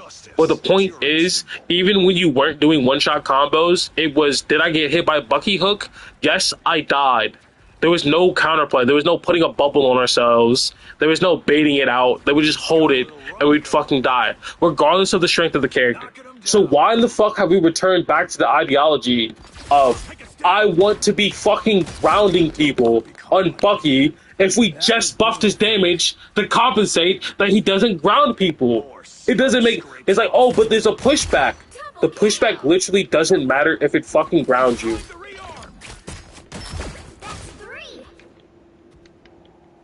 It doesn't matter. Like, it doesn't matter. In fact, it's even worse because since it launches you in the air and there's pushback, there's an easy arc trajectory to follow because you're fucking grounded, which was the same issue with the uppercut. You know what I mean? Like, Always glad to help me, partner.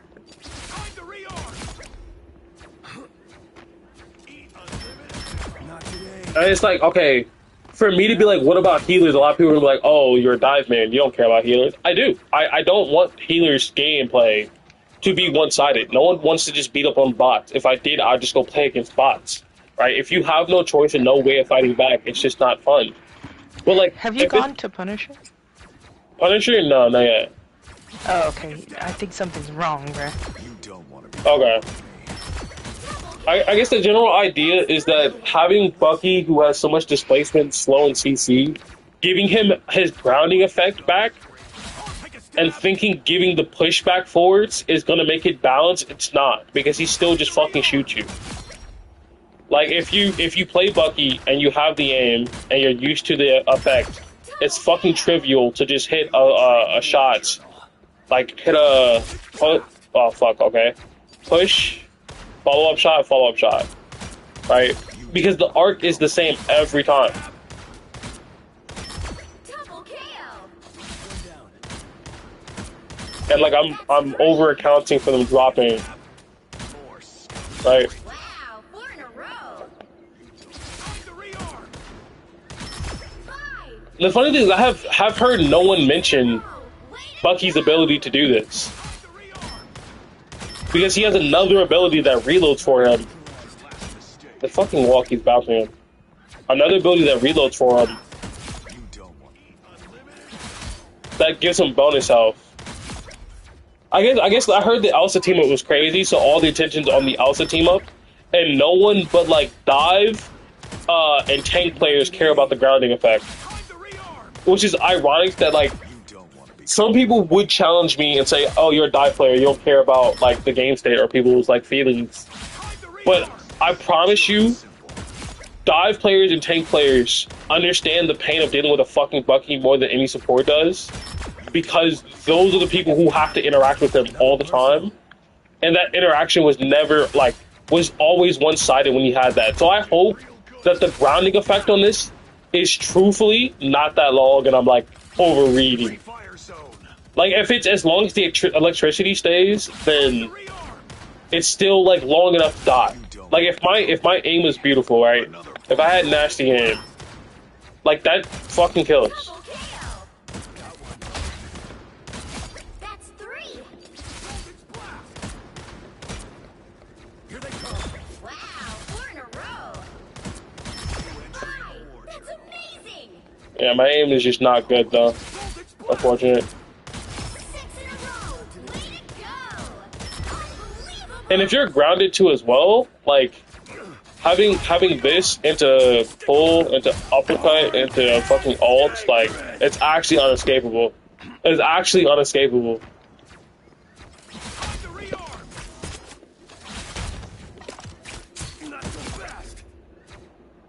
Wait, that means, hold on. Is there, yeah, you can do like this into that. One down. Yeah, you're kind of like fucking with the thing. Hold on, let me turn on friendly fire real quick so I can see how long the grounding effect lasts. A war like this requires a rare kind of Good. soldier. You gotta press triangle. I always come back.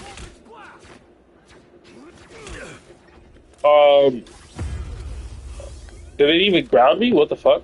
Oh, because you need to have the teammate. We need to spawn in the... Can you spawn it in?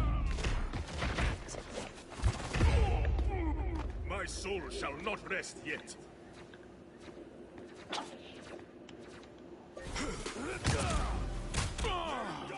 Just do the fucking move. What are you doing? Only given so many chances to shine. Oh, so you're just fucked. Do you realize how long this like Earthbound lasts? Yeah, it's pretty far. No. That's why I said I got it. No. Yeah, that's why I said it. Like, it's terrible. I felt it as a tank. Oh, you got hit with this already? Oh shit. Yeah. Yeah, I got hit with it already. I mean, I guess it's like I either one shot Bucky before he hits me with that, or I just fucking die. Which is like, as a BP player, I can't bitch about shit as BP because we eating good. All right. I can only be like, oh, you guys gave another one shot, and that's not the direction we want the BP community to go in. Damn, Right. I don't really know. Are you talking to me? No, I said Double kill. I don't really know his buttons, and now he has an extra button. I mean, you don't need to know his fucking buttons, bro. You just need to shoot down range, press a button to reload. Finish the mission, Frank. No holding back. Dang it. Stick around. Thank you. Oh damn! I didn't use. You'll be fine. I You'll be didn't. fine. But like, in all seriousness, the reason I don't like Bucky having a grounding effect is because he has displacement. You cannot have displacement, grounding, and high damage. It doesn't work that way. If there's a triangle with all three of those on, you have to miss one. If you're gonna displace and ground me, you have to do no fucking damage, and even then that's fucking toxic, right? And if you're gonna have high damage and the ability to displace me, you can't ground. If you have if you have no displacement but can ground me and high damage, that's also fucking toxic. I always come back. Like, it's one of those things where grounding and CC together is a fucking no-no. Grounding and high damage together is a no-no. Where it's like essentially toxic to go, you can't do anything, right? And to like example, can you go Cloak and Dagger?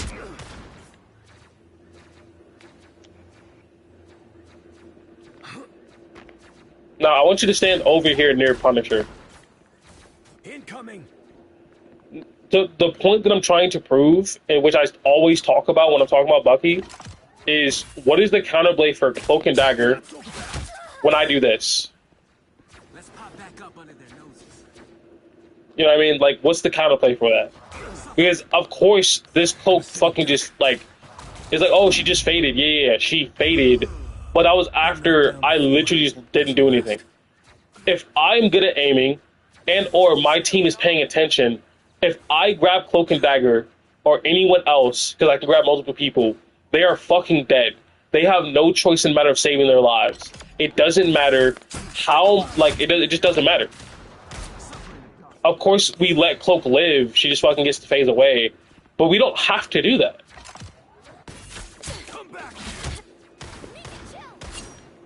Does that really cut through being... Oh, I guess you're grounded, not fucking... Yeah. So Cloak now has a way to answer that, truthfully. Yes, I forgot. Okay, let's say it's like a Luna Snow and not Cloak and Dagger. But you're gonna be like, the point still stands. If it's Luna Snow, she just gets fucking grabbed and molested. Never mind. Luna's a demon. I forgot. Guang Guang's child. And she just in the back line, getting hurt. Never mind. Fuck the supports. The supports are taken care of. Alright, the supports have been good for the past year. What about the tanks? What about Doctor Strange? Doctor Strange literally has no answer.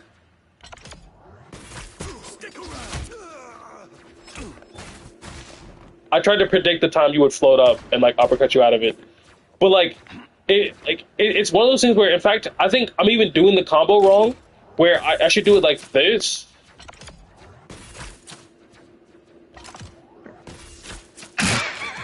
I get it, yeah, you can react to the sound. Well,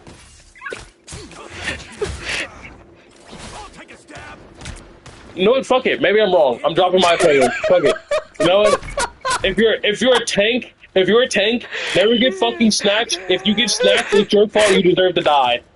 That's what the message is. Honest. What happens here, right, is you get pushed them back and then they fuck you.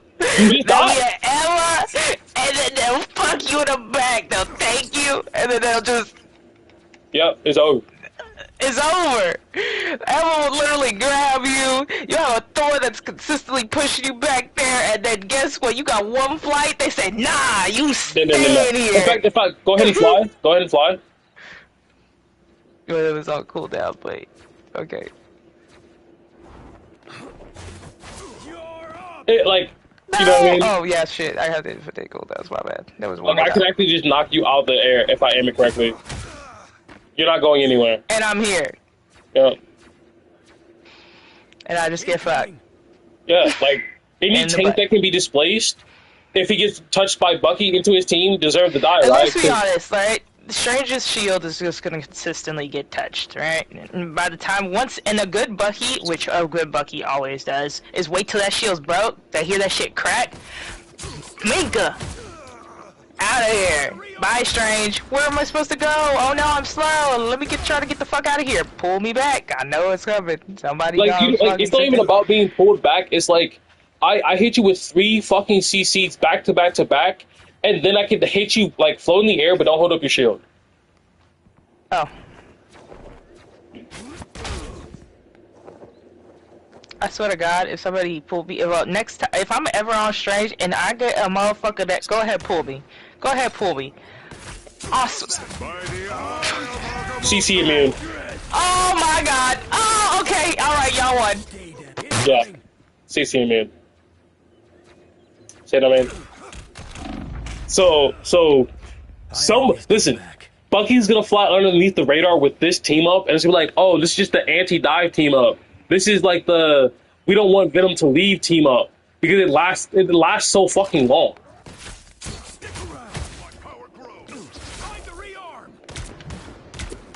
And like the only saving grace is like I don't know if it's animation cancelable.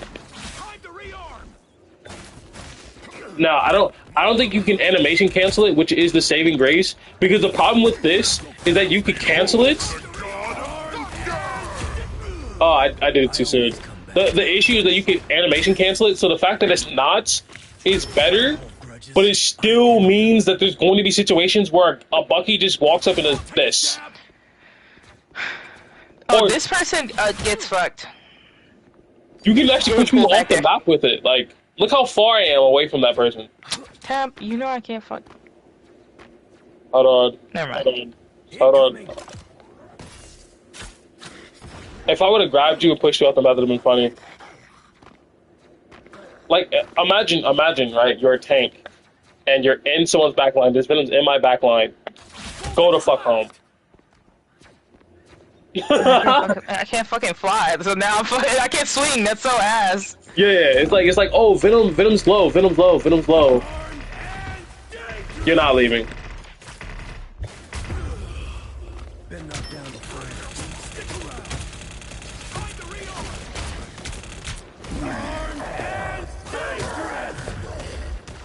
You know what I mean? Like, if you have Bucky might be the answer to, oh, there's a Venom on your team or Venom on the enemy team. You need to stop him from leaving. Okay, bet. Pull in. Nope.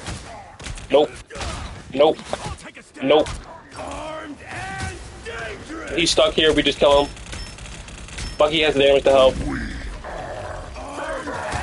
Like, Oh, so you just have your ult all the time, huh? all the time. Because that's how Bucky's roll. Because, like, Bucky has the damage to, like, push out a Venom.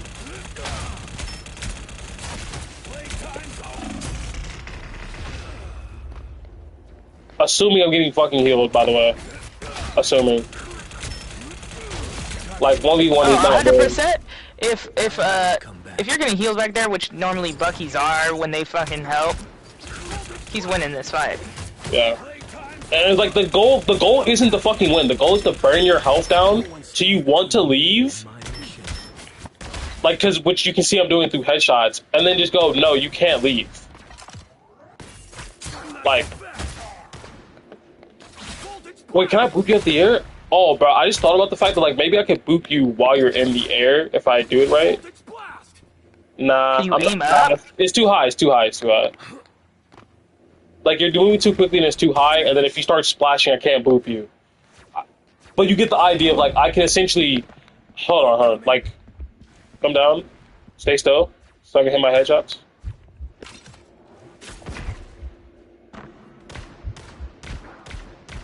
Right. At that amount of HP, right? If I were to do this, you die. You know what I mean?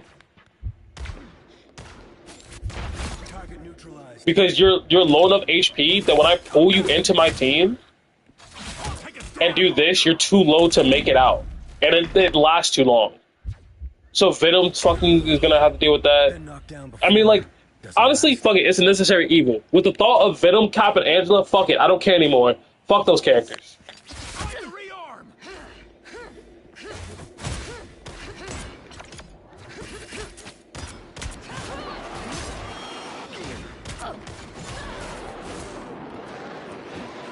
Like, I think we're gonna have actual credible answers to those tanks. This, along with, like, gameplay-wise. Oh, that's a clone. Oh my god, Andrew's beating the fuck out of me. I'm bad. I'm bad. I'm bad. I'm bad. Get away from me. Chew. I can't fly. I actually like the fact that this guy has the fucking bullshit you can't fly button. Because Angela, Thing, Captain America, nothing. Fucking, what's his name? Venom, Captain America, are gonna be running our lobbies if you get high enough rank. I made my list. Now So I'm cool with it. It's whatever.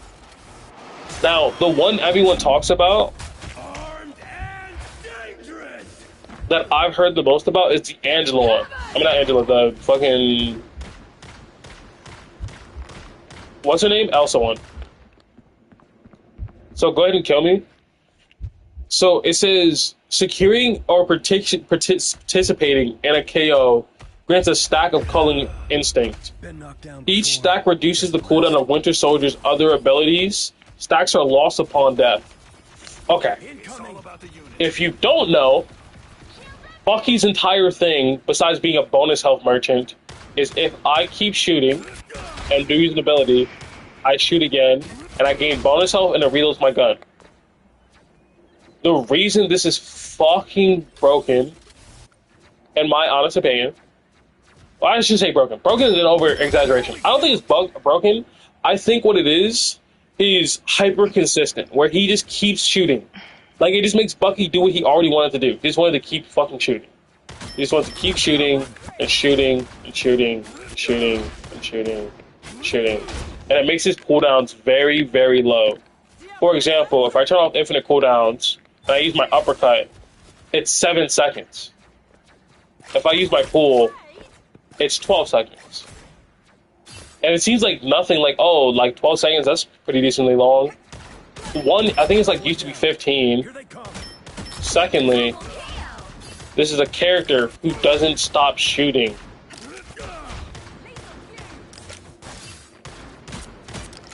He will always be doing something. So those 12 seconds will come by very quickly. And when he doesn't have his pull, he's hitting you with other forms of CC and damage. I don't think it's as crazy as other people are making it, where it's like, oh, Bucky's so busted because he can constantly keep shooting and shooting and shooting. It's like, yeah, sure. But, like, you have to think, that's what Bucky's been doing the entire time. He's just doing what he's been doing the entire time. What's truly busted is the other team. Like, the other team up, I think, is busted. In the sense of having that long of a grounding effect that pushes you that far. That's what I think is busted. But some people think this is busted. Him just having reduced cooldowns so he can spam down middle like he always does. The enhanced effect is when Elsa's on his team, the bonus health generated by Celeste Charge is increased. What the fuck is Celeste Charge? His passive. Okay, so he just gets more bonus health.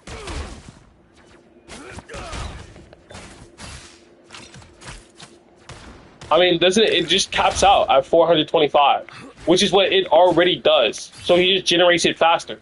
So he's often more at max stack. Sure, he's just gonna be tankier. He's gonna be able to absorb more damage. I don't know. Like, I feel like this isn't as crazy. I always come. Oh, I don't even have the passive activated because you're on the enemy team. Yeah. Cheers, mate. Oh, switch it back. I just swapped the.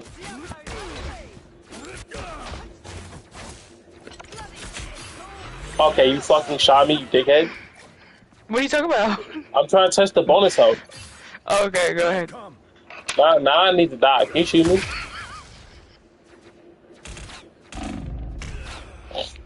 My mission's not over yet. Yeah, 425 is the max. He just reaches the max faster. So, like, individually, each of his moves give more bonus health. But why should I give a fuck? Like, if I'm a BP and I'm trying to kill him and his moves generate a bunch of, like, bonus health, he's meant to be a tanky, like, gun character in the first place. Like, I just don't know. I don't see why people are so... I've heard people have somewhat of an opinion about Bucky's team-ups. Like, they were the spawn of the devil. And, of course, I just went on, like, a 10-minute rant about how his Punisher team-up is the spawn of the devil. But it's a necessary evil. And if I'm a BP player, I'm just gonna have to deal with it. I'm just gonna have to fucking deal with it. I can't bitch as a BP player or like a fucking Spider-Man player. Like, it's gonna suck. Don't get me wrong. As a Spider-Man player, getting hit with this fucking boop. It's not animation cancelable. So yeah, I don't know. I think Bucky's pretty balanced. And I think Bucky's isn't that big of a deal because you cannot special cancel from any of his moves, which means you can't do no bullshit like jump in the air and then activate it. That doesn't work, right? You can't do like pull into it. Not today. Actually, can you? Maybe you can. I just don't think it's like that big of a deal. I mean, like, don't get me wrong. If you're a tank and you're a DPS, you're fucked. Stands between me and my Like, mission. you're going 12 feet into their fucking backline. That did not hit you.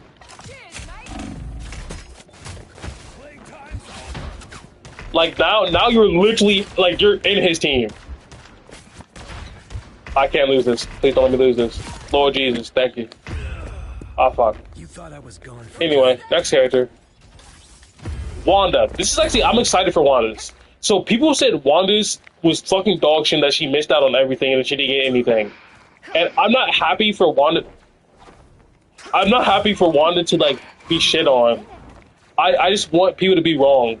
Because I personally don't think Wanda is as bad as people make it seem. But I don't think she's, like, all that super amazing. Stop! Leave me alone! Leave me alone!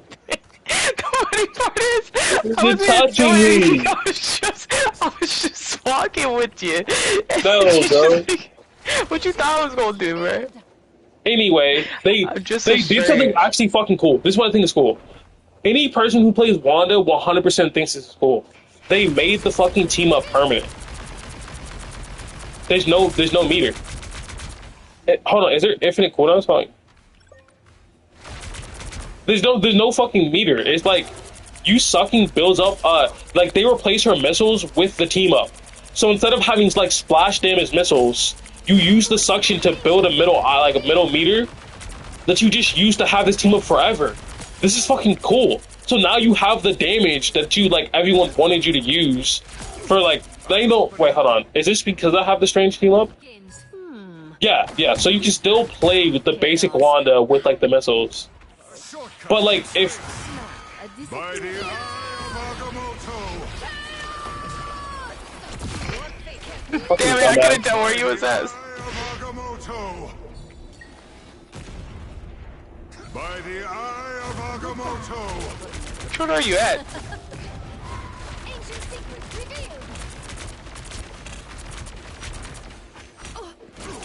okay, so I once I kill this person, fuck. Born from the chaos. I'm gonna have to stop it. All right. The reason I think this is cool is one, it's an objective buff to the Wanda team up because it's still a meter. Don't get me wrong, it's still a meter, but it's not something you have to activate on a cooldown. You get it whenever you feel like, which means you can charge it in between, and you have the damage to like try to help with tanks. So like everyone was afraid of Wanda team up, even though like they nerfed it for some reason. Like this is still very good for killing backlines, dealing with DPS, melting people, dealing with tanks, breaking stuff, like breaking Rocket Beacon. Can you play Rocket? Four in a row.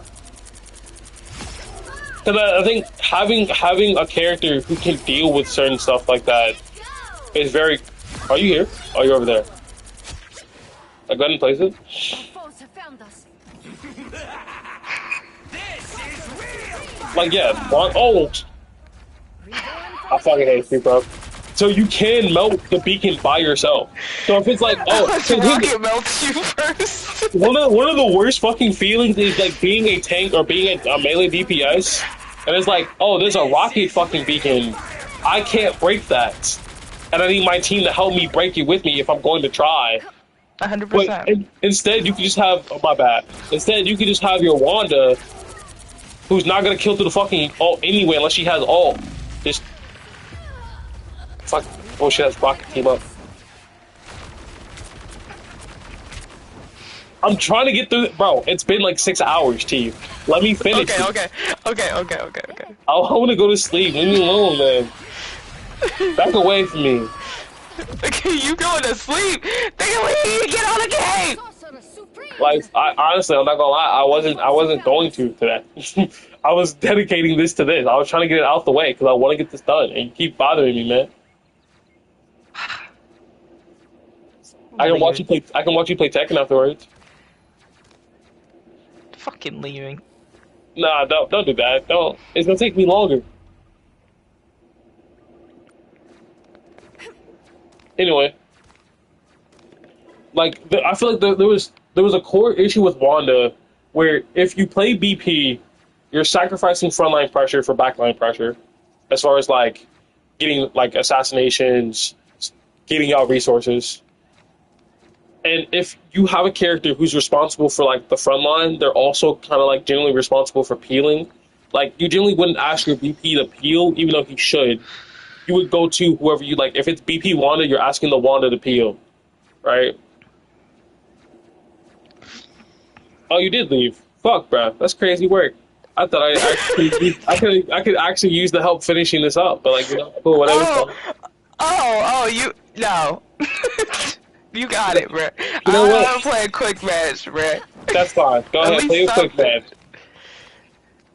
I'm getting too bored out here. That's fair. That explains why you kept shooting me. Exactly. How about this? The regular Wanda gameplay cycle, I don't think it's truly got awful, especially like below a certain rank.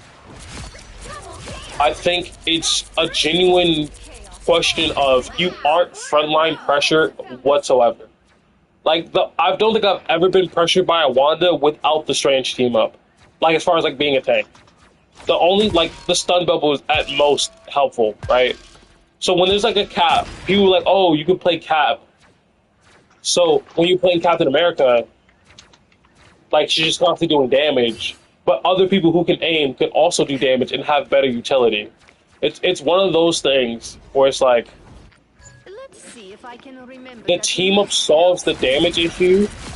It also helps you have a lot of pressure. Like if you were to try to affect the back line, it helps you win your duels, and it does like influence you to hit your shots because it's aim based. It's not like AOE or with a splash on it. It wants you to hit your shots. And if you do, you can melt someone. Now, again, do I think they need to nerf it? I don't know. Maybe Wanda with like the team up was going crazy and low elo. I don't know. But like, imagine walking up on a support doing this to them. They're just getting fucking instantly. And I think all they had to do, if they didn't want that ability to be used to melt supports, or like they didn't want it to be like an insta fight win for low elo, they could tank the base damage of this and then give it percent base damage. Because in low elo, Wanda players are mainly using the suction and winning their fights anyway because the other people can't aim. And in high elo, like this is one of the only pressure tools they really have. Right? It would still do pressure if you cut the damage, and then if you give it a percent base effect, then it would be scary. But maybe they don't want to like make it too scary against tanks because the low elo, they'll just get fucking fried. I don't know. I think balancing around low elo is something a game company has to do in some respects. But like the future of a character being dictated by like their presence in low elo kind of fucking sucks. It just genuinely fucking sucks because it's like, oh, we can't do anything to make the character feel better because in low elo they can't figure out how to not be shot by Wanda. Who knows, man? Then there's the Jupe. Wait, hold on. I didn't even look at the enhanced effect. That's what I mean. It says Scarlet Witch maximum total chaos energy pool increases, and chaos control generates energy much faster when attacking. Chaos control is. Oh, hold on. So if I spawn in strange, so what I think this means, yeah, you get an even bigger pool. So like theoretically, if the pool itself, like say you have 1,000 resource, and you spend 50 per bullet. You're effectively extending your like the amount of duration you can use the ability without stopping, which means now. Oh wait, this is an overall nerf, isn't it? Hold on. Wait, did they nerf Wanda? Wow, 4 in a row. Did they? Yo, T, quick question. On Wanda, you were able to use the strange team up and suck at the same time, right?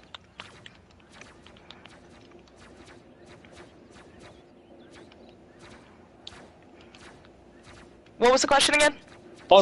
With Wanda, with the strange team up last patch, you were able to suck on people and use the strange team up at the same time, right? Yes. You can't do that anymore. They nerfed Wanda.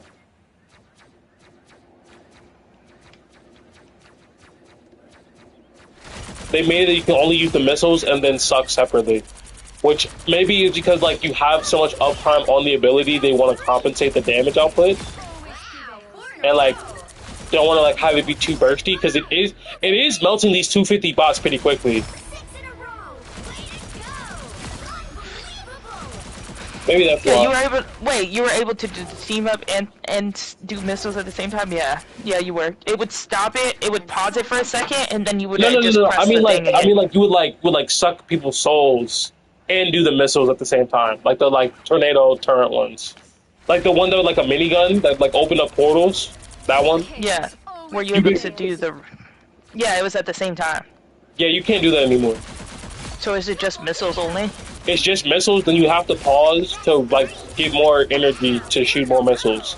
But you have more uptime because there's no cooldown for it. Yeah, it was definitely a sucky stream in there. Yeah, it's an overall DPS nerf in the sense of that you have less damage coming from the suction. But like it's a DPS increase because you like have more uptime on your missiles, which is the thing you wanted in the first place. One is always, I think any character that's played a lot in low elo will always have an issue of low elo players suck, so my character has to suck too, or like that character sucks too. You know what I mean? There's a team with Jubilee Different kind called. of chaos. Who gives a fuck what it's called? The effects is infuse firework energy into Dark Seal, which is a stun, turning it into a plasmoid seal, allowing for a secondary blast. After expanding the plasmoid seal, press the button that you use to send it out again, while persist to detonate the fireworks, dealing damage and inflicting vulnerability. Oh, this is heat. Okay, listen. Giving characters vulnerability effects that are intentional decisions that sacrifices an ability is heat game design. Because a low elo player will never take advantage of a team of giving vulnerability because they don't understand what the fuck's going on, right? Like a gold player won't have the correct timing to see, oh, this person's gonna be vulnerable. My wand is making this person vulnerable every time. I can stack pressure on them. They're just gonna shoot at shit. So if Wandas are using their bubbles to peel for their teammates, and they don't detonate it, like they don't detonate it on purpose. Oh, even if you don't detonate it on purpose, it still applies vulnerability. I think that's ass.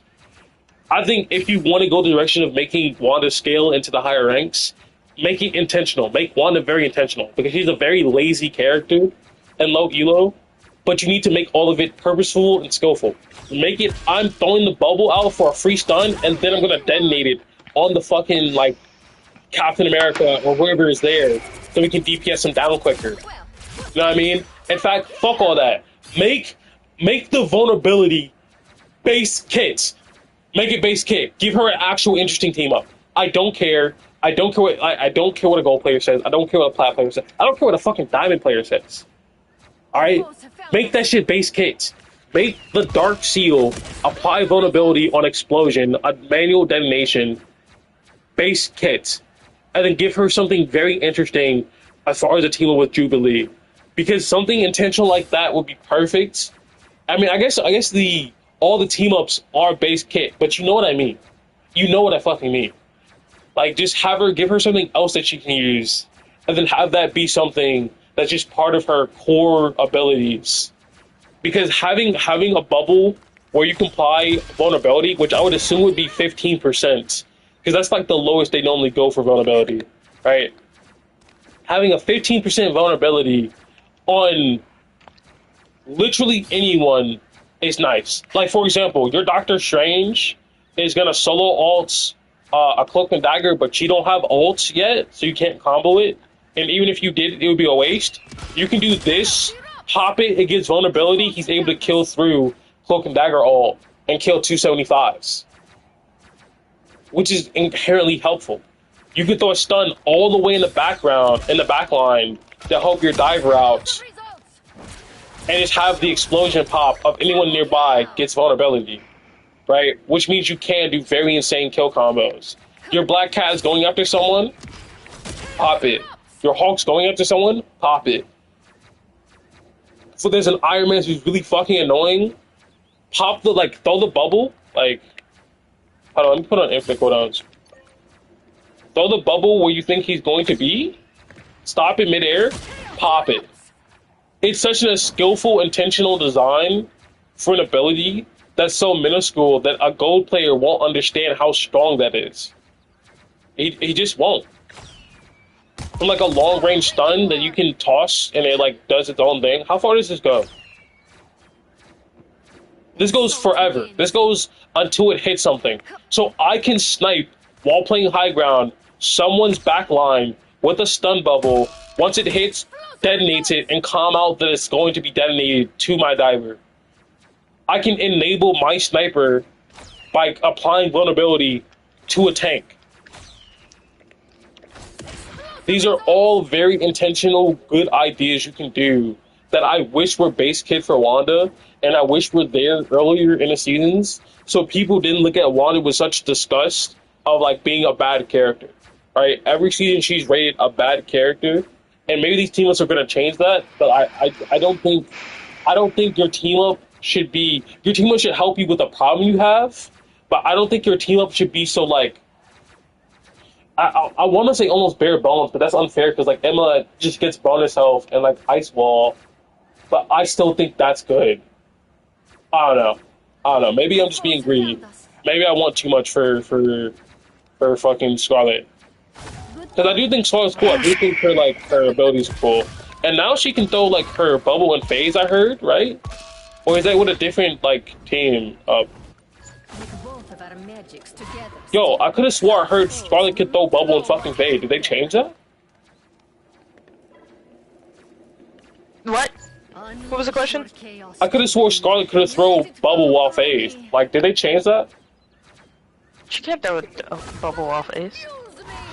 Yo, bro, I swear I heard that. Oh, bro, like, it's gonna be a pain trying to find that clip for, like, the editing, but it's just, I could've swore I heard it. Alright, it says the enhance effect when Jubilee's on the team, Scarlet Witch receives constant healing from firework energy when using Mystic Protection. Oh, this is tough. This is fucking tough. In fact, if they made it, like, hold on. Oh yeah, that's tough. That's tough. You get healed whenever you phase. What they should do is make the vulnerability from the bubble base kits, so Wanda has more like playability, right? Has more like intentionality on her base kit model, like without the team ups, and then make the healing the ability you choose. You either choose extra damage or survivability on Wanda, or like self-sustainability on Wanda, and then the enhanced effect can just be like more healing, or like you throw your bubble down and you can heal inside your bubble too, like something like that. I genuinely do think Wanda deserves a bit more than her bubble giving vulnerability, because that means she's relying on her team a little bit more, or like she just needs. I don't know. To say she's learning her team is wrong, because she can still just do this. But like, is it enough vulnerability? I don't know. I'm not. Again, I don't know any Wanda one tricks that's high elo, but they definitely exist. They definitely exist. All right, Human Torch. Light the fuse, 'cause I'm ready to explode. I heard Human Torches was pretty crazy. It says launching tracking fireworks sparks to chip away their health, and the enhanced effect is when the team up with Jubilee successfully land a firework spark on the enemy grants Human Torch bonus health. So what it looks like is if you do this, it will auto target people and do a fuck ton of damage. This is a lot of damage. Or if someone tells you this isn't a lot of damage, they're lying to you.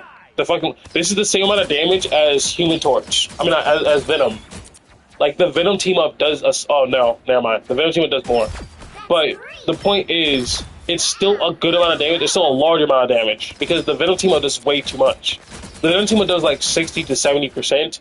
This is like half your health bar, right? And it's like, okay, you can heal half your health bar. Yeah, but you still have to stop what you're doing to do it. Like, if you don't have... Imagine you're facing a Human Torch, and you don't have your fucking shit, bro. You just fucking die. And half the damage is unavoidable, because it's literally, like, auto-tracking. And then the other half is him throwing fucking fire at you, and you burning. Now, the issue... I shouldn't say issue. The way this works is... Never mind. It does still track towards people. I guess you have to be in proximity. So, like, maybe if you... Oh, what if you did this? What if you did this? So, I'm gonna kill that guy. Kill this guy. I'm gonna throw a couple of things down. Slam. Never mind, I just fucking insta-kills him. I'm gonna slam. I'm gonna do like shot slam, activate team up, and like he just gets fucking melted. Like there's like pretty much nothing he can do about it.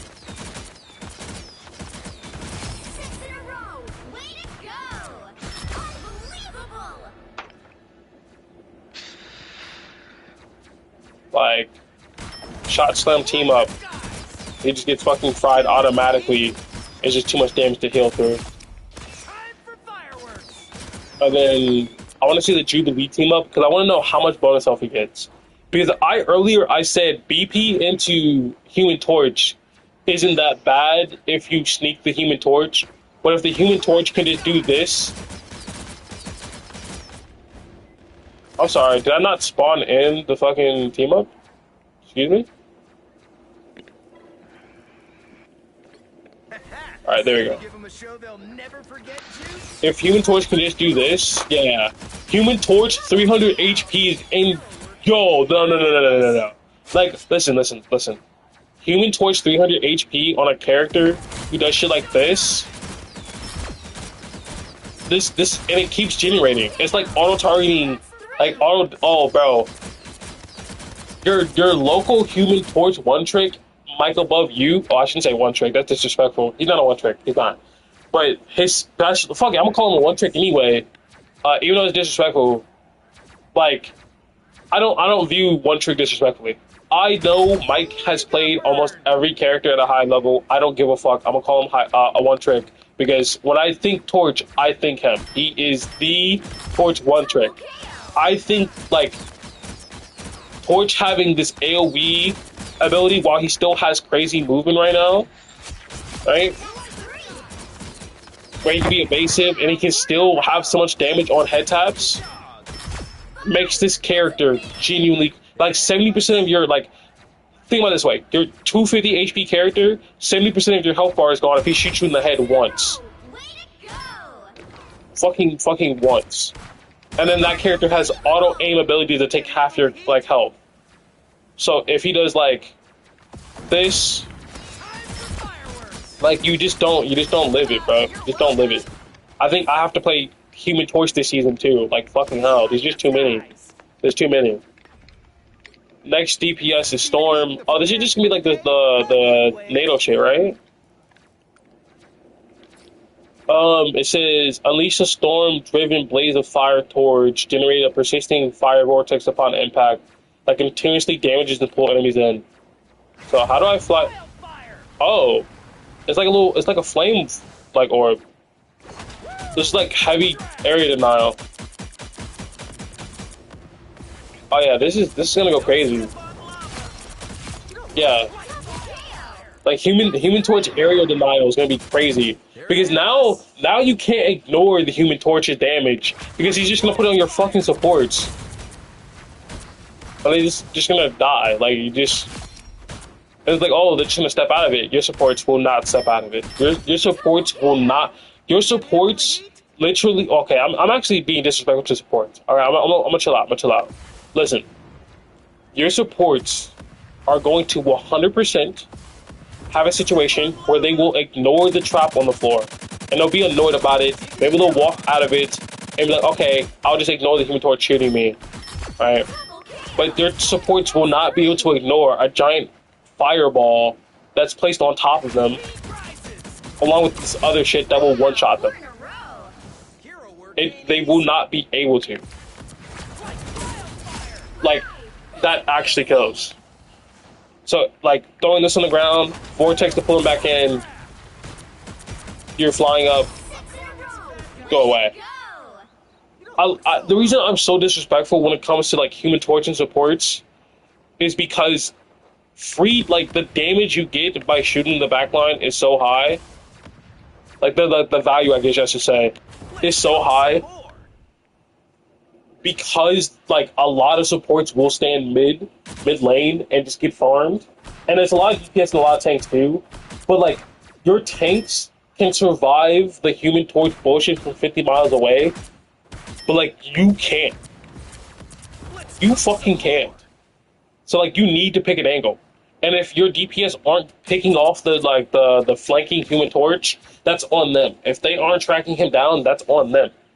But you can't stand mid lane and get farmed, and then bitch like that you're dying. It's like, yes, they need to deal with them, but you fucking are not helping in any aspect at all, like at all. And of course, I think the team up it will just be the Human Torch, Storm, Tornado shit that like kills through healer ults. Just that simple.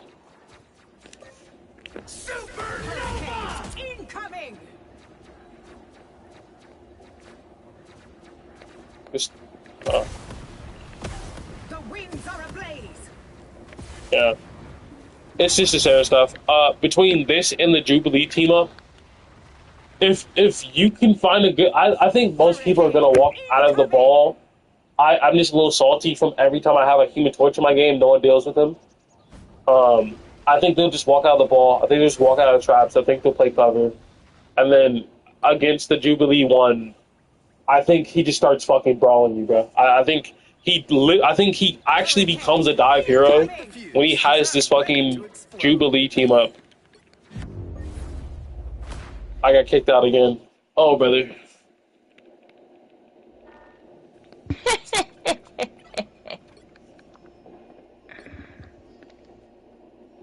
How? Are you almost done? I'm on Human Torch. Yeah, this is like a 2-day thing. I don't know why you tried. No offense, but you explain very slow. Fucking hell! I'm almost done with the DPS though. Damn. Death and I could just skip the supports because fuck them. You could. I'm not gonna do that. I know you don't. You're not gonna do that. Yeah. Exactly. Okay. Let's ramp up because it's already been fucking 8 hours. All right, let's lock in. Okay. Blah, Main blah, point blah. to get out. Oh Make my this god, a that's so thesis. small text. Okay, upon hitting, trigger the initial small effect and briefly stuns the enemy, followed by 2 larger explosions that apply healing reduction.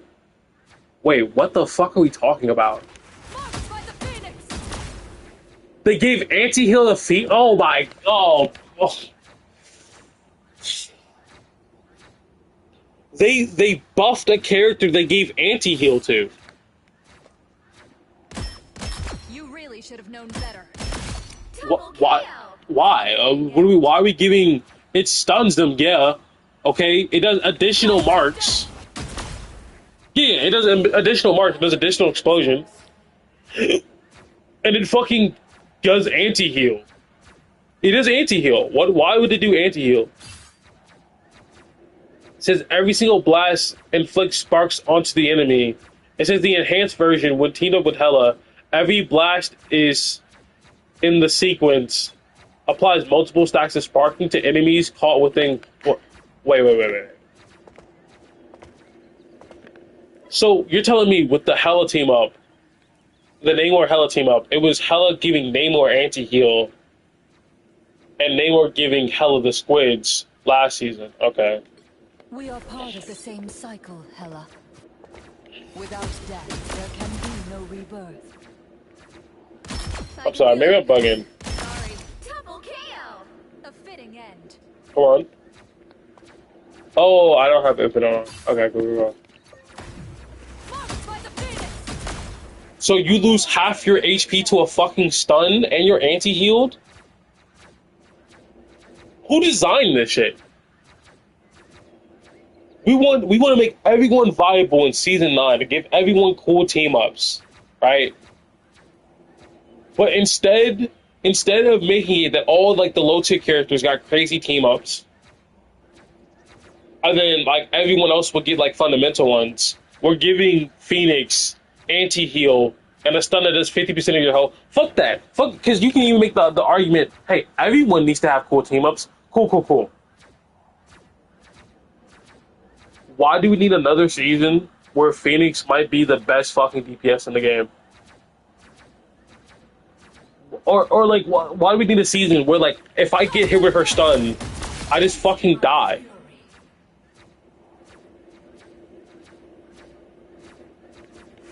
One stun does half your health bar, does multiple sparks, which means she hits you once in the head, body shot, you explode. And it's like, oh, what's the big deal if you got fucking 2-tap, dude? It's even, bro, it's funny, because if you just stun, can you, you can, wait, hold on, maybe I'm tripping. Okay, it leaves you 1 HP. So normally you can 2-tap headshots, because the explosion takes care of the rest. But if you stun, and you headshot, they live. So they did the fucking math where you live with a little bit of HP. Right, okay. What if I body shot, stun, body shot? Okay, you live with a little bit of HP. Alright, go. If you body shot twice, stun, you live with a little bit of HP. So they did the math in a way where if you do stun by itself, it does 50% of the HP and leave them 2 shots to the body. But if you do stun by itself and then headshot, you have to headshot them twice. And then if you stun by itself, oh, that guy was weak. If you do like headshot, then stun, they're 1 HP. So you have to hit another shot anyway. So no matter what, it's still stun plus 2 interactions, like 2 shots. That's all it took. And it's like, okay. Is it hilariously giga broken? If you're in Plat, no. If you're in Celestial, maybe. I mean, like, because full, like, the stun does half your HP bar plus 3 hits to kill you, right? But the idea wouldn't be to front load the stun. The idea would be to front load the body shots. Right? So that way, like, because there's definitely a way to cheat this. Because if they apply a certain amount of marks, let's say a mark, stun, it ends with one. So like maybe the developers thought about the order and makes it that it's always a 2-shot kill. So if I You really should have known yeah, better. like Double KO. okay, guys, let's be perfectly clear. All right, if I put this down, it's a free body shot. So frankly, it being 3 taps to kill doesn't mean shit. It's 2 taps. So if I do this, you're 1 shot. Double KO. Okay. Okay. It is with Hela. It does just a fuck ton of damage, which means if I ever hold on, That's 3. if I ever hit a headshot, you're basically dead because there's no way you're full HP unless it's like a pure 1v1.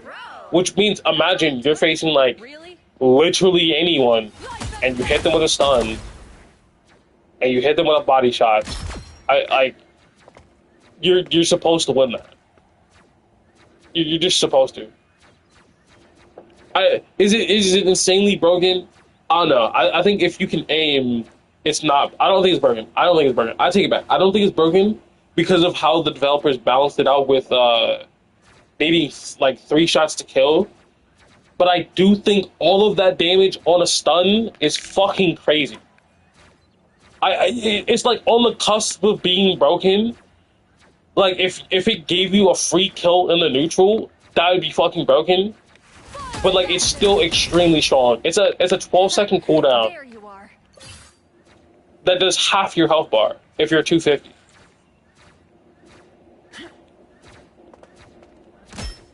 I could feel your pain. Sorry.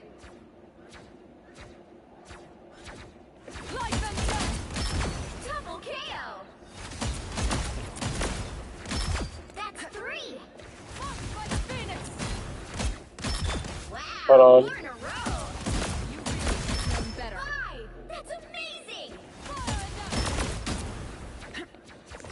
Yeah, no, listen. What this actually means, hold on. If I'm bugging, let me know. Double KO. I could feel So your like pain. body shots, stun, you're 1 HP. So if I shoot, oh yeah, this is actually fucking broken. Because if you get damage boosted at any point in time, or someone's hurt at any reason at all, There you are. you get a free body shots. Like Really? let's just pretend, for example, this guy was already hurt by just a little bit, just like 1 HP, just 1 HP. I can go, oh, I hate you, stun into free shot, you're dead. This is fucking, oh, brother.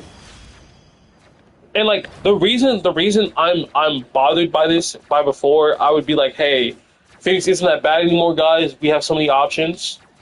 We have so much power about. Is that like it's the stun? The stun is what was given the power. If it was any other facet of her kit, like let's say they buffed her mobility, made it faster, made it like smoother, made it like every time she gets an explosion, she gets her dash like cooldown lowered, right? Like they gave her like an Elsa team up. Then sure, whatever. But they made the most brain dead part of her kits.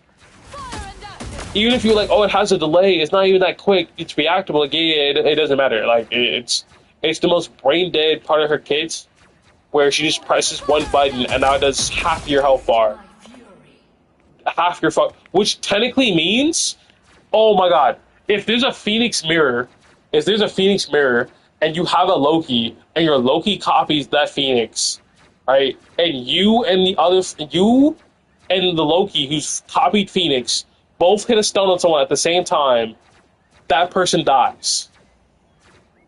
And it's like, oh, that's like hyper communication, blah blah blah. Like, yeah, sure. Like, I'm not saying that's the expectation that's gonna happen every game. That's still a possibility to turn a corner and then from fucking nowhere, from across the map, from something that has no travel time, that just appears on the floor, you just die. Oh, or a Doctor Strange explodes at the same time as this hits you and you can't move, you die. And I was A only BP dashes you at the same time as this hits you, you die. Like, this move has so much potential as far as like damage goes. And hold on, let me swap characters to make sure that it's just like when you have the awakened form of the team up, that it does this. If it's awakened form that does this, then fine, it's not broken. Okay, it's just the awakened that does that much damage. Okay. It still anti-heals you. Oh yeah. I totally forgot. I totally fucking forgot about that. It still anti-heals you in the awakened form. So not only is it 50% of your HP bar. Hold on. That was a headshot. It's 70% of your health bar with the guaranteed body shots into anti-heal on a 250 HP character. You don't live that as a healer. Any amount of follow-up from anyone, you die. Like, you can just save, you can save that and use it on heal. You can use it on tanks. It doesn't fuck ton of damage. Like, that's kind of crazy, no? She had a team up with Rogue. No. If in the land the Phoenix Force rushes the enemies and delivers a powerful punch, if there are other targets nearby, the Phoenix Force rapidly blinks between them and strikes them as well, inflicting a spark on each enemy. What? Shockwave forward. What? What? That's all it took. Real cosmic flame. What? I don't understand. Oh, it's a different team up. Okay.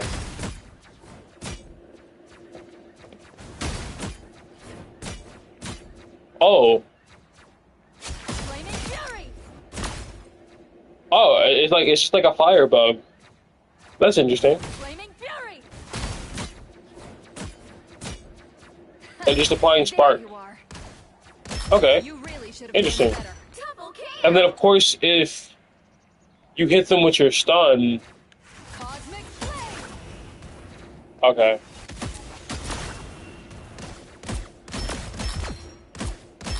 Double kill. That's all it took.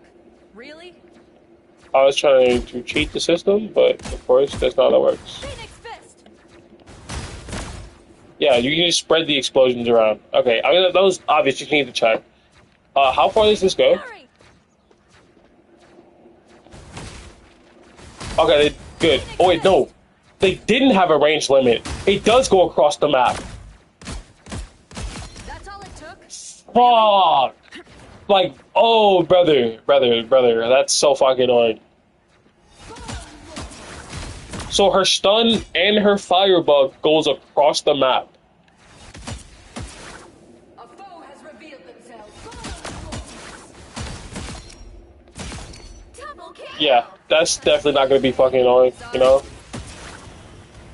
Phoenix fist. That's 3. Wow.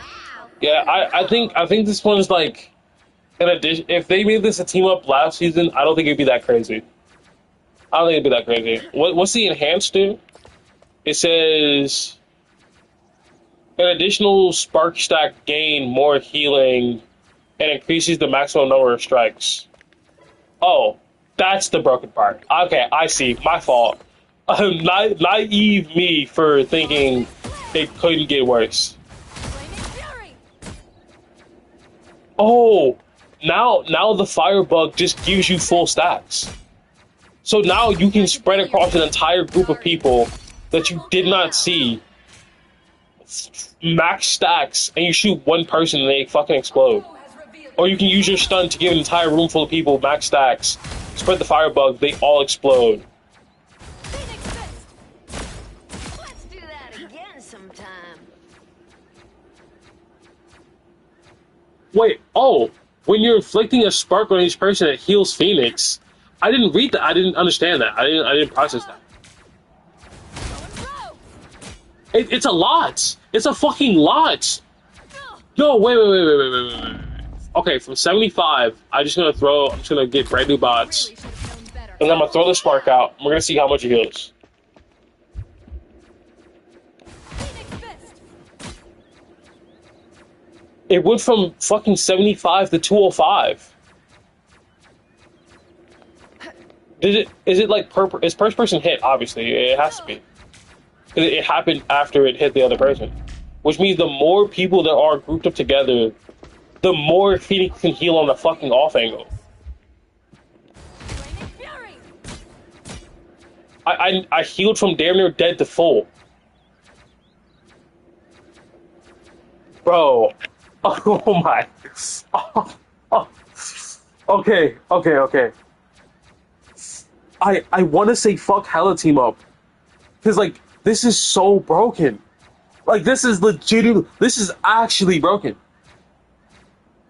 Like, the amount of bitch and moaning we did about Phoenix being able to heal, what? 5 health over 10 seconds? 50 health over 10 seconds? In less than fucking 3, she's gotten her entire health bar back. For hitting one person. And then in the max, like in the amp states of that team up, it gives her triple stacks, which triggers her healing over time when you explode them. So like if they're already marked by like flames, you just heal the full. And then like you heal almost the full, and then the explosions that happen automatically give you the healing over time. Which brings you basically to full. So whenever I'm like, there's a group that are like I'm facing or my team is facing, when the enemy team, when my team is stacked together, and there's a Phoenix, and I go to challenge the Phoenix, she throws a fucking spark after she teleports. I lose track of her. She throws the spark at my team, heals herself to full, and continues to fucking 1v1 me again. Like, as a Phoenix player, you're eating so fucking good. You either take 70% of someone's health bar completely for fucking free when Hela's on your team, or you heal the fucking full when Rogue's on your team. Like, it's mediocre, if okay, team-ups when you don't have them, but when you do have them, it's game-changing. It's actually fucking game-changing. Jesus Christ. Like, and anti-heal? Yo, get me off this character. Give me off this. That's actually fucking... Oh, bro. I have no words. I have no fucking words.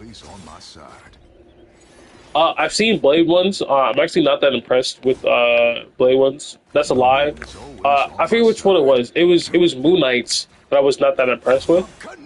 Because it's just a general damage round. It's like a damage increase. Where Voice Dino. The way it works is his base team up is when you press it and then you hold trigger down. You do like a dash for closing distance, which is good for Blade because he needs to get in close. And then you just launch like moon blades, like projectiles. And these projectiles ricochet. Right? So what that means is if people are grouped up together, like really, really tight, you can spike damage, and it does so much damage. That's a lot of damage. So what you can do as Blade is been paying attention to like the backline's cooldown cycle, and then you realize the backline used all like their very simple AoE healing tools or like their good healing tools. You can use it as a way to spread damage throughout the entire team. In fact, how far does it? It goes the whole way through, and it goes a very far distance. So you can kill a backline because they stood too close to their tank, or like they stood too close together. Like for a triple healer, you could damage all 3 of them like by like 75% of their health bar just by doing this, or like I should say half. I want to say 55 because there is like ricochet. Like half, someone's gonna be half, someone's gonna be 75 to take all the damage. Alright, like let's say you shoot like a fat tank that you can't miss. It does a shit ton of damage. Alright, especially. Alright. Sorry, but the last thing I need is to end up Dino Chow. So, what is the enhanced version? The enhanced team up is you start to, every time you do a spin, I was born ready.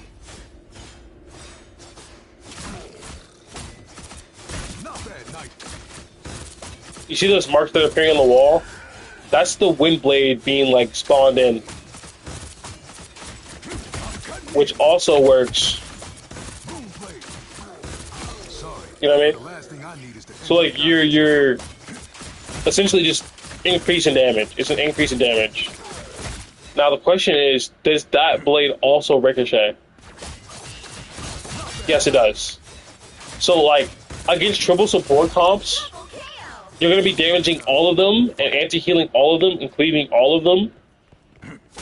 And then you have this random like wind spike that pops up, which means you can do something like this. It spreads, and then you press like fucking circle till you ramp up the damage. Like I think Moon Knight's like Moon Knight Blade is super strong for dealing with like for triple support comps.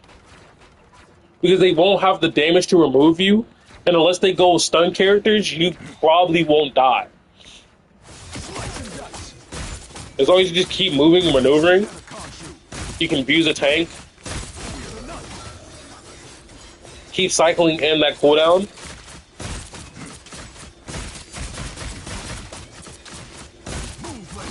Like how even like more brawly tanks, Blade really works well into like brawl situations where like if the damage spike isn't high enough to outdeal his healing, especially if he's cutting two people at once. And then with the Moon Knight team up, it's perfect for that scenario where you just like this is when I said I was like underwhelmed, I was lying, of course. But like this is like generally more impressive than I thought the first fucking time. When I first saw it, I didn't think it was actually like that good, but it generally actually is. And then with the Captain America one, the way it works is when you take damage, it converts a portion of that damage into like Bloodline Awakening, right? It's for every amount of damage you take. See how like there's already some meter gain for Bloodline Awakening? Like I'm already at 2.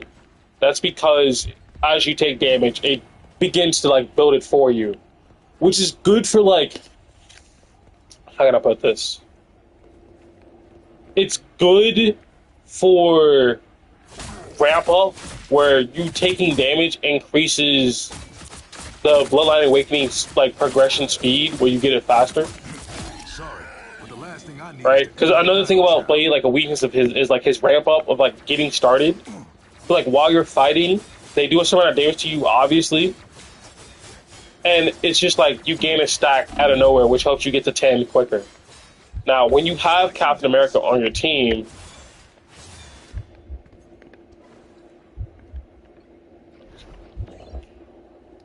it says taking critical damage instantly triggers Bloodline Awakening states, gaining bonus stacks while raising the overall stack cap. So, if I were to go over here, you have a new stack of 12. And the stacks matter because it's your speed increase. And the speed increase matters because it's your DPS. And your DPS matters because it's your lifesteal. Like, every single hit you do has a certain amount of lifesteal. And if you are attacking faster, you're increasing your speed and the lifesteal. And you're essentially going to increase the amount of healing you do to yourself and damage you do to others. Especially when you do something like you're spiking your damage. You do like double spin. So like you anti-heal and then you do a lot more damage and you can move quicker, sort of thing. I think the cap one is good if you can. The cap one is very good for ramping up into like your bloodline states if you just generally have trouble doing that or like maintaining that. Maybe for like, because it doesn't help you deal with anything. It just helps you get to that state faster. Like if you're dealing with the heavy poke comp, heavy stun comp, you're gonna get shot a lot, and maybe it's like to reset faster, or maybe it's like you want to ramp. Like I think this is just like a general ramp, but that could be like a, because I don't play Blade enough to speak fully on. Like if this was BP, I'd be able to perfectly describe common scenarios where it's like, oh, the reason this is specifically here is because when you run into this scenario, building your stacks is like feels impossible. Alright. Because the problem is, if you can't build your stacks and get to max speed, your self-heal isn't high enough in order to sustain being in the front in the first place, which can suck. Alright. And maybe this is like for not backline pressure, but frontline pressure, where you're able to maintain being in the front, where you need to have a lot more healing and a lot more damage to force the tank back. Something like that. But I think it's genuinely good. Fuck Elsa. Fuck everything Elsa has. Fuck everything about her. Elsa is a bitch. Fuck her. I'm actually like half joking. I'm half joking. Because I do think Elsa is an interesting looking character and is pretty cool. I just know there's gonna be some bullshit. Alright, Living Bullet change to a special round that taunts target with Deadpool's chatter, slowing and damaging nearby enemies over time. After a timer, the bullet auto recalls, healing Elsa based on the damage dealt, while adding 1 extra gauge block to her instinct passive cap. I need you to understand, this is bullshit. This is bullshit. The reason it is bullshit Very funny, Wade. is because if it heals her, it is healing her for no fucking reason. And you're asking, what does that mean? What I'm saying is, beyond the base status effects of the ability, Very funny, Wade. it's healing her is fucking ridiculous. Because it's an auto-targeting bullet that can hit multiple people. Like, when I mean multiple people, I mean multiple people. Like, you can hit all 3 of them. And for each bullet that comes back, it heals her. It's the same problem with Phoenix. Right? It's the same problem. Where you gave the auto-aiming, auto-targeting AoE ability the healing effect, and it does a fuck ton when, like, that auto-targeting, auto-aiming ability also bends around corners and hits multiple people. If it was just one person gives me the healing while I damage them, it's like, whatever, sure. It's corny, but sure. But it's like, no. You get a massive amount of healing because anyone remotely grouped up together, you just punish them for it. On a character that auto-aim, auto-targeting, like, heal ability, like that fucking auto-aim bullets shit, is part of a one-shot combo that Elsa legitimately does have. Where she already does extremely high damage. So if you ever are fighting Elsa, and then she ever combos you, and you're like, oh, I could probably still win this, and she shoots the fucking bullets at the beginning of the fights, during her comboing you, she gets healed. So you can no longer win. That one's on you. And it's like, what did Elsa do to deserve that, like, particular aspect? Now, I know that's not the gameplay balance that, like, we have gone for with any of these team-ups, but it's like high-tier DPS, who's already really good at fighting, now is even better because her 1v1, she can sustain herself off of you. And that's the same for Phoenix. It's the same for fucking Elsa. Right? This is the same character who has a trap that punishes you for being around her. I don't know. Diablo's hungry. Like, the trap itself allows you to dash There you are. towards a person. Like, it's... Hey, listen. I'm not a game designer. Okay. That one's on you, mate. I'm not a game designer. Right? Having someone who has a trap that first of all, Elsa's headshot does 75% of your health. So to have a trap in the first place is ridiculous. Right? You really should have gone And then to have a trap, let's have a trap that gives her free entry into her very damaging combo Cheers, mate. is also a crime. Like, this should also be a crime. Cheers, mate. Like, the thing is, I miss because I don't play Elsa and I'm bad at aiming. But if you're not bad at aiming, that trap is a free kill every single time. Here comes the horse. Especially since Diablo's hungry. you have an auto-targeting bullet. Cheers, mate. that eventually will come back to you after blinding them and after slowing them and after causing bleed will fucking heal her. I get these team-ups are strong, and we're trying to create fun abilities, but that's fucking overpowered. Like, I get it. I bitched about Bucky. Bucky's really not that big of a deal. That's just overpowered. She didn't do anything. She literally didn't do anything to even remotely come close to, like, deserving that. And then in the patch, we buffed her. When, like, if you would have nerfed her and said she has this, everyone would have understood. Like, you can throw the trap at people, fire auto-targeting bullets, and do a one fucking shot combo where they can't escape. The fuck are we doing? Like, actually, all these other team-ups, like Angela team-up, fucking toxic. Thor team-up, it can be very annoying. Emma team-up, I think personally is super strong. BP team-up, kind of toxic. But none of those are guaranteed. Elsa's the only character I've seen so far where you literally can guarantee to get her value. Like, the healing is guaranteed.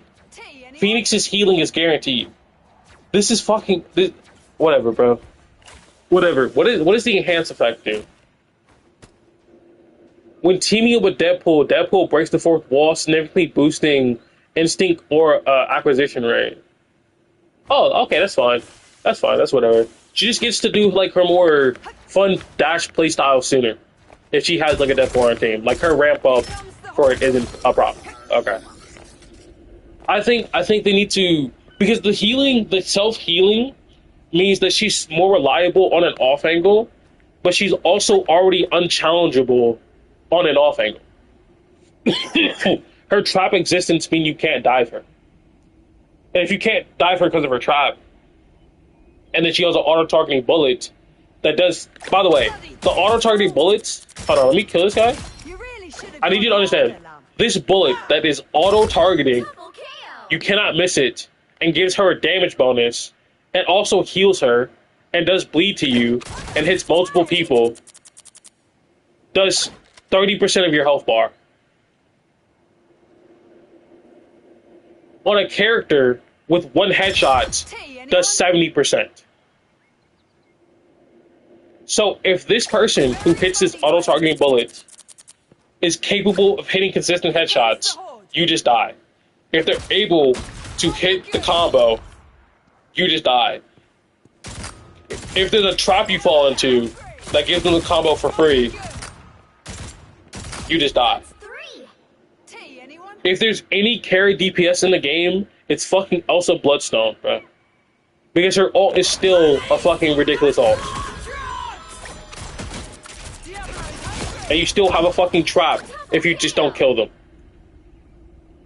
It's whatever, bro. It's whatever. He has a team up with Dino. After deploying the smoky snare trap, Dino will monitor the area. If anyone approaches, Dino immobilizes and damages them. I'm sorry, what? Diablo.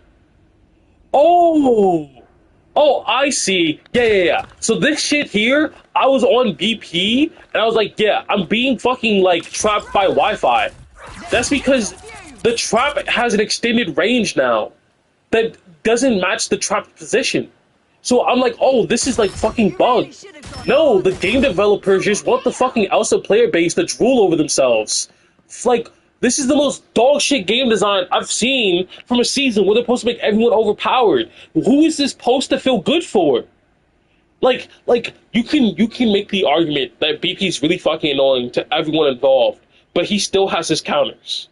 You can make the argument Angela's really annoying to everyone fucking involved, but she still has her counters. You can make the argument that fuck, like, every other character, even Bucky himself with the fucking, like, grounding effects. Hulk can just exist. Alright, Hulk is there. Hulk can stun him. Like, there's choices. Even, there's things you can do. There's counterplay to each of the characters. What is my fucking counterplay to someone launching an auto-targeting bullet across the map Here comes the horde. that fucking heals her on the off angle that I can't challenge? What is the counterplay to her having an invisible, unbreakable, damaging ult that gives her a free dash that now is fucking Bluetooth enabled? You can never dive her on BP. You can never dive her on Black Cat. This is fucking busted. This is like zero counterplay. The Elsa player base is fucking with like, oh, listen. I'm gonna say this calmly and nicely. This is the most zero skill bullshit garbage I've seen all day. I've spent 8 hours looking at characters. I'm a slow explainer, yes. And the entirety of the 8 hours, this is the biggest piece of bullshit I've seen. This beats Angela kidnapping you across the map 4 fucking times. Here comes the horde. That was bullshit. But that's not guaranteed, I don't think. Until an Angela player shows me that that's guaranteed, and there's no counterplay, and there's no way of stopping it, and it's unavoidable, alright? This is bullshit. This is the biggest piece of bullshit. Phoenix having a 70% stun to body shot combo is locked behind having a team up. I can always just ban the fucking team up, right? Or like, I can always just play on my team and hide behind cover. Or I can always just harass the Phoenix because she's 250 and like take my chances, right? I can have like my Venom chase her down and outdeal her fucking like because you have Venom, Cap, you can have people chase her around. You have people harass her so she can't play on the off angle to limit that. But Elsa is just going to play with her team. So if you're playing a dive character, you can't do anything about it. And if Elsa dives you and she has this fucking Bluetooth enabled ass fucking trap, she can now just throw it at your support and then fucking combo them. And they're just fucking dead. Don't get back up. And then like there's crazy combos for Elsa. It's okay. It's okay. I have faith that the developers don't have fucking brain worms and aren't dying mentally. And that this was just a lapse in judgment. And they will fix this soon. And make this more reasonable. Like, I want team-ups to be strong, don't get me wrong. But this shuts down literally every diver. This isn't like, oh, you stepped in the wrong location, or I calculated the right spot you would be in. This is zero scale, I threw this down, you can no longer step near me. This is absolute dog shit. This is absolute dog shit. And this is without Dino. This is base kit. And it says he also releases a lethal gas causing a continuous area damage. So it burns 40% of his fucking health bar. It burns 40. You lose 40% of your health bar on a character who does like has a combo for like 70%. Keep in mind, this is a Bluetooth trap on a character who does 70% of your health bar and headshot damage, and the trap lasts fucking forever. There's no counterplay. You get trapped by the trap, you fucking die because she shoots you in the head, then dashes you. She does this, and you fucking die. You lose 40% into a 70% into fucking however much this combo does. You know what I mean? Like, wait. Did this do his full fucking health bar?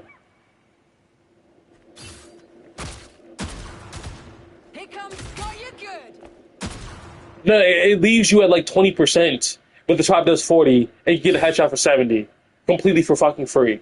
And you can do a dash to do a fucking like what, 30% shotgun blast with an auto-tracking bullet that does 30%? This is the most overtuned DPS I've seen in the fucking game.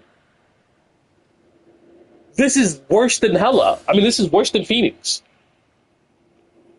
Because at least with Phoenix, you have to land the shots. Like, sure, the stun and the body shot 70% is fucking corny. Yes, it is indeed corny that you get guaranteed 70%. But it's on a stun cooldown that's decently long. Or I should say decent one. I didn't even fucking check the stun cooldown. It's probably like 12 fucking seconds. Right? This is a set and forget. This stays after you die. That is like you put it down and this area you're in, it's just there. There you are, you It's not like you mistimed it. Oh, you don't get to use it. You just fucking use it. Okay. I'm gonna be respectful. All right. The developers want everyone to have fun. I am making the argument that this is only fun for one individual and doesn't have any counterplay the way they've been introducing counterplay to everything else everyone else has. Like, the only thing I've seen, like, even like the Namor CC wave that displaces you and, like, gives him a guaranteed ult setup, even that one wasn't bad because you can still block it, bubble it. Like, there's still movement. Like, there's still ways to avoid it. If you are here in this scenario and you step anywhere near this trap, which is fucking Wi-Fi accessible, you take so much damage and then you take guaranteed amounts of damage afterwards that just kill you. I was wondering if I was doing anything wrong on BP or if I was just bugging and not playing correctly, but no, you just fucking die. I want to stress, I think everything so far in this game, even the Phoenix one, can be interesting and cool, right? Okay, the Phoenix one's a stretch because, bro, 70% and anti-heal is fucking crazy, right? Like, everyone has had very interesting abilities that made me want to play them. This is the one character that I see, and it's like the only reason I would play this character is if I'm trying to cheese a match, if I'm trying to cheese someone to get a win. Because this doesn't even seem fucking cool. The living bullet healing you is an interesting concept, but they didn't lower the damage. They didn't lower the range. It isn't like, oh, it targets only one person, but it heals you. It's like, no, you get the gun, you get the regular ability, the full super strong regular ability, and you get a heal for every person it hits. So if you were at 50 HP and you hit 5 people, teehee, you get full fucking HP back. What is this? This is like one of the big. Elsa Bloodstone is such a big fucking ban. No, what, fuck it. I'll just play Elsa. I'm gonna stop bitching about it. I'm just gonna play Elsa this season. I'm gonna play Elsa. I'm gonna play everybody else. And then I'm gonna grind games out, get free wins in Elsa, and people are gonna bitch about it. And then once we figure everything out at the end of the season, and everything's nerfed, then we can have an honest conversation about whether or not this is a good idea and who the fuck in the office space thought giving someone the ability to combo you to death, literally combo you to death with zero control interference, not even AoE healing can fucking save you. Because guess what? If you're diving, it's the bitching and moaning about diving, I can understand, but no one's gonna bitch and moan about this. Not a soul. Only dive players. Healers will go, well, dive players are allowed to combo people to death while having AoE healing abilities. And let's say they go, BP's combo is unfair. Why? Because it kills you before you can react. Okay, this is also unfair. Because even if you are reacting to you being fucking stunned, you still die. There's no choice involved. There's no interaction. You just fucking die.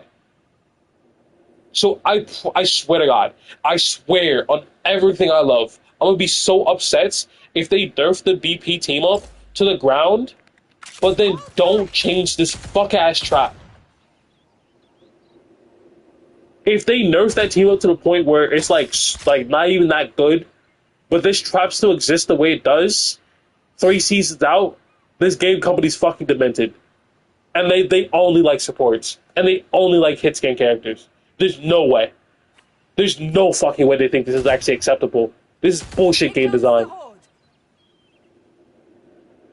Even if it's like, okay, yeah, you trapped it, you can break it if you claw. She still has a CC combo that kills me. Oh, it's fucking, he just died. He just died. Hold on. Turn on F for the cooldown real quick so I can get myself back.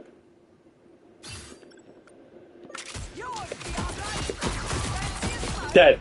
There's nothing I could have done in that scenario to save that person. I would have to have my healer in the back line.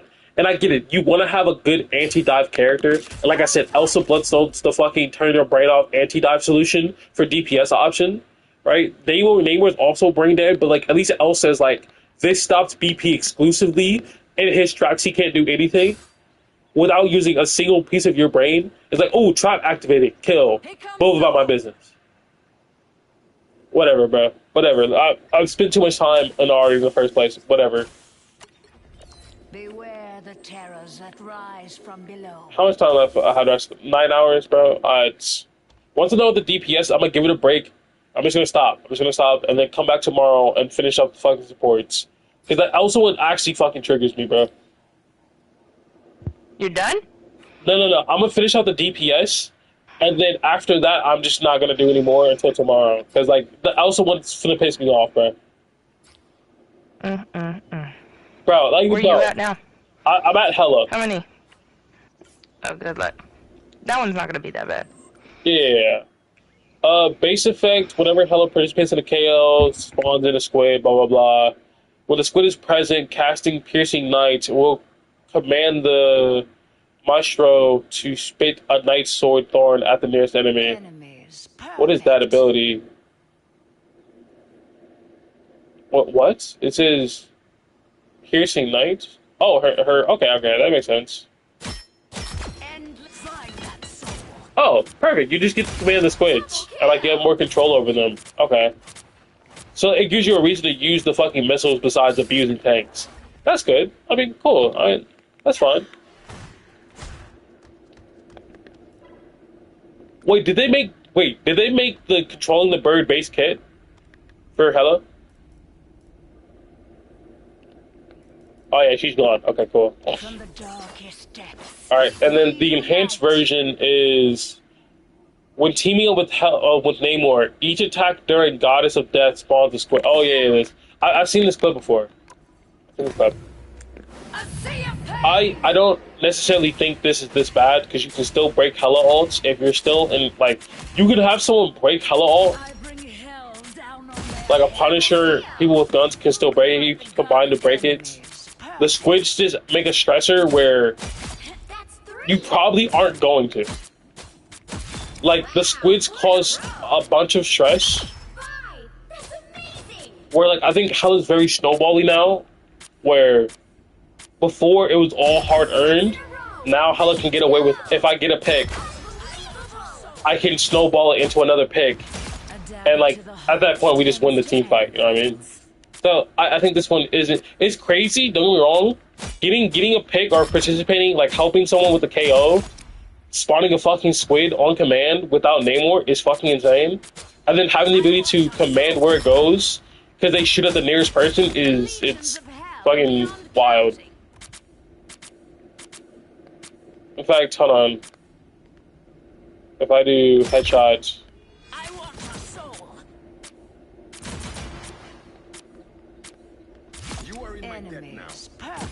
Hold on, let me go over here. Maybe they should make the bird a little bit more fluid, give it more like turning speed.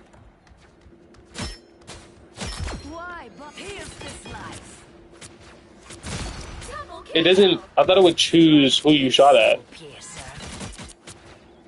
It does. You have to hit them. Okay, I see.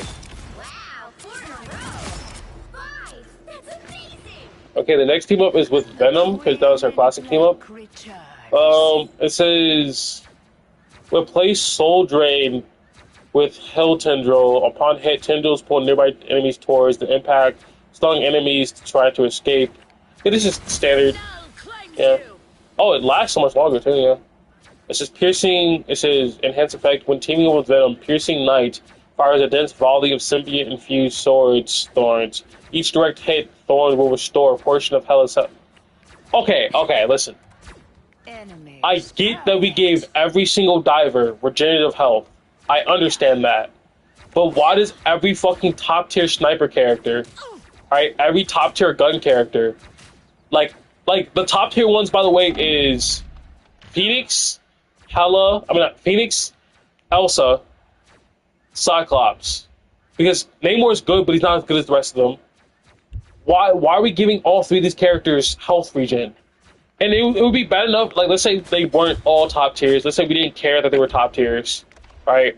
Why did we give 3 gun characters whose entire playstyle is shoot you from a distance, and then if you get close, I stun, and then fucking aside, like, just bullshit you, the ability to heal? Like, at least Hela's is skillful, alright? Hela's is skillful, because she, like, has to aim these missiles. Oh, I didn't spawn in the bonus effect. And, okay, and here's the thing.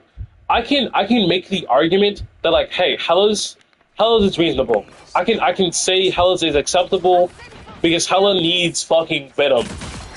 And it's only on the initial hits of the sword does it heal. Does it heal a fuck ton? Yes, but it's only on the initial hits. It's only when the swords hit their targets. So you have to hit it, right? Phoenix is an auto-targeting one, but it's, you know, locked behind a team-up, I'm pretty sure, if I remember correctly. It's locked behind the team-up. Okay. Why is Elsa's base like base? Like, the healing for this is really nice. It's like half your health bar, which is really cool if you want to play on an off angle, because you can just shoot the tank for health. And you need a Venom on your team for this to work in the first place. So if there's no one who can play Venom, there's no one who likes to play Venom, you don't get the healing. I'm okay with that. Is it super strong? Yes, but it's locked behind. It's locked behind a team up. A team up that isn't guaranteed. So it isn't always like a chance where Hela has a Venom and she can stun me to make me stand still for long and then get guaranteed healing, and then the missiles explode me after healing her. So it's like very lopsided where she has to hit literally one shot to win the fight.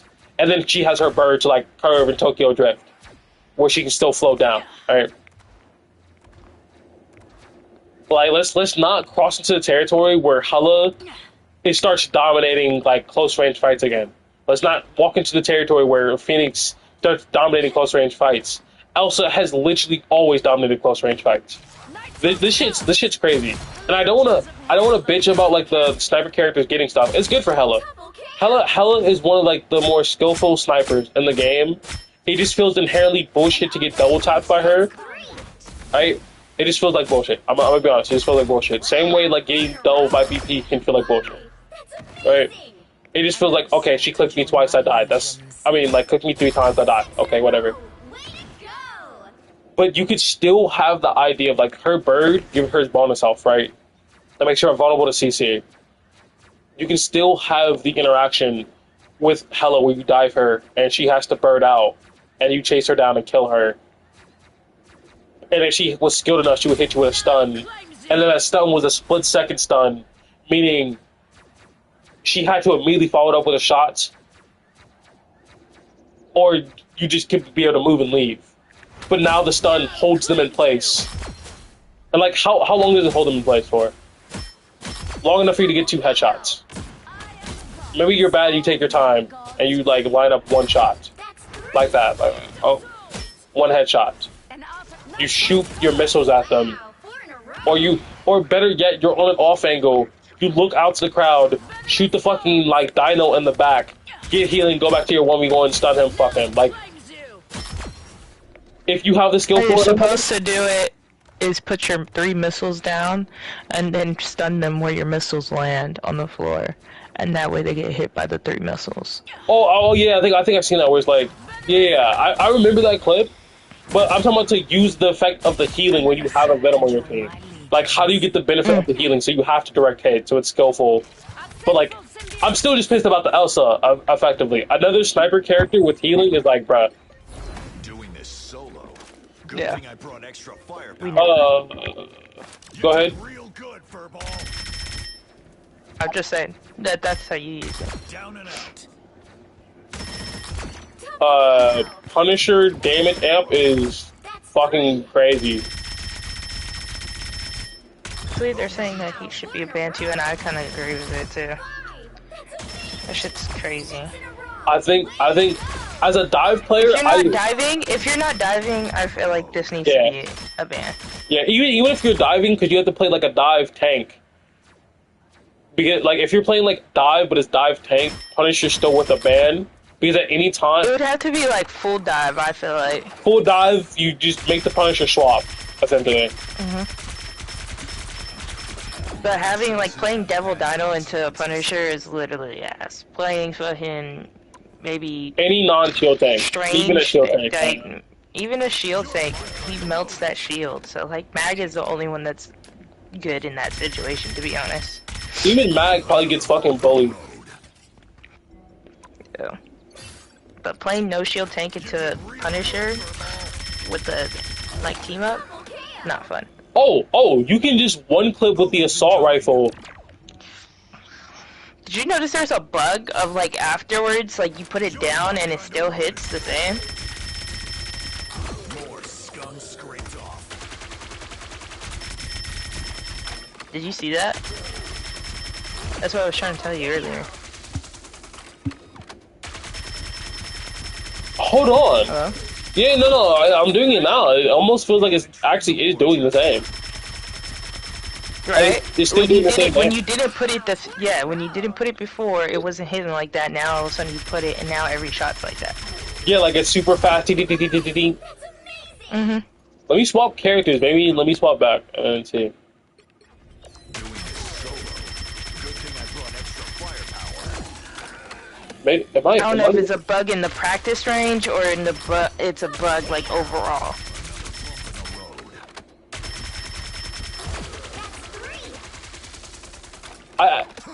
Hostiles up It's like no matter where you go, it kind of shoots like that.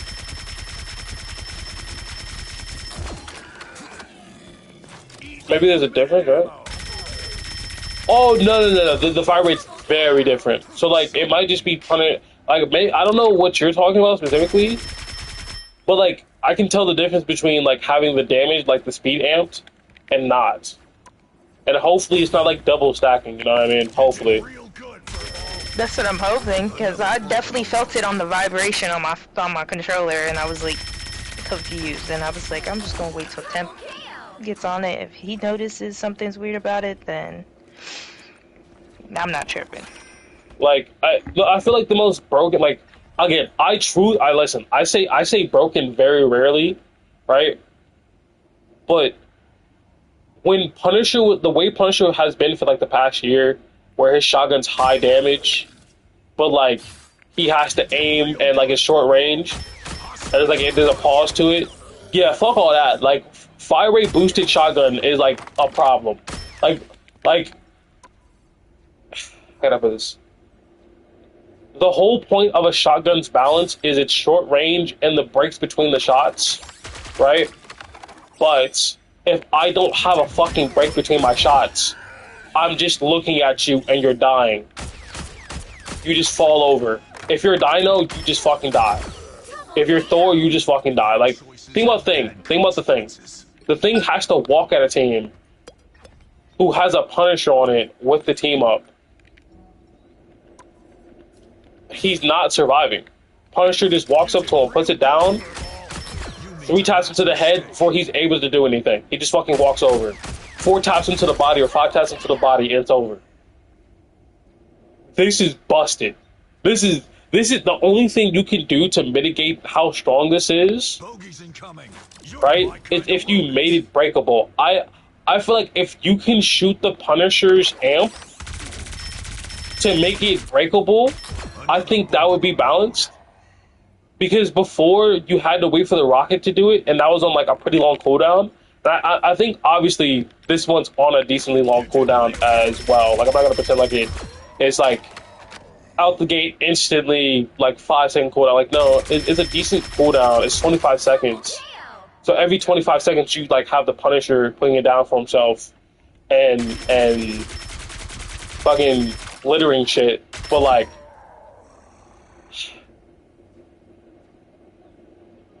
when that was available as an option, you needed Rocket on your team to do it.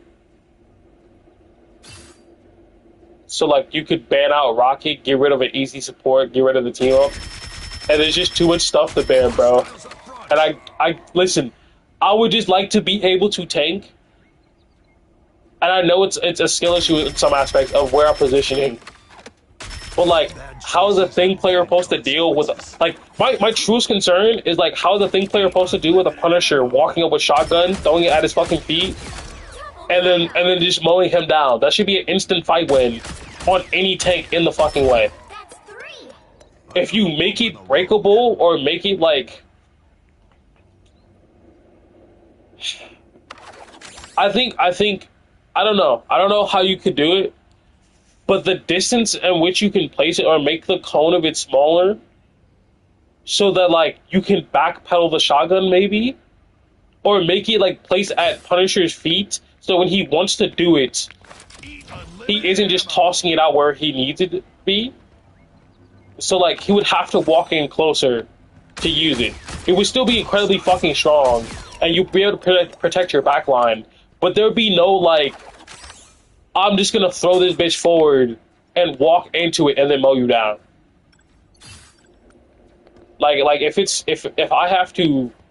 I cannot toss it, because right now you can toss it right there, jump into this hole, bop, bop, bop, bop. Bad choices have bad consequences. And it literally kills that fast. Like you just, you know what I mean? Like if it was like, hey, there should be I feel like there should be an armed and dangerous timer, bro. It should be, I'm placing this down, and then you have to wait 2 seconds or like half a second, like a second and a half, for it to become armed, and then you can get to thumping. And if there's a Venom, it gives you plenty of time to like do that in your backline. If there's like a thing in your face in your backline with your tank can provide that extra second for you to get ready. But the way it is now is just put it down, walk up, kill somebody, walk away. That's incredibly broken with the shotgun. The assault rifle, like you have to have maintained accuracy for it to work. Another bump in the road. Like you have to have consistent aim for it, which I don't think is that broken. Now, what is the benefits or the enhanced version of this? Because that's already seeming crazy enough. It says when teamed up with Rocket, the device grants infinite ammo and faster firing. I'm sorry, you said faster firing? All right. As in what we were doing wasn't fast enough? Let's amp it up. You're my kind of load. And it makes it bigger! This is... no.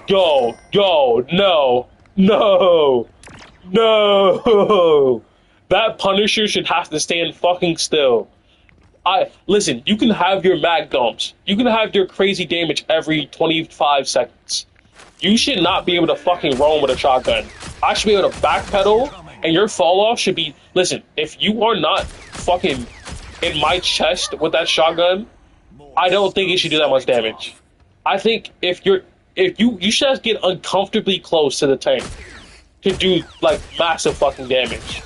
And everything else is like... Those are certain, like, at this distance, I think you can still do fucking, like, crazy damage, yeah. Even though this is, like, a 5-tap. Like, up close, it's a 3-tap, yeah.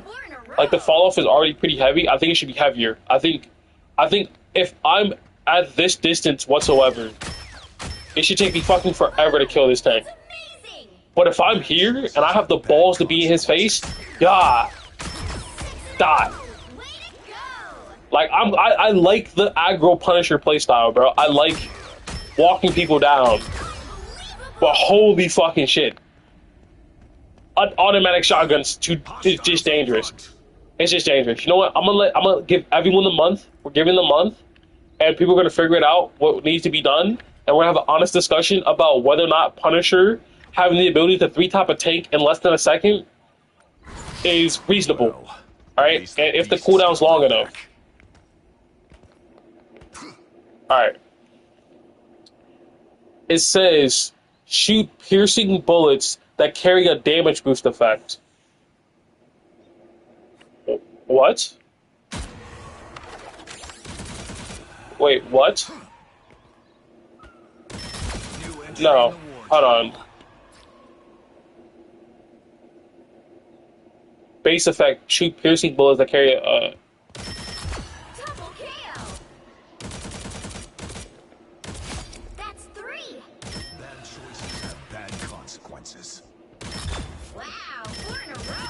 No, I'm not understanding. Amazing. Heads up, hostiles.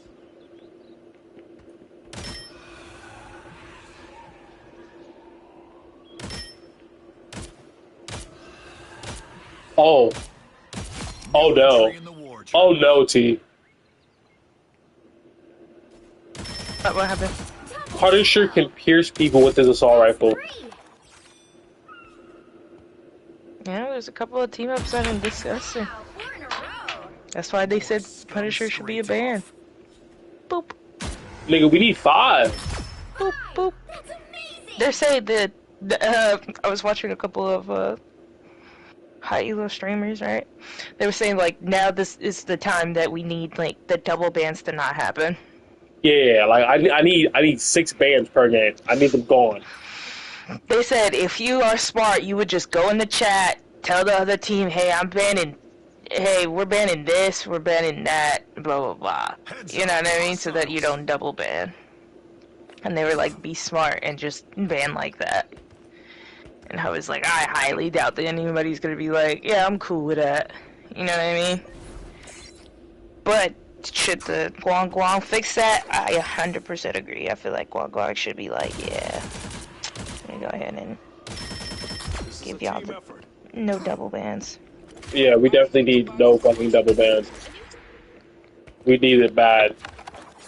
And the thing is, like, if they gave us no double bans, hell, even if they gave us like a 4th set of bans, bro, no double bans, 4 bans, we could ban 4 characters. There's enough healers, tanks, and DPS that like they'll survive. You could probably ban out like a certain strategy, but then like everything's so broken, you can swap to a different one and just win. Nah, I just feel like the double bans would be perfect. Like the no double bans. Like then that way you get a whole 6 set of people gone. Bro, we've had games full of whole 6 set of people where it's fucking like crazy. Like we, Down and out. Because we have dumbass teammates that ban something that doesn't even relate to our team set. holy shit, Punisher. The Punisher one is my honest opinion. Like, hold on, I'm gonna go back to Punisher and like talk about it really quickly. The Daredevil team up, At least I'm not sure what it means, but due to my lack of understanding, it is appearing that it is not as fortunate or not as good as the Rocket team up where you have infinite ammo and you can choose one tank to insta-die and one tank to like be deleted. And maybe it's one of those scenarios where since you're so stationary in the first place, that like dive full stops you there, but like doesn't dive full stop him regardless. Like none of I his team up. think, sorry to interrupt, but I think because if he uses the team up, he doesn't get his ultimate faster. Not sure. hostile. Oh, think like they they just reduce the made old that a charge he thing. gets They with the do infinite it. ammo. I believe so. Okay. Don't quote me on that though. You need to But I Okay. think that was the new update when they nerfed him a little bit. Okay. I think that's a very interesting idea to like have it be reduced old charge. I still think if you have a thing and then they go Punisher, you are hard countered and you have to swap. Because the second you can never run in. The second you go anywhere close to them, he pulls up a shotgun, goes infinite ammo, starts giving you half health, like just starts destroying you, and you just insta die. And if you try to run away, he swaps to the assault rifle and burns you down. It's one of those. And then like with the Daredevil team up, it's like the idea between the Daredevil team up and the like infinite ammo team up is like, do you want to have one very short burst where you do a fuck ton of damage, or do you want to have long, high sustained damage throughout the match and utility where you can break walls and deployables easier? Bad Then it's like, choices have bad consequences. I have infinite fucking ammo and faster fire rates ×2. I could break a rocket beacon and a Groot wall and the other Groot wall and Groot himself. Like, you have infinite ammo and super fast fire rate, which equals I break everything, and you gave me a team up where I break stuff easier? What the fuck are you doing? Like, if you don't give him something to help him with dive and call it a fucking day, where he has to choose high damage for frontline front to back pressure, or I survive dive. In like some aspects for like every 20 seconds, you know what I mean? Like every 30 seconds or some shit, I don't know. 6 in a row. Way to go. Now, Black Cat, I find Black Cat's pretty interesting, but there's no way to show you the full effect of what it does while over here, because when she's teamed up with Spider-Man, right? When she's teamed up with Spider-Man, she has 2 stealing abilities. Like, her ability to steal money, she gets 2 of them, and now it applies a mark, and it's like Spider Tracer, where that mark now does more damage. Like, if you hit the mark, if you hit while they have it above their heads, you do, like, extra damage, right? And the kill combo that I've found for that, let me get some gold. The kill combo that I found is that you can steal, swipe, teleport in, claw, and, like, they die. Or you can steal, swipe, phantom in, dash, and they die. And at full speed, that stuff looks like this. You know what I mean? Like, I'm not gonna pretend like it's unreactable, but, like, it definitely is very quick.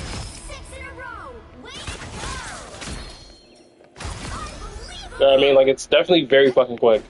Which also means you can shorten it by, like, moon jumping in, falling. Like, so you can, like, you know, claw to lower the threshold of their health, so you don't have to do the dash at the end. Right? Or if you have enough gold, you can do swipe, like, steal money into, like, swipe or some shit, I don't know. Like, you can, like... I lied. I guess it's only with the Daredevil one. Oh, that it lowers your ult charge? It didn't increase ejectification single hit damage by 1 from 19 to 20, and increased deliverance single hit damage by 0.5 from 9.5 to 10. So they reduced the damage.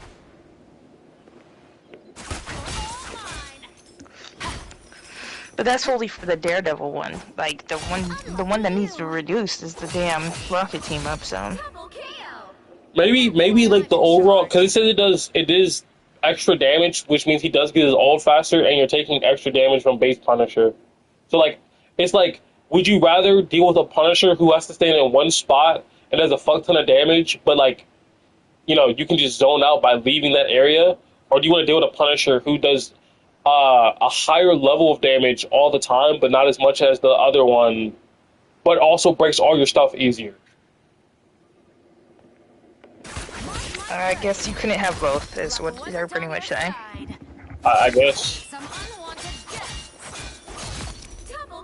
So, for the Spider-Man team-up one of the comments I found is you can do steal, like, steal their money, swipe, steal their money, swipe, and it kills 250, like, pretty much instantly. Because you're leveraging the fact that, like, they get bonus damage. And I think the thing that I'm missing is a way to enter the fight with enough damage. So if I can do, like, something like that is really nice. But,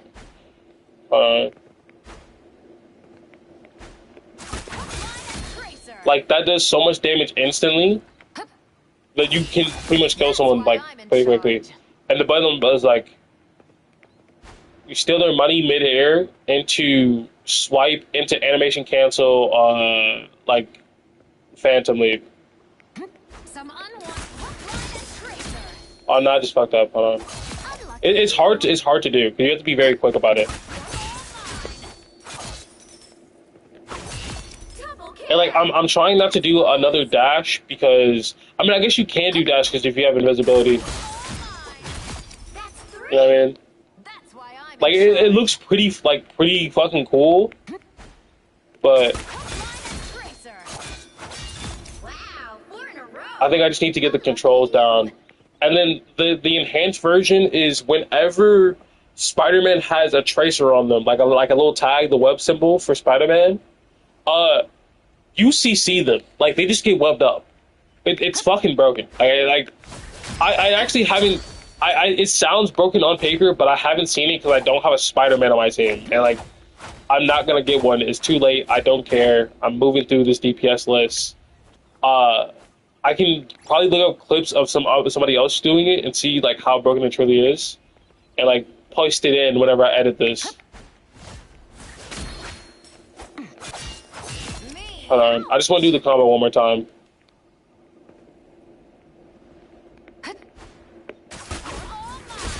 I fucking missed the swipe. I guess it doesn't matter. I guess it's like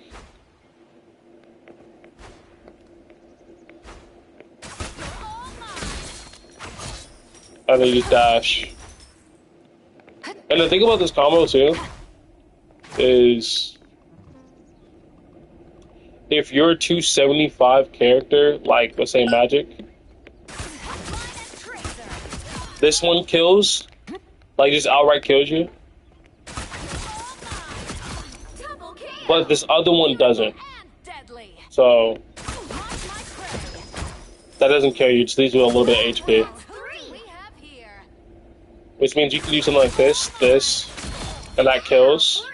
So like I think the preferred combo would probably be something like that, and you still have your dash to get away.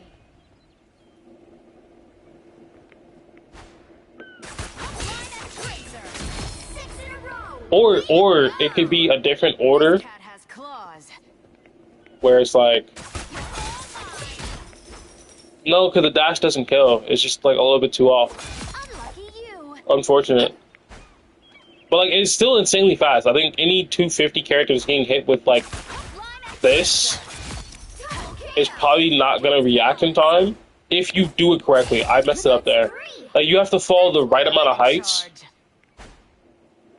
Yeah, let me get back up here. Gotta follow the right amount of heights to immediately swipe afterwards. After you hit it, so you hit 2 swipes and a dash. Well, that doesn't fucking kill him anyway. So hold on, like, and then that kills. Maybe if you're damage boosted, it 100% gets a kill there. But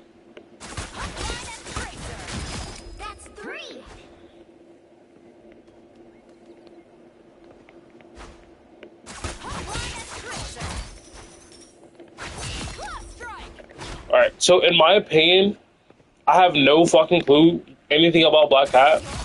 Because when Black Cat released, I was pissed that they power cut BP so hard and that she was so busted, and then they immediately like nerfed the fuck out of her. So it's like, as far as like how she plays, I have no fucking clue. Right? But I do know you want to like engage off like, let's say Invis. So, or like you want to disengage with Invis or dash, depending on which one you use. So you can use like Invis to get into position, and then like you just dip out. Or if you feel confident in your ability to land the mark, you can go for something like. Fuck, I messed it up.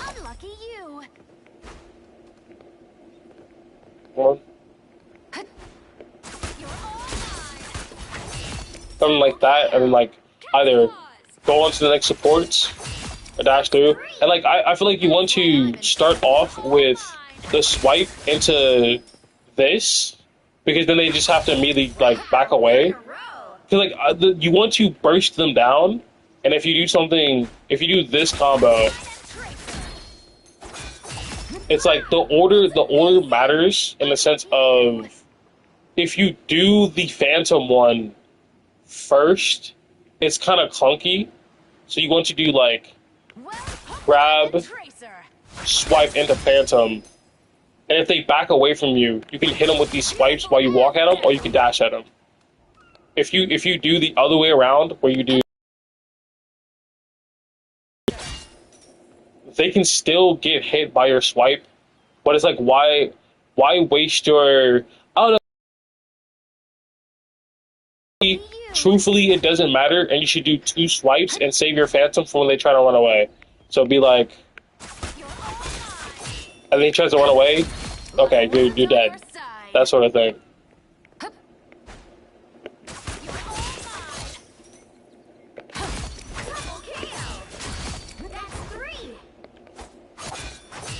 Alright. Now, her other one is with BP. I have no fucking clue what this does. And there's nothing rarer than vibranium.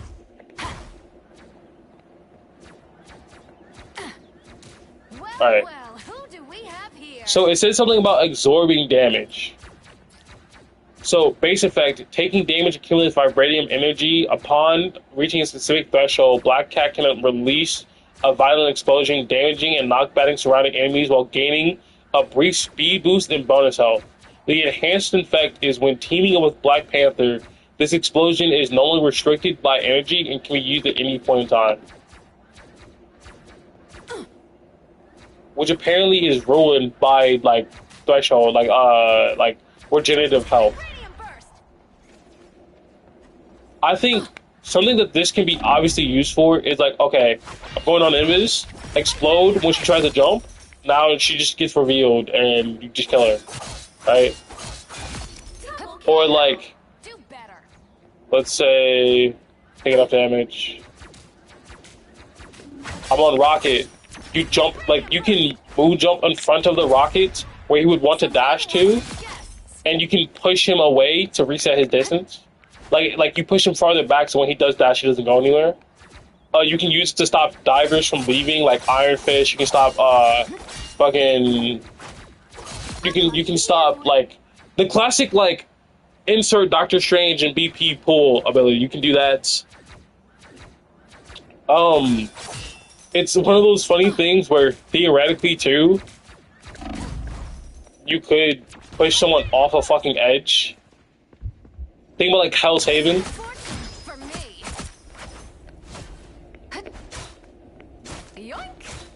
Hold on, there you go. Think about like Hell's Haven, you can just push someone off the edge there. Like there's things you can do with it. It's just like it's something you're gonna have to be creative. Because I wonder what happens if you're like right above them. Oh, yeah. Okay. This is actually something good. So what you can do here is, this is something I've seen from Death and Gaming. Death and Gaming is a really, like, he's a very high level, I think like eternity level Psylocke, really good at the game, right? What you can do, and what he showed when he was playing Hulk, is that he ulted, knocked the Magneto into his team, and then after both the supports. You can do something very similar, where if, let's say you have the BP team up, so you actually can activate it any time instead of having to wait, right? Cool. Cool. What you can do is, let's say this is the tank and this is the support. You can slot yourself, like, pretend for a second that you are going to go for a kill.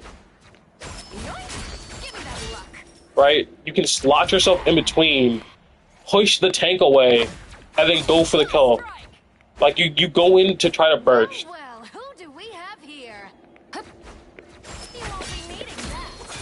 Expensive and effective. And then now the tank is not being healed by the support and pushed into the team further. It seems minor, or like, I guess you can do something like buy Mental Fish and go... You know what I mean? Like, now the tank, if it's a Thor, he's stuck. If it's a Hulk, he's stuck. If it's the Venom, he's stuck. And he's, like, pushed into your team. If it's the Mag, he's stuck. He can't even ult. It's a scenario, and, like, you would have to time it well. Or, like, let's say, for example, they're playing cover. The enemy team is playing cover, and you buy invisibility. You go in, they're playing cover. Push him out of cover, target one. You target one with your team. You know what I mean? Like, you can push him out of cover, you can push him off an edge to get an ISO, you can push a Groot off a ledge so he can't get back to his team quickly. Like, it's a displacement tool. You can stop Angela from taking your teammates. Like, it's just a good ability. Now, the question is how long? 12 seconds. Every 12 seconds you can go for that play. Any of the plays that I mentioned you can go for every 12 seconds. I personally like the ability. Right? I turn on Friendly Fire, not cooldowns, okay. I personally like the ability. But, like, you also have to think of how good are my kill combos on Black Cat Give me that luck. Double KO. when I have the Spider-Man team up. And you could be like, because like, you could be very aggressive. And again, this is the same thing with like BP, right? Where Black Panther main thing is assassinations and take like bottom cooldowns. Well, who do we Black have has a similar here? thing where her main thing is like assassinations, baiting cooldowns, and cleave. And they gave her like besides her fucking item shop that they ruined. Well, I shouldn't say ruined. That's they made it worse, right? Besides the item shop, Stealthy. they're giving you something else you can do to help your team. If there's an annoying Angela, Iron Fist, Hulk, like anyone, you can help your backline out while also going for playmaking in the sense of this tank go. And effective. You know what I mean? Like you can pull on BP, you can pull a tank out of position with your explosion, and on Black Cat you can push a tank out of position. Which means if you do something like, let's say this is the tank in the front, you can do something like floor dash explosion. I fucked it up because I was thinking that was BP, but you can do floor dash explosion. Deal with that. In fact, your kill combos should be somewhat different because you do have an explosion that does damage. So, for example, if you do something like I'm about to go make lunch for my husband real quick. I'll be back. that's cool. Unlike All right, you. you can probably do something like swipe dash explosion fist to like push them away, Double KO. or like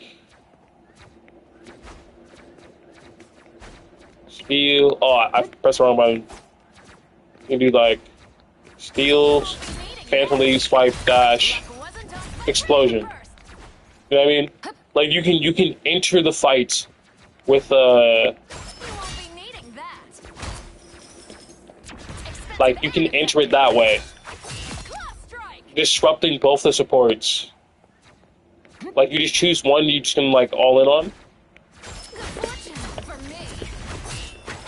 This cat has claws. Double KO. How much cleave does this character have? Hold on.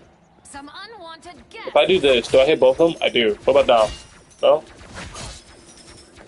You can turn? That's actually kind of like crazy, no? Or is it like it's coming from both sides back and forth so you hit both? Okay. That's three.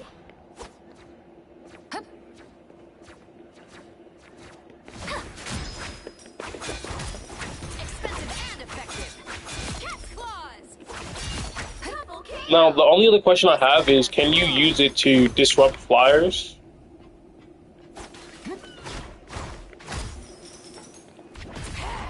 It does knock them to the ground.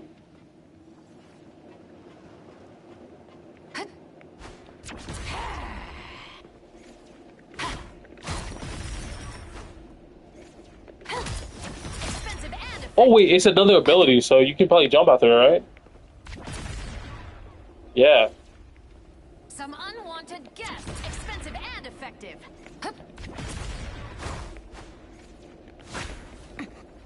So you can do... You won't be needing that. Vibranium burst. Oh, you can jump after it. Okay. You won't be needing that. Okay. There's gonna be a lot of crazy cool, like I'm thinking of like combos you can do where you intentionally like press it to knock them into the air. Good fortune for me. Double KO.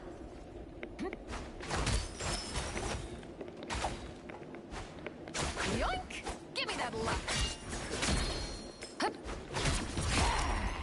Yeah, like you just use the explosion for the kill. Or maybe there's like kill combos where it's like you're just slightly off. You won't be needing that.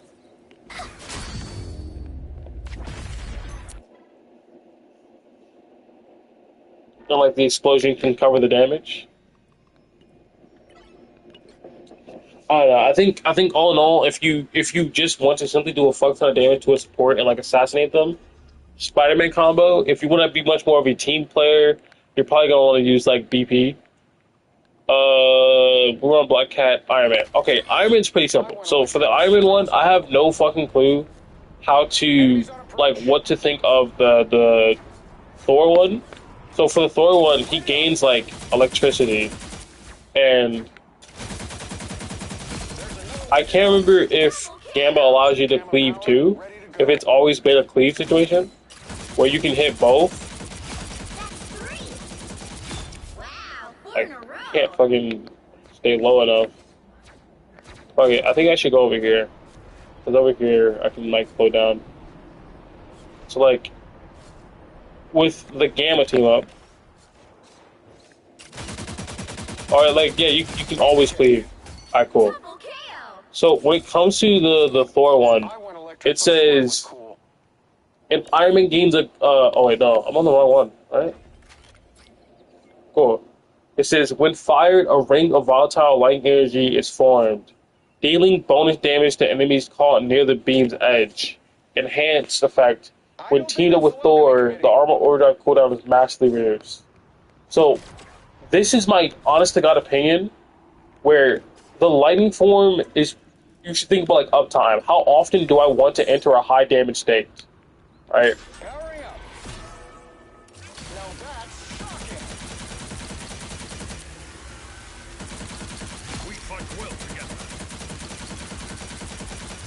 Alright. Because it says the Unibeam, both in and out of armor overdrive when fired, has a ring of volatile energy. So I'm guessing it's that. It doesn't have that ring. So it becomes massive. It becomes bigger.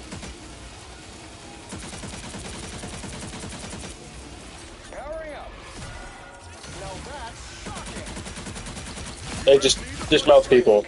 So there's a massive amounts of damage. Alright.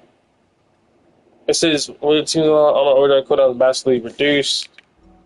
For example, 15 seconds. I don't think that's the welcoming committee. Right, in comparison to Gamma powered and ready to go. Ready to radiate. What do I hit next? I'm taking requests. Double KO.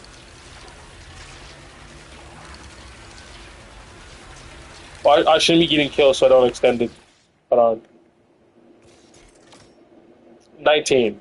So it's like 20 seconds if you aren't on Thor, and if you are on Thor, Light it up. Thunder strike.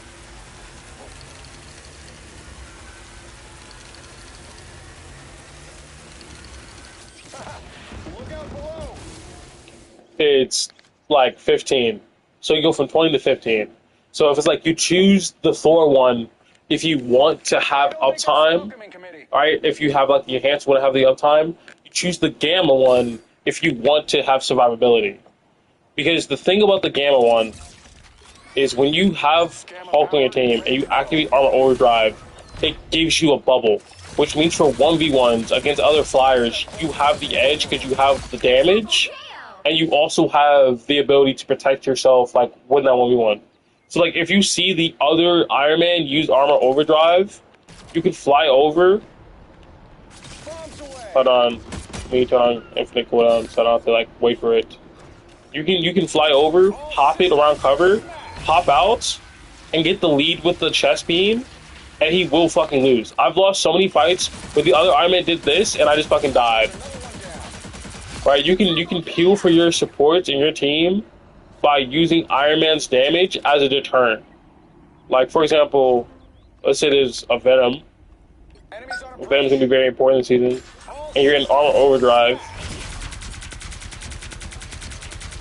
Like, that's so much fucking damage quickly. Let's say there's an enemy Dino, and you're playing low with your team. Ready to radiate.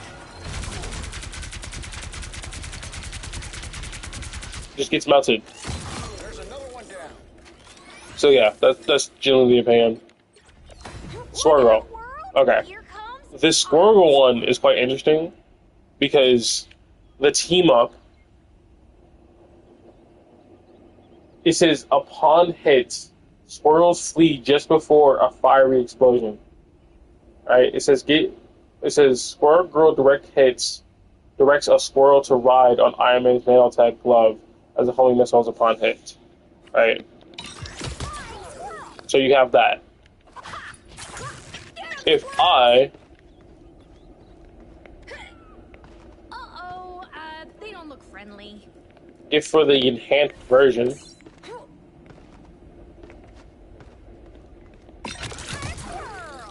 It says...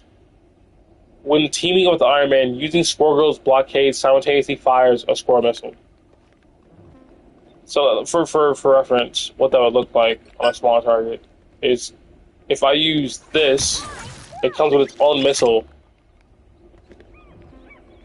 And what you're thinking, and you've probably seen the clips, is something like this, this, this. 275, by the way. So the order would be like blockade, auto-targeting missile, right? Or maybe it's the other way around, where you do this into this, because it's cancelable, and you just do it again. Oh, actually, you don't even need the shots. So you can just do, what is it? You can do stun, into auto-target, into reset, into stun, and he fucking dies. If you ever hit the first stun, they just fucking die. Which means a character like Wolverine, who gives your tanks problems, it's you as the Squirrel Girl's responsibility to fucking trigger his passive and kill him. You know what I mean? Like, you have the power to deal with this issue for your tanks. He's just fucking gone.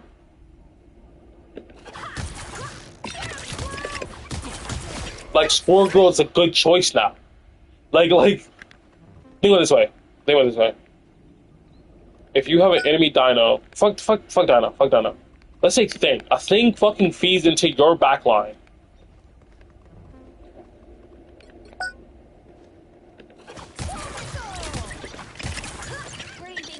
Alright, hold on. I have to turn off cooldowns because I get a little too anxious. Hold on. Tippy-toe spotted bad guys. There they are. Let me reset the cooldown. Alright, let me just go on. That last acorn's a doozy. Where do you think you're going? That's like half his health bar. That's like half his health bar.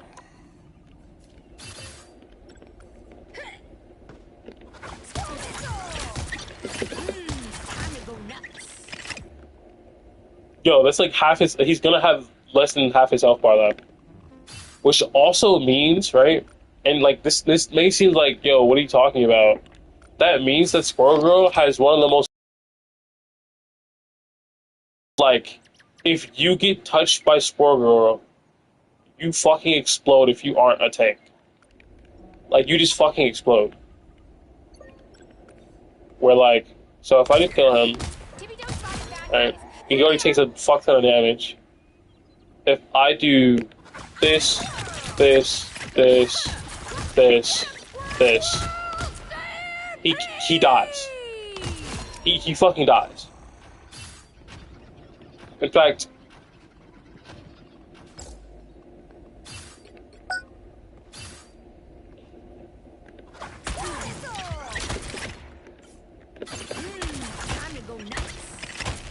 either like the squirrels disappear, he's dead. He's fucking dead. It's never nice seeing a tree fall. Like it's genuinely a problem in the sense of if you get caught by a good Squirrel Girl, what the hell, even like an okay Squirrel Girl who has like good game sense knowledge, the game can snowball pretty heavily off of them just taking the opportunities to take like use their abilities in good situations and going out to an off angle or taking 1v1s. Like a Squirrel Girl who like is in the right place at the right time to do this into this into this into this into this into this into like another shot because they let you, means this tank dies. And he could never run away that entire time. That's squirrel power. And what that also means is if I get all my cooldowns back, right?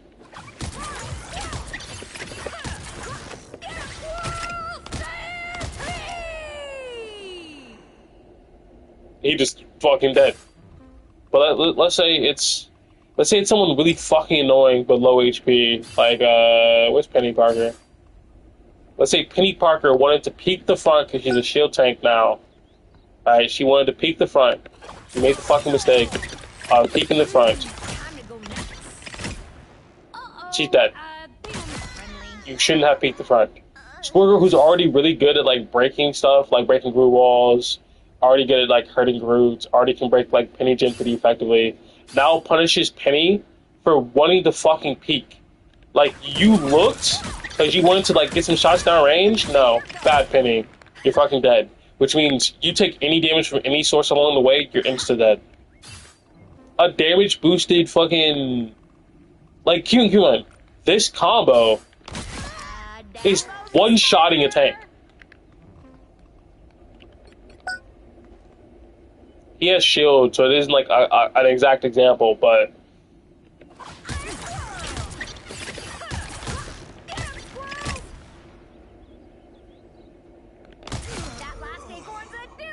And I think I'm leaving damage on the table. Like, I think I'm doing the cancel too early to make sure I get the second stun.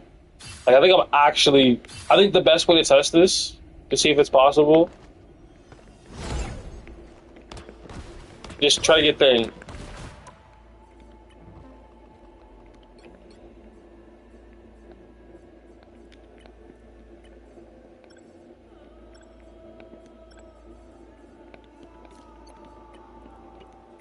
Alright, there we go. There. And then I'm going to get my ult. 5, 4, 3, 2, 1. I fucked up the order already. Right. I fucked up the order. I'm nervous. Don't look friendly.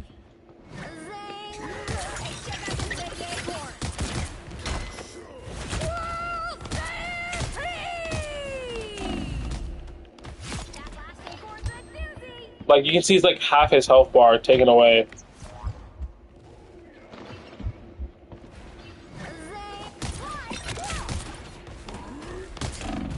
Hold on, don't kill me.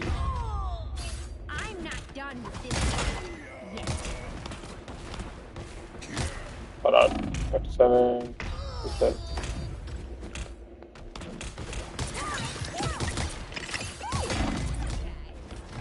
It just does so much fucking damage. It is so much damage. Like, here.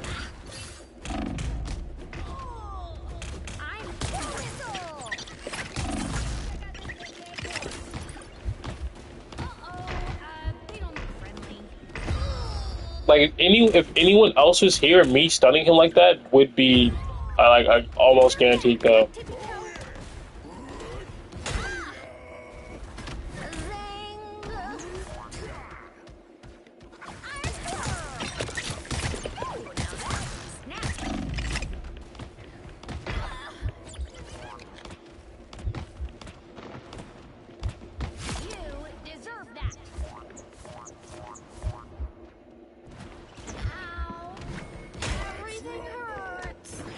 Alright.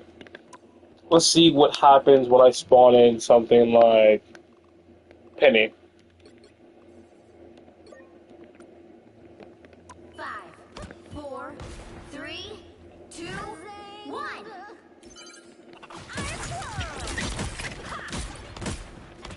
Yeah, she's already like half dead. I'm like fucking up the combo. I'm not done with this fight yet.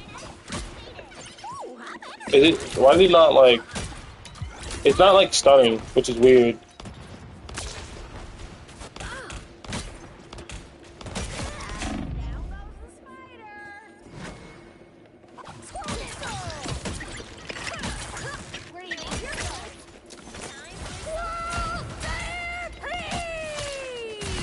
See what I mean?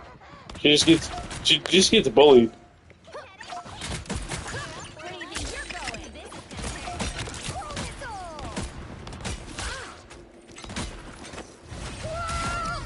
Alright, that's enough of that.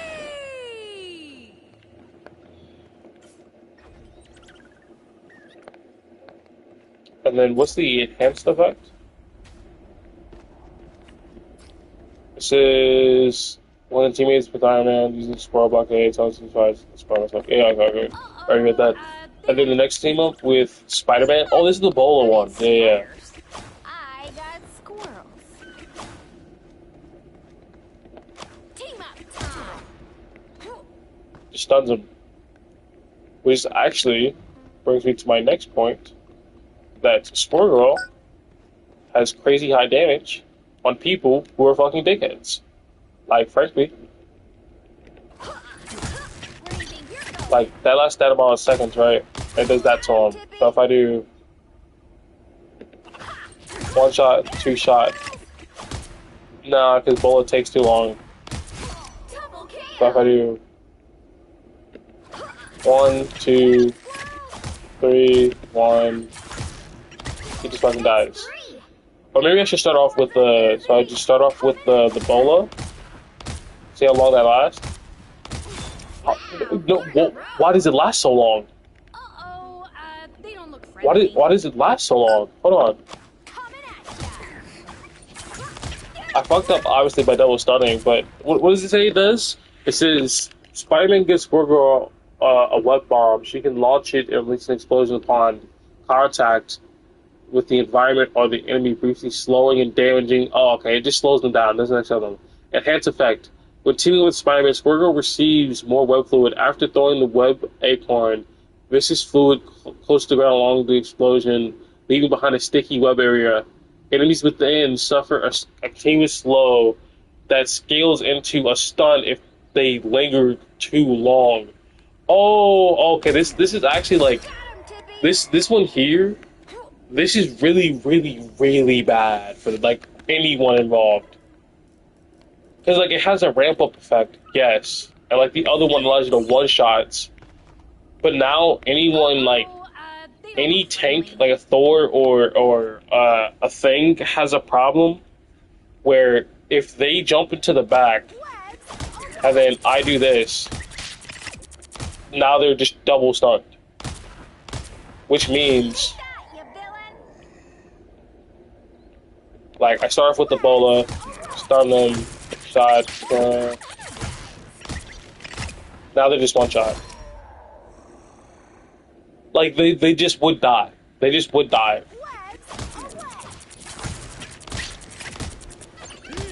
You know what I mean? Like, you just would die.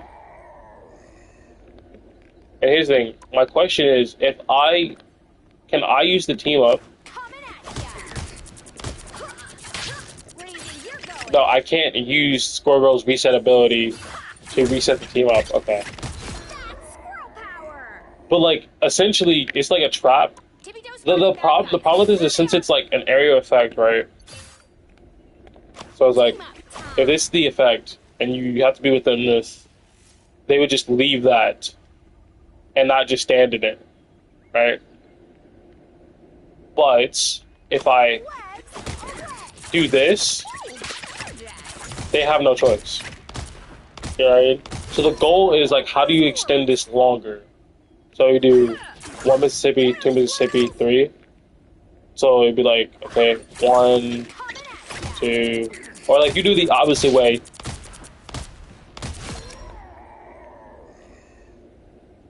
You do 1, 2.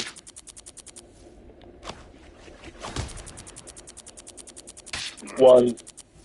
Okay.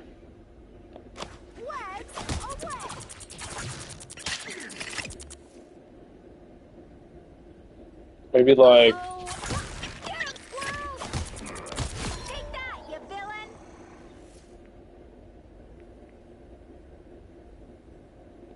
Team up time! Get 'em, squirrels! Hmm. Check out this big acorn! Score 1 for the squirrels! I guess doing this order works better.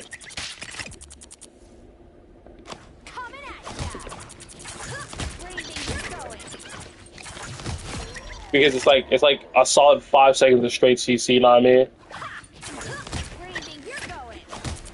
So we did it wrong there. Got him, Tippy! But this also actually makes it really good for healing because you can do this on your supports. And if someone walks into it for too long, then they just get CC'd. So like, you can do stun into this, or you should do the opposite. You should do this into stun, shot, reset, stun, dead. This might be the way better one. Because having access to such consistent ability to kill somebody and like punish a tank for overextending is just way better. And so like your kill potential of like meaningfully stunning someone with your skill shot stun into Autobot, into cancel, into like reset, into stun, into shot is like really strong. It's like really strong. Like it's really, really strong. Like any 275 character who gets caught by that dies. And that's a lot of characters. Like it's a lot of characters. You just can't shake off that damage. It's just a lot. In fact, it's enough to kill Wolverine. So it's enough to like allow her to have consistent tool to eliminate various pain points for other people's in the community. So like, Don't look friendly. Team up time.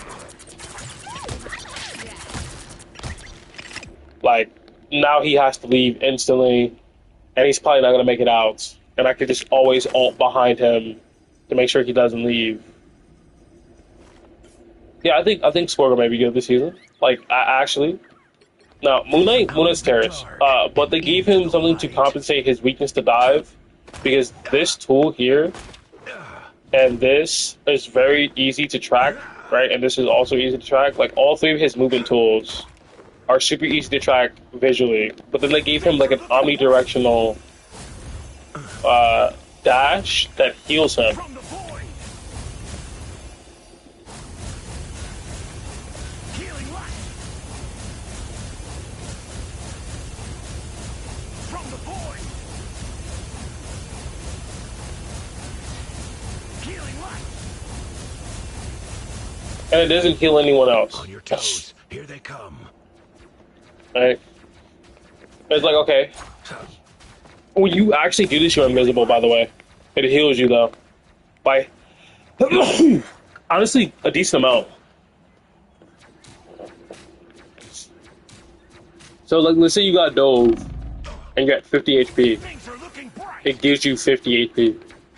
It's not enough to make you not weak to dive. It's enough to help you deal with the dive. Good. You needed it.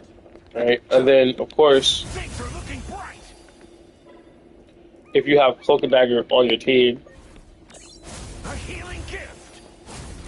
you can see that the dash is longer.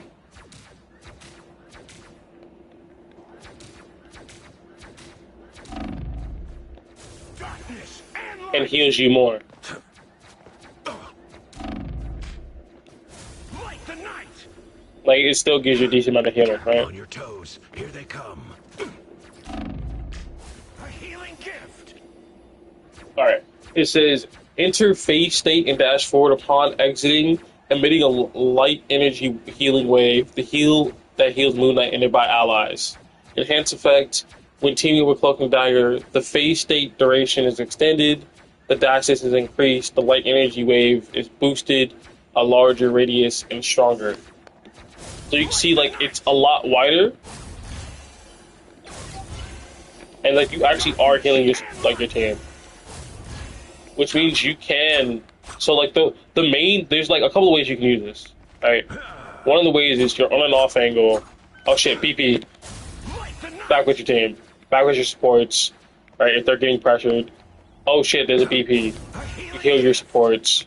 You know, break his combo points. Right? Darkness. You know what I mean? Then there's, I need to get to the high ground now. There, Right. ahead. I found them. Then there's Dive Moon Knight now, where now you have access to fast movements that heals you. You're able to be like on a, like right here, right there. Well, there's always been Dive Moon Knight. And like they turn to look at you, Darkness. you can just disappear, and you're like gone. Right? Or before, like this is kind of like clunky. Now you have access to like a pretty quick way of getting around. Where it's like, okay, Double kill. like now you can like get off the ground quicker, and since it like it phases you, since it says it counts as a phase, you can use it to dodge abilities. So like if there's an Iron Man ult coming down, you can use Moon Knight's actual dash to like obviously dodge. Like that's the point. You can use it to dodge. There's no setting for the bot to make them ults. It's hard to like visually show based on what's going on up here. I think this is really good for Moon Knight. It's really like it's healthy for the game because like Moon Knight is still killable, but if the Moon Knight plays well, this team up is like really good for him. And let's go to the team up that I don't think is good for the game. And funny enough, it's involving fucking Elsa. Is Elsa? I'm just put it on. Elsa gives him a trap that can be made invisible. Like you can't see it. This trap here is invisible. And it's unbreakable, and when someone runs into it, it spawns a mini Moon Knight ult, and leaves an ult behind, so I can pressure it. The reason I think this ult fucking sucks, is when you can place two of them, and just fucking kill someone. That's 3. And I think that's fucking corny. Hunting partner. And not only that, you can place two of them. I didn't think it would come from that way. Wow. You can just place two of them, right? Only two.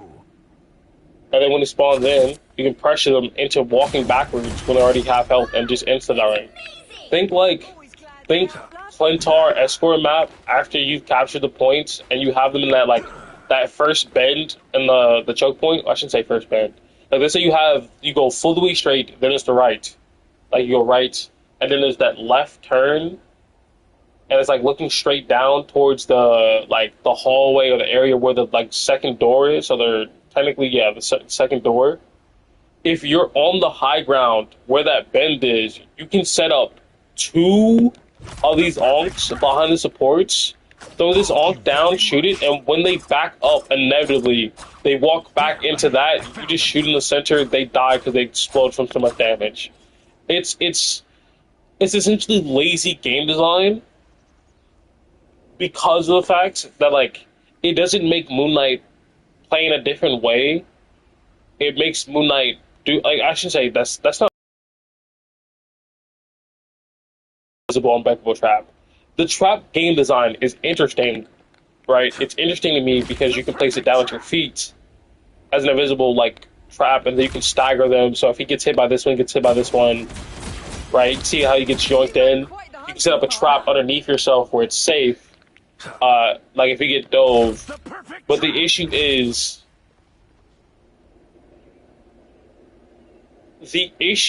is one, you can have 2 at base kit. 2, it displaces you. So it's not like it just falls down and does damage. It pulls you into it, which fucking is annoying. It's unseeable, so there's no avoiding. You can't just shoot it. There's no availability to just decide not to be hit by it. You just walk into an area, trigger both traps, and you die. And it's wouldn't it be much of a good trap if it was seeable? Now, would it? Yeah, couldn't it just be another pull-in effect that becomes an onk and does damage? But it's an ult with multiple, wait, okay.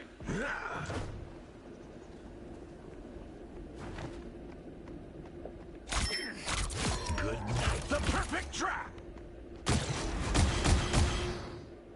That's a fucking support, bro. That's a squishy. That's literally anyone who's not a tank. They just fucking die and get disrupted and displaced multiple times. So if they try to use any movement ability, they get yoinked back in and they die. Which also means You never rest. that also means if you're a tank, On your toes. say Here they fucking come. tank pool. Let's say you're a tank. Come to catch you. The moon haunts you. Double kill. you just fucking die. Because you get yoinked back into the ult twice. And an ult that you had to use your brain and have skill to hit has now been reduced to, oh, I can just put down like double trap, stagger them, and now whoever's in my ult has no choice but to die. And it's like, oh, but like double trap is like obviously using your brain. Like, yeah, no shit. Like I throw out the idea of double trap staggering it. Like I understand that it has like there's mental merit there, but the idea of guaranteed ult value because you can set up a trap slightly staggered and then place your ult around the same time is a bit menacing. Especially since you can't see the trap. It's like, oh yeah, you're dead. You literally cannot escape that. You're being pulled multiple times. So that means as Moon Knight, you want, like, it's encouraging you to go on flanks. I just don't like how it's unbreakable and there's two of them, which, like, drops a mini ult on your head. In which case, guarantee that you die to the big ults.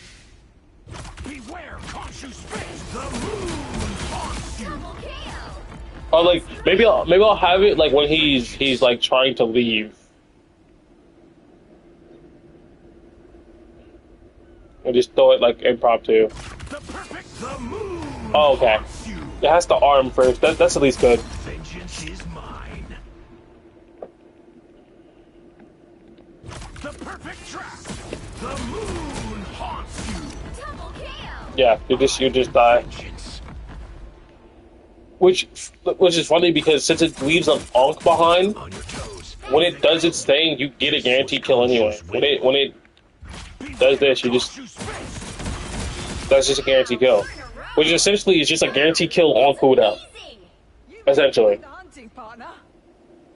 Because all you have to do is shoot the Onk. So you throw it down behind them, throw an Onk next to them, you shoot at that Onk, they back up into the Onk, it explodes, drops the ult, you shoot the other Onk, and like they try to back up away from all of it, and now they're just in a giant Onk train and they die. Like, I think this is one of the ones they have to look at. And the fact that it's involving Elsa is just funny, to be honest. If a big brain isn't enough, a big fist should Okay. do the trick. So for Mr. Fantastic, he has a team up with Thing. And the team up is essentially just like, just punch it. You just get Thing's punch. And like, it displaces. That's 3. We've been Pretty cool. The enhanced ability, right?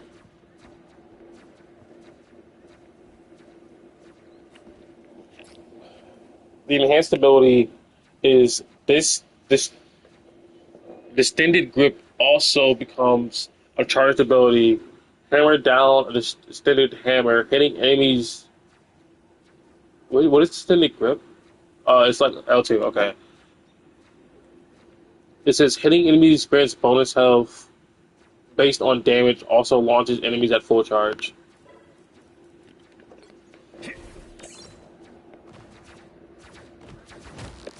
So that ability becomes a hammer if you activate the team up.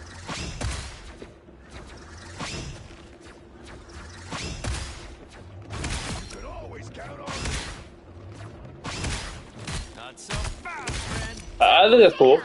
Like, the knockback is gonna, listen, any amount of, like, I'm gonna boop you when you leave is really strong, Trouble has arrived. especially against, like, hypermobile tanks or, like, or like, displacing anyone from any good position is really nice.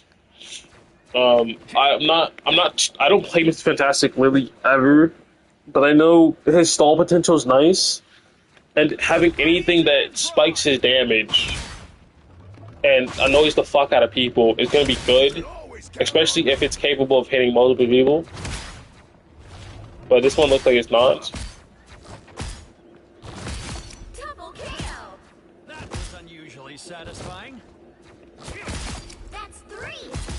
Wow, 4 in a row. Alright. That's amazing. His other team up with Rocket, this one, No stretch to say I'm feeling it allows you to overflow well. Hello there. all the way up to 200 and choose when you enlarge. Trouble fantastically elastic. So it just allows you to like save and build up a meter of when you choose to leave and go back in. Well, hello there. The thing is, it's probably on like a decently long cooldown, right? Beyond all limits. Yeah. You can only go in like every 6 seconds. But like, 6 seconds is pretty, pretty nice. 8 seconds. Where every 8 seconds you can choose. Which means you can have a meter built up. Choose like, I'm gonna deflate now, nothing's going on. Or I'm gonna deflate now, lower my hitbox, make me smaller. Like that. Then you can wrap around sports during good moments. Inflate when you need to. Cancel. This should be base kit. Trouble has arrived. Or maybe, like, I thought before the... Before the team-up system came, I was thinking stuff like, this should be base kit, bro. Oh, no, I didn't think it was base kit. People thought it was base kit, and I kind of agree with them almost. But, like, you should... Like, okay, cross the 50 threshold, you can transform... What if I, like, drain it to... Just try to keep it as low as possible. Just see how low it gets. Activate it all the way through. What if I'm at, like, 17? I can just inflate? Yeah, it just doesn't give you enough time. Okay, cool. So, like, I think that is low-key a nerf.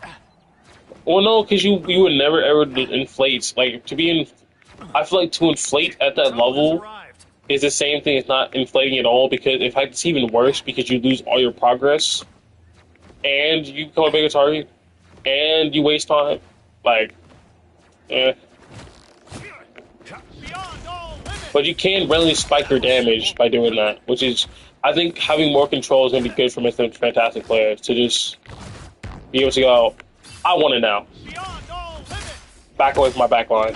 Alright, back to what I was doing.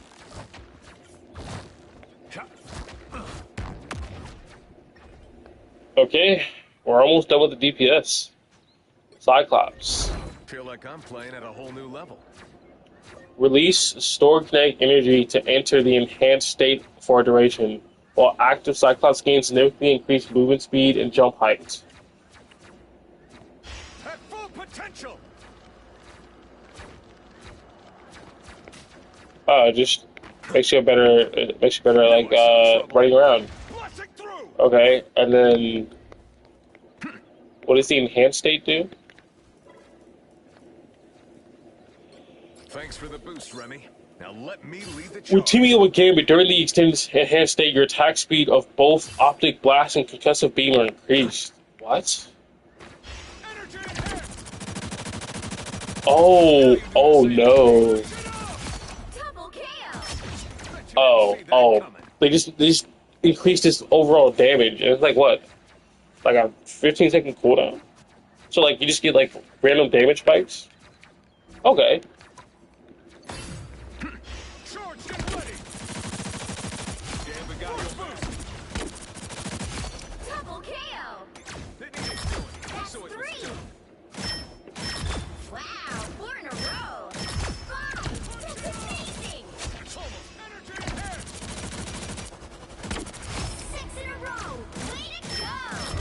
That's just cool. Alright, next one. Jean may not be here, but she's always with me. Alright, it says hitting an opponent with Ricochet Force summons the Phoenix Force to ignite them, causing continuous damage or etc. Hitting an ignited target with Optic Blast or Concussive Beam instantly triggers a percentage of the remaining burn damage. And so Optic Blast is his primary fire. Concussive Beam is his secondary fire. So, if I hit them with Ricochet Force, which is R1, which is this, I do this,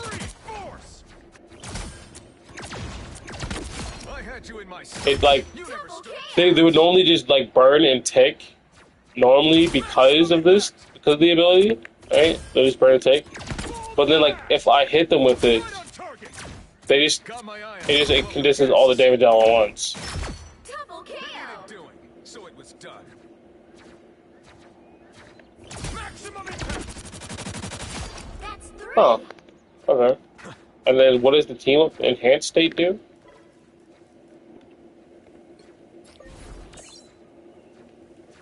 It says sparks detonation reduce the cooldown of ricochet force.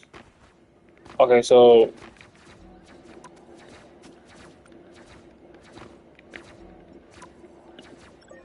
if I do this, Perfect angle. They needed doing. So it was done. Double KO. oh, and there's 2 charges now. Maximum impact. That's 3. Maximum impact.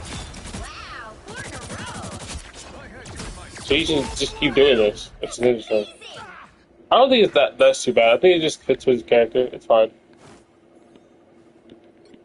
It's gonna be a lot of damage, but that's like what he does anyway, right? dealing a little. We've already covered DPS pool. I'll Alright. take iron chains over So- an iron fist any day. Objection is enhanced. Whirlwind Billy clubs now damage all enemies in range while deflecting projectiles from all directions. Successfully deflecting attacks recover fury. Oh, this is fucking crazy. The beast. Chain combo.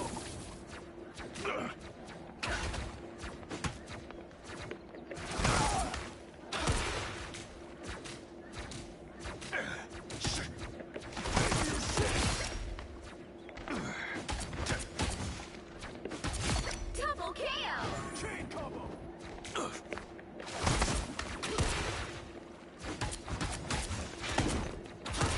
That's 3. You're on my radar. Wow, 4 So in a row. this gives you fury. So you can parry as a response to gain your fury back. It was a fair fight. So, like, Our enemies if are I turn near. this on. I can feel them. This is good because it helps with his like combo flow. So like you can do something like this, it's a parry, it's a this, and it kills.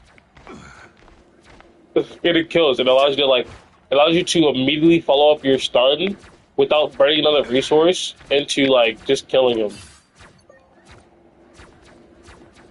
So Righteous vengeance. Double KO. like that's so fucking cool. It's just cool. It's just cool and useful. Double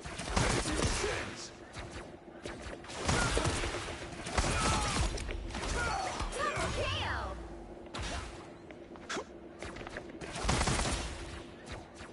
Like On my radar.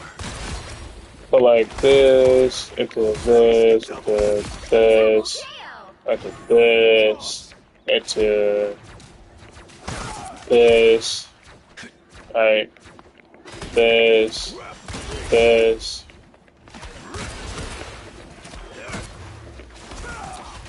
Alright, cool.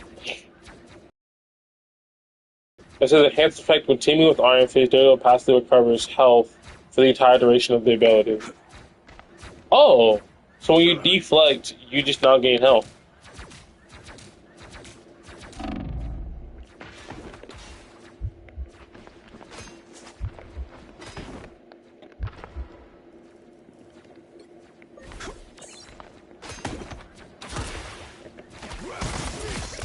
Trials over. Double KO.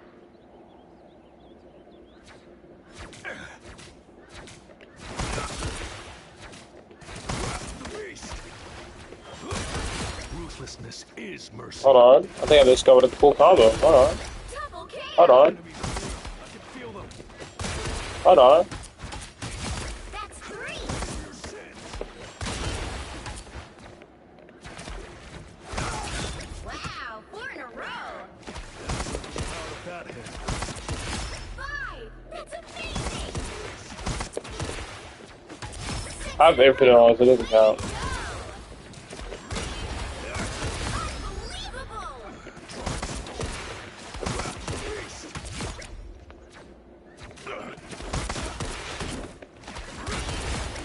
sentenced to public humiliation.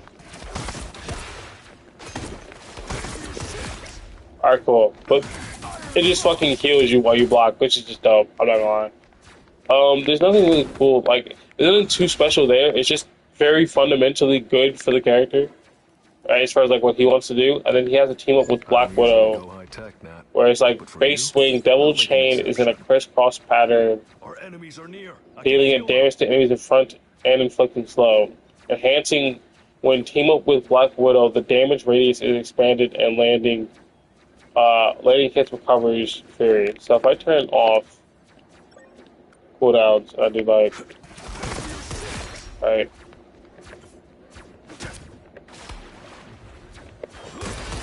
Right, recovers Fury now, and it applies the slow. That's what I call justice. Yeah, it's okay. It's okay. You're choosing the Iron Fist one. It's alright. Oh, and that's all of the character. Wait, no, I didn't cover Wolverines and Star Lords. I just skipped past those two. Alright, Wolverines is actually pretty nice. Where with Wolverine, you still have the team up where like you just spin in a circle and go crazy, right? So like this, just goes crazy, and it's like on a meter with a cooldown, right? If you have him in the game, so you have the enhanced states, it just becomes the ability. Like it just replaces the button. It still has that cooldown, sure, but now you just have it. You know what I mean? Now you just have it available. Like, it just replaces the move.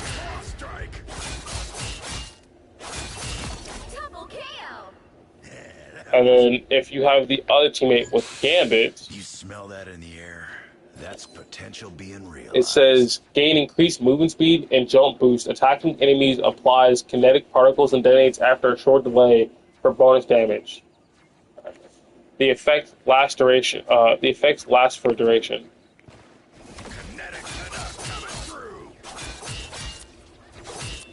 They're just like ticking. And then if we activate it, got eyes on some bogeys. It says Wolverine receives continuous healing for the entire duration of the ability. So a lot of DPS have gotten healing. But I think it doesn't make sense for a lot of poke characters to get healing. Well, I guess it does in a sense because you want them to take more off angles. I just disagree with the manner in which they gave it to them. And then like there's this one because if you look at any of the healing anyone else has gotten, damn, you still here?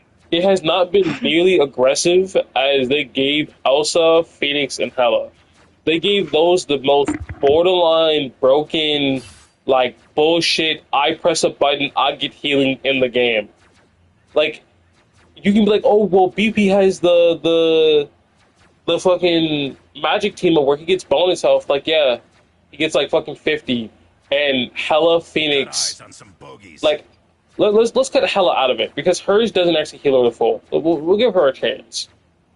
Elsa and Phoenix actually healed a full off theirs. Why? But Wolverine, slow healing over time, for a move that's supposed to guarantee him healing? Just for having the duration up, that's like, you know what I mean? It's a short duration, but Wolverine's always going to be in the front. If Phoenix is in the front, she's a fucking dickhead. She should be on a side lane. She should be on high ground. But like the person who has to basically feed or put himself in danger constantly, his isn't really that aggressive. It's a lot of healing. I'm not gonna pretend like it's not a lot of healing. It's still a good amount of healing. It's super like a good amount of healing. I would say that Elsa is like a Psylocke. She can go between like frontline and backline.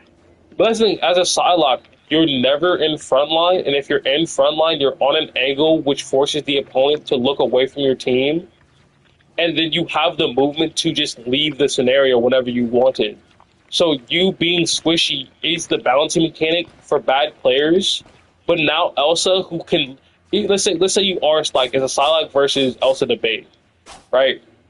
Your access to damage on Elsa is way higher than Psylocke's from the same range, and then your ability to defend yourself of someone attacking you is way higher.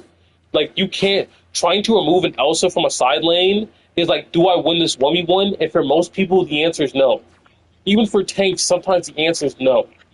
But for Psylocke, you can just scare her off because she's 250. And like, what that means to heal a 250 HP bar versus a 275 who gives herself bonus health for dashing all the fucking time, who is just giving back her like 3 second to 2 second dash, is ridiculous. Who also has an invisible unbreakable trap that does a fuck ton of damage. Like, to challenge that character on a lane is already hard enough, and then they made it that she heals herself for your team existing. Like, she just presses one button. But then they nerf Psylocke in the same, like, they nerf Psylocke in the emergency patch. Like, it's actually fucking crazy. It's genuinely crazy. How bad are Elsa players if this is what the devs think they need? Just another dive character they want to fucking nerf like crazy. It's like kind of the same problem, the movement. They made two characters with like extreme fast movement, and they don't know how to deal with it, and people don't know how to deal with it. That's the thing. You would think that'd be the case, but they didn't nerf BP. So there's something else. And then they nerfed Ultron. But then they buffed Cyclops. They only nerfed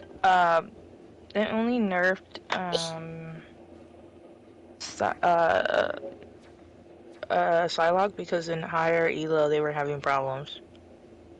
Okay. Okay. Cool. In higher elo and they didn't nerf BP because BP has been a constant ban in higher elos. Wouldn't that mean you would want to nerf him so he isn't banned so much? You should like. I have faith that people there know what they're doing, and then you'll look at Elsa, who literally has like a 6-second auto-firing pistol that goes long distance that she can just shoot at tanks and just get healed from in her 1v1. It's here's the thing. If you wanted to create self-sustaining DPS on that flank, you would do that. It's called dive. Frankly, it's called dive. Because I'm pretty sure Star-Lord, Star-Lord has the regenerative health. So, I got pressured. Time for me to leave. Wait a little bit. Okay, my health's back. Go back in. But you know what that is? You have to go leave the fight for 5 seconds to get healed. I don't give a fuck if this is a tangent. I don't give a fuck, right? Because I have to leave the fight as any diver, as it be Psylocke, as it be Star-Lord. I have to leave the fight, be not shot for 5 seconds, move around stage. I also could be currently fighting you. Oh, I don't have the teal up on.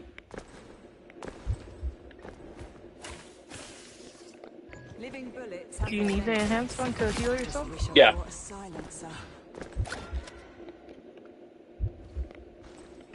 Hold on. I think I just.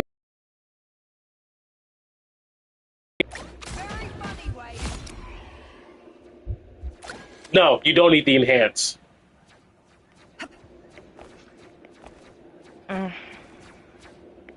That's fucking weird. Yeah. So like, I was like, oh, maybe I was wrong earlier. No, I'm not. It's just that it comes back to you. So like, you can be doing all of this bullshit. Alright, blah blah blah. Put out a trap. Shoot out your fucking bullshit that hits multiple people. Go to a fight, CC change someone, and it heals you in the middle of it. And it hits everyone in the area, by the way. Wait, what is making you heal? The auto-tracking fucking bullet. Oh, the Daredevil team. No, it's the Deadpool. Deadpool. Which, by the way, listen, T. This causes bleed. Like, this hitting you? Or like... It's the same thing as the shot thing, but it's bleeding instead. Yeah, it causes bleed, it heals you, it has that marker above their heads mean they take bonus damage if they have like bonus health, right? So if you have like a tank like Thor who's giving himself bonus health, you can shoot them with it, and they're just fucking dead. Oh, and you know the other, because listen, I'm pretty much done. Star-Lords are like honestly unimportant because fuck Star-Lord, and I'll look at Star-Lords tomorrow. But the other team up that she has, which is fucking broken, which I think at base, yeah, she has a Wi-Fi fucking trap. It's not hitting the person, but they're stuck. So remember the other day when I was on BP? Did it choose between the people? I can't. I don't think. I think it just chooses one of those people to trap. But like, remember the other day when I was on BP, when I was like playing into Elsa's unplayable, and I was like, what the fuck? That doesn't even look like I'm in it. I'm not even over there. That's because the entire circle is the trap. If you step in that ring, right, your movement is stopped. So what that means is, if I throw this down, he's just dead. He's fucking dead, right? If I throw this down, he's dead. There's nothing you can do. Because one burst to the head kills you. On a character who has access to like so much more like damage. That also heals her.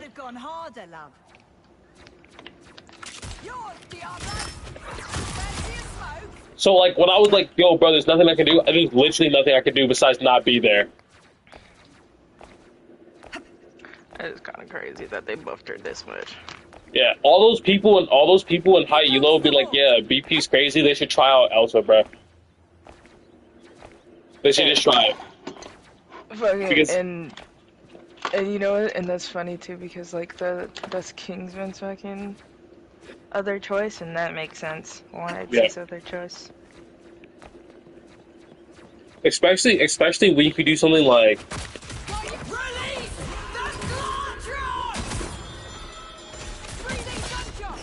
you know what I mean? Like whole team. It's free. Whole team could be gone. Away from the angle. Yeah, right. That's 3. And like here, Do it from listen. the angle. Whole What do you team. mean angle? Like, Yeah, that angle. oh yeah, they're just gonna fall off. No, the whole team. The whole people. There you go. Oh, you even took the Deadpool? Yes. God damn, that reaches far. Yes, it goes fucking far. Which is also funny because you can do something like this, shoot them the whole way through, place a trap down, and apparently the trap activates and fucks them.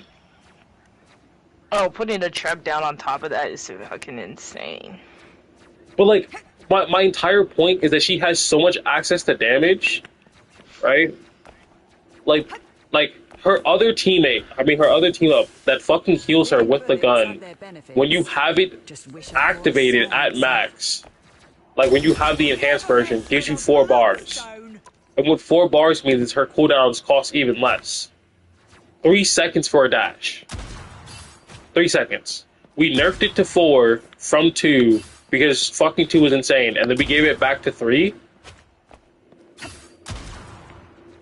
There you are. Cheers, mate. Like, now all her cooldowns are super short. Bloody Deadpool. Even the one that auto heals her, which is 8 seconds now at her like max stacks. And it's like, oh, just kill her. Well, we can't kill her. She auto heals at fucking like she auto heals and has bonus health on a fucking whim, and has a CC chain. You know what I mean? Like, and like, you don't have a Wi-Fi fucking trap, sure, but if Elsa's right here and you're a BP, you're not doing anything. Like, if you dash Elsa, you will hit the fucking trap. On a character who can just do that. Like, that's beyond fucking damage, bro. Like, what is that? Double KO. That's Which, by the way, means if I, let's say, one of these bots spawn in and I hit them with the living bullets, like I hit this one, if for some reason like it burned him, dead. Just fucking dead. He's one shot. And it's not just Elsa. Like Elsa's the only one who gets the healing. Like by the way, T, I'm gonna play Elsa a lot. I'm gonna play Elsa a lot because like if they're just gonna put this broken shit in the game, I'm gonna abuse it. Right? But it's not just Elsa who gets it. It's Phoenix who gets it. Like she gets her healing completely for fucking free. Well, not for free. I shouldn't say that. She has to have the team up with. Bro, No, she doesn't. Yeah, she does. To get her healing, she has to have the team up with Rogue. No, she doesn't. She heals without it. No. Not to the level or degree you're thinking of. That's the old healing that we nerfed because we went. There's no reason Phoenix, a sniper character, should have like the ability to heal herself for 50 on an off angle. What I'm talking about is how aggressive this healing is in comparison to literally any other healing there is in the game. Because like it's okay for characters to heal, right? Like the premier healing should be for divers so they can keep their cycles up. But like, why does it heal me that much? Yeah, that's insane. Like no. Come on. That's for like not aiming. I didn't aim for that. That's like I just threw it out there and it just fucking like hit people and healed me. So I go back up top. Let's pretend like I'm being dove by like a dive DPS. I'm scared. Throw this at my enemies. Oh wait, I get a full health bar. I have a health bar, yeah. I'm Does the sorry. other ability still work while during that? What? The other healing? Or it's just that specific healing? No, it still worked. Yep. So both of the healings work. Both the healings work. That's all it took? Really? Yeah, that's insane. So it's just her doing shots. She heals herself. Oh, no. It's her pressing something that literally auto-targets the people for you. That's what they were saying. It was AoE. Yeah, everything's AoE. I was... Okay, that's just me being stupid. I'm only upset because it's like... Out of all the busted shit in here... So do the regular one that heals you? Oh, okay. So, like... Just cause an explosion. Slowly heals me over time, right? That was 20. 20 healing. And then do the other one. Damn. Yeah. That's insane. Yeah, like no skill involved, no brain cells. And it's like... I could throw this in the middle of a pack. Yeah. I'm chilling. Yeah, because listen, I wanna be like... I'm tripping. Sniper characters take so much fucking skill in my rivals. Right? They're just as hard as dive characters. And then the devs go, yo, bro. This is skillful. Yeah, I don't know why they did that, bro. Hey, keep in mind. It heals your entire health bar for aiming in a random direction. So let's say I'm being attacked by a BP. Fuck. Special cancel. Now I got my health back. Dodge. Round 2. Oh, wait. Health back. Round 3! I'm pretty sure by then she probably has her, like, abilities back, to be honest. Dude, no, listen, you can just sit here. You can go, okay, BP, what you gonna do? Alright, that's what I thought. Run, little bitch. No, run all your cooldowns down and see if their cooldowns come back while you're up there. Oh, of course they will. Cosmic Flame! You are nothing! And the devs thought this was okay. Boom, she got the stun again. Now she can heal herself again. Yep. And the team, how long is the team up? 10 seconds? The team up's 10 seconds! The team up's 10 seconds! Go back and like redo it. So it's like Waste everything. Waste everything. Like fun, fire, teleport. Okay, fly up. Do this. And the team up. The team up. Yeah. I Okay. did. The team up. See, like, get in my head, T. Shut up. I gotta do it all over He's now. tired. Yeah. So, like, the thought pattern is like, okay, stun the BP, free shots, teleport in the air, look at tanks, do that for free healing, fight, pop ults, hover in the air. Long as possible, beat you guys around, slams the ground. All my shit's No, back. she has it back. All of it's back. Yep. And then you just aim. I know I missed, but like, you know, aim, hit the person, fight BP, shoot this, fly in the air. And then But now, at this point, you're back with your team. Like, there's no way I'm that not gonna you're lie. still... Like at this fucking point, I just bought time to get a free health bar back, just for either my tank to come over, and or like a White Fox to teleport to me, and now BP has to leave, or I just go back to my team, effectively. And that's BP. Like, that's the fastest example in the game, so he has a chance of killing me instantly. But if it's anyone else, and I can hit my shots to do this, he's dead. He's fucking dead. So I can just do this, right? Applies the mark, solo ults him, he dies, he can't run away. I could, like, fly, teleport back, do this to, like, get a It bunch of honestly healing. applied no skill into Phoenix. No skill. Like, it's just the easiest one. You shoot into a crowd, they explode, it applies pressure for you. Like, I believe there's skillful Phoenixes, as in people who play Phoenix, but the character itself does not seem hard in any aspect. Like, at all. Like, this is absurd to be in. Imagine, like, let me get hurt again. Imagine you're in a 1v1 with someone. No, not gonna lie, the Phoenix literally brings the bad taste in people's mouth about Pope. Yeah. Like Phoenix does. 90. I go to 90 off one person.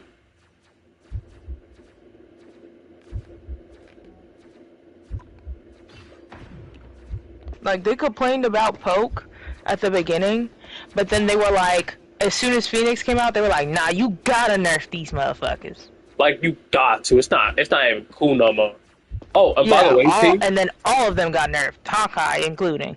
T, by the way, if my aim wants to be okay for a second, like, I'm struggling. What about it? That stun goes that far? Yep. No way.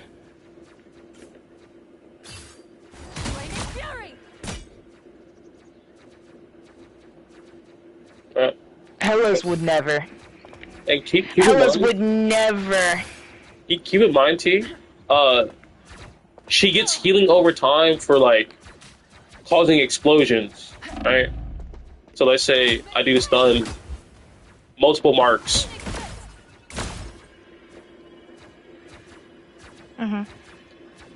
I'm damn near full.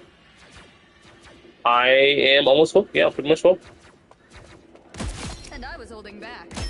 Like, what you're not processing, T, is the thing that I'm doing that's auto targeting applies triple marks. So when it applies triple marks already, right? So that means I can follow up and shoot these people to instantly gain. I can instantly gain AoE, like I instantly gain like healing over time. So I heal the full for hitting 3 people. Hit one person, that person's next to 2 other people, and I shoot the person I hit, I instantly heal the full. I'm telling you, I should be playing fucking Phoenix. You should. This shit's broken. I think this is the season we try all the busted shit and just do it. Because, like, clearly the dev just gonna keep the busted characters busted, and, like, they added everyone to be busted.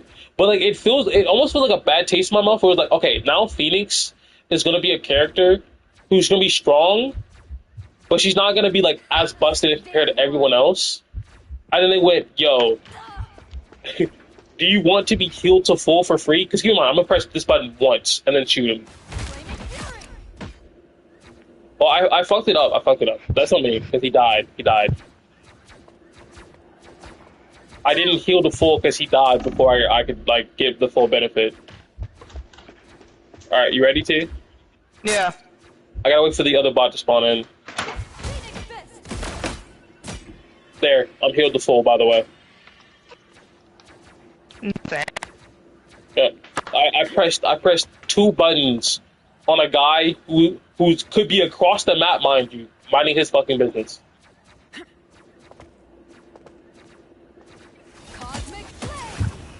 And that's even worse because that means a Phoenix doing this legitimately is a fucking threat because she can just fucking just throw it out. There you are. Like imagine any domination match where Phoenix just throws it out. She's hitting at least 5 people. Thinking about OT. Or domination. Like, think about OT. She hits, like, 1 person, hits 3 people. Full heal. Every 8 seconds. Every 8 seconds, she's full health. Every 8 fucking seconds, she throws it out, hits 3 people, is back to full health on whatever off angle she wanted. Like, let's say she's holding angle, sniping, throws it out, full health. You push her off that angle, she throws it down mid-range against your tank, full health. Back on the angle. You shoot her off, she takes a bunch of damage, she steps away, peeks again, throws it out, full health. You send someone up there to fight her, she blinks away, and there's no blink trail. She throws it at the tanks, turns around, begins to fight again, full health. At least all of BP's counters exist and still are present. At least fucking Angela can be disrupted and stop, like you can stop her clones, right? At least Hulk, even though he becomes CC immune at like 300 HP, can still blow him up. Phoenix is a highly mobile character who, now that they've nerfed her like range so she isn't like a raid boss at long range, can effectively just like kind of like dip out. Can just go like, nah. Like, oh, there's a fucking tank in my face? Oh, who cares if there's a tank in my face? I'm just gonna heal in front of him. And if there's anyone else nearby, he's healing me.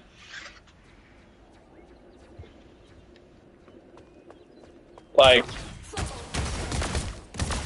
that would heal him. That would heal her to full, by the way.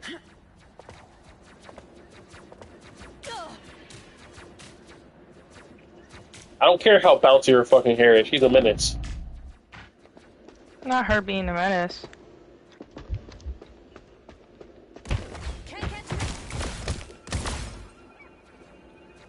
Like, okay, because you need to bounce against other people to get like the full heal. But this is still absurd. Half my health bar back instantly for basically nothing. When you can do this, this, this, this. You can do stun, because like you have to understand what it's like to be like a mid-max healer in an RPG, or the devs didn't think their fucking healing builds correctly through.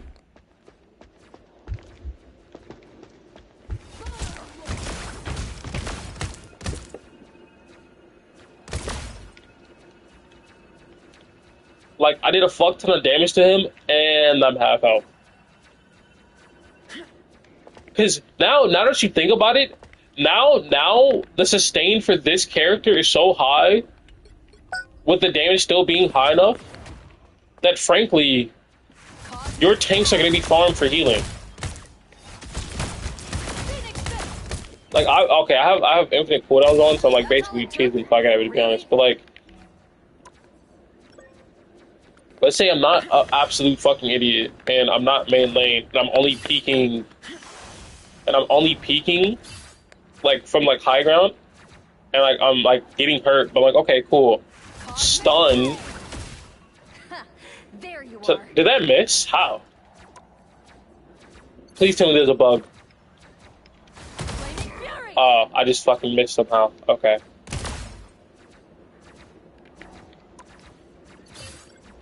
Hell, you don't even have to do it on the tank. You can, in fact, against triple healer, where they're all bunched together, your healing output on the back line to be so high, or all I think it was so high, where it's like this and this on a random person is enough to heal you full. I'm still being healed over time.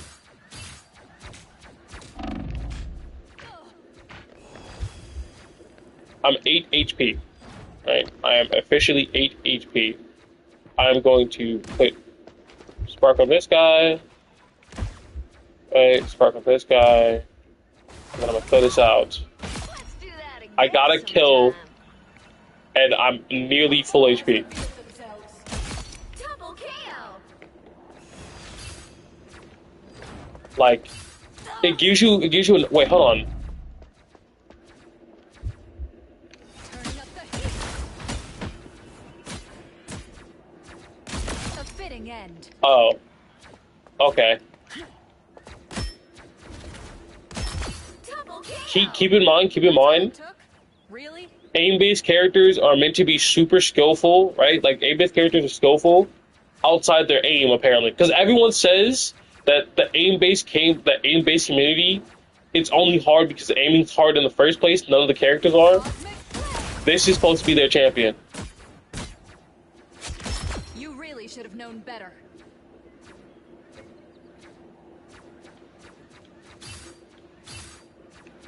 Turning up the heat. A foe has revealed themselves. Stun. Double KO. Ah, come on, bro. You gotta live. Holding back. I'm trying to do testing. We do stun into guaranteed body shots. Into auto-targeting fucking thing that puts explosions on you. And you just fucking melt it. Fucking, I got a diving human torch. The Oh, fuck dude. is this? Oh yeah, Huh?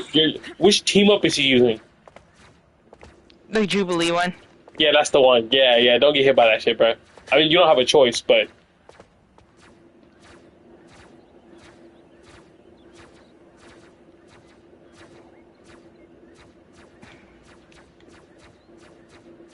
Wait, with this tool now, that means, like, she can apply 3 stacks for her ult instantly.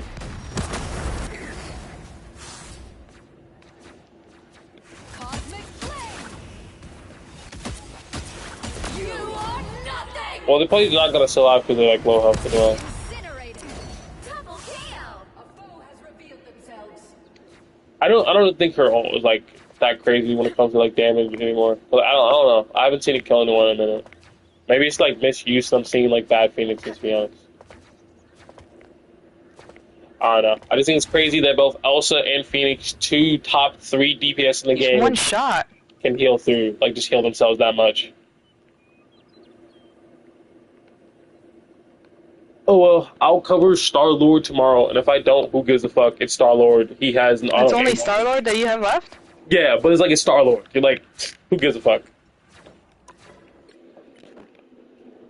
You know what I mean? Like, it's Star-Lord. Huh? Oh my